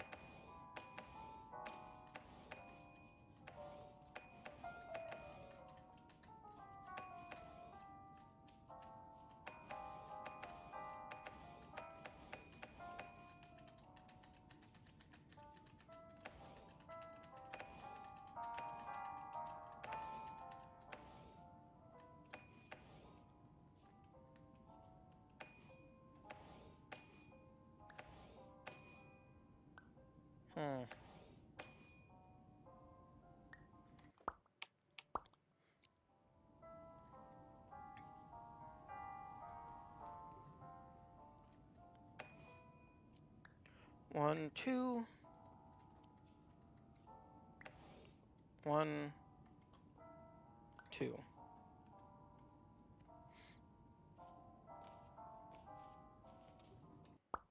Actually, hang on a second.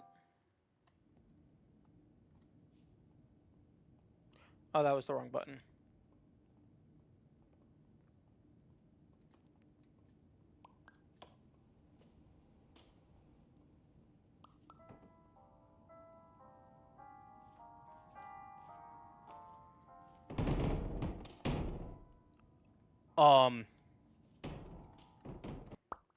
Excuse me?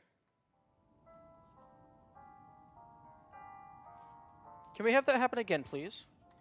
Actually, can we have Twitch clip that, please? I need to see exactly what I just did.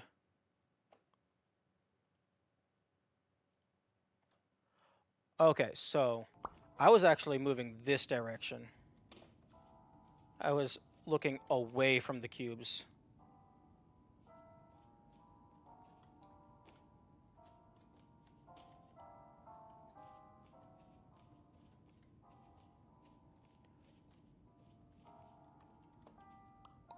Let's see if it was dependent on that block not being there.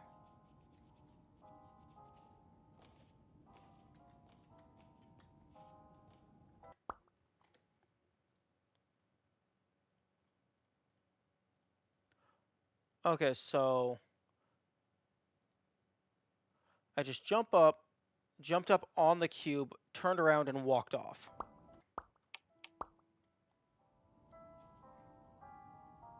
Oh, but I walked off of the cube.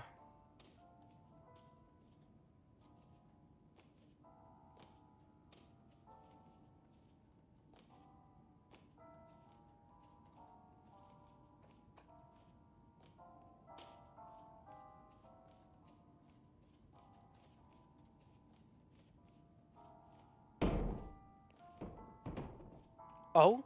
Okay, I got it to move. Can I do anything else?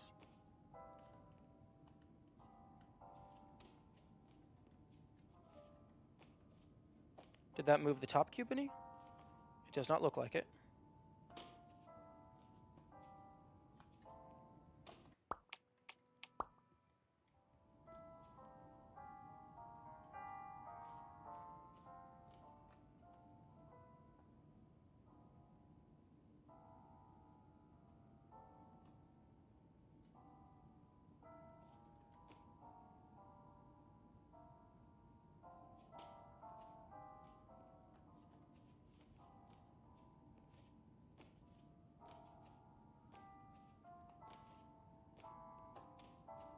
If I could get it to just throw away the top cube, that would be perfect.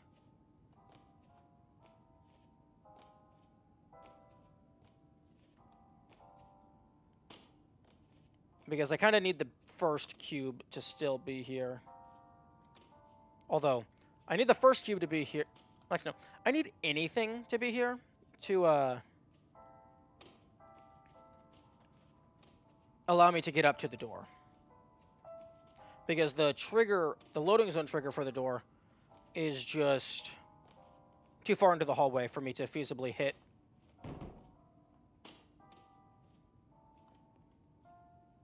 Okay, well, that's the opposite of what I wanted.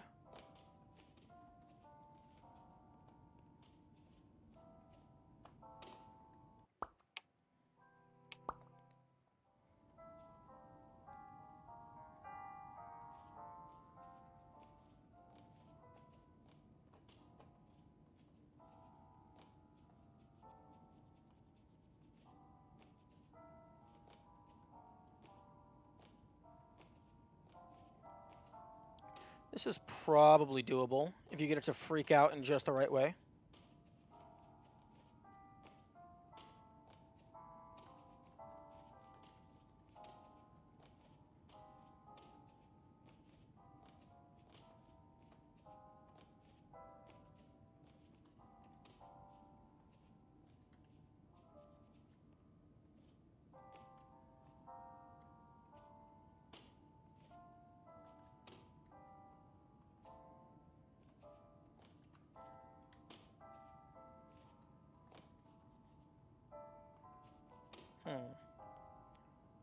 Maybe I can use something else to throw over?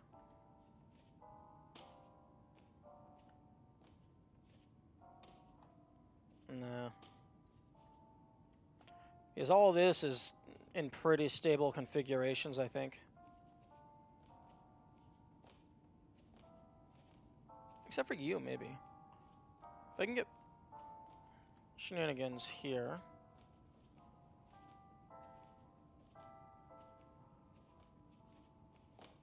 Hmm.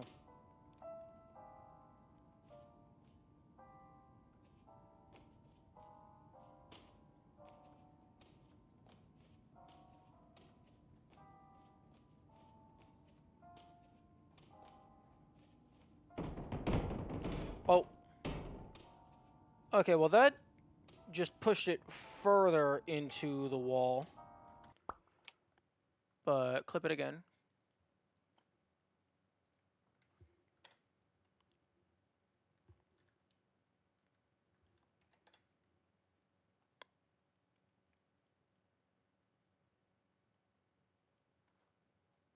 Okay, what did I do?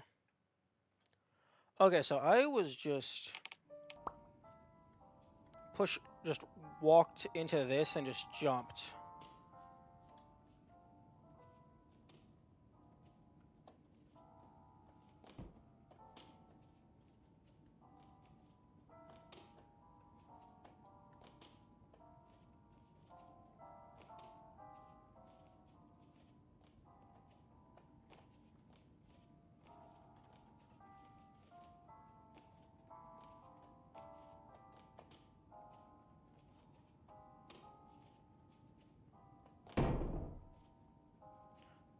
Oh, did that move you? Oh, I think you moved.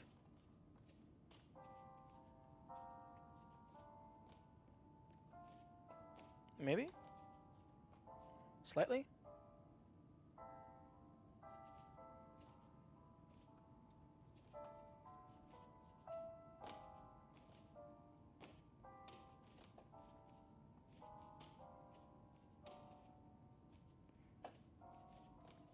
Well, something collided.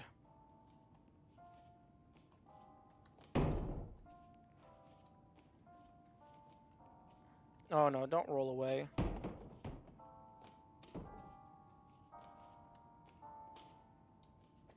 I need you to fly up and knock that top block off.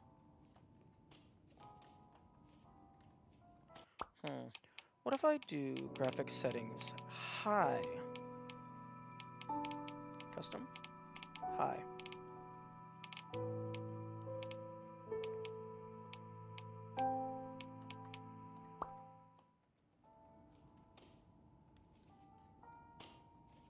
Maybe the idea is to like clip in using lag. So the higher my settings, the more likely it is to lag.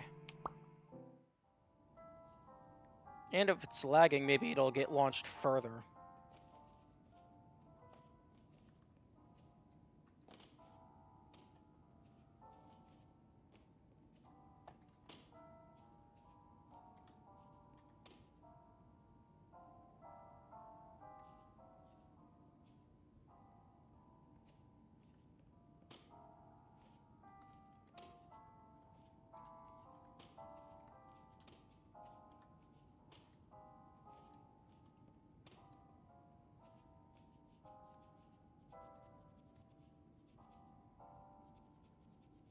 Hmm.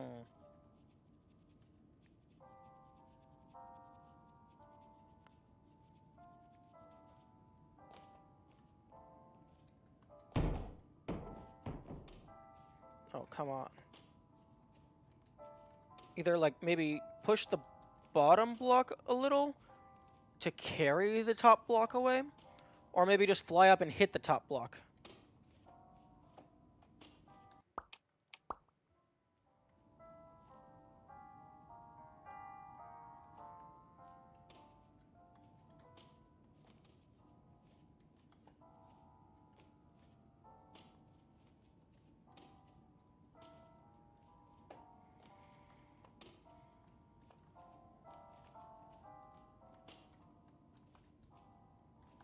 You know what? I'm I'm gonna go ahead and enable this.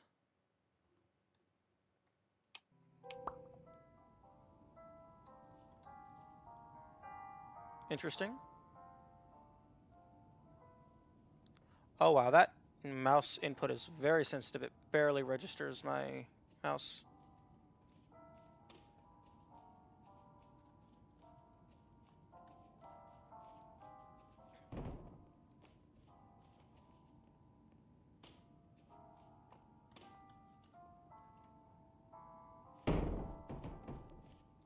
Oh. Come on. Come on, you're moving. Go up.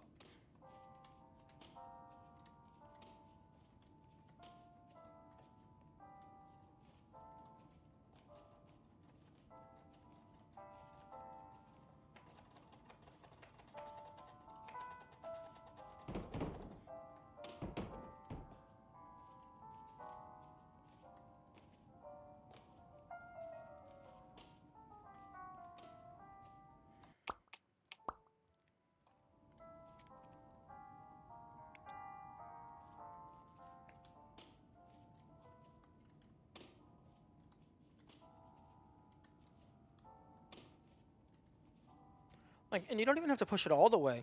You only have to push it a little bit, as long as that little bit is away from the door. So if you can get it to just flip up and away.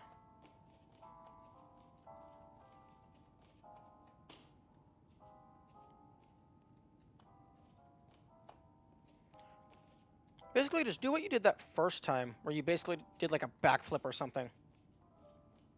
And just smack everything.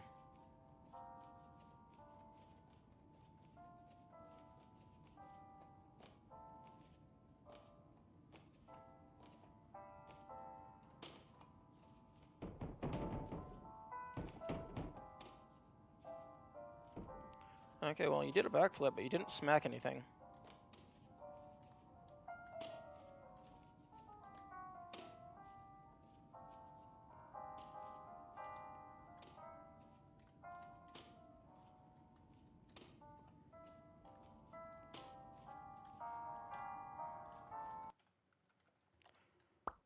Oh, right. I can't spam print screen because that pulls up the snip screen menu.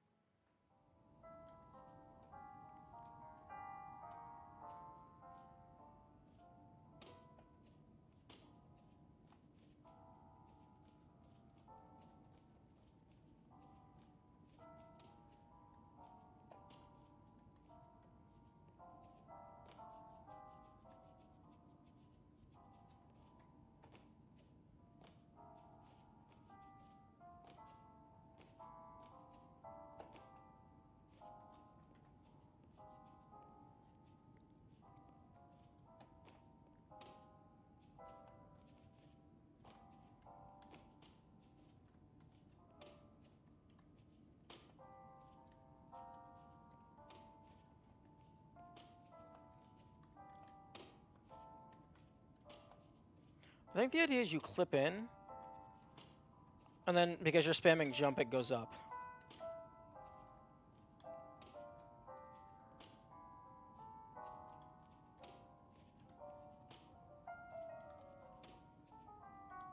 So I think it needs to like go in and then up to hit that away. But there's also a wall behind it. Basically, as long as it doesn't get angled inward is the idea.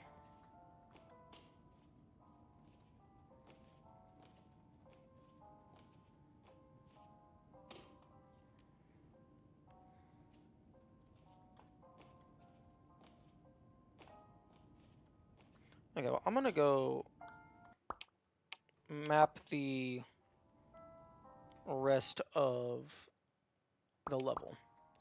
So, as it currently stands, this is 1.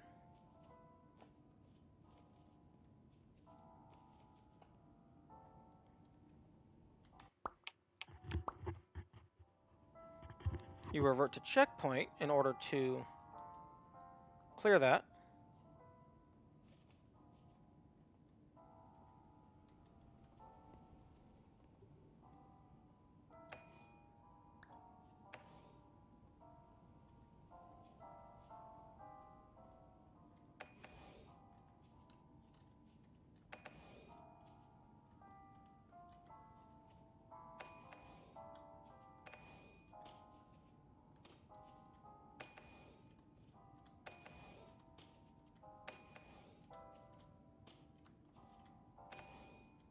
Yeah, I don't think that's gonna work.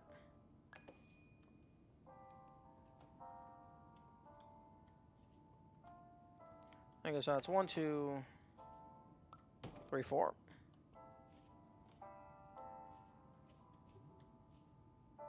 Okay, that's a little ways into the room. Okay, so cube room through the door is 4.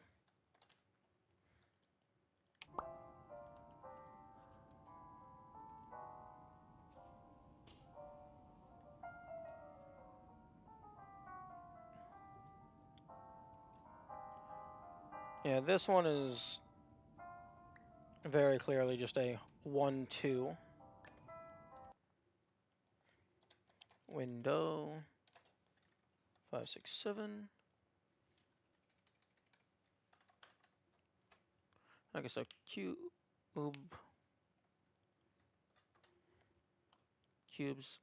1, door 4, window 2.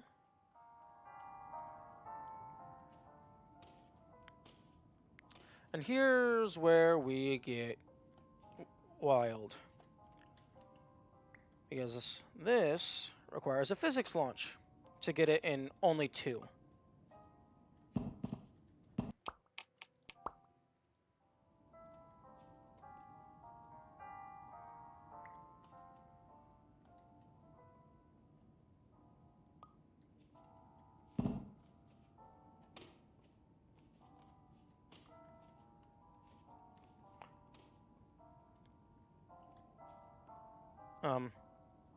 Door?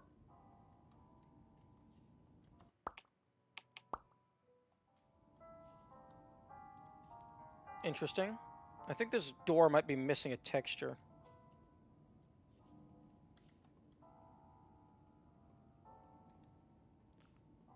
Now, one interesting possibility that I would hate to be true is if you could just fuck around with this cheese a lot and get a physics launch without grabbing it at all. Or maybe using the lamp? Because if you can get up onto the side walls, you can actually just walk around and then jump to the end.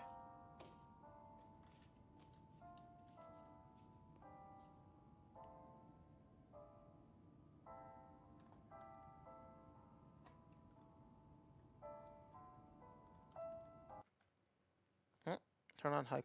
No, I don't know what that is.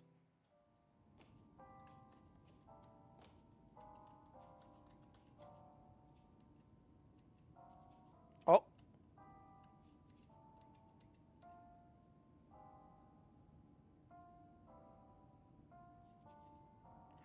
Oh, tiny portion of the lamp.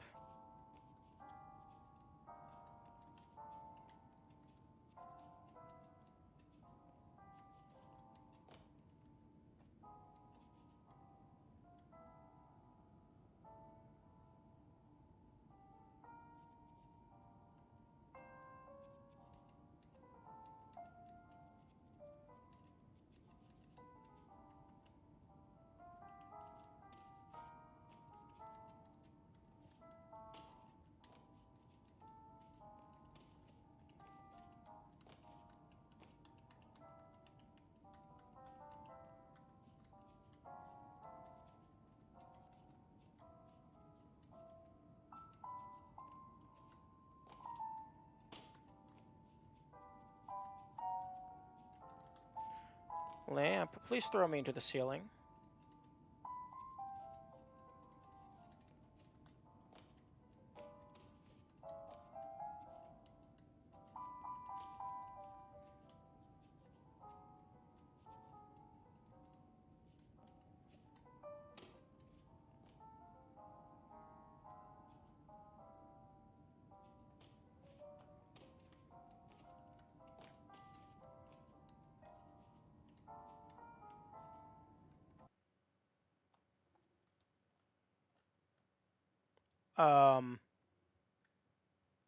YouTube, are you okay? YouTube/StreamBot?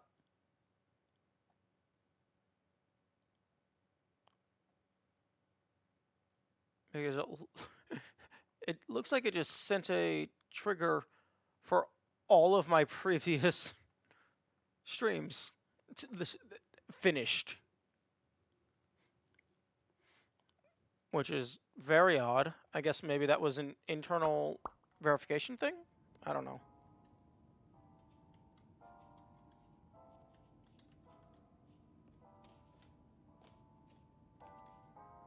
If I can get a physics fling up to the edge, that is all I need.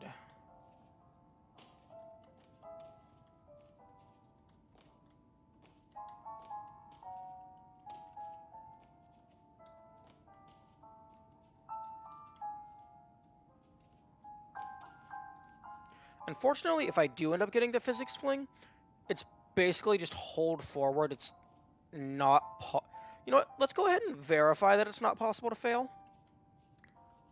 I would hate to get the fling and then fuck it up.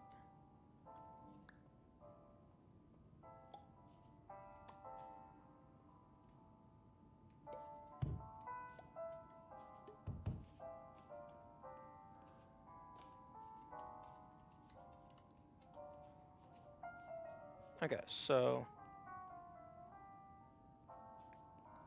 like I say, yeah, as long as I'm holding forward, if I get up above this, I can then just walk to the edge and then jump in.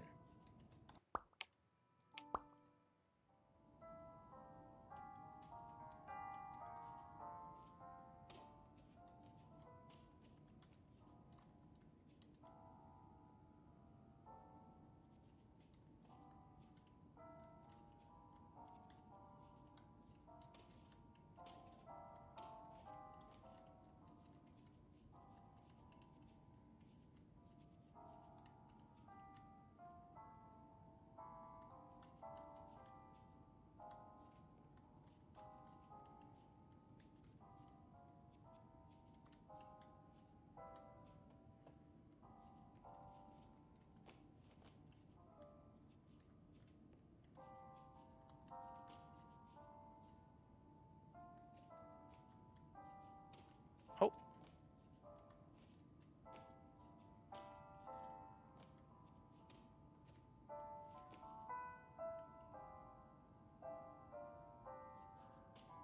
Hmm.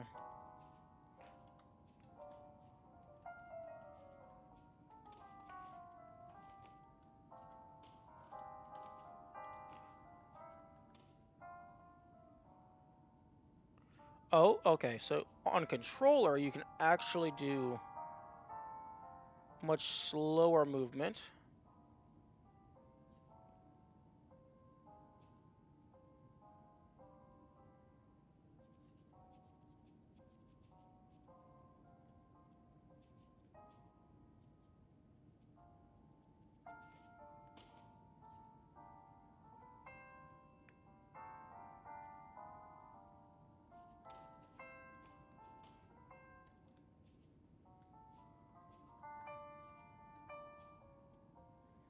Actually,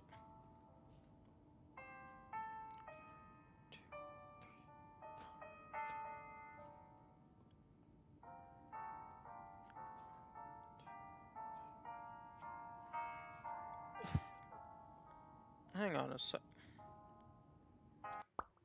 Research a checkpoint. Okay. Okay. 7, 8, 9, 10. Like 12 and a half, like 2.5 seconds.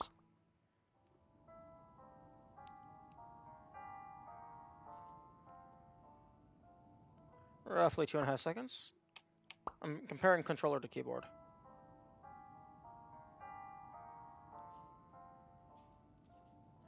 Okay, well, it's harder to hold directly up on a controller.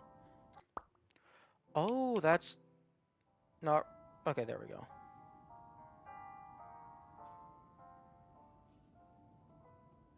Okay, I think that's actually similar max speed.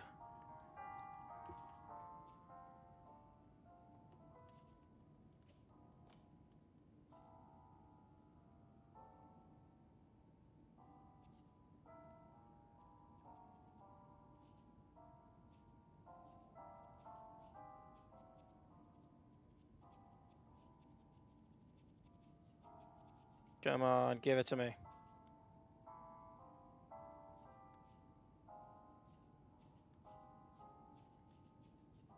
Huh? Okay, I thought for... Did I just delete your collision?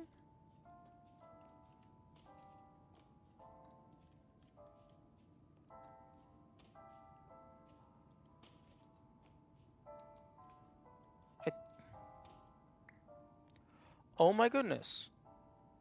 I think I flung the lamp's collision hitbox somewhere else.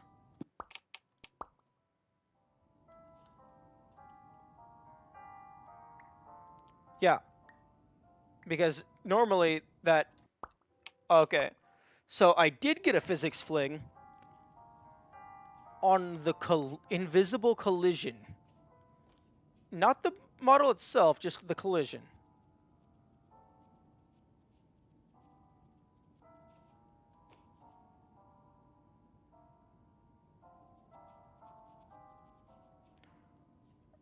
Unfortunately, the fling didn't happen on me. Come on.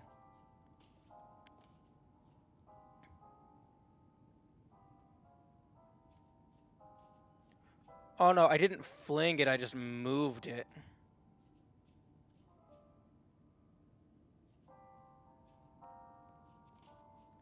Oh, no, I did move it. I guess I just didn't move it far enough to update. That's interesting. You are not to be able to move. You are not supposed to be able to move that object.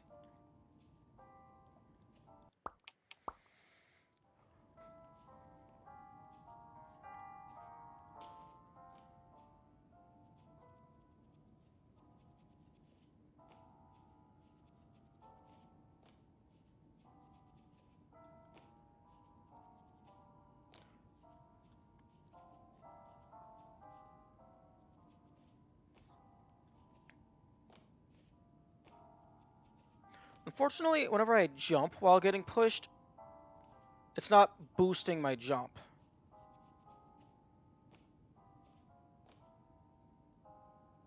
Oh, I'm slowly pushing it.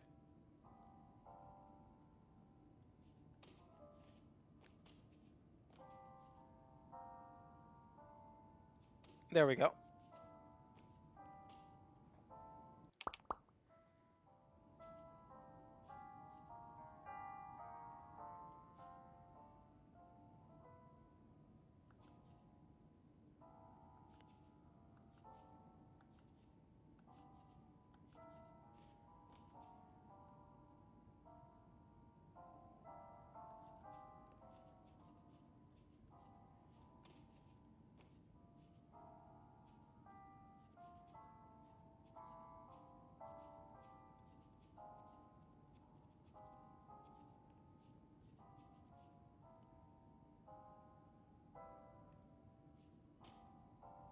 Hmm.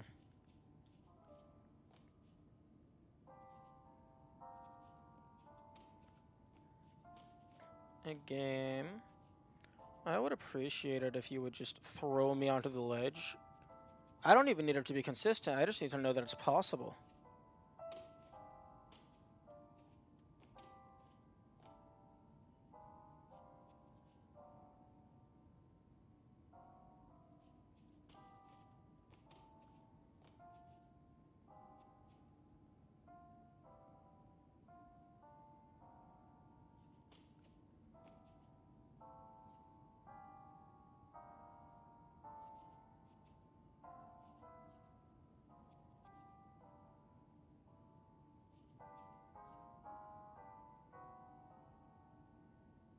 This box of cheese also has some funky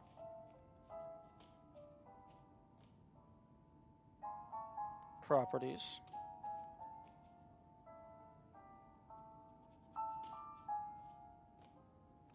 But it pushes you back and forth, and it's too close to the edge.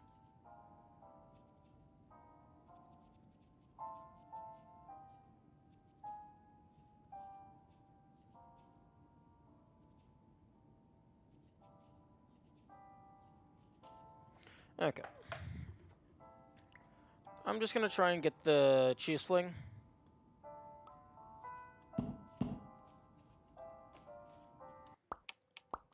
Just so I can mark it down as a number whatsoever. And because I know the cheese filling is almost certainly possible. Oh, there we go.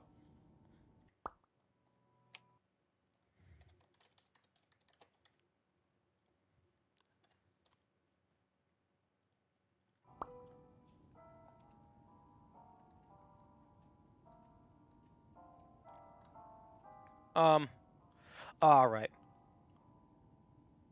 See, this is one of the main reasons why I can't use the challenge maps, the challenge map campaign, because in the challenge map, this cube is moved slightly, or maybe it's slightly smaller, so you can actually reach the boards easily.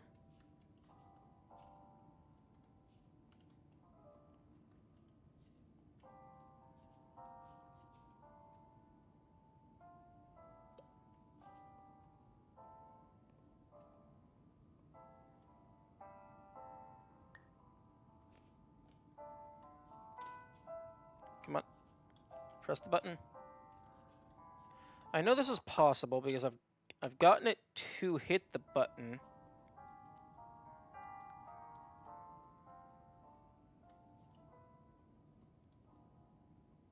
I just did not have time to get through.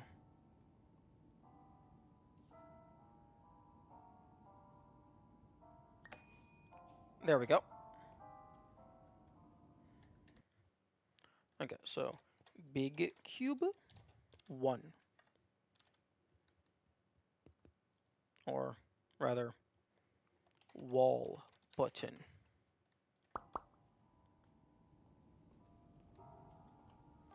This one, no, wait, no, it's not 1, it's 2, because you have to use 1 to pick it up, and then you have to use 1 to set it back down.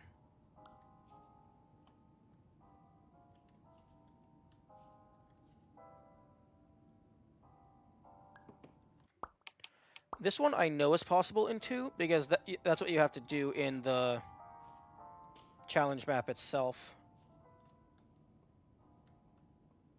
Okay, so this is the furthest point away.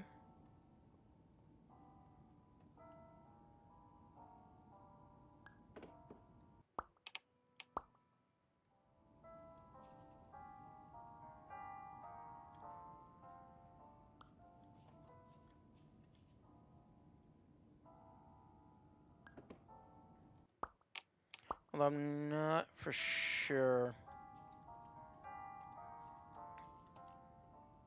Okay, this back corner is definitely the furthest point.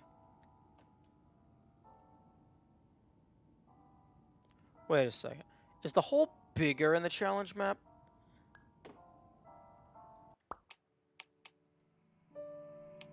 I'm gonna scrub through the stream.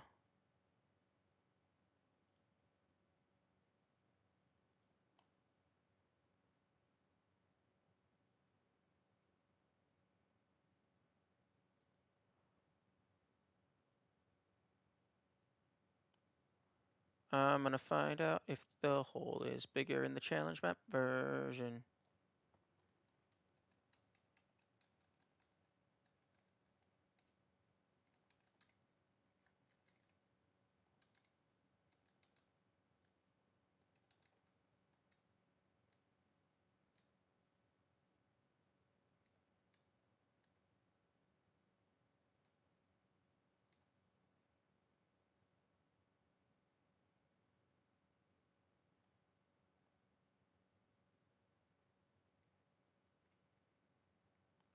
Oh, wait a minute.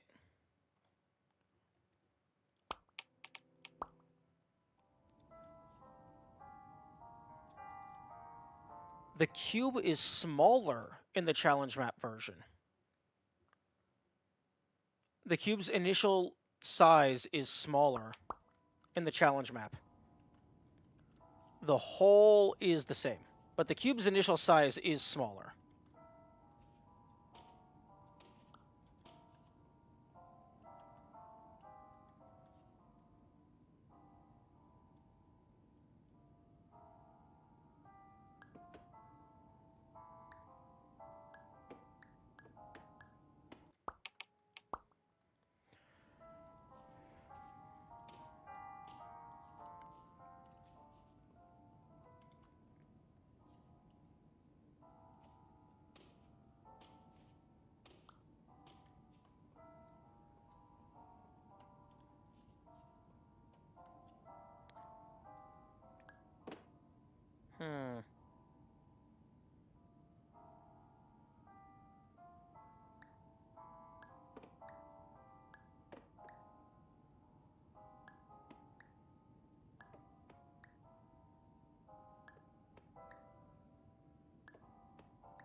Okay, well, even if it's initially smaller, I want to look at how it gets placed in.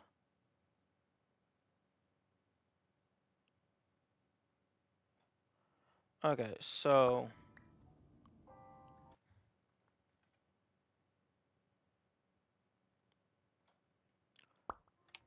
Okay, so it's rotated like this.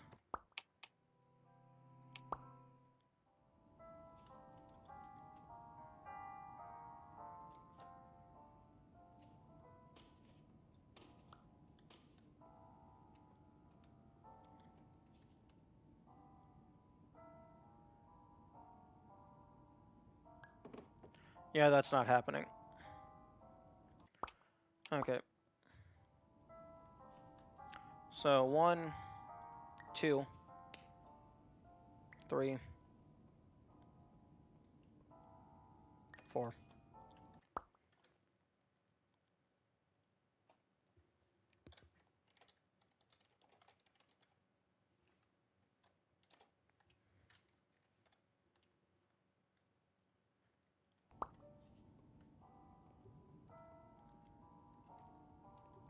And then this one is a...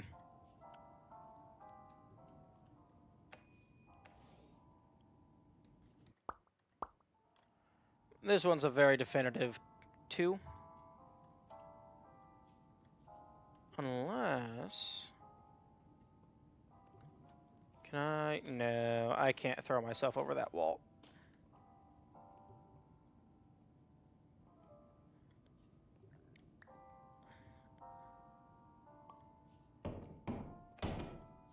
Okay, so over the wall is a very definitive 2.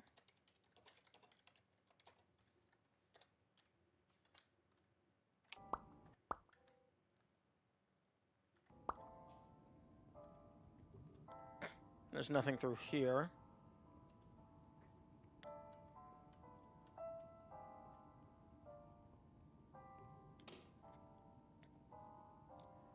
This is also a definitive 2. Because even if you got a physics fling or whatever off of the sign as it's standing, that door is still closed. So you would have to go fully out of bounds to go around.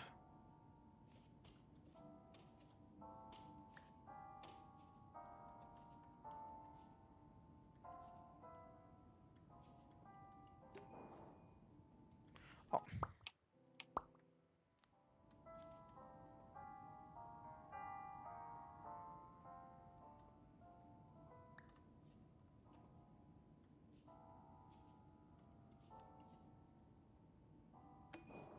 Okay, there we go. Exit sign 2. So 18 total.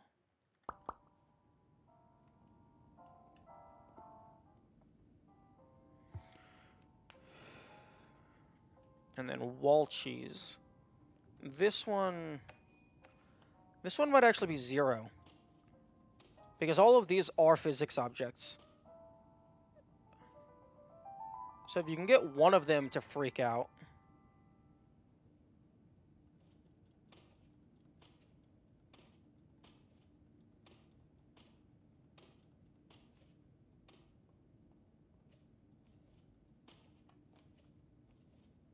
Oh, it's pushing you back.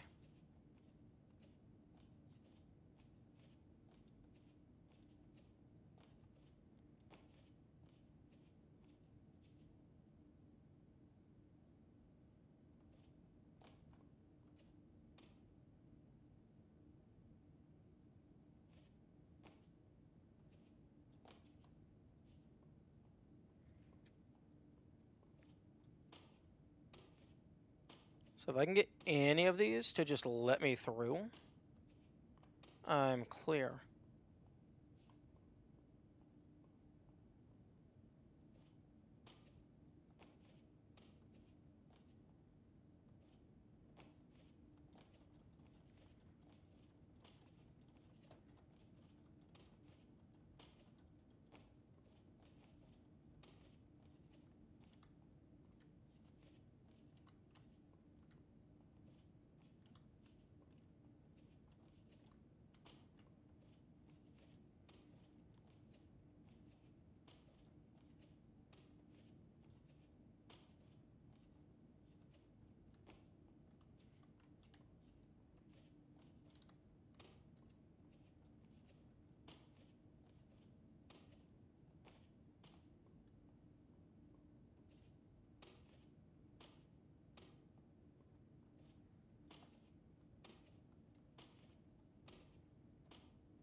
Hmm.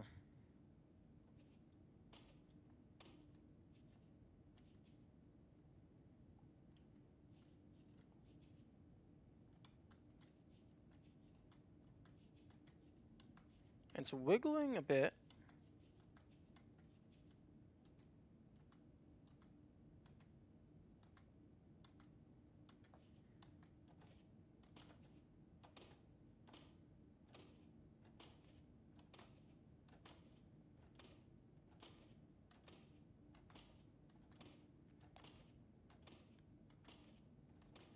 I think I need to hit it hard enough for a physics collision to happen. Because the way that these walls work is even if I, like, make it pretty big and then lean the cheese on the wall, it doesn't really do anything. But if it, like, is pretty big and then it falls into it with more force, then it works. Oh, okay, well, you are definitely not getting pushed back.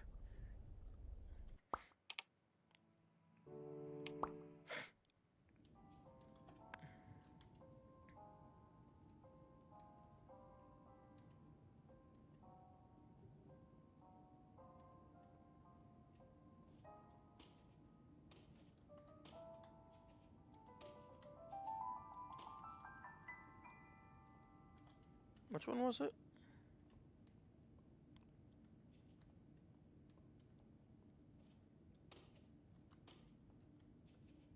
One of these I already had knocked over.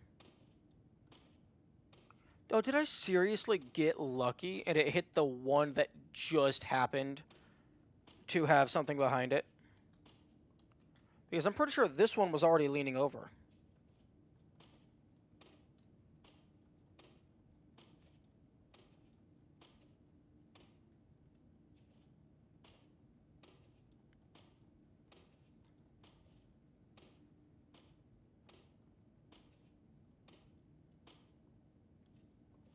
Unless it happened to fall over due to passive physics by the time I got to the room. Let's look at that.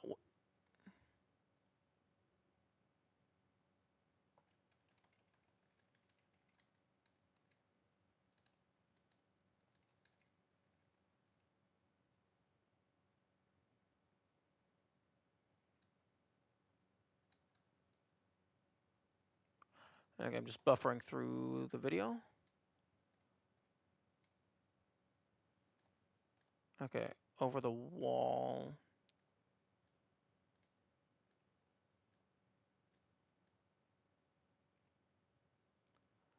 No, it looks like it was actually standing up to start. Oh, no, wait, that's the wrong room.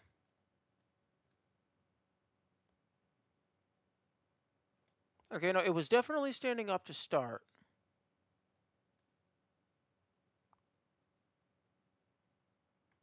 And then it fell down at some point?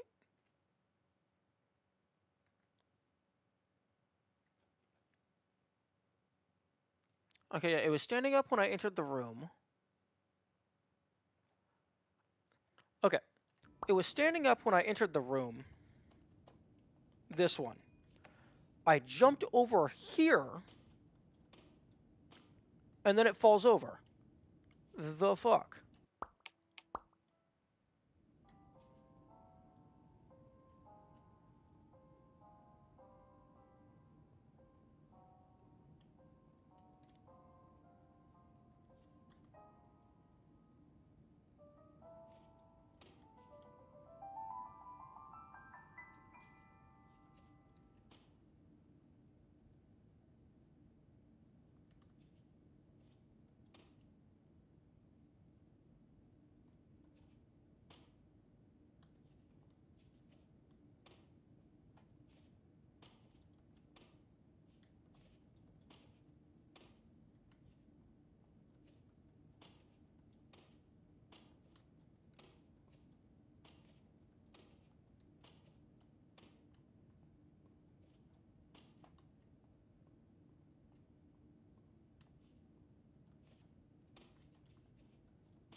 Interesting. It's not happening now.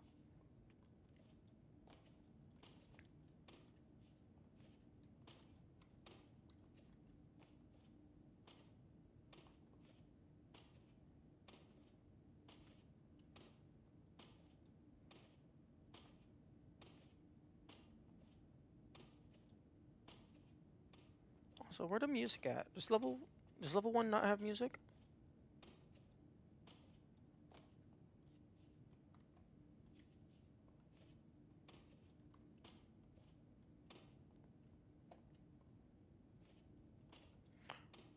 I wonder if you just like hit them enough, if gradually they get messed up, and then eventually there's a hole small enough for you to fit through.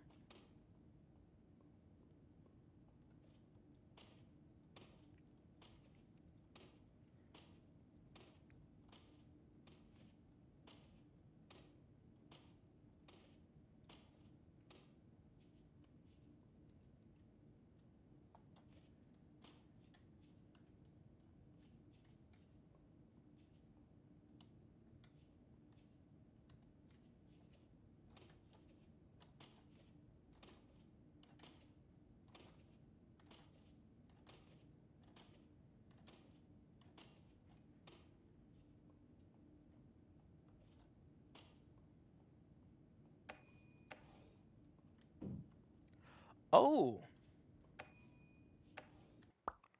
Is it pressing the button?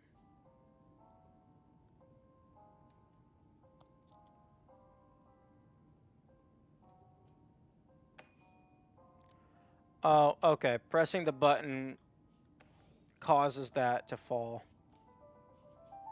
Okay, that's just a hint as to what you're supposed to do. That's not a physics interaction. Okay. Well, in that case...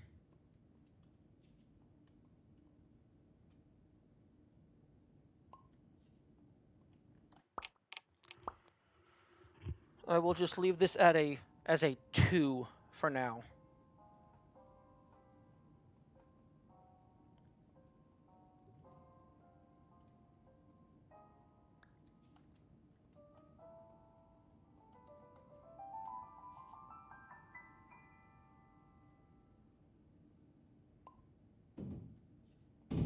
Okay, so...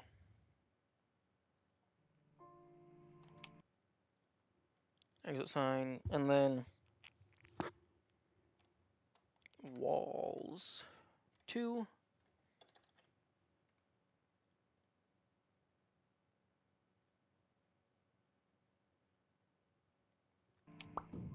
Okay, so level 1 is now sitting at 20 uses of the grab/interact. For just beating it.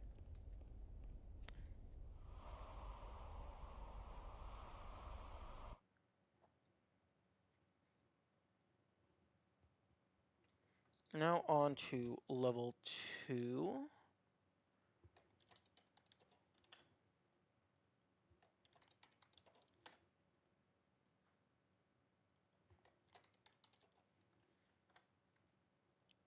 Okay, duplicate layer.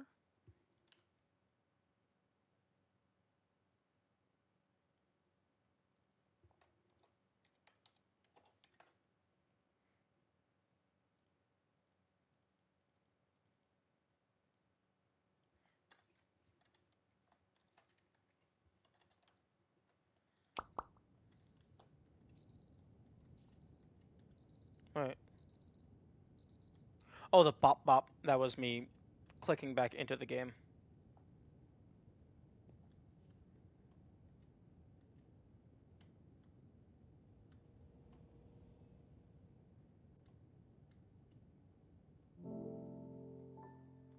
Okay, I'm gonna set this back to low so I don't have the stuttering.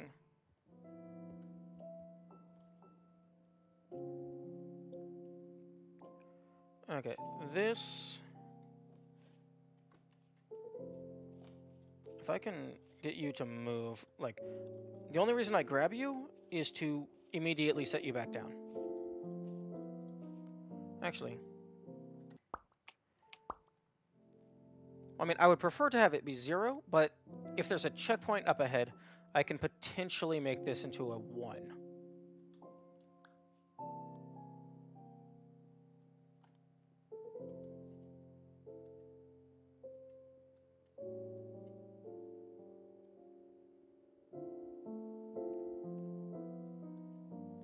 Okay.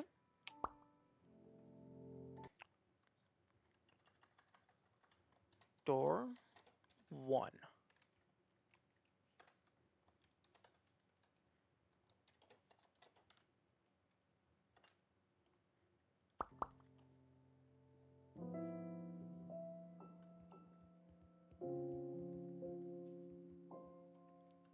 Okay, I think you have to...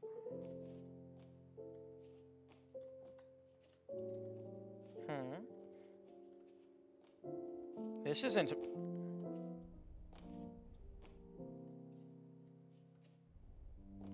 Oh?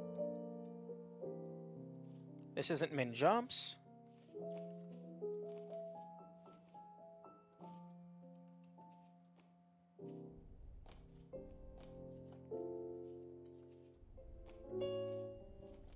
Yo. Okay, so I'm gonna add that in there. Exit signs 0. Jump on lamp.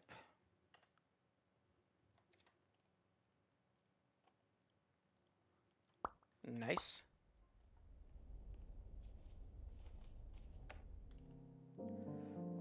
I don't think you would be able to do that in challenge mode because challenge mode is also minimum jumps.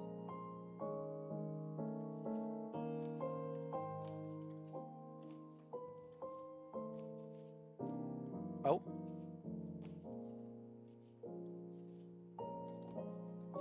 Okay.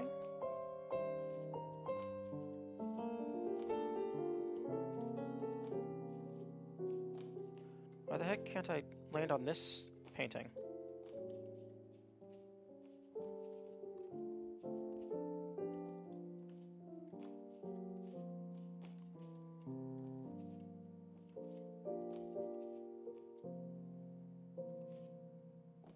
Oh, that's almost possible. There we go.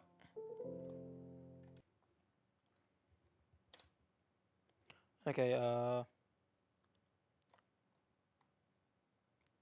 cube creation 0, jump on painting.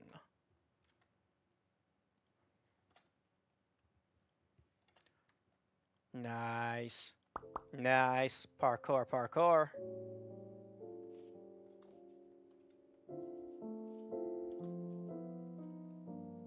Actually, even if I jump on that, there's no shot you're getting up there.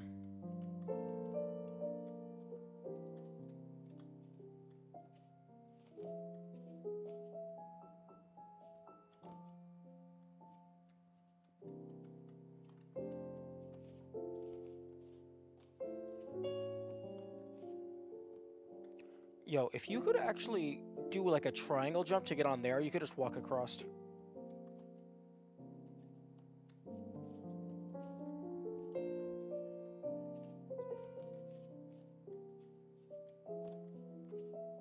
Actually,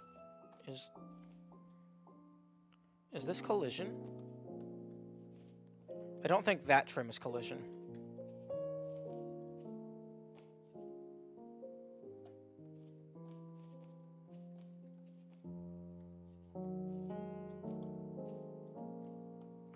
Although, if I could get onto one of these paintings...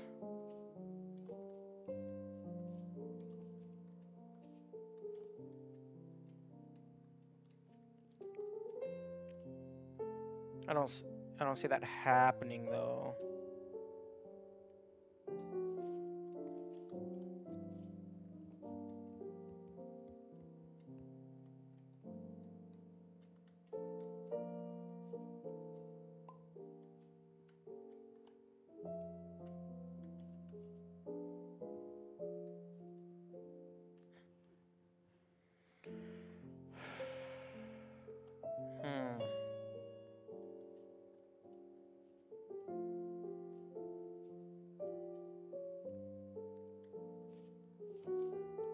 I know you're not going to be able to win everything.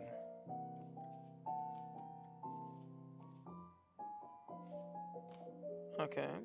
You know, the biggest issue is just this ceiling right here.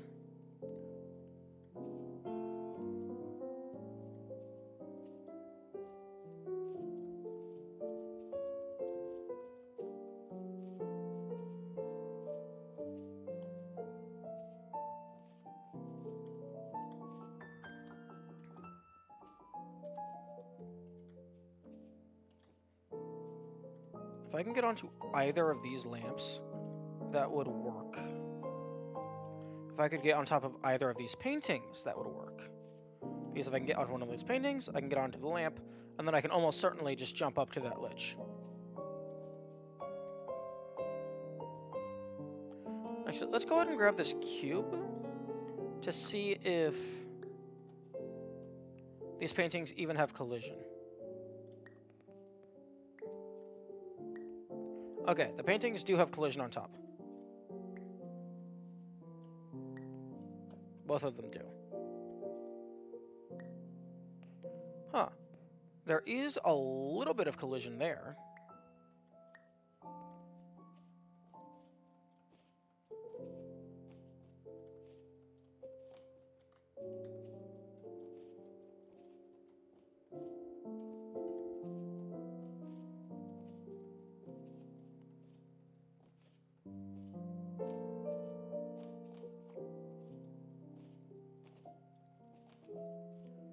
Although it looks like something, probably part of the player's hitbox, is pushing them out far enough so their feet aren't able to grab that tiny collision little bit.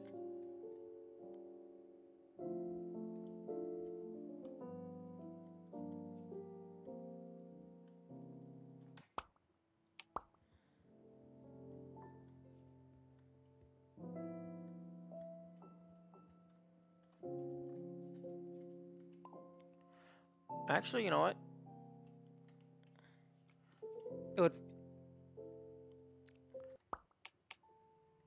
It would make more sense to separate out the notes on a per checkpoint basis. Except there's really no way of knowing when a checkpoint happens unless you're paying attention to the save icon.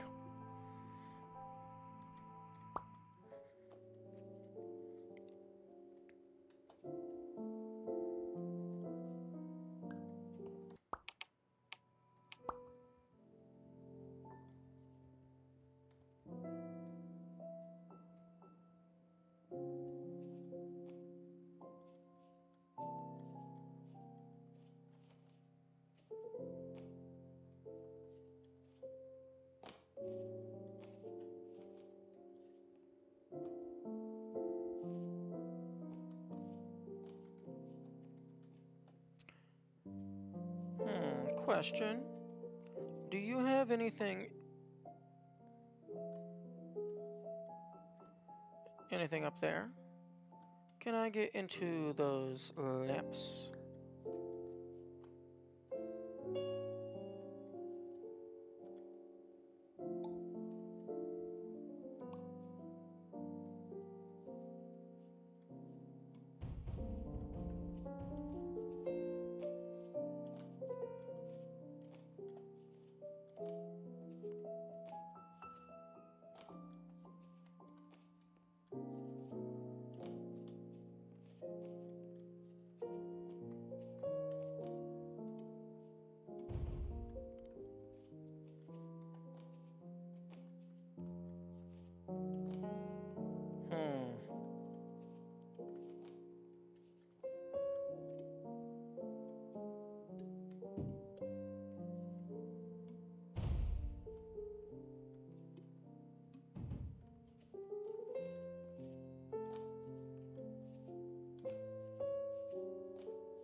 Here we go.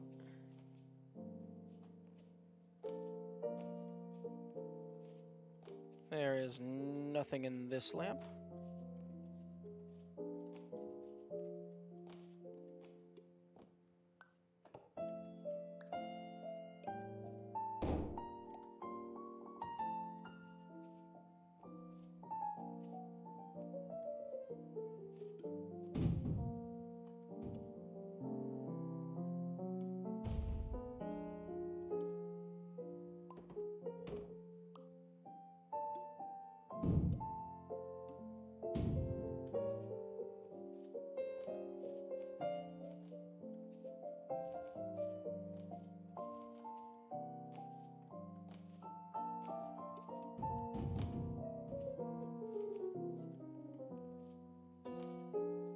There's nothing in this lamp.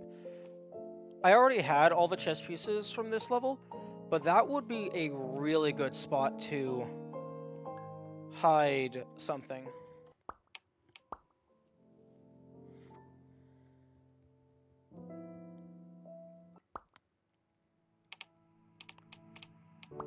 Okay, I'm actually going to... Okay, save, close.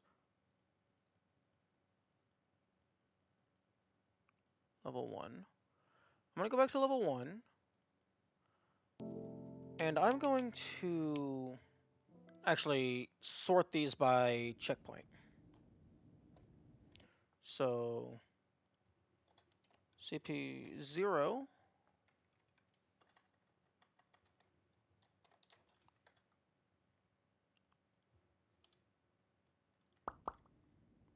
Okay, so where does the first checkpoint happen?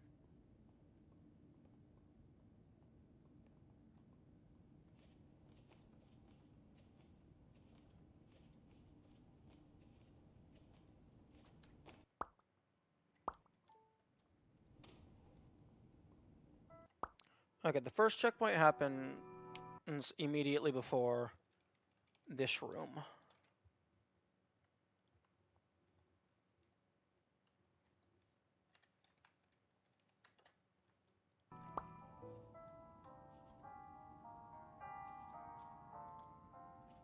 Can I get a lucky cheeky worky ring? You gonna work? Nah, okay. Okay, so this is checkpoint 1. You pass over that. That's the start of checkpoint 2.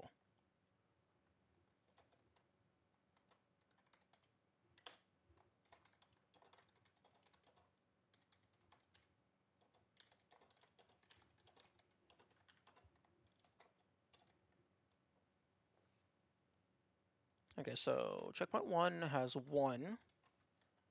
Checkpoint 2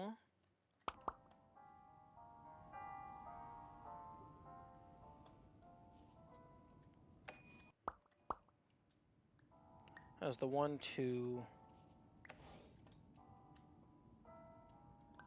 3, 4.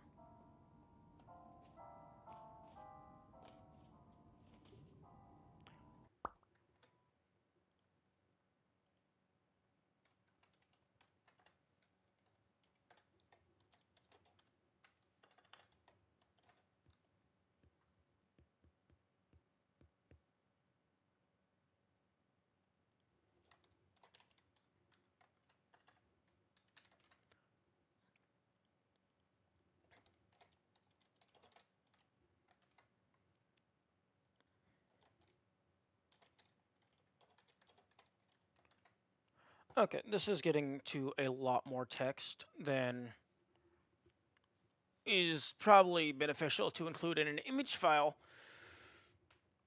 So, I'm going to take a small break, reformat this data into a text format, drink some water, eat some food, all that fun stuff. I will be right back.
Okay, I am back. Okay, so...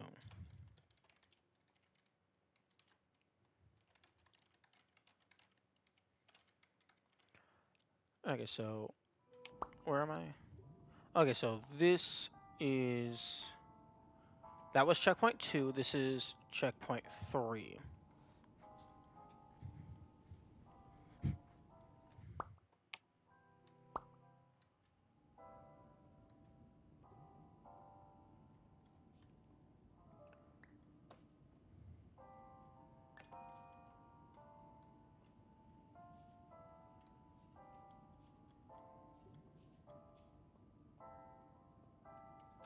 Okay, checkpoint 3 is 2.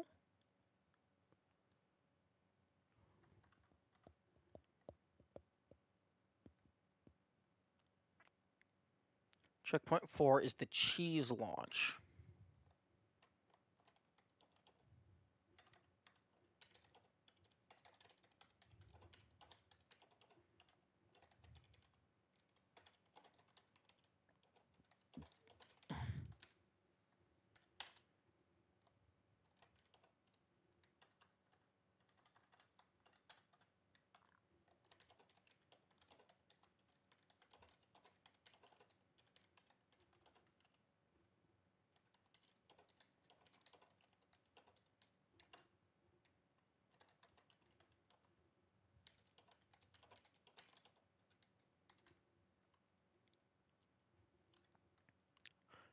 Okay, so...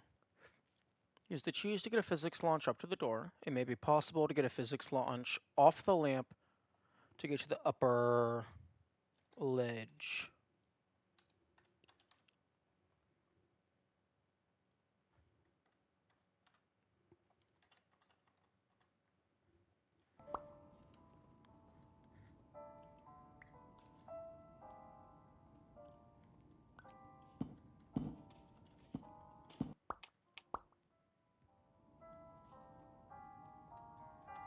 Oh, I should...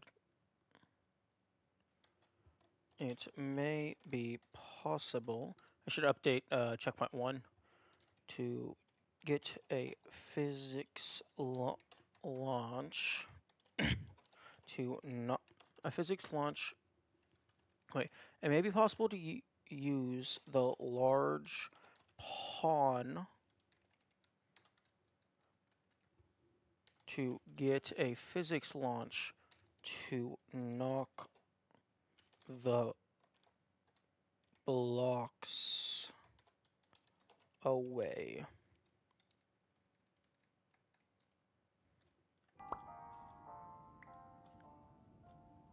I'm sorry. Did that lamp just move? The lamp absolutely just moved after I grabbed the cheese. Excuse me? Is that because I was standing near the lamp?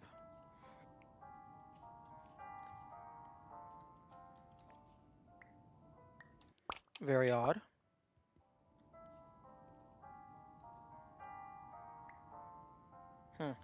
Very odd.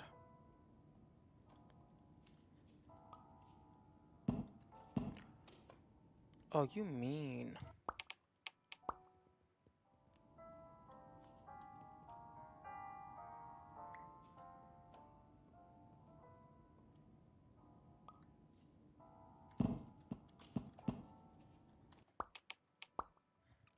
Actually, you don't even have to use the physics launch to get up to the door specifically. You really only need to be able to get up. So actually,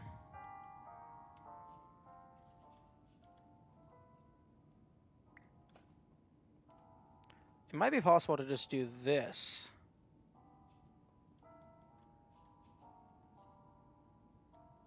No.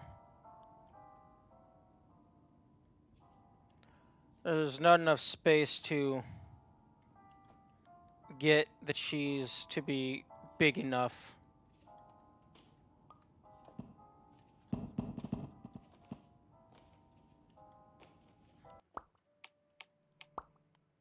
to just place it down and climb up.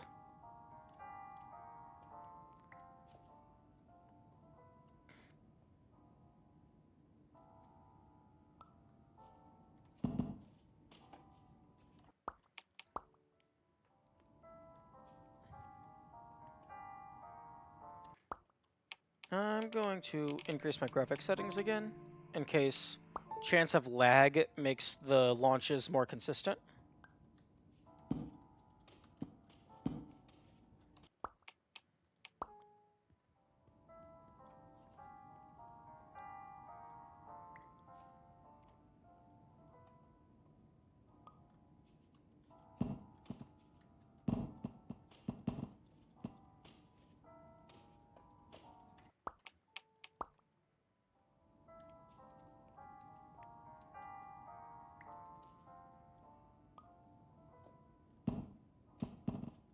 Oh, there we go.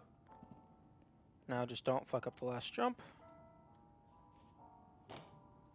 Okay.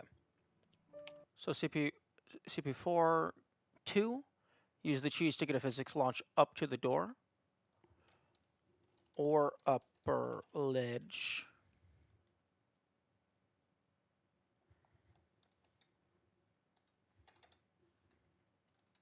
Up to the door. Alternatively, you may launch to the upper ledge and jump to the door.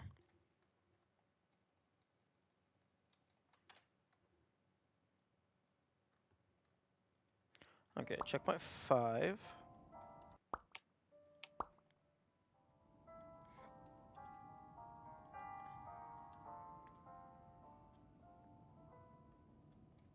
Okay, checkpoint 5 is again going to be just 2.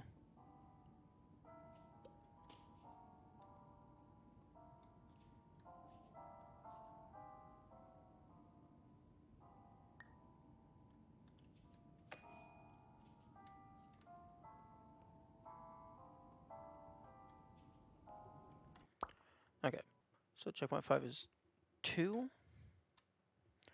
Grab the large cube from as far away as possible. Then place it in the slot. You may have to push it around a bit to get it in fully.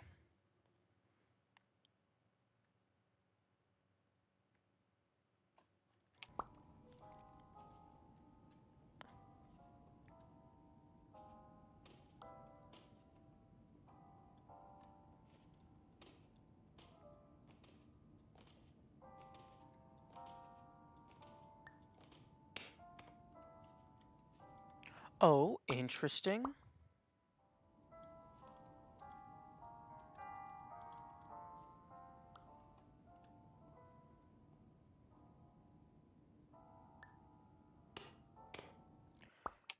Interesting. Very interesting.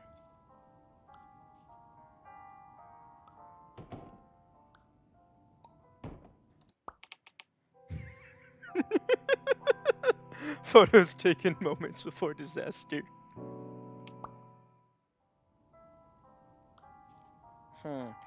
Can I? What happens if I jump up there? Because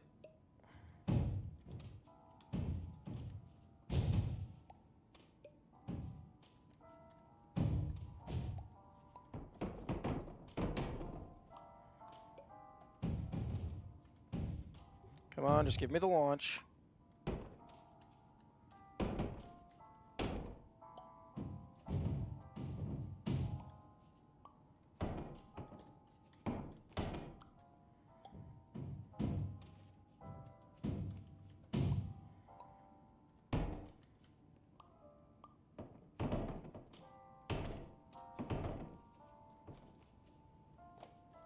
What?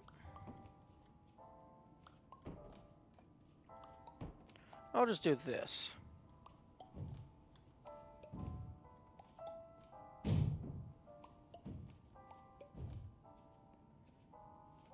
Yeah, that's much better. Is there anything... No, it's just solid wall. Solid wall everywhere.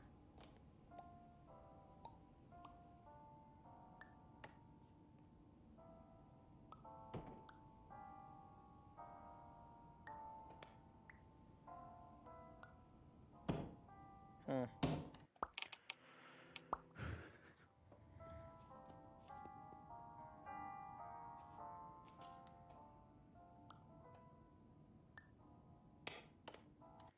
I'm wondering if it might be possible to get this to drop down in such a way that it just skips into the hole.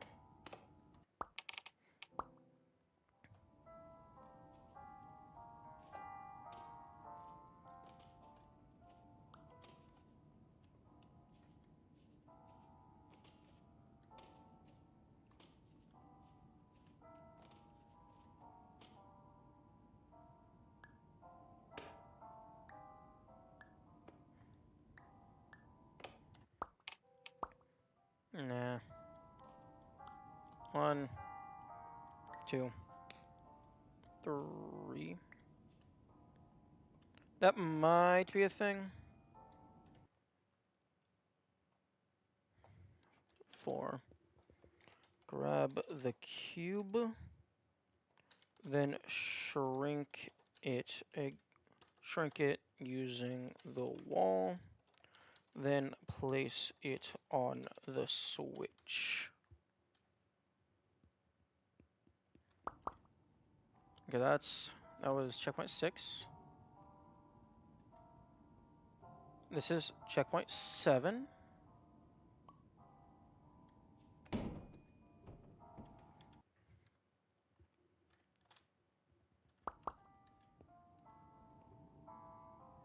Okay, checkpoint 8 has 0 to start.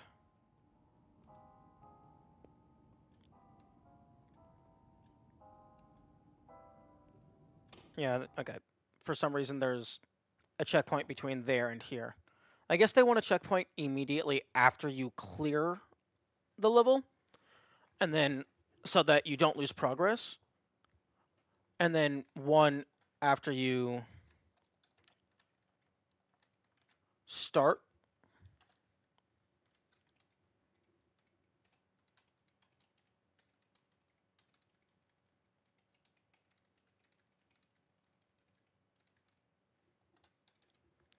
So that you don't waste your time walking back.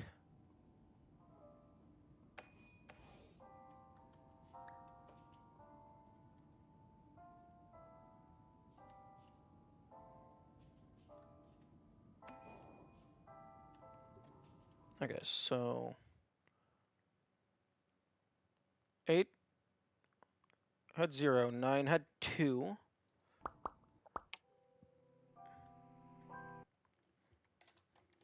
Grab the sign from up close and position it such that it hits both buttons when released. And then this should be checkpoint 10.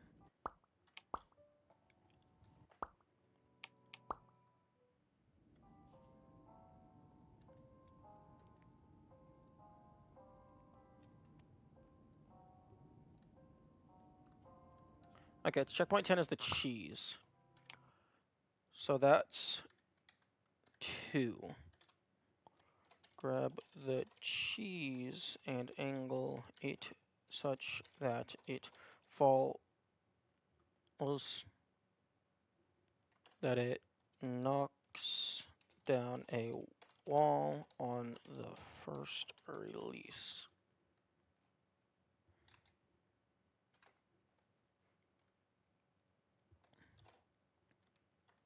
So 1, 5, 6, 7, 8, 9, 10, 11, 12, 13, 14, 15, 16, 17, 18, 19, 20, 21. 1, 2, 3, 4, 5, 6, 7, 8, 9, 10, 11, 12, 13, 14, 15, 16, 17, 18, 19, 20, 21. Huh, 21. Interesting.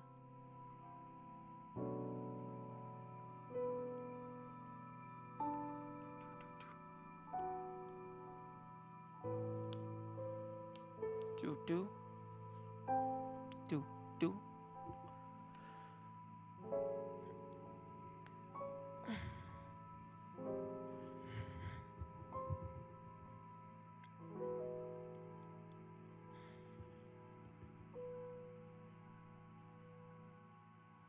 Welcome back.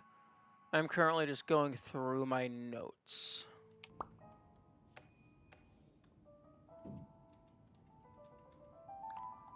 I realized that using an image for text-based notes probably isn't the best idea. So I moved over to a text file for my minimum grabs progress.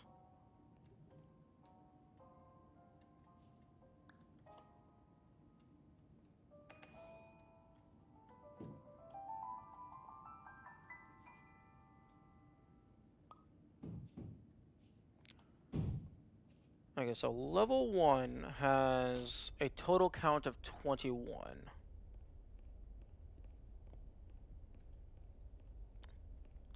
For any percent, that is.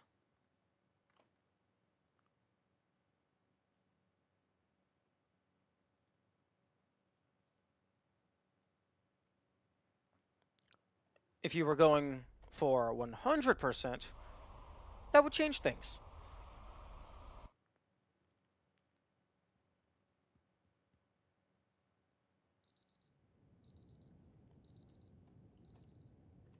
Okay, so level 1.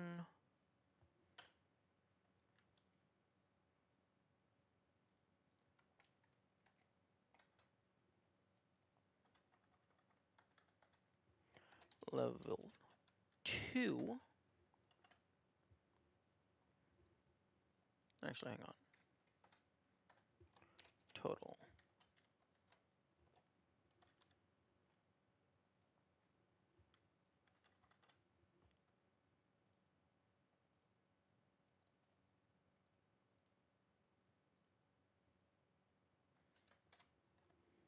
CP 0. No one chatted since I left? Well, I mean, you were the only person in chat. I mean, even looking at Twitch, there's a one person in that's currently viewing, and there is a chance that one person is myself because I have my stream open.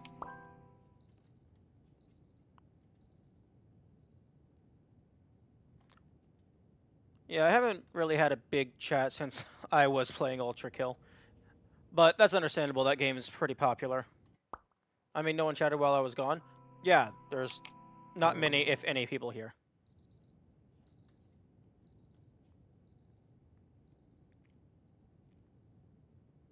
Okay, so checkpoint 0 has nothing. Okay.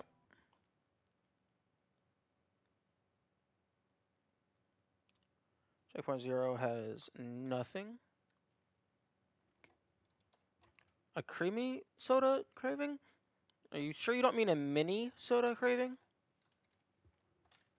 Okay, checkpoint 1, I believe, has just one.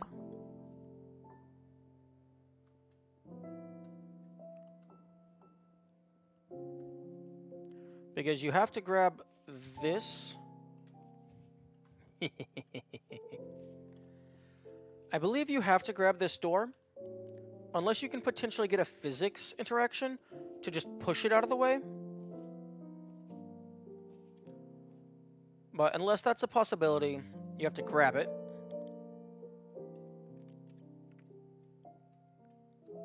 And then you could just carry it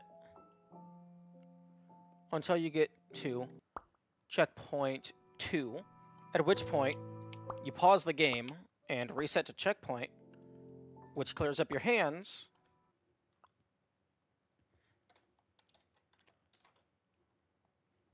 Without having to actually drop the item.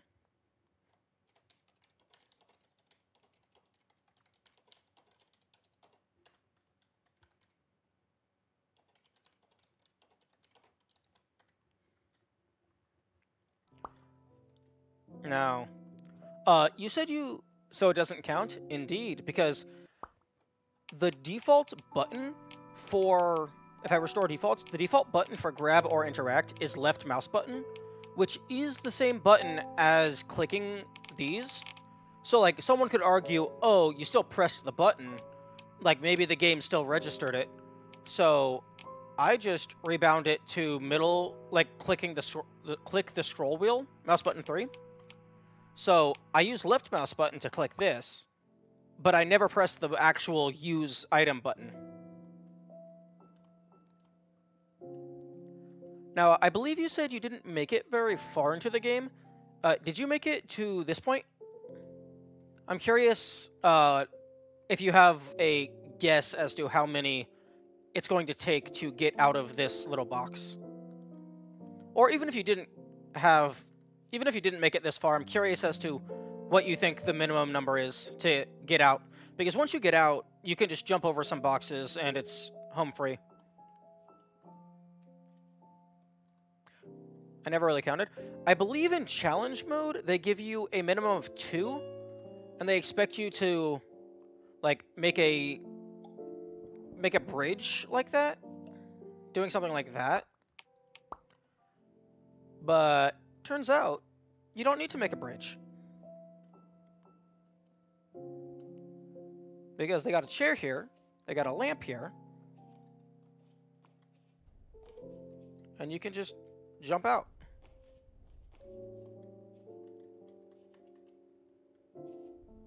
It's a little finicky.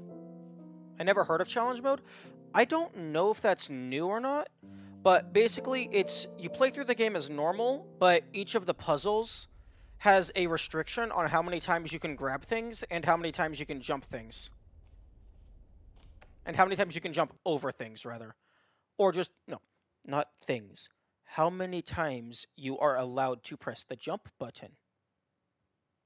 Words. Jump on a chair. And then, so checkpoint 2 is 0. Jump on a chair, and then lamp to get over the wall. And then checkpoint 3.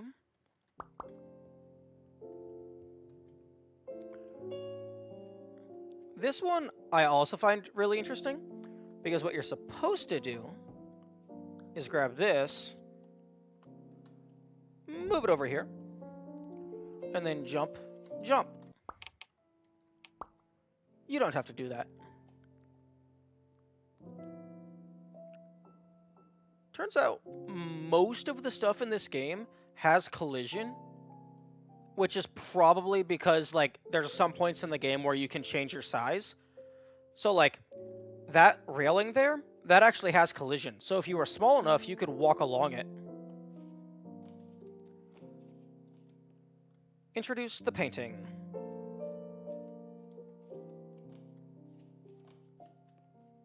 And you can just jump on top of the painting, and then jump over there.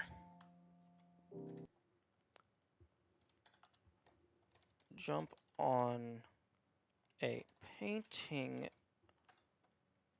and then jump to the door.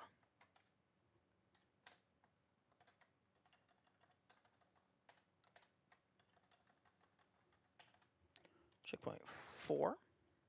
That's definitely a speedrun strat. Oh, I guarantee it.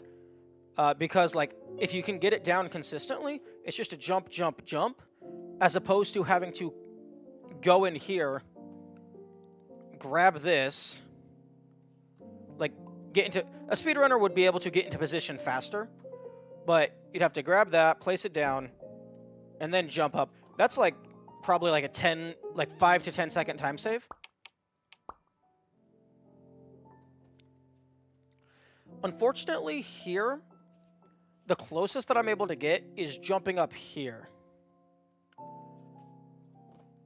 If you can somehow get up onto that upper railing, or even, like, if you can get onto one of these paintings, you could jump up here and then up and get over. I have not been able to get that to work. This little railing here does have collision, but it seems to be too small for the player's default size to interact with. But if you could get onto this painting, you could jump up there, and then you could almost certainly jump up there, or even just maybe jump straight across. But I have not been able to get that to work.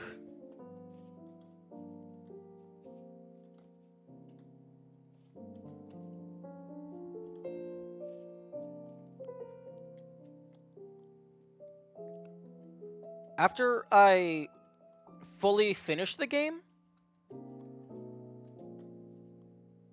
I will definitely be watching a speedrun to see if they have any new strategies that I didn't discover. Because it's more often than you would think, if you're doing a challenge run, basically the solution to a lot of the stuff is just look up how the speedrunners do it.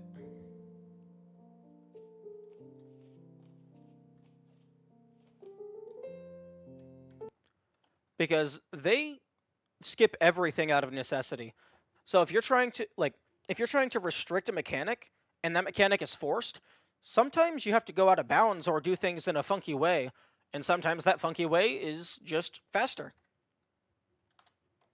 Grab the cube from the wall, then proceed as normal. Wait, grab the cube from the wall, making sure to place it so you can jump up without repositioning it. Speedrunners break reality to get a faster time. Yes. Yes, they do. Okay, checkpoint 5. Reset to checkpoint.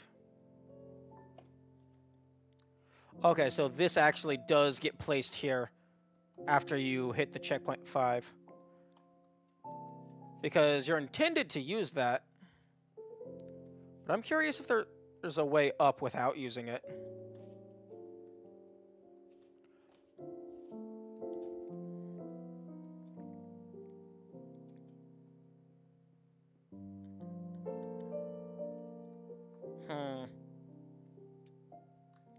Actually, you know what? I'm going to go ahead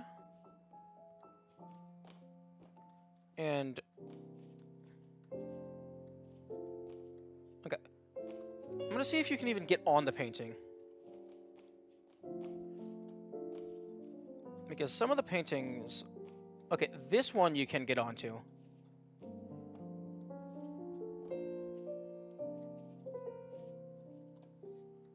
I'm going to test my theory that if you can get onto the lamp, you're home free.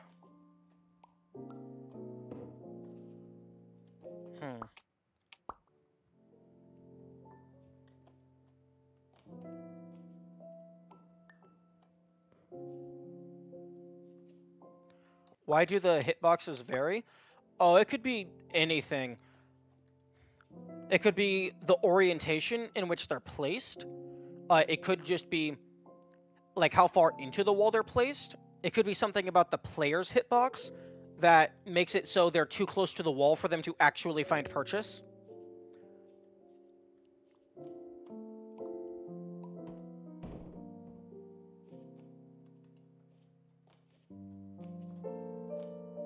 Ooh, I don't think the lamp is high enough for me to get onto here. Or the devs forgot. That is also very true. Because all of these environments were built by hand. So it's entirely possible that that painting just got placed slightly further, slightly closer to the wall than this painting. And just the devs didn't bother to measure out the exact pixels. Because stuff like that, the majority of the time, the devs just don't bother fine-tuning, because for the casual player, it does not matter. It only comes into play when you're doing stupid, unintended stuff like this.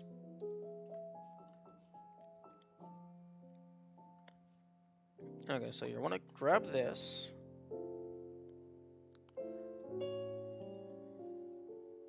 Place that here. and then you grab the door. Okay, so that's gonna be a 3, I think, because I'm pretty sure once I leave that room, I'm gonna hit another checkpoint and I can reload.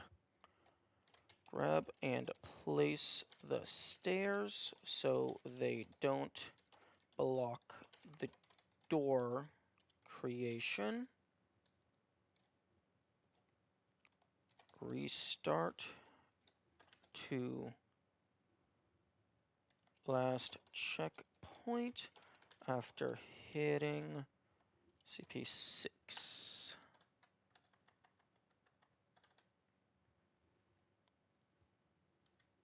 I love when games encourage fucking around.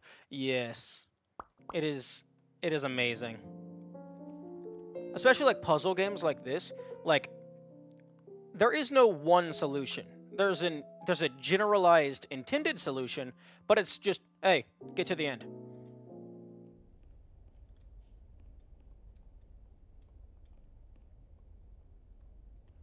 Okay, good. There is a checkpoint up here, so I can reload without actually dropping the thing.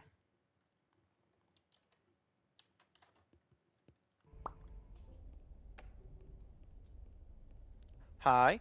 Hello, Kamikaze. I am currently routing out Superliminal minimum grabs any percent.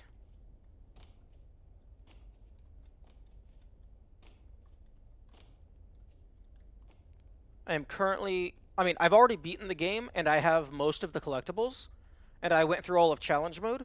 I'm just doing this to break up the monotony of going through intended base game stuff. Okay. Technically, the only thing that's required is get this positioned properly. So I need to get up there. So...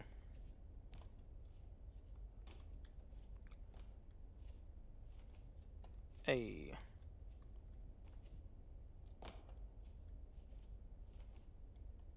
Oh, cool. No game is safe from your shenanigans. Nope. If I find the game fun, I will obliterate it. Okay, that looks like it's not going to happen.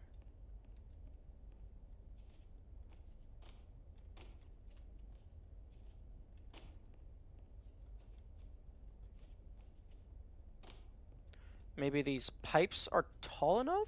I doubt it, though. You should play Portal 2? Yeah, that's been brought up a few times. If I remember, I'll definitely add it to the poll for the next game.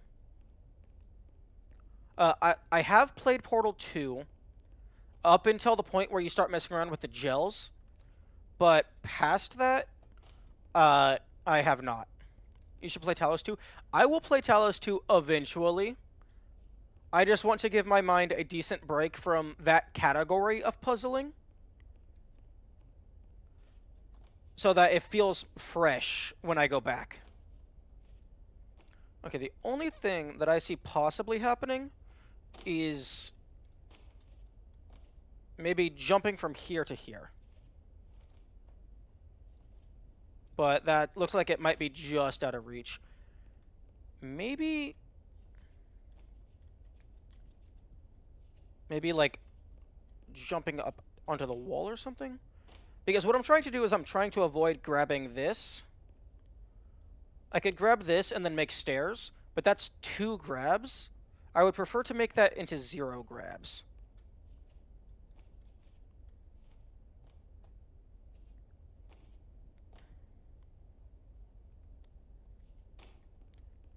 So just to show you the intended solution real quick, you form that, grab that, back up to make it bigger, jump up here, and then you line this up and pull it out of the wall. Have you ever played the immersive sim genre? I think your type of playing games will really matter. What do you mean by immersive sim? Like power washing simulator? That kind of thing?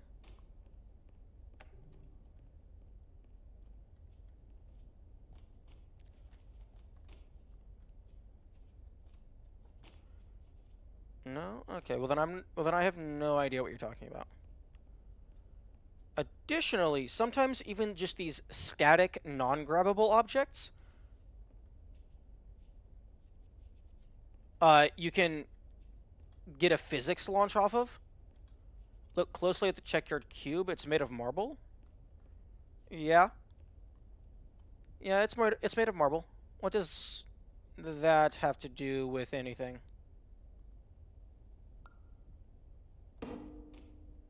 I mean, it doesn't bounce like marble.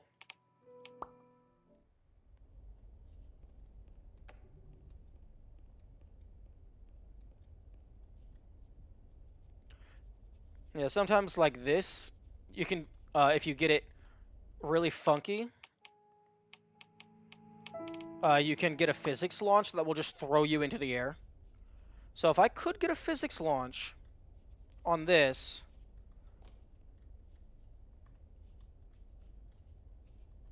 I could get that to throw me up there. And that would skip having to grab the cube.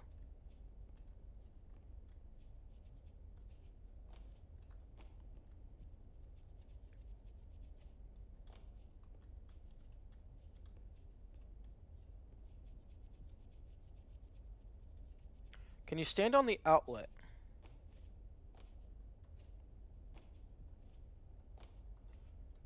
Uh, I think the wall immediately pushes me off.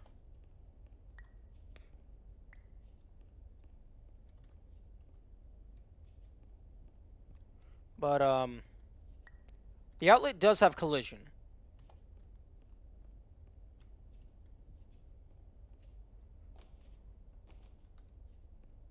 But that's very good thinking. That's the kind of thinking that you need when you're trying to do this kind of stuff. You gotta think outside the box.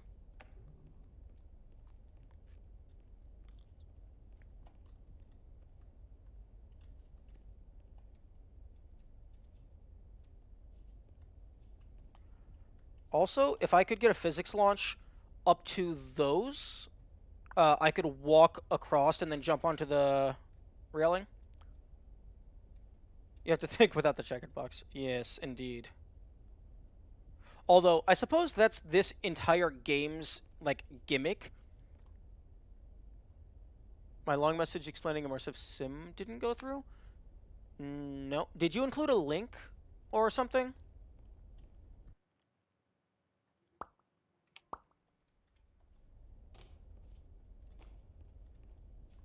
Because it doesn't look like it went through to Twitch at all.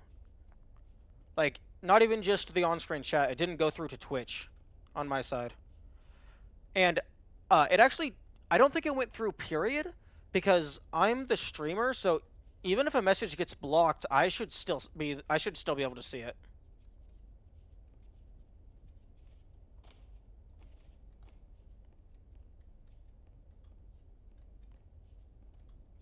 Also, this is why whenever I send longer messages in chats, I always copy it to my clipboard first, so that if something fucks up while I'm sending it, I still have a backup.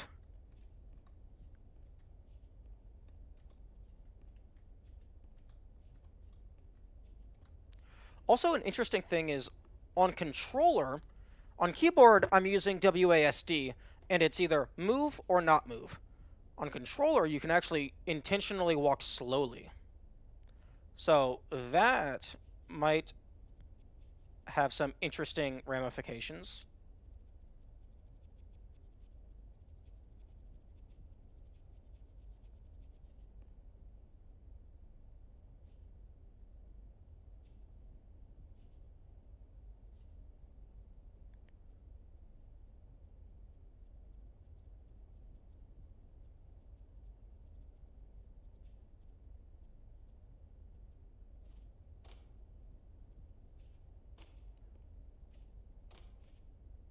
Because I don't know if the physics launch is due to jumping while in a funky collision state, or if it's just due to the funky collision state itself.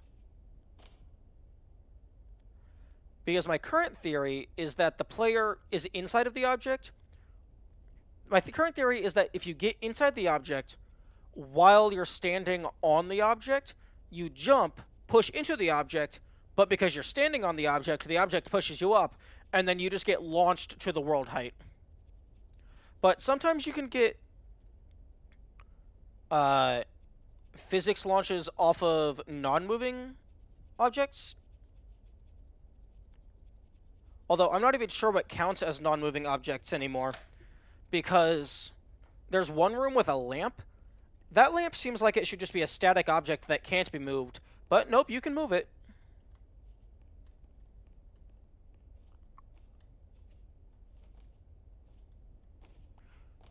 So I'm thinking like most things are intended to not be able to be moved, but if you hit them hard enough, they will actually still move.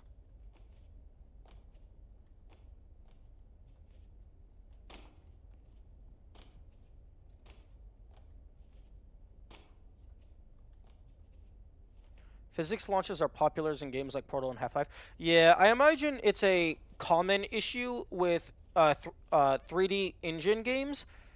Well, sorry, 3D physics engines that allow the player to move things. Or I guess just any physics engine that allows the player to move things. Because you have to account for the player putting the thing wherever it wants, wherever they want. Oh, that was close. Immersive sim games are games where you can use the tools in the game to create multiple creative solutions to solve problems, but they are generally intended, even though they seem like breaking the game, like a more complicated sandbox. Oh, okay. So something like I know it's not a puzzle game, but something like Minecraft, because you get a bunch of different tools to approach how you want to play the game. Like there are multiple ways to get into multiple areas, and even if some areas seem locked out, you can figure out a way using given tools. Oh, okay. So just more open-ended games that have like multiple potential ways to get through things.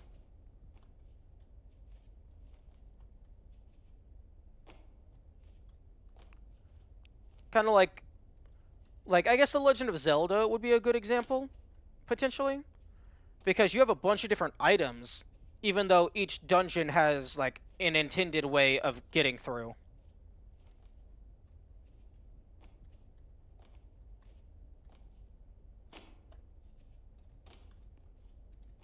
Although I haven't played Prey or Dishonored, so I'm unfamiliar with those examples.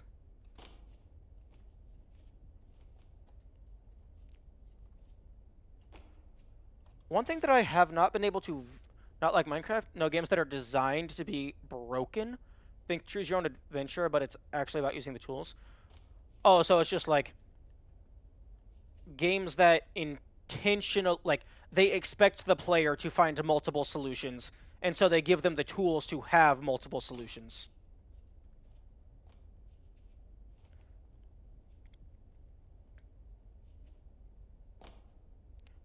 Because this feels almost possible.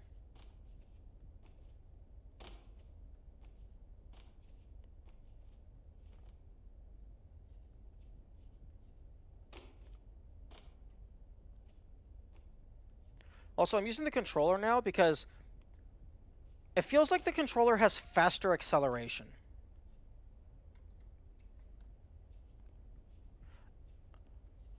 Okay, I think they have the same top speed.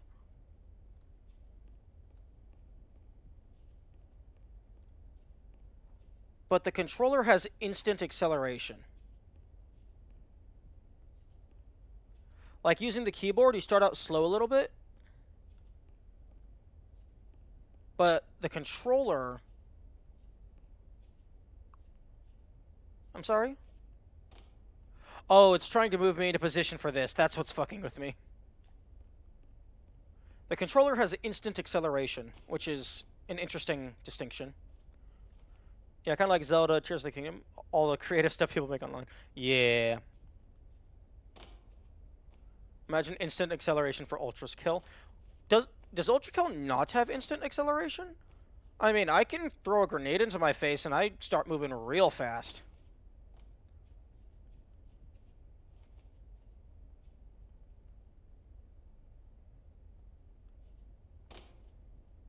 If you slide, yeah?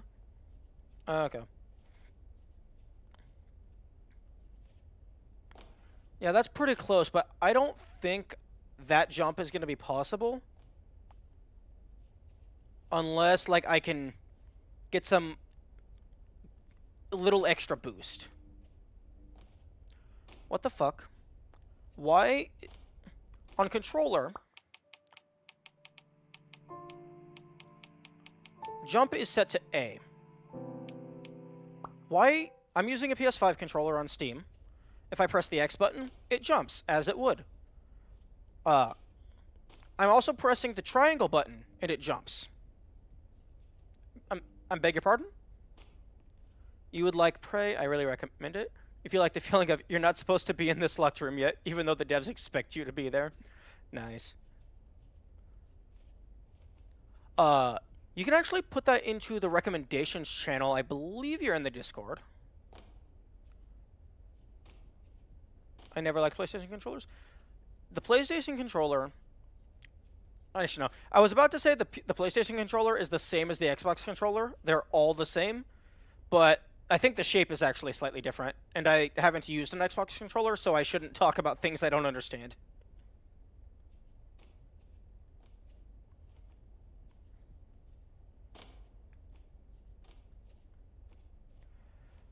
One thing that I'm curious about is if this game has strafing, or what's the term for if you're moving diagonally, you move slightly faster?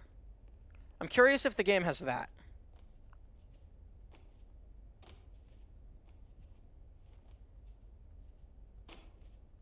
Also, some games don't cap their backwards movement speed. So if you can keep accelerating backwards, sometimes you can get ludicrous speed.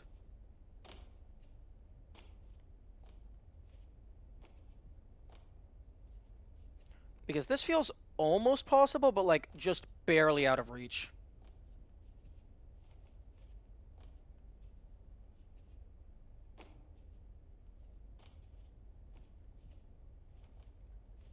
I hear my cats fighting. Well, they probably have some issues to work out.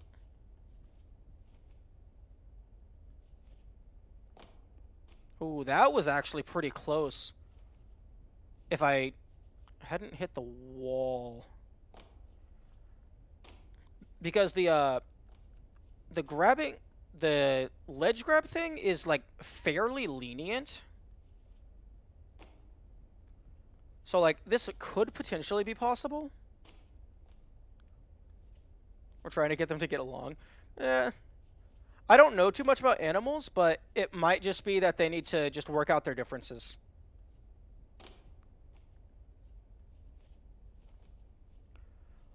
Also, one thing that might be able to help is like if there's certain places or things that they both like to use, maybe like try like moving their stuff around so that their scent gets all mixed together.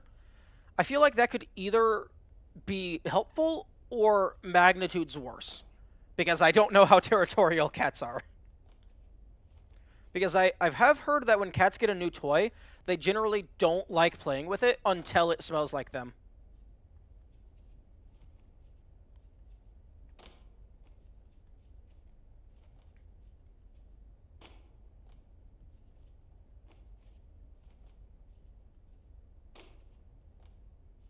Okay.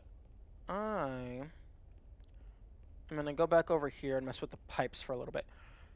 Alternatively, I could maybe find a way to launch up there. If I could get a physics launch up to one of those, that would also work.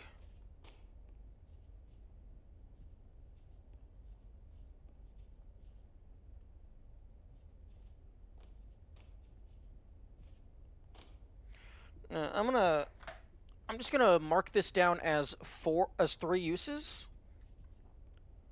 and then move on. And I can come back later. Had a different friend who died from something? Oh, that's unfortunate. Okay. So, checkpoint 6, 3. Grab and place the block as usual. Grab the large queen, and I believe that's a queen. That's queen, right? Hey, anybody who know chess? Chess? That's the queen piece, I believe. And reset when you hit CP7.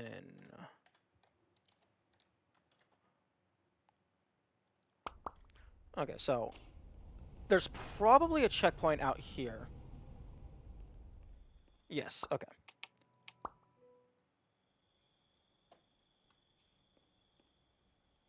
Show me the full piece. Well, I mean, it's gone now.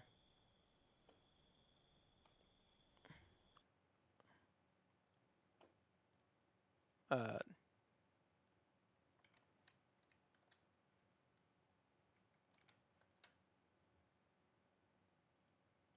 here's a clip that has me holding the piece.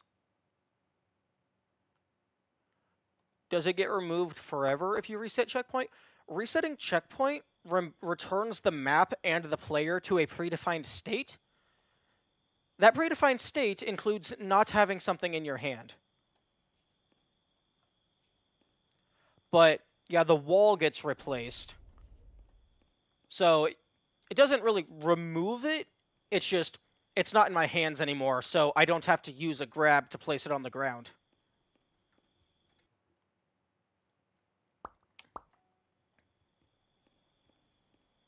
Because these doors with the warbly effect, you can think of those similar to the, does the wall get replaced normally too? Well, what do you mean by normally? Because if I'm on that side, that's a king. Oh yeah, the queen has the big crown, I think. If you're on checkpoint 6, that means you haven't gone through this puzzle yet. So if you reset, the wall needs to reset so you can solve the puzzle. Oh, as when you're normally playing the game? Normally, if you're playing the game, you'd grab the piece, throw it on the ground, walk through, and never see the wall again. So normally, it wouldn't matter if it respawns or not.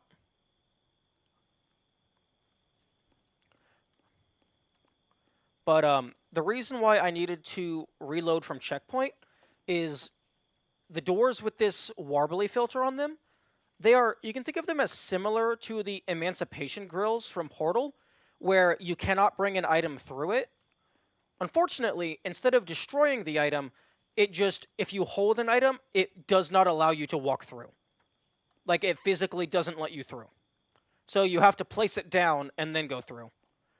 But because I can reload checkpoint, I'm able to get rid of the item without placing it down.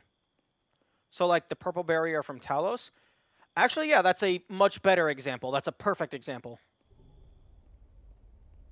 Okay, so we're currently on checkpoint 7, which it's not looking like that's going to have anything. Okay, checkpoint 7, nothing. Checkpoint 8. It's like border security? Yeah.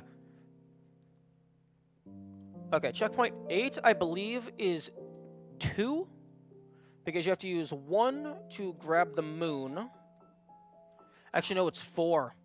Because you have to use 1 to grab the moon, to place it down, relatively large. And then you have to use 1 to grab this door. And then 2 to place it down. Grab and place the moon such that it is relatively large. Grab and place the door such that it is large enough to walk through. Isn't this what Gru did? No. Gru actually was weak and had to use a rocket and a machine to steal the moon. I just grabbed it right out of the sky.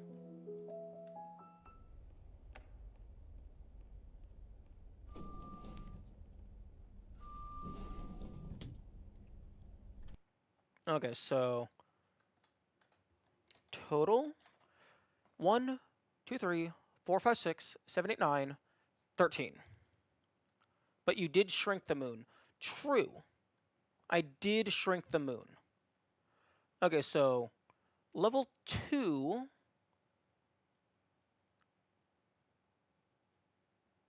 has a total of 13.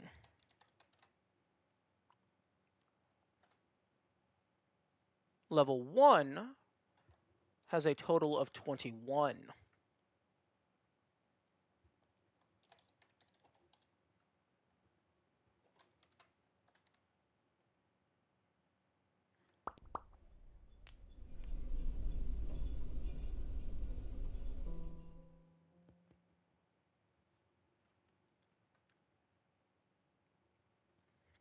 Protagonist is a vampire, apparently.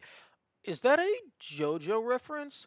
Because I'm not familiar with any vampires that are capable of stealing the moon.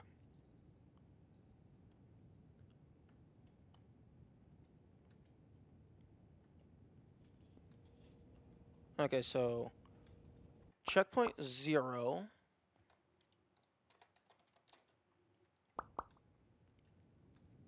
Actually, I'm gonna... Okay, reset to checkpoint. It has no timer yet, so I'm still on checkpoint 0.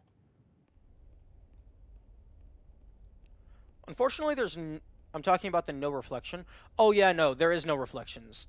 Well, there is reflections. The player is not in any of them, though.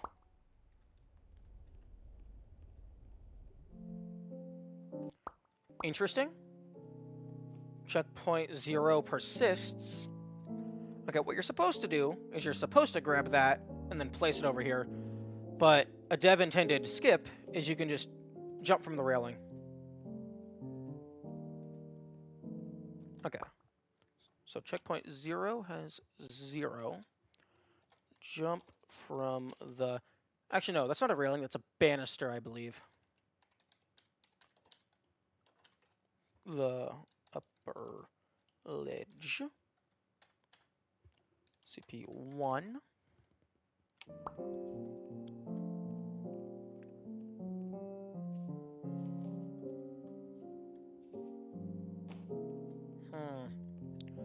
I do not think it's possible to jump from here to there.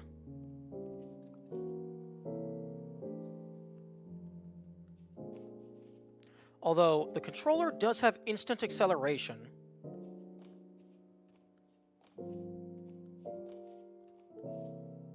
But yeah, I don't think you're making that jump.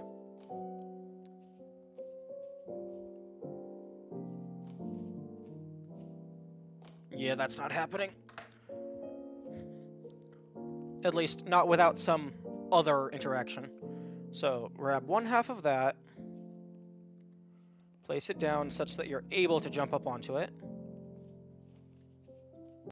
Okay, and then checkpoint 1 has 2. Grab the cube half and place it such that you may climb through the door.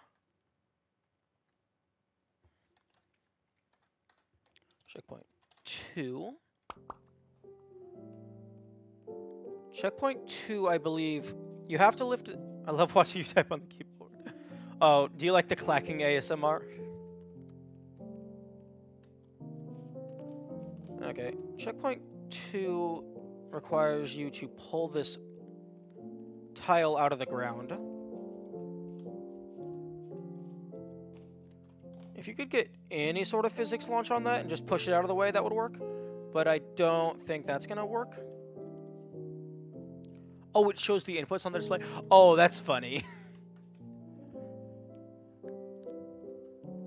I forgot I had that up.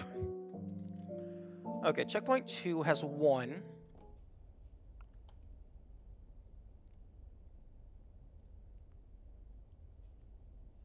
Wait, yo?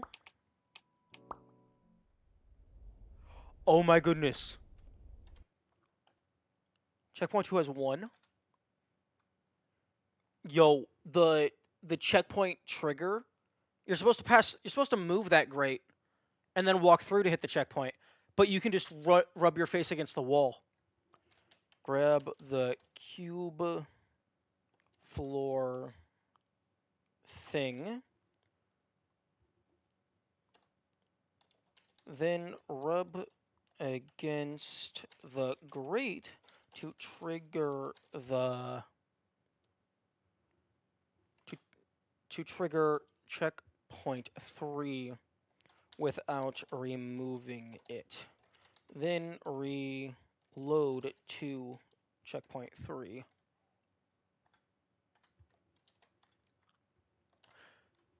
So that actually saves 2 grabs, because normally you would place down the cube, pick up the grate, walk in, and reset.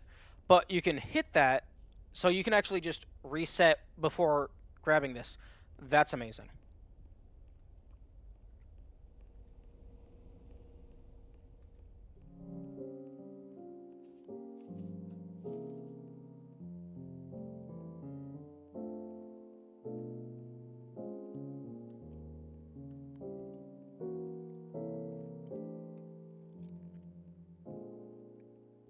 Okay, so checkpoint 3, one of these times you're going to get soft locked. It's going to be very hard to get soft locked in this game, because you constantly have a reset to last checkpoint button. Now, this is an interesting room, because what you're supposed to do is you're supposed to grab, and these aren't normal, they have a static size regardless of perspective. You're supposed to move that one out of the way so this one can come over here so you can jump up. Normally, that is 4 grabs. But these things are a little interesting, because a normal object, I think I've gotten up to this bit. Okay. A normal object, you grab it, and then... Actually, let me go back to the grate, or these cubes, to properly show you.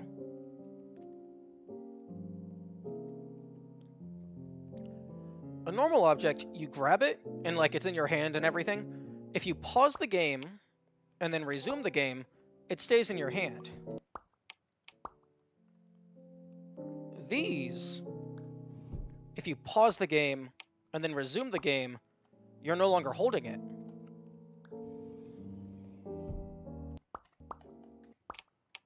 So, you don't have to spend a grab to place it back down.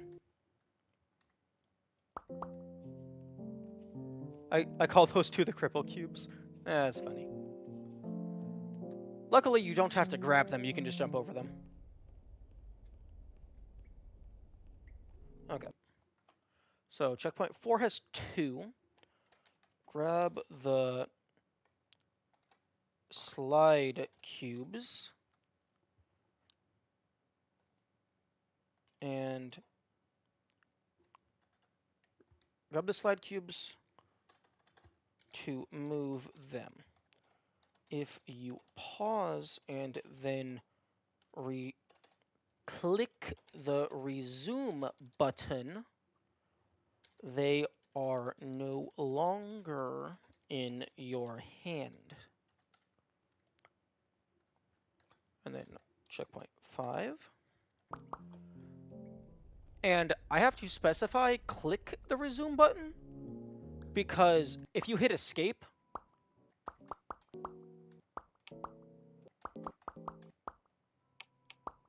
like for whatever reason,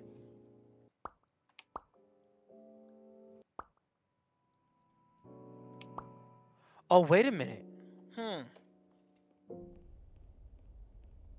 Question. Okay, yeah. It's not specifically clicking resume. It's if left mouse button is held down while you are exiting, which is very weird.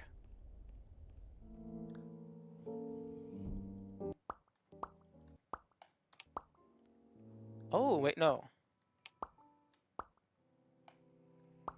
Oh, no, if I just click in the pause menu and then hit escape.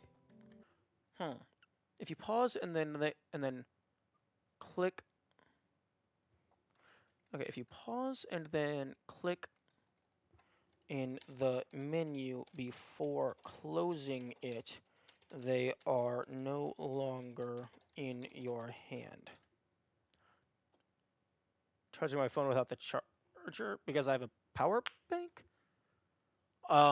Do you mean charging it without the block? Because even with the power bank, you still need the charging cord.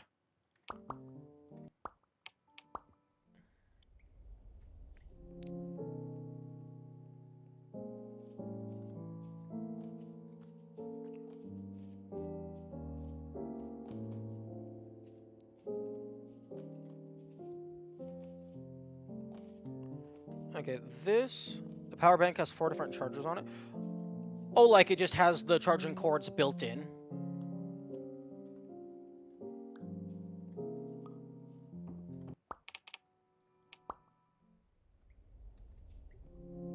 Yes, oh, okay, that's pretty cool. That will maybe work? Okay. 2. Grab the cube slice and position it such that you can access the door. I also have a cord that connects to the phone via magnet. I'm going to need you to explain that one, because last I checked, magnets and technology don't mix very well.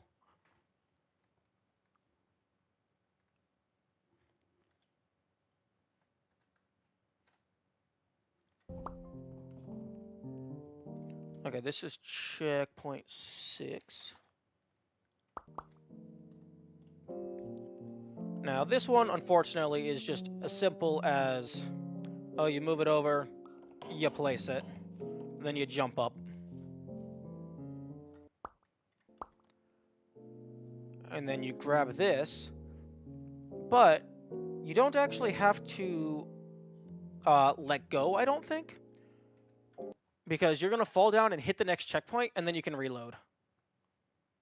You plug the magnet into the charging port and connect the charger.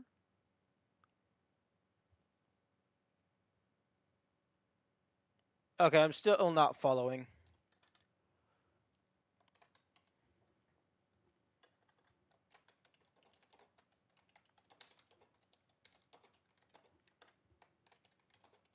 Okay, grab and place the multi-cube as normal.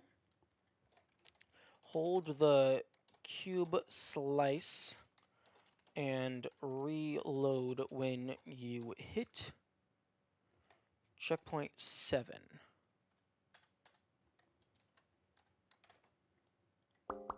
Okay, so this is currently 3 grabs.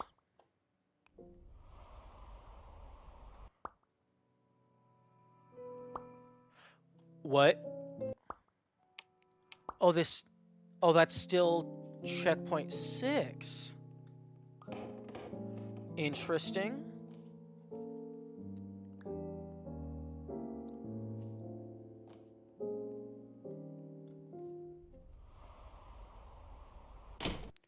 Can you land on that sign?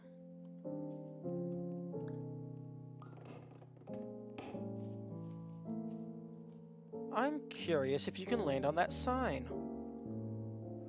Or is it just... Actually, maybe it's just as soon as you land, period. Because I can drop that down there.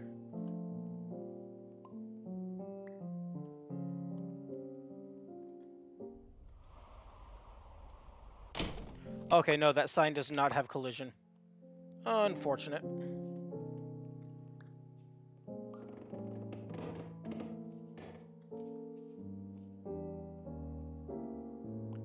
Although, if I can push this out of the way, that would be really convenient.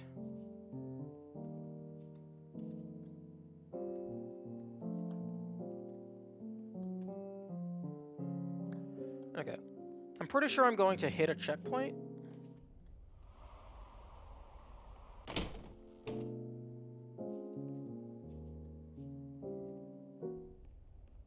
Oh no. I don't hit a checkpoint, I just go into the elevator. Okay. Okay, so don't reload when you hit CP7. Hold the cube slice until you reach the elevator. Total is 2, 3, 4, 5, 6, 7, 8, 9, 10. So level 3 has 10.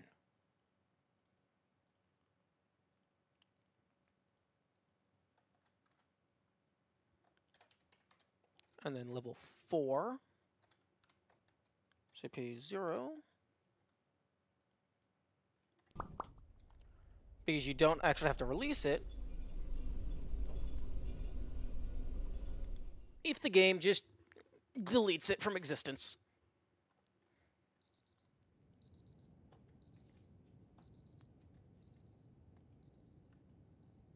Oh, this is the worst level. This is the worst level for minimum grabs. Because this level is blackout.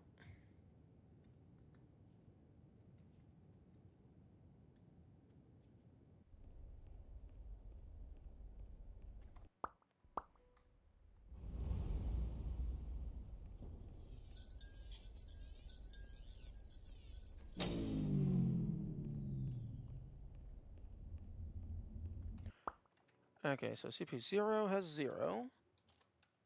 CP1. I'm anticipating this entire level. No. I have to end stream soon, unfortunately. But I still have another half hour. This level, I anticipate only having one grab, period. Because there's a generator you have to interact with to turn the lights back on.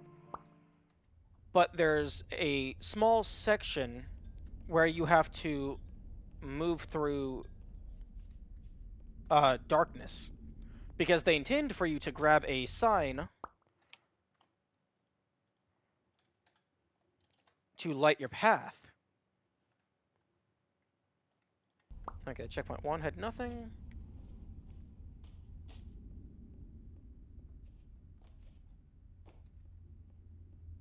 Checkpoint 2 had nothing. Yeah.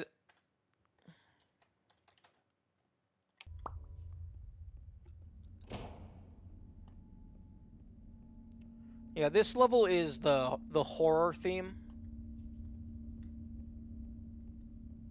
So it was pretty spooky the first time through, but nothing attacks you. So now it's just yappa-daboo, yabba-dabby. I'm walking through, I don't care. So the checkpoints are really just to make it to save you from backtracking.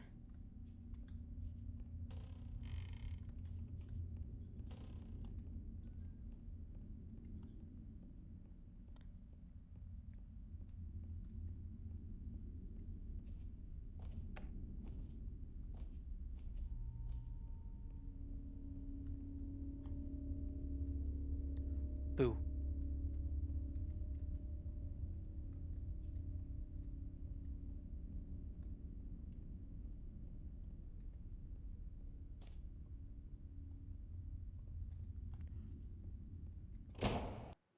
Okay, checkpoint 4 had nothing. Checkpoint 5.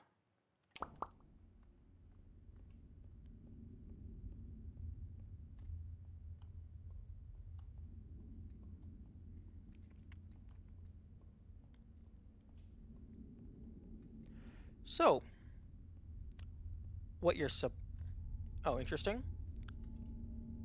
You can totally skip that checkpoint trigger.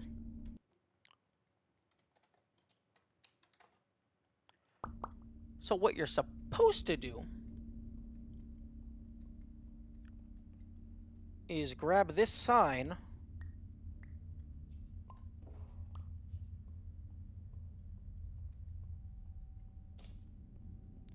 and use it to light this hall. Fortunately, it's only like a couple jumps. And then all the way left. A little bit to the right. And then you're free. So I need to figure out a consistent setup for this.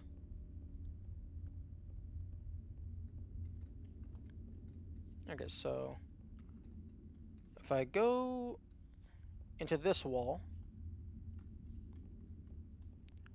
if I'm looking this direction, jump, jump.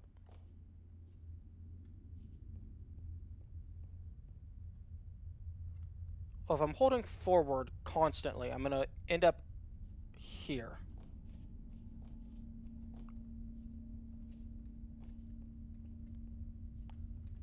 If I'm dead center, I can jump this, then tap jump,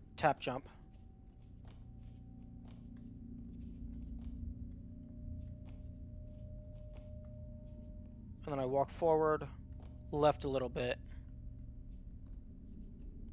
Actually, oh, there's a box here. So if I walk forward until I fall,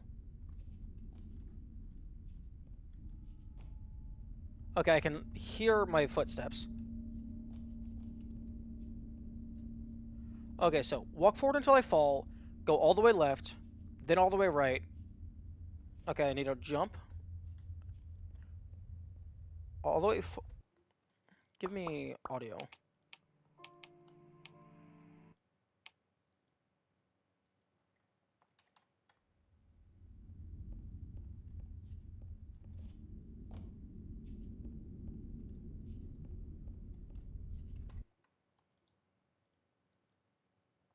I only want sound effects. Okay.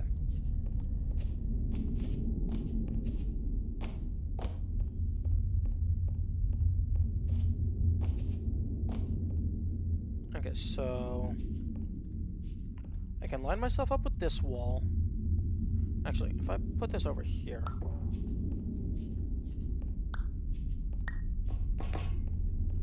I can line myself up with this wall. And then line myself up with the fire extinguisher. That's a visual that I can get. Okay, so line up with this wall. Then line up with the fire extinguisher. Hold left, jump, jump.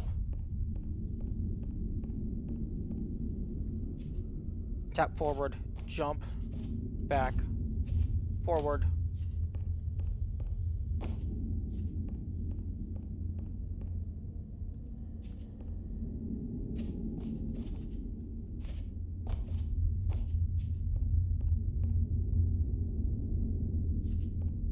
Well, actually, okay, so I walk forward until I'm against the wall, move over a little bit, back up all the way,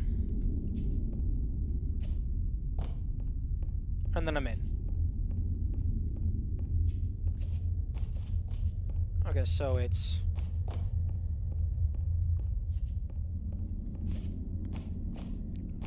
line up with this corner, fire extinguisher, hold left, jump once, jump twice.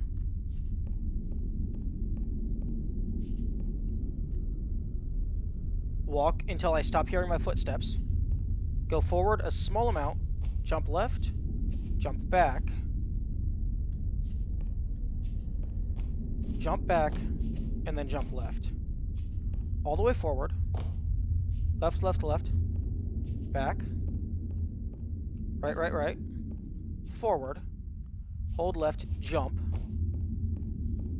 And then it's forward. And then there's lighting over there.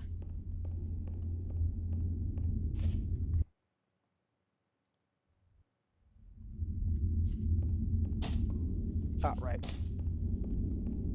Okay, so... here. Jump. Jump. Tap forward. Jump. Jump back. Left.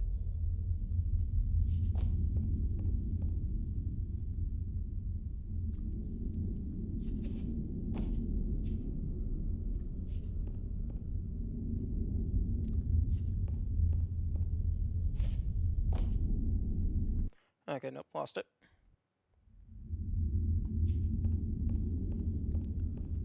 So here.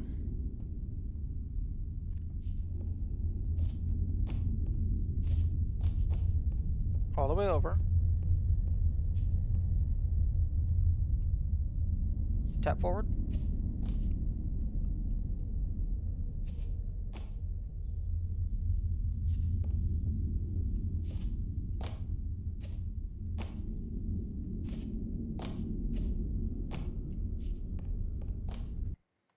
Okay, I think I might be missing a box location.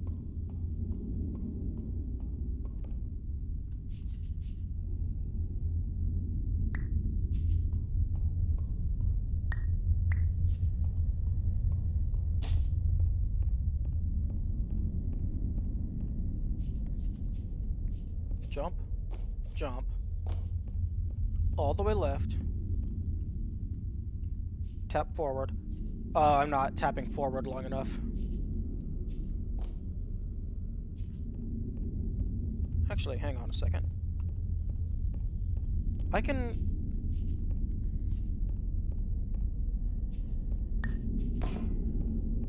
see this corner.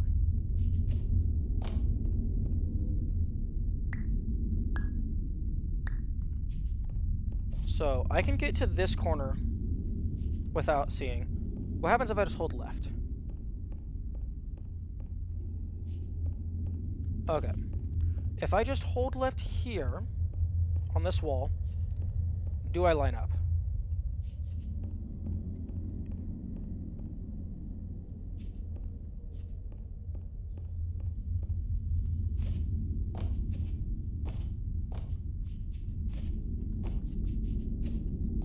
No.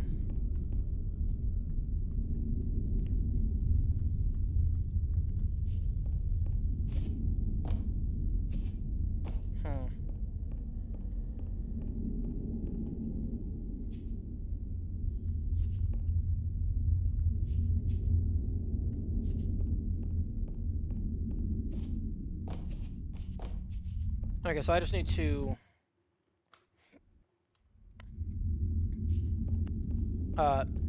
hold forward for slightly longer.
Starting to wonder if there's an invisible wall if you don't have the light with you.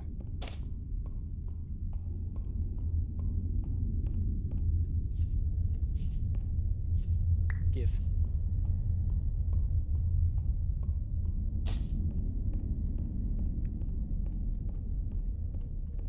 Because doing the same things.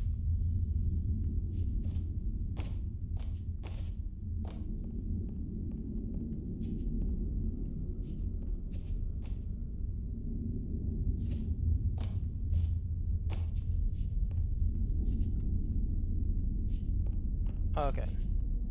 Tiny jump. Then to the left.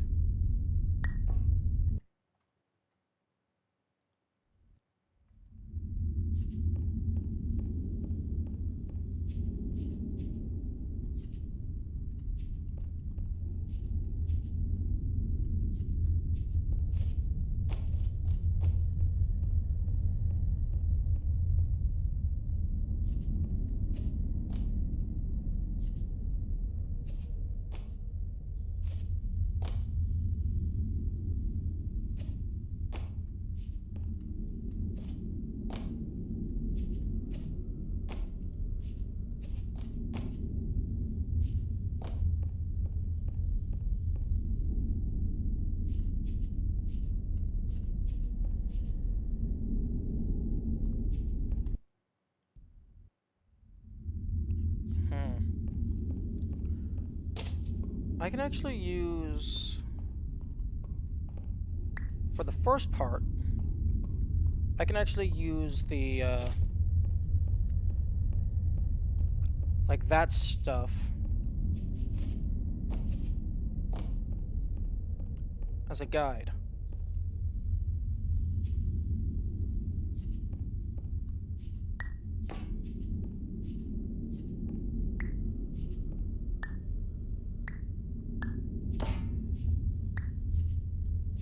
Okay, so this is where I want to be. Okay, so just dead center.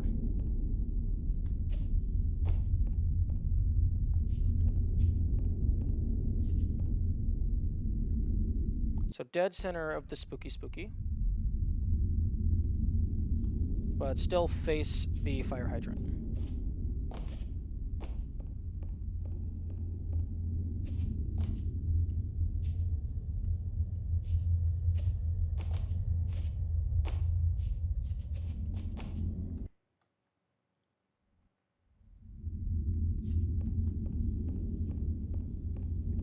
Okay, so like here.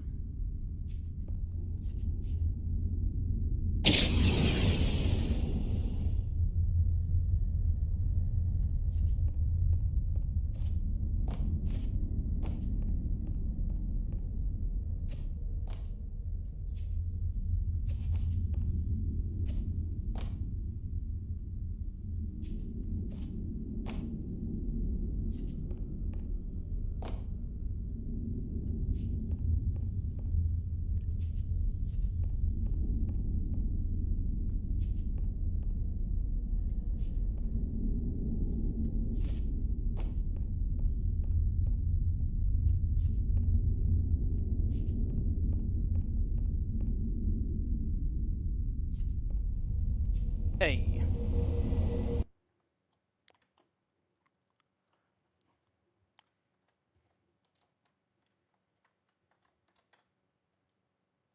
Okay, so stand in the center of the hall intersection and face the fire hydrant. Wait, extinguisher.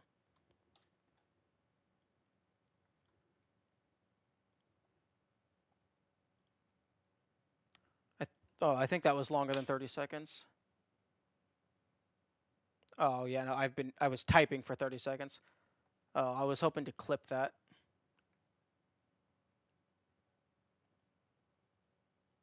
But also the entire attempt was probably longer than 30 seconds. Hold left and jump over the obstacle in the middle of the hall.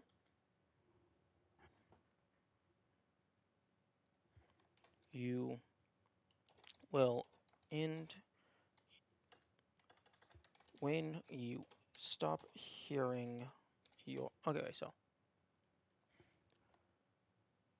mute all audio sans sound SFX.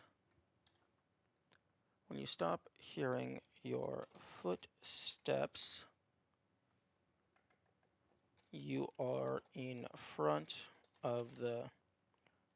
When you stop hearing your footsteps, jump to the left.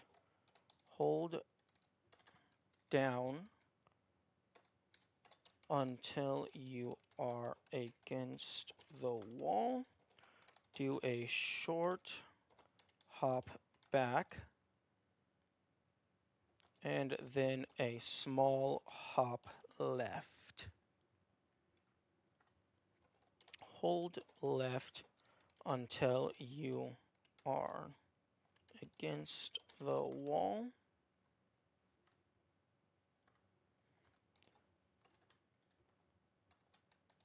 Then hold forward till you hit the wall. Hold left for a few seconds. Then down until you hit the wall. Hold. You know what? Then the following until you hit the wall. Down, right, up. Do a small jump left and hold left until you hit the wall.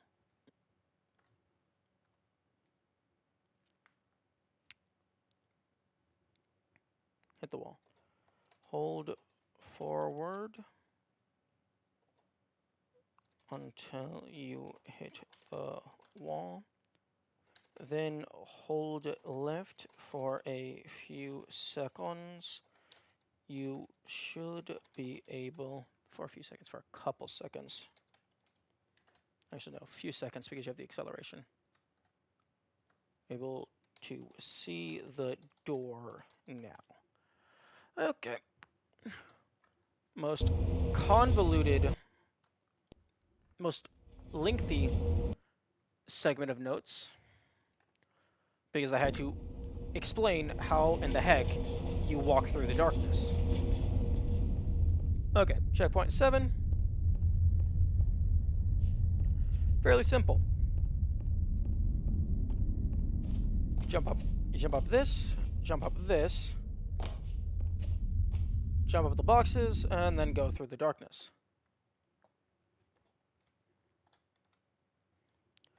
Jump up the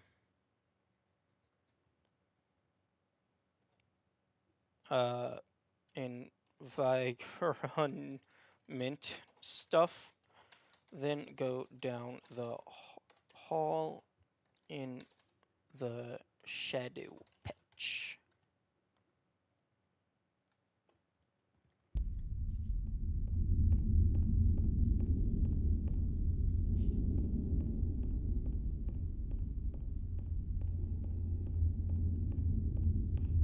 Oh?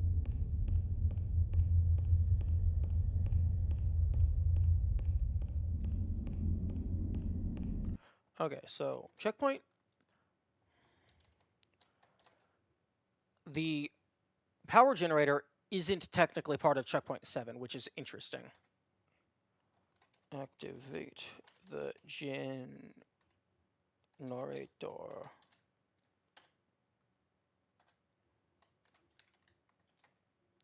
1.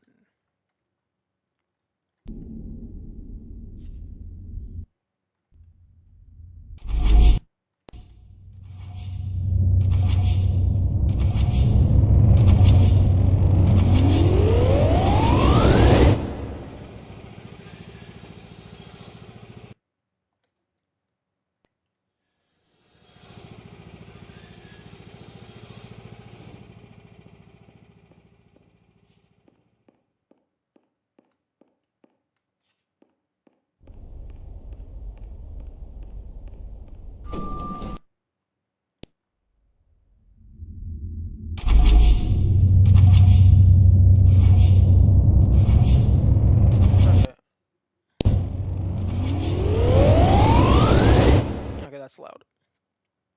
Oh, you know why it's loud? It's loud because I have sound effects on absolute blast.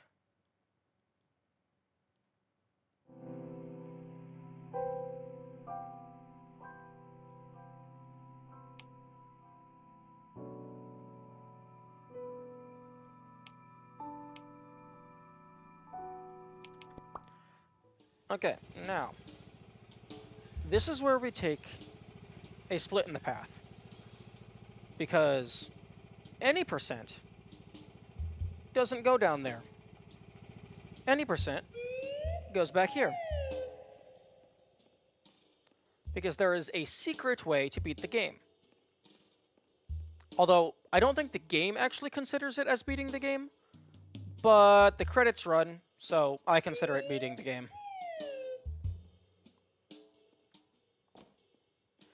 Luckily, with the lights back on, I don't have to do the dark path in reverse.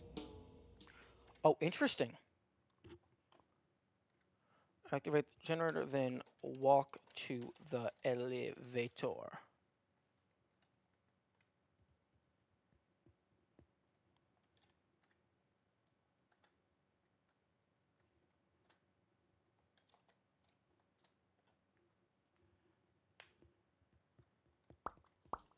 Interesting that there's a checkpoint back here.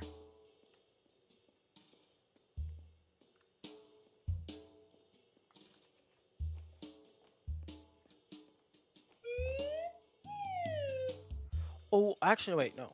Hang on. Is that a new checkpoint? No, that's not a new checkpoint. That's just hitting the old checkpoint.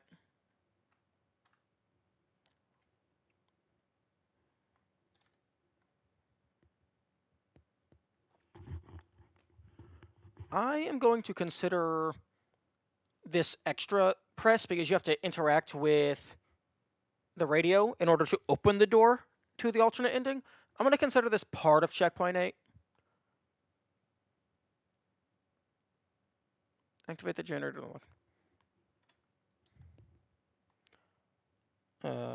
Activate the radio to open the door. Or rather, turn back the way you came and follow the pawn. Activate the radio to open the door to the secret ending.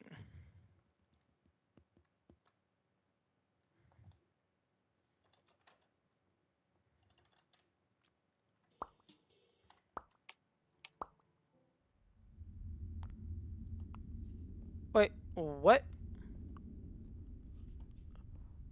Oh, that's some bullshit. I forgot. The way checkpoints work is they reset the map to a predetermined state. I'm not doing that again. I'm taking the sign. I don't give a fuck.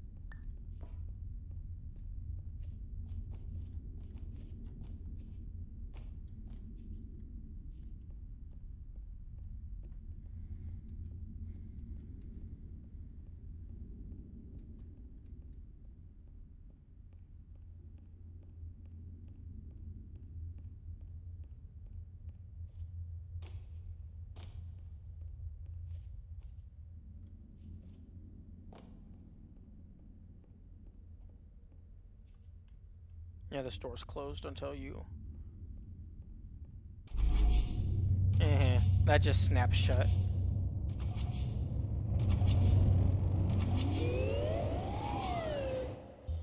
Okay, so turn back the way you came and follow the pawn. Activate the radio to open the door to the secret ending.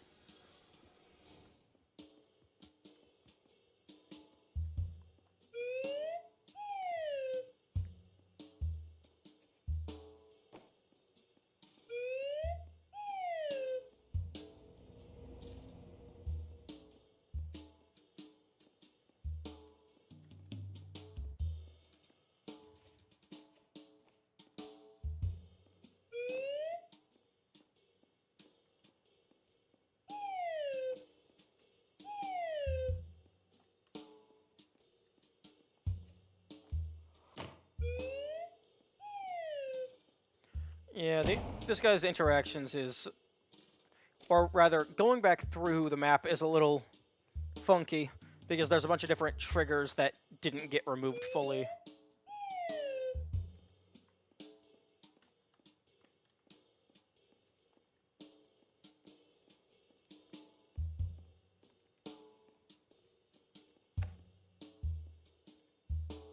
Like, even if you've already listened to that radio, it still triggers, I think.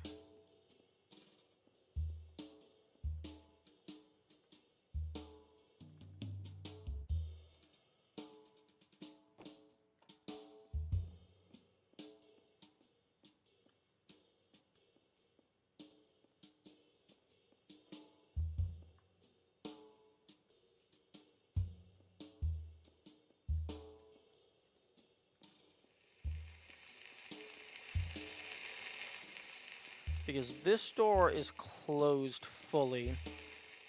And if you just keep going, it's a loop. So you have to interact with the radio.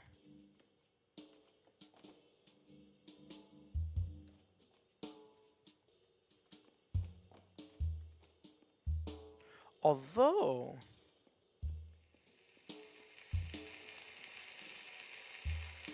it might be, depending on how low the ceiling is, it might be possible to somehow do a physics launch over it.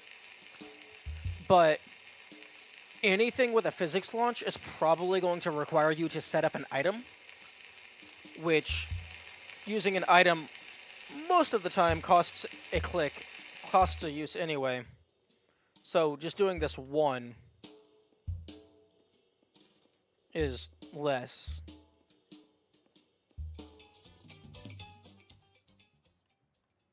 Okay, so congratulations, you beat the game. Roll credits. Okay, so checkpoint 8, 1 to 2.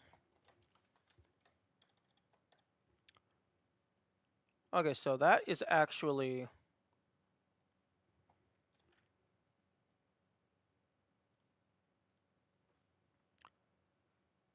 technically speaking, you can beat the game at level 4. So 21 plus 13, that is 34, 44, 45, 46. So technically, well, I mean, I guess technically you can just click credits here. But if you just count getting any ending whatsoever, 46 uses. 46 crabs. And that's 11 and a half hours. So that's a good stopping point. Thank you all for showing up. We learned many things, solved many puzzles. And tomorrow we will do more. Not as much more, only 4 hours because I have work. But we will do more. Farewell.